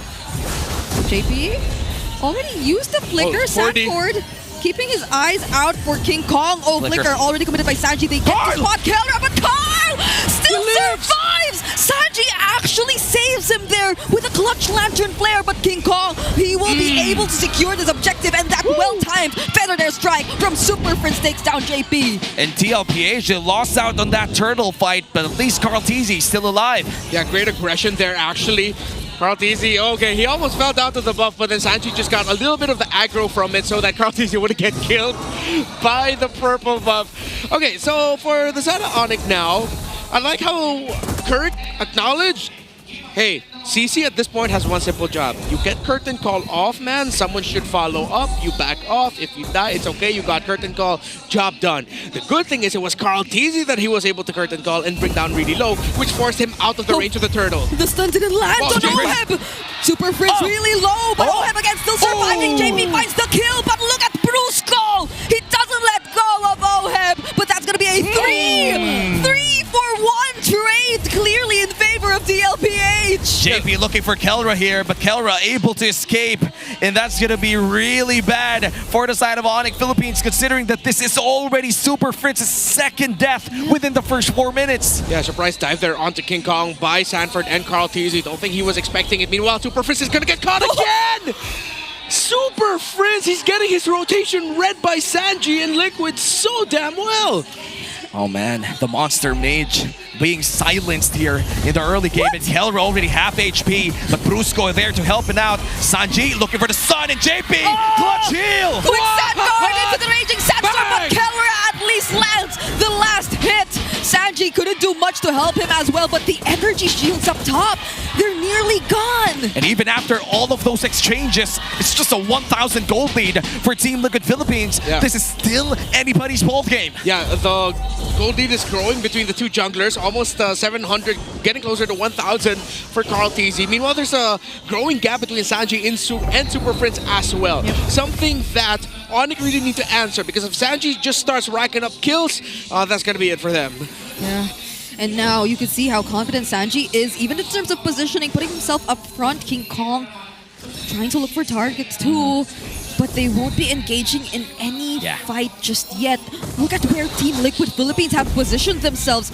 Everyone, you could expect them to come in at every single angle. They're dancing the second turtle of the game too. Superfans still being more careful about his positioning. It looks like Sanford is going to be regenning out of this turtle, but the stun lands. The turtle low on HP. Mountain Shocker already committed the curtain call, only landed on Carl. They will be letting go of the objective, but will TLPH still decide to fight? King Kong dashes in, but that might have made, or he might have made a wrong decision. Fortunately, he gets to escape, but that's a Crimson Beacon coming in from Sanji. But Brusco, he finds the kill instead. Kelra still has the damage force. He's gonna dance against 4 members. Might have enough damage to deal with them, but at least Team Liquid Philippines, they're able to run away, but not for long. Kirk still tries to go for the chase. JP goes back in, but now it's officially a disengage. In a 1-for-1 trade of a mid laner for a roamer. Who won that trade? Well, let's start things first off. ONIC Philippines, because of the curtain call that Kirk was able to drop off, that actually was a deterrent for Team Liquid Philippines to continue fighting. It stopped them. Forced Carl TZ back, and ONIC was able to get the turtle. But then Team Liquid Philippines were able to get some key kills there that it ended up becoming even. Because at this point, ONIC getting the turtle is just as big as Liquid getting kills. It's just things getting balanced out. Yeah, and just a 500 gold lead for TLPH means everybody's still pretty much in the game. Just a 500 gold lead in the jungle in terms of Carl Deasy versus King Kong, but the rest are pretty much equal. Things are looking to be great here as the turret falls down. ONIC Philippines, they find the turret up top as the game progresses. We are about to enter our Lord, or last turtle rather, in 35 seconds, and seems that TLPH will be the ones controlling that pit early on. Yeah, but macro-wise, it's interesting how ONIC are the first to take some turrets away from TLPH, and it's Brusco who's slightly ahead of JP in terms of XP, in terms of levels just now too. So even despite how Team Liquid Philippines have been performing in the early game, ONIC, they know their way around it. Yep, and now 15 seconds from now, it seems that the TLPH squad still scrambling to get their first turtle. How important is this for ONIC? Well, if they get this third turtle and they get some kills, then they're going to be pushing their lead. If Liquid get that turtle, should still be a little bit okay for them. However, it's just really boils down to who gets more kills after the fact. JP trying to look for targets from behind. Wait, that was a flicker committed by Brusco, but he couldn't find anyone, and now Carl Deasy is the one who's able to secure the Turtle Mountain Shocker, landing on 2 members. Crimson Beacon in as well. Sanji finds the kill on Kirk. Better an airstrike. Somehow forcing them back. Kelra dancing, looking for targets, and picks up a shutdown against Carl. And Sanford is next to fall, but JP still trying to go for the chase. He has to use the flicker to escape, and that'll be it for now. It became a 2-for-2 trade-up, but the turtle is secured by Carl Deasy. Yeah, and because of that, Liquid won the engagement. Warning shot though for Liquid, the Harith is starting to become an issue. However, good thing that OHEB was able to keep himself alive with conservative positioning, and of course, similar to how we saw in the previous game where Few kept protecting Super Marcos Moskov as the Juice in, Sanji is quick to readjust his position in team fights so that he can quickly go back to OHEB to give space for him. Yep, and now it looks like the mid lane turret is the next target here for TLPH. Great defense, however, coming in from ONIC Philippines, able to defend it for a minute longer. And so far for TLPH, they are looking to be ahead in terms of level slightly against King Kong for Carl Deasy. But overall, this is still an even ball game 9 minutes in. Yeah, I mean, Kelra is able to deal that much damage to Sanford. So this is going to be really difficult for them. Even we felt that. Ouch, that hurt. That's just one arrow, but wait a minute. Now this is really going to hurt. Brusco needs to run away from this. Thorn Rose lands onto JP. Yeah, he still has the quick sand guard though, so he's still alive. Yeah, that looked like a damage heat check from both teams, and the answer is both teams have hella damage. So it's just going to boil down to who'll be able to play the team fights a lot better, and who can check out the key conditions. The problem is, if you're going to be trying to chase down Granger, if you're the side of ONIC Philippines, then, well, you also still have the YSS to deal with. If Sanji stays alive, he can actually be a surprising source of good damage that is going to be problematic for you. On the other side for Team Liquid, Kelra, even if you dive on him, as long as he's on his Zaman Force and Superfans is in a safe distance to toss out a feathered airstrike, then it seems like that Harith can live on, keep fighting, and actually mess you up. I agree. I think the Farsa should be given a bit more attention. I know Team Liquid Philippines did already put much attention in the early stages of the game, but all the more now that it seemingly is the way to activate Kelra. Yeah, they couldn't stop it. The moment that the Zaman Force plus the Feathered Airstrike lands in, they lock in that zone, and it's significantly hard for Team Liquid Philippines to win in that zone. So now Carl Deasy has to regen for a bit here, half HP already. They're going to be able to push up this mid lane turret quite easily, but the Lord is still being held hostage by ONIC Philippines, and here we go, the vertical Lord Dance. All right, Conceal plays, Brusco being bursted down, JP looking for a target, he goes for Super Prince. There goes the Raging Sandstorm, and it says lands. King Kong also gets the Lord, but look at what JP and Sanford are doing down bottom. OHEB also able to take care of Kirk in the other team fight that's going on, and look at how split up everything is. OHEB still fighting, but it's against two, and he survives. It was a trap set up by Kelra and King Kong, but OHEB had the flicker out. Fast hands by the Filipino sniper. And now they're going to defend. A Lord is marching down bottom lane, and King Kong is stealing away objectives away from Team Liquid Philippines. Yes, TLPH still holds the gold lead, but right now, ONIC Philippines has the chance to turn it around. They have the Lord down bottom lane, and they could go for an aggressive maneuver in the next 2 minutes. For now, they are going to take care of the waves. ONIC Philippines, they definitely have had an easier time at handling the macro. And Team Liquid Philippines, it seems like they need to win the fights first before they're able to actually convert.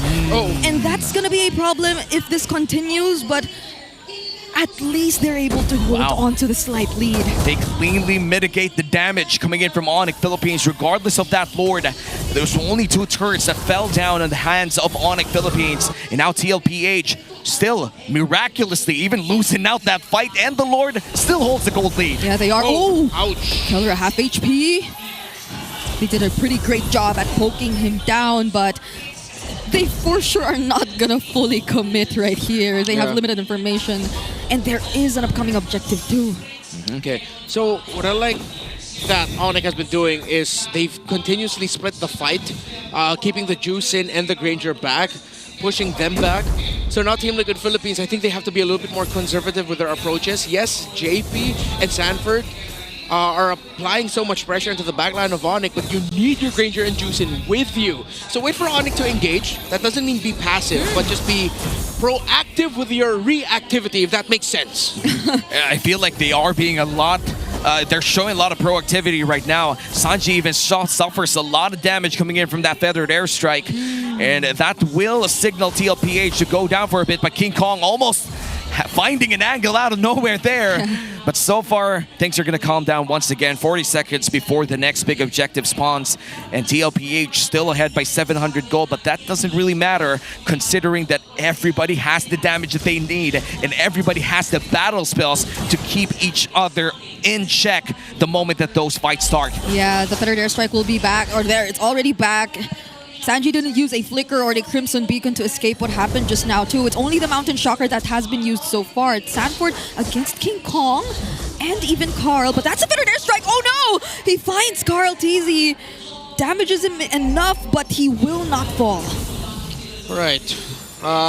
Good thing that the feathered airstrike is being used by Superfans early because it forces reactions and rotations out from Team Liquid. And I'm sure he understands the timing that as long as he has his ultimate and feathered airstrike with him for the objective dances, then it should be good. Should be coming back in just a few more seconds while ONIC can continue to push the envelope. But I think JP is actually playing a little bit more way forward actually to try and get vision onto King Kong and Kelra. And at the same time, that allows Team Liquid Philippines to play this Lord take to their tempo because they can consistently have a man marking the jungler and carries of ONIC. And look at Sanford just tanking the damage coming in from this Lord. This is the second Lord of the game, which means it hurts just a bit more. And King Kong will be able to deal a bit of damage here, but here comes the concealed play. JP on the back as well. Yeah, Kelra definitely hurt. There's the knock-up. JP doesn't find the target. Consecration already used, but Carl TZ! He gets damaged by Kelra. Sanji too has to run away. Brusco did a spectacular job at zoning everyone else. JP using the quick stand guard, but he will not survive long. Sanford has to flicker out and he cannot! Kelra now on a mega kill! And now look at King Kong! Oh no, greedy! A bit too much, but it forces them back. King Kong will be back in 35, but ONIC have the Lord and can continue to apply pressure. Again, we spoke about the Harith, and Kelra has a perfect game so far. 4, 0, and 2 assists. And now the push continues for ONIC Philippines. You have 2 seconds on Carl TZ, 5 on JP. Here comes a feathered airstrike, zoning out Ohem and Sanji, and that looks like going to be the turret going down on the hands of ONIC Philippines. Mid lane is down, bottom lane looks to be the next target, but all of the members of TLPH now alive. They're all working together to make sure this turret doesn't go down. They're able to zone out the members of ONIC PH, and somehow they're still able to defend it. But Sanji, why was he there? Now he uses the Crimson Beacon just to escape. That was a close call, and now they have to work on their waves first. Oh, feathered airstrike called out here. Keller with Summon Force. Carl TZ! He goes down, and he fights 1-2. Sanford looks to be next. Oh no, only 3 members of Team Liquid Philippines trying to defend this. Look at Kurt! Already under the base, but he might get taken down. Somehow gets to jump away from danger, but King Kong too, he's already back. He's trying to look for another kill. Keller waiting for the Salmon Force once again, but there are still incoming waves that Liquid has to take care of. But ONIC has their eyes set on the base. We are going 9 games today. We're heading into another game, number 3. We started week 5, day 1 with 6 games, and we're ending week 5, day 2 with 9. Saturday night, Filipino MLBB, baby. How many times have I said it this season? And I am happy to say it yet again. 9 games in a day, and what a comeback. You saw Kelra, again, we acknowledged it. Once that Zaman Force is up, he does not care how many members of Liquid are on him. He can carry, and the members of ONIC will back him up. That's exactly what they did. Beautiful game coming in from ONIC Philippines. TLPH held on to that lead for majority of that game, but through crucial engages, through crucial fights, dare I say, micro-intensive fights, they won that game. Sure, some of the parts were a bit too greedy, but they did force out crucial engages as well, or defensive abilities from TLPH. Yeah. I feel like there were some times where Liquid weren't fully respecting what a curtain call does to you in a team fight in a lineup that has a Harith on the other side. So again, Kirk didn't have the most statistically impressive performance here, but if you just count how many times did the curtain call stop Liquid from doing Liquid things, that number is a lot in this game, and which is why slowly, little by little, it felt like Liquid couldn't do anything once it came to the big team fights. And now we're gonna look at our MVP. It's gonna be Kelra doing the chrono dashes and the synchro fission as well. The Harith of game number 2, our game 2 MVP. Kelra, spectacular performance in the team fights, in the laning phase as well. You're looking at the number 1 MPLPH all-time Harith user. I guess you could say it was indeed a perfect Harith game for Kelra, despite everything that happened towards his teammates in the early portions of the game. Superfans, namely, didn't have that great of a start. He was 0-3, I believe, at some point, and it was really surprising to see that stat line for the Monster Mage, but that did not matter at all when they were already able to execute the team fights, which again, they weren't able to answer. And this is what you said, Renmar.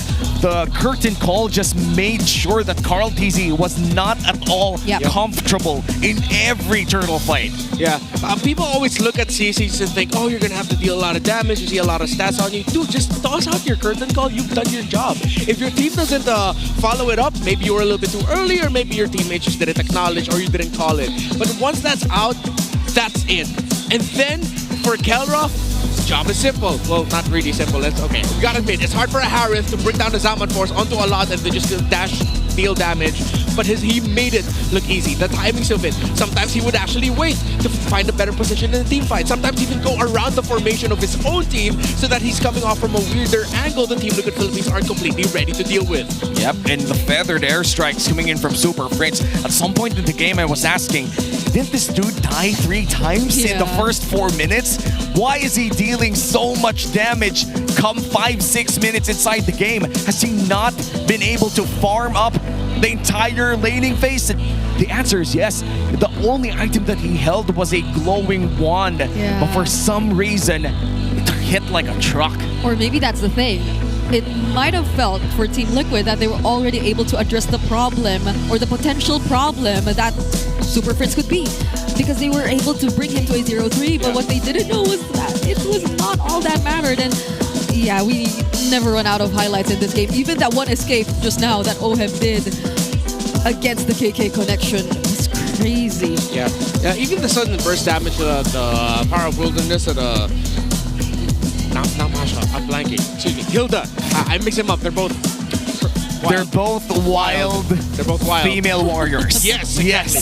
So that's what makes them up in my head. As I was saying, just a simple damage burst coming out from Brusco. Even though his stat line wasn't that high here, it was more than enough to make Team Liquid Philippines think twice about some of the engagement that they were taking. We even saw that one moment where Sanji was just trying to zone, you know, poke a little bit on the Hilda, and then still almost getting killed by the Hilda. That was just a massive sign that, yeah, the Hilda's also going to be a problem for the formation. Hence why Liquid just had an overload of problems that, yes, they were dealing relatively well once it came to the major rotations, but when it came to the big team fights, that's when they started feeling little by little as if, why can't we do as much as ONIC is doing?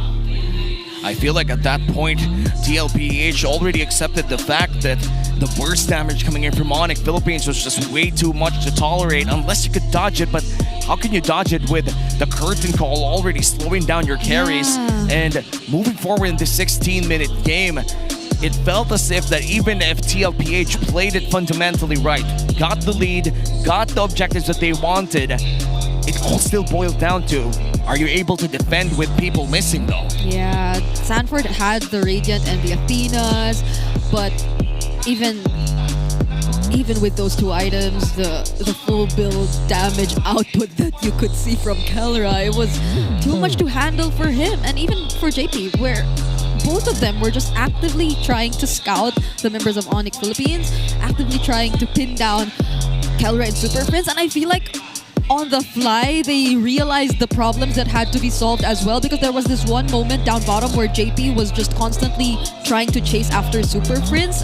But even when they were able to do that, there's another problem again, which is Kelra. And who will be there to answer Kelra if even Sanford can't handle the damage output anymore? Yeah, it was a great pick up there by ONIC Philippines to pick up the Harith onto the third pick. It really just solved a lot of the problems that ONIC was having in the previous game.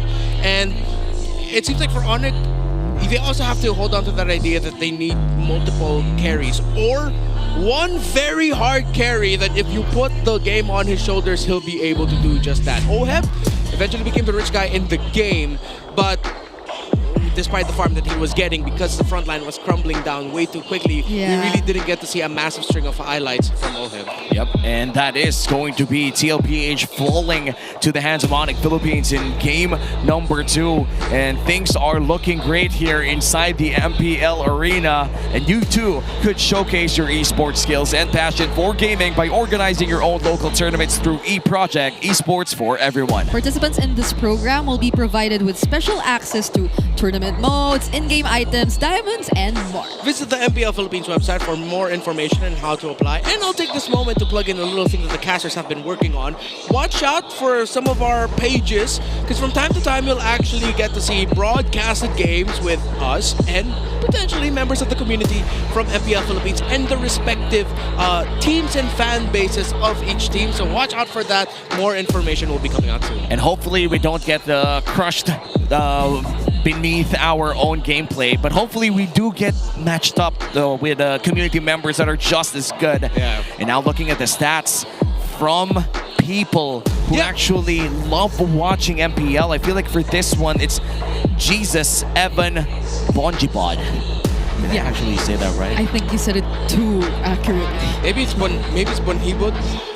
I'm sorry. That might make more sense with our local languages. Yeah. But Bonjibod might also make sense. Maybe it's Bonhibod. I agree. I agree. I feel like the Spanish colonization period lies deep here.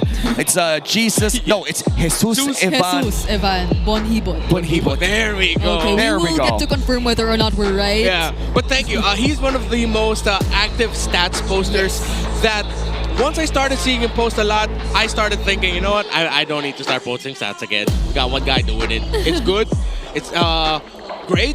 I love the effort, and I love because of him posting, and of course everyone else in the community who posts. We start to see a lot more things like these, and I love as how time goes on, more people are vocal about how much they appreciate these stats and the effort. So thank you to our awesome community for coming up with things like this. 100%, and these people put in so much effort, and you know the change that they brought up to the community, that people talk more about facts now and not just hearsay or not just maybe personal opinions. Sure, there are still personal opinions and they are completely valid, but the facts remain. When you put down the stats and you have actual numbers right in front of you, sometimes it does tell half of the story. And right now for the community, the story so far is that it's already 1-1. It's the 9th game of today. 15th this week. The 15th this week. And we still have 2 series this Sunday. Right. And wow, I can't believe that we've been part of this day. Yeah. And Go back to yesterday. No.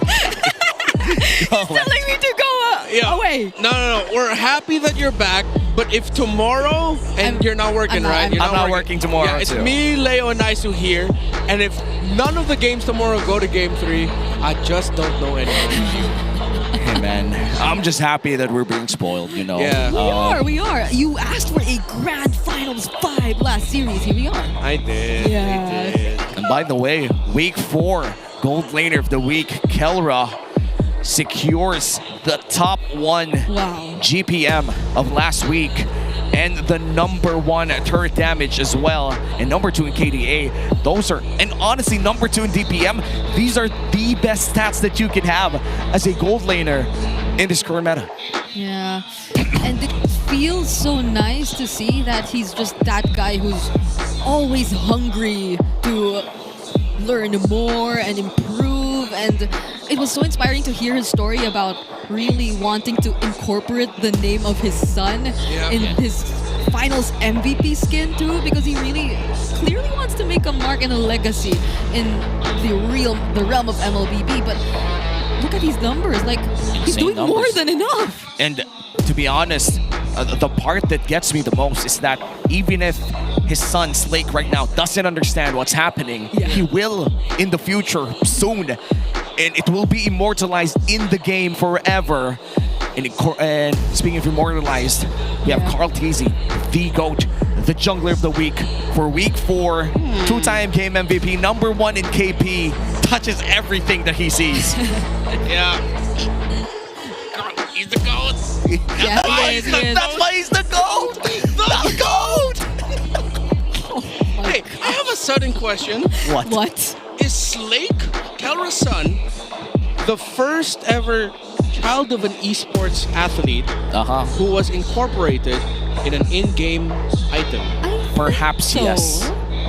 Because like one was already there before. No, no, but exactly. Specifically, something was put in game as a tribute to the child of an esports athlete. No, I feel like that's the first one. Because Yeah. the most related thing that you mentioned is Benny Cutie naming his son, his daughter, his daughter, Yeah. 1-1, you know? And I feel like if you're Benny Cutie, watching Oheb play 1-1 in game #1 and giving it a dub is a thumbs up for me. Thumbs up. And now we're gonna look at the randomizer for this game #3. Which map would you like to see? Which map do I like to see? Maybe not Broken Walls again. Broken Walls again. That's what we have. Bring it up. Oh my god. I'm really sorry. I've been asking for this one for the last few it's your matches. fault. And now we have Broken Walls again for game #3.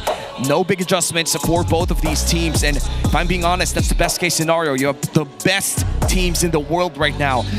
Defending MSC champions versus defending M Series champion, playing on the third map on the third time. They're laughing about it. And now they're going to get ready for the draft. But these were all close games, really, that we've been seeing so far in this entire series, and they probably are so familiar. I know that they've been starting practicing ever since the patch came out, but all of them are now in the series and against the exact same opponents. They're probably way familiar with it already. But interestingly enough, the Arlot fully prioritized as the ban here. Lancelot, as expected, will come out first. Team Liquid Philippines, the Jushin again is there. The Jushin too. But will they go for Uranus Jushin again? I wonder, because honestly, with that Arlot ban, it doesn't really make sense. If you want to go for that early Fredrin, you don't want to get that in your first 2. I feel like we could go back to what Renmar said earlier. Go in for that Zushin once again, still a very powerful mid laner. Maybe pair it up with Lapu Lapu, something more dynamic for Sanford. It looks like they're going to steal away the Harith first. Then, are you going to get the Zushin? Maybe. I think that can be one way to go around it. So that's a Jushin Harith. A great deny pick. I think you definitely have to deny that pick from Kelra, especially after what happened earlier. Yeah. 100%. Yeah. That dude is cracked on this Harith. Because Oheb was also top 1 in Granger, as you mentioned, but the nature of the matchup. It was too different. And as Renmar said, the frontliners was just crumbling way too fast for TLPH. And now for ONIC Philippines, they do have the option to take the focus here, something that Kirk loves to play. Yes. And maybe even the Eve. We've seen that go up against the Zushin, but they're going to go for the Farsa instead. Back-to-back Farsa games here for Superfans. Yep, so does Carl TZ reveal his jungler here as well? You did mention the Fredrin earlier, but the Yisun Shin once more is still open. And I think it will still fare well, given that it's now paired up with the Harith Jushin.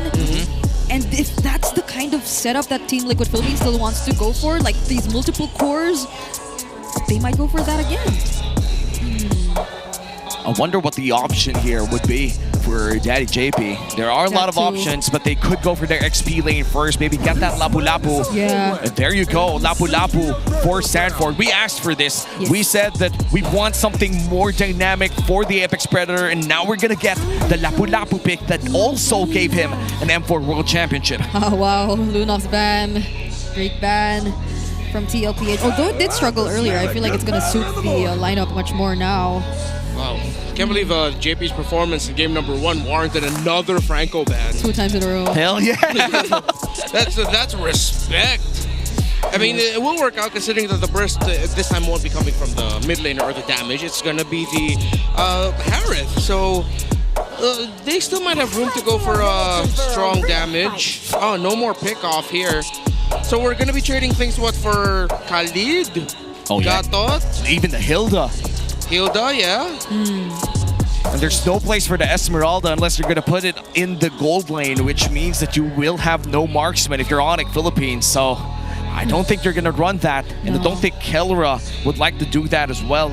Look at the hero stats here for the side of Lancelot on King Kong. A 78% win rate on a massive 8.10 KDA.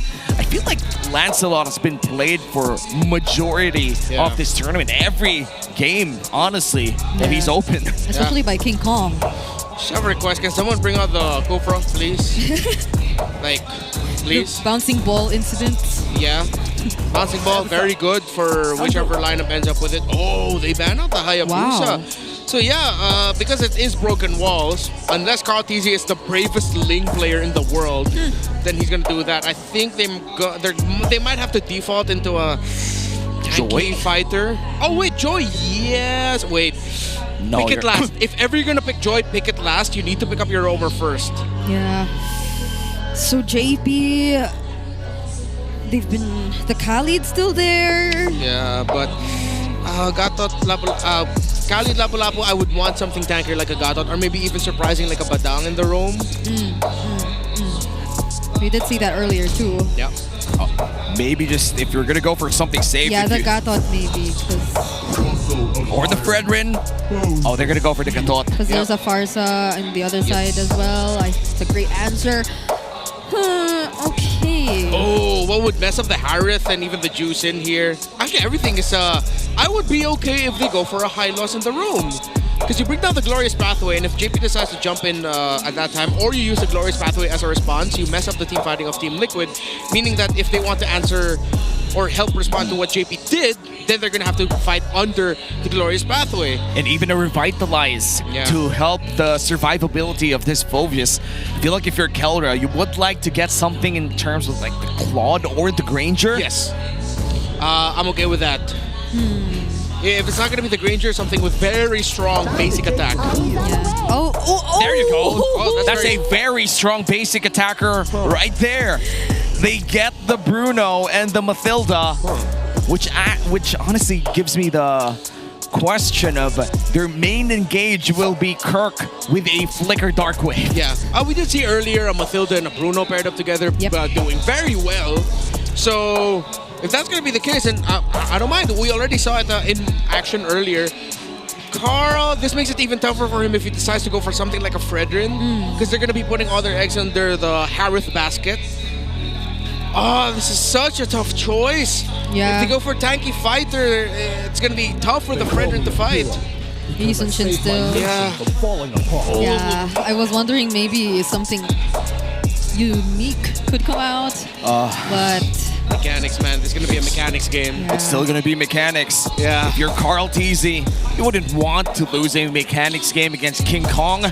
He takes the Lancelot, I take the Yisun-Shin. But what I'm excited about right now would be the gold lane matchup once again. It's going to be Harith in the hands this time for Oheb. And then a Bruno, very popular during the M-Series run of Kelra in M6. And it's a Bruno plus a Mathilda too. So a lot of shields. It's not just counted as one, I feel, because this is like the combo we are all so familiar with. We also saw it previously. All flickers as well for ONIC. I can only imagine how the team fights are gonna go. It's going to be shocking It's gonna be electrifying, and we're about to see the Game 3 of the night. It's TLPH versus ONIC Philippines in this golden rivalry. Welcome the last to time Mobile these teams Legends. saw each other in Week 1, ONIC Philippines swept Team Liquid Philippines. But after that Game 2 win from ONIC, we might just see something different here in Game 3. Look at the Mathilda, look at the Farsa, how they rotate. It's going to be up to Team Liquid Philippines to match that. If they're not going to match it, they're going to have to go for counter juggling and disruption elsewhere. Oh, okay. King Kong Did with the actually go for, retribution. oh yeah, he actually went in for the retribution there. Yeah, he had to use it. There was a risk that maybe JP could have stolen it away. Yep. So Carl TZ definitely will be taking this. He just used his retribution now. Surprisingly, Superfans and Brusco are able to really deal with this. I mean, this is what you wouldn't expect from a Mathilda Farsa, no less from a Mathilda Farsa in the mid. Ouch. But have taken a lot in lane. Kelra is just dictating the tempo here in the gold lane trading. Regen already popped off there by Oheb. And this is something they did expect. I would expect that the Harith would win a lot of the early game, especially if he lands those synchro visions. But it seems that Kelra's mastery on this Bruno and the choice of emblem as well allows him to sustain and outposition Oheb in the lane right now. But let's wait for those team fights later on. It seems that we are setting up for the next big objective in this Broken Walls. Once again, we have seen back-to-back Broken Walls games here for TLPH and ONIC. And it seems that Sanji still looking for that level 4, same as Superfans. yeah. Again, no level 4s coming in just yet. As even for the EXP, or especially for the EXP laners, so I feel like that could have been a fight earlier on. Now we most likely will be seeing one take place, especially as the turtle is already up. Look at the level gap between JP and Brusco. JP is lagging behind in terms of the EXP. Yeah, he's not at level 4 just yet. Brusco, goes in, but gets down to half HP. Oh, Venom wow. Airstrike already committed, but King Kong still gets the objective, but at the expense of Kirk. And that kill will go into the hands of Carl. Kelra too, somehow joining the fight here in the mid lane. Wow. But don't stop here. First blood for TLPH and the turtle for ONIC. Who wins that trade? Yep, pretty even there, honestly, with how Team Liquid Philippines were still able to walk away with the kill, punishing the deep dive that Kirk needed to do there to make sure that they had the space. It depends if we could see a bigger win elsewhere for Team Liquid Philippines, considering they get the kill to get more kills, but at this point that time has passed, the window has closed, and now let's look at the items. Good disruption by Sanford! Oh wait, he's denying that easy take on the orange buff from King Kong. Also forced out the retribution. Yeah. But yeah, King Kong's able to get away safe. Yeah, and the regen as well. Yeah, really good steal there. Now you're slowing down the farm of the YSS. Of course, since the YSS was the one who was able to get the first kill, that was a good counter jungle rotation by King Kong. At that point, you're looking to see what resources you can take from the opposing jungler. They understood that the timing was off for Carl TZ to get his orange buff. King Kong decided to steal it instead. And now we are entering the 3-minute mark where Oheb seems to be the next target here for ONIC Philippines. Big upcoming rotation, but it seems that TLPH are well aware that they are about to go in that vicinity. Nice block from Sanji and the gang, and it seems that the gold lane duel will continue as a 1v1 unless Carl TZ has different ideas. And look at Oheb. Yeah, there's the 1v1. Worldy already used as well. And there's a separate skirmish happening in the mid lane too, right before the next objective spawns. But Oheb's pretty low. Yeah. We'll have to be careful with this. He took in like 3 extra hits from that Worldy after Kelra threw it next to the minions. And now with that river speed up, everybody's been converging on that next turtle. The first turtle was handed over to the ONIC Philippines squad, but TLPH were able to get that first blood. Wonder how this turtle fight would come in next. Yeah, it's going to be a full 5v5. It looks like both teams are going to be sending their gold laners unless Kelra decides to go back down. He does. It's going to be Oheb who joins the rest of Team Liquid 5v4, but that forces Kelra to go back to the turtle. But there's still King Kong. There's still a potential steal from King Kong. And there you have it, a phantom execution into the steal. Sanford gets to immune the AOG, and they're still trying to fight back. JP in the middle of everything. Sanji flickering in just to look for a target, but Kelra, he picks up a kill on JP. Kirk might still go for this. Carl TZ has to be careful. Gets stunned! And there goes Kirk for the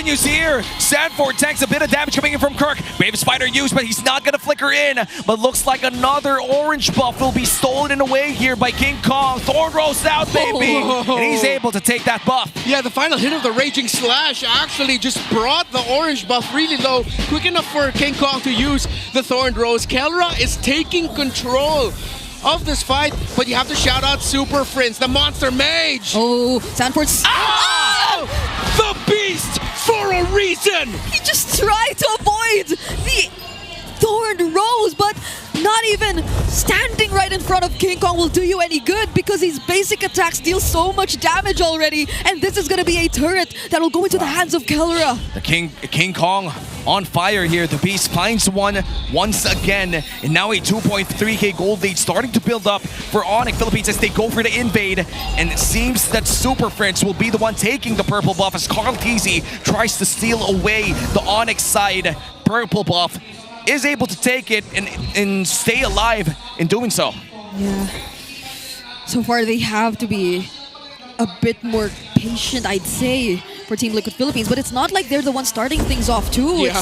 It's just that ONIC Philippines, they're not letting them rest at all, fully knowing that right now is the time that they should really be playing this aggressively. And just as I mentioned it, Carl Teasy nearly fell to the feathered airstrike.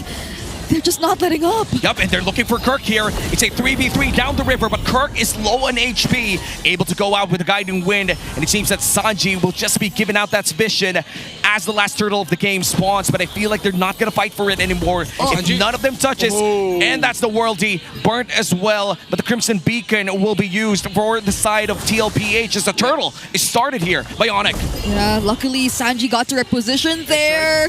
Another feathered airstrike from Super Prince. It's just causing so much problems for Team Liquid. Yeah, every time Liquid rotates to the center, Prince is just there to shut it down on Carl Teasy. 3v1! How can you do this? And the Circuit Eagle Mountain Shocker only landing on Super Prince, and he won't even get to take a single kill out of that. Caught between 3 Sonics, and the gold couldn't do anything. And the gold lead balloons up to 3.6k, and the buffs, I feel like, will be stolen, considering that 10 seconds is a long time for Carl. All right, the lead between the Bruno and the Harith, 1,500 and plus. Jeez. That isn't just because ONIC have been dominating the map. Oh wait, oh that's, no, not like that. What a play! No, the Dark Wave, the Flicker. It did happen right under the turret, all onto Oheb. No one from Team Liquid Philippines was able to react. That was just so off-tempo coming in from Kirk. You wouldn't really expect him to expend this flicker just for 1 kill. But then again, you pin it as just 1 kill. No, it's a kill on Oheb, who's already down by 1.5k. Yeah, this is looking like a very tough situation. Another feathered airstrike into the Infernal Pursuits from Kirk, but he might get punished here. But there you have it. TLPH finally get to pick up a trade. Yeah, that looked like a miscom there. It doesn't look like ONIC were completely in the same page of fighting alongside Kirk, as Super Prince was able to get the burst off there onto Sanji, so Kirk decided to commit the Infernal Pursuit, jump on him, but Liquid were ready to respond, while ONIC were not ready to fight. So as we look at the items, revisiting the 2 gold laners, massive, getting close now to 2,000 is the gold lead of Kelra, hovering around that. Feather of Heaven and just a Starlium, while Kelra's already on the way to potentially a Malefic Gun. Yeah, that's the complete power spike for the Bruno right now. And as you remember, the moment that Bruno gets that Malefic Gun, it's going to be a lot of pain here for the side of TLPH, but nice dodge coming in from Sanji. Okay. My goodness. Didn't even burn the flicker. Yeah. By the way, he had the flicker. He just trusted in his ability to sidestep his way through, even with the Wings by Wings already committed by Super Prince in an attempt to actually take him down. That looked really dangerous there for Sanji, but he's still in this game. But currently, ONIC are in control of the Lord Pit. Good control over the Lord Pit. Half HP on this Lord. It seems that TLPH will be conceding this Lord out, and that's going to be a Lord secured by Kelra. And as they go in for the fight, they fight one, they fight Carl! They change targets, they're looking for Carl. Feathered Airstrike land 2 and the Dark Wave makes it right in time to allow for the Feathered Airstrikes to connect, and King Kong picks up the kill on Oheb. They take 4 members down, he finds a triple, it's only 40 left alone! And it's the Apex Predator, turned into prey, and that's gonna be a wipeout for ONIC Philippines. They have minions. A 4-man dark wave from Kirk. Bruce go with the knockup as well, and this could be it. They won't even wait for the Lord to join anymore. Oheb and Carl Tizzy get to respond. The Mountain Shocker makes it just in time, and they buy enough time for now. The death timers were a bit too short there. That would have been a win for ONIC Philippines, but TLPH, saved by the bell, allowed to defend once again. But JP might just be in trouble. Half HP here. King Kong finds him, but King Kong looks for Carl. Feathered airstrike lands on one, and they're going to be able to escape that entire fight as they try to melt down the Lord down bottom lane. AOG used just to get away, but that was able to distract ONIC Philippines well enough, so they were able to work on the Lord that was able to get into the base down bottom. They will be losing all their holy shields too, however. Can't believe it's just been 11 minutes in this game, and ONIC with an 8k gold lead. They definitely might have an opening here. All 5 members of ONIC are on point right now. They are fulfilling their responsibilities with every sequence perfectly. Superfans with the zone out and applying the artillery damage. Kirk being another frontliner alongside Brusco, helping him, and both of them helping each other set things up. Well, just wait for King Kong to dash around and damage. Kelra staying alive. Slow, fundamental, a precise execution by ONIC is putting Team Liquid Philippines apart. Now they're able to take down the top lane base turret as well. JP going in, but just jumping away with the AOG. ONIC knows that he no longer has his ultimate, but TLPH are still holding on to this mid lane base turret. They're not letting go of it. They're trying to defend it as much as they can. And ONIC Philippines will now retreat. They respected it. They knew that TLPH had enough damage to defend that mid lane, but looks like they're gonna play it safe for the upcoming Lord of the game. That will be the second Lord, and it seems that because of that extremely long Lord push, we're just gonna have to wait for 20 seconds. Yeah, Malefic Gun and Windtalker already for Kelra, so look at that. It's almost a crit a hit. So Sanford decides to build up the blade armor, and I think that should be another one as well. So 2 blade armors in succession, if I'm not mistaken. We're gonna have to double check the items. No, it's just the one on Sanford. Yeah. So no way in hell Team Liquid Philippines would want to contest this Lord, because if they mess up the contention, they lose the game. Yeah. So you see them just playing back, and they will wait for the defense. This is going to be an incredibly tough defense though, as ONIC are stacked up. They have the items, they have everything they need to win in the next Lord Siege. Lightning Truncheon as well, picked up here by Superfans, which means that you can't be the first target of that feathered airstrike, or else you might just drop half on your HP. So a lot of positioning advantage here for the side of ONIC Philippines, and meanwhile for TLPH, as you said, Brenmar, it's going to be a really hard defense here for the Cavalry. The last time that these boys met, it was a massive win for ONIC Philippines, and even if it was a sweep back then, and this is a Game 3, ONIC Philippines is looking for the same result. They want to maintain that #2 spot in our Infinite standings. Yep. All members complete, but the first target will be this base turret. They go and back off for now because there are bigger problems to deal with, and that will first mainly be the Lord, but ONIC will not wait! They immediately take out OM first, and it's a double kill for Kelra. Sanji trying to deal with King Kong, but there's not much he can do. Kelra picking up a Maniac before eventually closing out this game, and ONIC Philippines in their second meeting once again win against Team Liquid. And just in time for the release of their M-Series skins, they show off with a win against the MSC 2025 World Champions. This rivalry is golden for a reason. It goes to 3. Liquid has yet to defeat ONIC Philippines in the series this season, but the reigning and defending champions of the world take down the Titans and the reigning and defending champions of the Philippines. This was such a globally... I'm speechless too. I'm speechless too. I'm speechless too. Globally golden. I don't know, dude. It's just the whole world watched this matchup.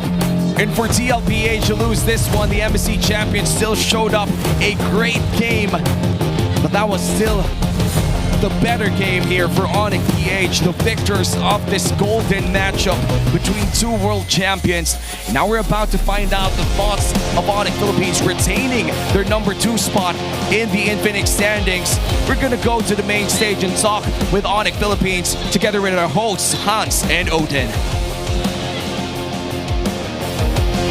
Sonics, I want to hear you. What time is it? Here are your winners, ONIC Philippines! My goodness, it went all 3 games. I just want to know, first off, Kelra. Kelra, hello? Man, congratulations not only with this victory, pero dahil nalabas na yung ONIC skin and of course the finals MVP skin. Kukuha ba ang lahat? Kukuha ang lahat? Nakakuha na ba? Nakakuha na, hindi pa. Sino hindi pa? Bibigyan ko. Ay! Ayan na. Naka-live yun Naklip ka na nila, Kelra. Joke lang. Pero I wanna know more about that kasi those are some of your biggest wins para sa ngayon. Gusto ko malaman, how does it feel to have your personal skin na nandun sa laro mismo? Just like what you said in the interview before. Sobrang happy kasi kumbaga yung skin na yun, hindi na mabubura sa ML Parang forever na siya nandyan. Kaya sobrang happy ko. Always immortalized, and that is what Keller is all about. And meron pang isa na may signature hero na lumabas din ngayon, King Kong! Ready na siya, may mic na siya. Oo nga Ano nararamdaman mo ngayon na lumabas yung skin nyo and today din na nanalo kayo? About sa skin, na-feel ko, I feel so Sigma. Oy! Asan ba? Asan yung jawline? Paano ba yung Sigma pose? Wow! Grabe naman talaga ang mga fans mo, King Kong. Mewing God. And bukod doon sa skin, meron kami mga napapanood na videos nyo ni Keller. Ang galing nyo mag-acting, ha? Oo. Paano ba yung sample nun? Acting tips, I wanna know more about it. Ano bang, saan mo ba nahugot ang inspirasyon mo to make that happen? Anong peg mo? Anong inspirasyon mo para magawa mo yung acting na ganun? Daniel Padilla daw, sabi ni Coach. Pero babae? Ay, pwede. Oy. Next pose.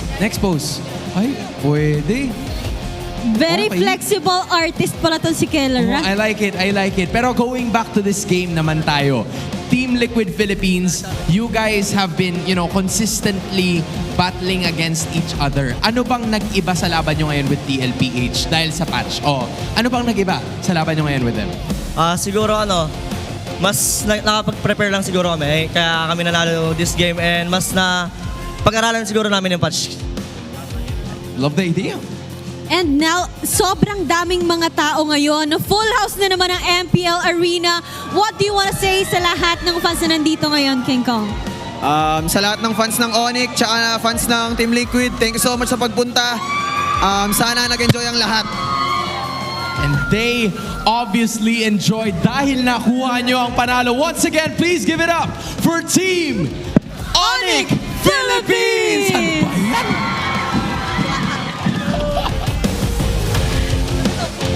I managed to almost get it quite right again. What a performance coming in from ONIC Philippines. This team really showcased what it is all about kontra sa Golden Rivalry. And this time, they did it again. Laban sa Team Liquid Philippines. Noong unang round, second round, nagkaharap sila. Successful ang run ng ONIC Philippines. I mean, I have to say that there's gonna be a lot of stories na mapapag-usapan ng ating mga casters. So we're throwing it back to you. Thank you so much to our host and to ONIC Philippines as well. Congratulations on that victory against Team Liquid Philippines. We're back here in the desk. Still Uomi, Brigida, and Renmar here to break down game number 3, our 9th game in this Superfans Saturday with ONIC Philippines securing that dub against TLPH. Yeah, it was a really good start of a series for Team Liquid, but then eventually ONIC were able to find their way back. Still a much closer fight than the last time they met though, but I can't believe ONIC Philippines are this quick to improve and adjust. Well, it's gotta be Kirk. That's the only engaged tool that they had, apart from the Mathilda, was the Dark Wave. And when it mattered the most, he found 3, he found 4, and he found all of the members of Team Liquid Philippines that he had to hit it with. Yeah, even when we mentioned that their sole source of engage aside from the circling eagle would probably be the flicker dark wave, he was still as reliable as ever on the Phobius. Yeah, made the most out of it. And the funny thing is, one, Kirk, I know he gets a lot of flack for his performances here and there, and especially this Phobius. But it's good to see that when he decides to show up, and when he does show up, he gets an MVP performance. Number two, did you know, usually, when Ryota comes in as the sub-EXP laner for a team, and then eventually he gets subbed out, the guy he subbed in for comes back stronger. So that trend continues. I wonder how Ryota feels about that. Feel about this? But goes aside, I call him the new general, right? Yeah. General's lead. General's what? Lead. No, that's true. General's they lead and inspire. So I'm sure Kirk saw Ryota's like, oh, if Ryota's doing good, I gotta do good too. And look at that. That's more than good. I think that's great. He dared to be great. in that entire flicker dark wave play. This was such a series to watch, especially if you're a global MPL fan or a global MLBB esports fan. Mainly because these are very familiar faces that you see in the main stage, in the international stages every once or twice a year.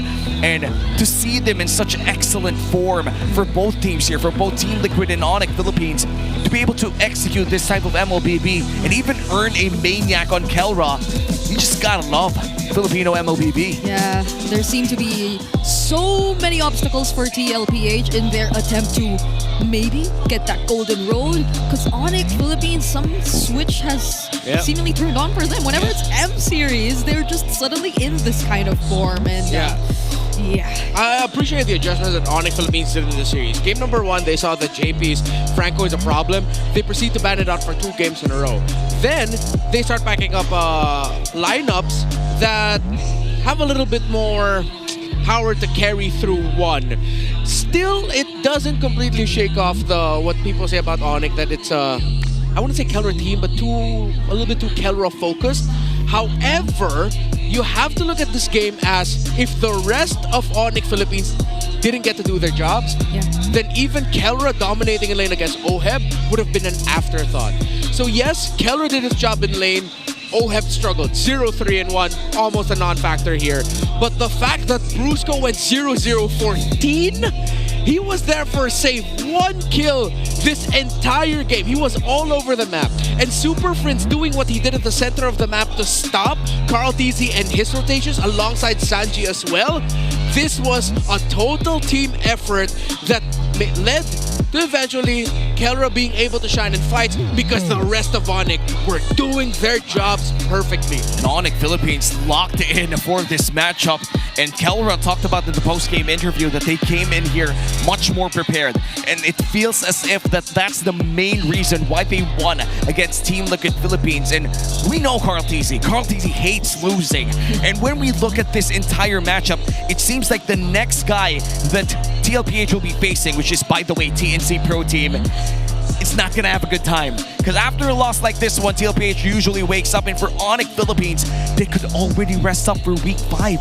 This is the only game that ONIC Philippines will play in week 5. Perhaps one of the harder games that they're gonna play, and they played it out so well. Yeah, even that next match you mentioned, Zyda, his mechanical prowess too is something you have to respect and watch out for. And so as we look at the big 4, definitely King Kong, still as reliable, the rich guy in this game, and Superfans, okay. Wow. I think, Renmar, you opened up this idea in our first series or second, I think, that mid laners are starting to look like the carries of our games, and Superfans just dealing so much damage here in game number 3 with, of course, our BPI rich guy, King Kong, earning so much money all around the map. This is something that we've already expected. This was a overall team effort coming in from ONIC Philippines, and now they get another point, secure 6 points total in our Infinix Infinix standings inside our tournament, which means that they have a solid footing in number 2. That was really amazing to see from Superfans. That was a farce against the Lapu and the Gatot, but he did not care. He was just so good at positioning himself, even during games where he did not have a great start. what more now that they had probably one of the best starts to the game in game number 3. Yeah, that's why Superfans globally has been acknowledged as one of the most difficult mid laners to go up against because he doesn't hesitate to use his abilities to take control of the map. Well, we're gonna revisit the Infinix keys to victory. Let's move on over to the Howl with Wolf. Welcome to the Howl. At ngayon, hindi lang ako ang monster, ang animal na mapapakinggan nyo today.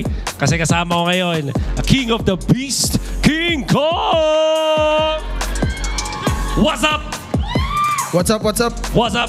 Okay, dito sa The Howl, kailangan seryoso eh. Tsaka medyo nang real talk tayo dito eh. Okay lang ba yun? Okay Let's go. Okay. So, ang mga natutunan natin sa laban nila going up against TLPH, especially sa pagkapanalo nila, number 1, importante ang trio mid na dapat nananalo sila sa mid lane. Sa mga hindi nakakaalam, ang trio mid, jungler, roamer, tsaka yung mid lane. Bukod sa dapat lamang sa draft, lamang dapat sa early game. Sa tingin mo ba yun na naging reason bakit kayo nanalo sa series na to? Sa tingin ko, mahalaga talaga yung trio mid. Doon talaga nag-i-start yung tempo ng laro since sila yung nasa mid, sila yung may choice kung saang lane sila rotate, kung saan sila gagank. So yun, dapat trio mid muna yung gumana bago yung ibang flow ng game. King Kong, isa sa mga pinamalaking criticism sa ONIC Philippines ay yung inyong mga quote-unquote exotic na picks, lalo na sa draft. When we are talking about your draft, katulad ng mga CC Gold Lane, yung kanina na meron kayong Lancelot pero hindi kayo nag-marksman sa my Gold Lane, usually sa mga gantong reasons natatalo ang ONIC Philippines. Would you say that this is your weakness as a team? First of all, para sa akin, hindi namin siya consider na parang exotic na lineup. Kasi yung tingin namin sa mga ganun, yung mga example, yung mga two-fighter na lineup, para sa amin, siya, parang flexibility siya ng team. So, nakadepende po sa kung paano yung playstyle ng kalaban namin, kung saan namin siya gamitin. Then, hindi po weakness kasi tingin ko kulang lang din sa pagpapractice, ganun. Okay. So, hindi naman to pipili lang kayo para lang manggulat ng kalaban. You don't have to resolve to these kinds of exotic plays para lang matalo yung mga kalaban nyo. Ganun ba yan? Opo. Okay, very good. And now, last question. Active roamers ang pinaka-importante sa mapa kayo. Yung mga nanggugulo, katulad ng mga Khalid, yung mga Hilda. Bilang isang jungler, King Kong, napakaganda ng performance mo this season, pati naman today, even with the new patch. Paano mo nasusurvive yung early game na maraming gustong gumulo sa pagja-jungle mo? Kung paano namin sinusurvive, sabi ko kay Bruce ko, kung ano ginagawa sa akin ng roamer, yun na lang din gawin niya para hindi lang ako yung naiinis, pati yung kabila maiinis rin. Okay. So palitan lang. Very good. Maraming salamat, King Kong. Any last message sa mga fans? Ang daming mga nagpakita ngayon, no? Sa lahat ng fans, mahal na mahal ko kayong lahat. Thank you so much sa lahat ng suporta nyo and kita-kits sa next na laban namin. Alright, that's King Kong mula sa ONIC Philippines. Ngayon, back to the casters. Thank you so much, Wolf, and surprisingly also King Kong visiting the Howl segment. Actually, that's the first time that we ever held a Howl with a player from the winning team. Yeah, I don't think we should do it more. Just to keep things fresh with the Howl, and it's thematic that the first version of the Howl, we saw 2 animals. Yeah, it's a bit more of a player perspective too that we get to see, and I feel like that's something the audience really wants to hear. Well, we also want to hear the winning calls from ONIC Philippines, so we're gonna go back and see the calls in the Infinix mic check. Box lang. Malalata. Ito. Low kayo dun na. Low kay Clow. Copy, King. Patay na top. Kalma. Okay, mga boy. Chill lang. Top. Pre, kinig nga. Ang akin nga muna ilang ngayon. Gamitin nyo na lang mga flicker nyo pang out. Wala flicker rin? Guys, Papi Chulo. Basag lang to. Tapos na. Tapos? Sa atin na to, pre. 10k gold lead. Tikit lang, ube. Hindi ko nakuha rin na.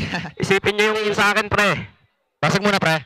Basag muna. Ito magkakrit. Basag na, tsaka yung mata. Tingin na. Basag muna. Wait. Basag. Pag dumas ulit, tingin. I did not understand a single word apart from words from time to time. Yes. During the last moment, the most I understood was, look, but then someone said, no, wait, let's destroy the base turret first. And I'm honestly surprised that it was very respectful. Yeah. Even despite the lead. Just calling out the shots, calling out the game. And ONIC Philippines, because of all of the wins that they did get early on, they will be staying in that second slot. And Twisted, actually, none of this moved. If I'm being honest, like none of this moved, correct? Yep, it's the... It's a lot of retaining that has happened. Yeah. Up till now, TNC in 5, baby. 2 seasons running, TNC in 5. It's still the same standings, despite the 15 games we've seen during the course of the past 2 days. Implication though, if Team Liquid Philippines want to surpass ONIC PH in the standings, they need to win more matches than them. Because if they are tied, ONIC Philippines will win it. Oh yeah. And maybe that's why we still see those symbols all around. That is also reflected around the game win-lose, where I think it's going to be very crucial if ever the bottom 3 or bottom 4 teams begin to be a bit closer, with even Falcons securing a win early on. And we're going to look at the Week 5 Day 2 standings, and the Mines are still undefeated in the Infinix Fansiklaban, and this is where the community teams could get to shine right next to their MPL teams and play with the Infinix GT30 Pro. Yeah, I wonder who the players are for the Mines. We got to interview them actually one time. How was it? Yeah. At first, it was 2 dudes who knew each other and were already playing together for a long time. And so they decided to join Fansiklaban. Then they met the 3 other dudes who were like, hey, let's just form the 5-man for the Mines. And then that's how it happened. And now they're one step away, or the moment that the playoff starts, the Cavalry is currently the defending champions for the side of Fansiklaban. So I feel like it's going to be a big challenge. Yeah, on average, the Mines roster for Fansiklaban, if it's that main 5, is like on average like around 300 or so stars. Oh man, Okay, that is... that explains it. Yeah. That is scary. Well, before we wrap things up tonight, favorite moment so far? My favorite moment? Any Franco game is my favorite moment. Specifically the one we saw from JP. Although they lost, it still was such a memorable moment for me. Well, y'all know what I'm going to say. It's the win of Falcons. It makes things interesting in our storyline here. And wait, no, sorry, I have to take that. Ryzen split push. Yeah, there we go. Ryzen split push, sure. Ryzen split push. You know, I'll answer for you. I think the Falcon series was a beautiful watch. And this has been our Superfans Saturday. Once again, Uomi here with Brigida and Renmar. We have been your casters for tonight. We're going to be sending you over to the main stage. And that finally ends our Saturday triple header. Streaks have ended this Saturday with APBR during the first series finding their victory sa second half ng ating regular season. At tuluyang naramdaman ng Team Falcons na lumipad ulit after their victory in so long in that second match. Mukhang nag-enjoy ang ating mga super fans ngayong Saturday. 3 matches, 3 games each. Shoutout sa iyo, Brigida. And speaking of casters, kumusta naman ang pagbabalik Sona sa ating casting desk? Quite unusual, very happy about it. I just hope na kagaya ng mga nakita nating unang 2 laban, we get to see more of that very soon. Mukhang naging happy rin tayong lahat with what happened today, especially sa ating final match na Golden Rivalry, kung saan na-reverse sweep at nanalo ang Team ONIC Philippines laban sa Team Liquid Philippines. Mabuti nang magkalinawan dahil mas marami tayong makikita na mag-a-adjust ng mga teams, especially with the newest patch na meron tayo, which is Project Next. At bukas, meron pa tayong isang araw sa ating Week 5. Bukas din ay makikita natin ang tunay na lakas ng Pinas. Ang lakas ng bawat Pilipino na maglalakad para sa katotohanan. Kasabay ng paglaban ng bawat manlalaro sa Land of Dawn ay ang pagtindig ng bawat Pilipino. Muli, ako si Hans Galeria. And this is your very own Odin. Magkita-kita tayo muli bukas dito lamang sa MPL Philippines Season 16.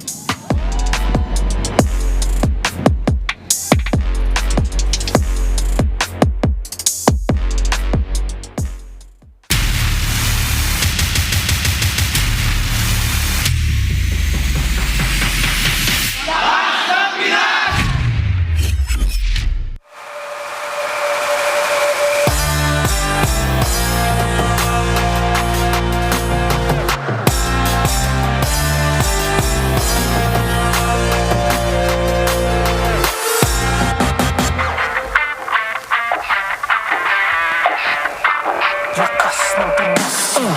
Malakas, Pilipinas, malakas. Kahit anong lane, we become the monsters. Malakas, Pilipinas, malakas. Face the golden sun and repping for the 3 stars. Look at us, to the top, no ifs, no buts. Winning any game para to sa PINAS. Di mo matitinag aming boses sa new level. Nasa kalye man o mobile, you know I become a legend. Listen, open fire, we unite, we winners. But with pressure, like diamonds are made of. Switching the lane na parang gera. HP Racing made a setup. But kakatang buhat ni Hilda, full dome SS parang Laila. Susundan ko ang wakas.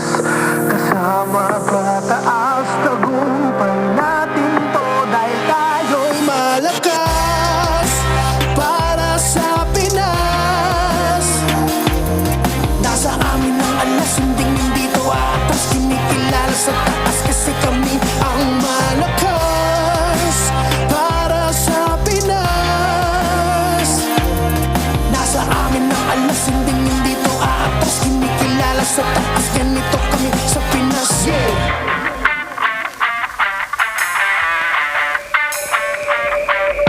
Laging MVP, no surrender, no retreat. Pag nagsama-sama, just imagine what we can achieve.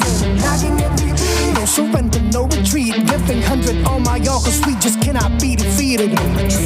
We are unstoppable, immune and invulnerable. Ready ang equipment, lahat frozen, mala, crowd control. Pakita on the jab, east to the southeast. Taas ang matawa, proud and loud, cause every enemy we devour. Susundan ko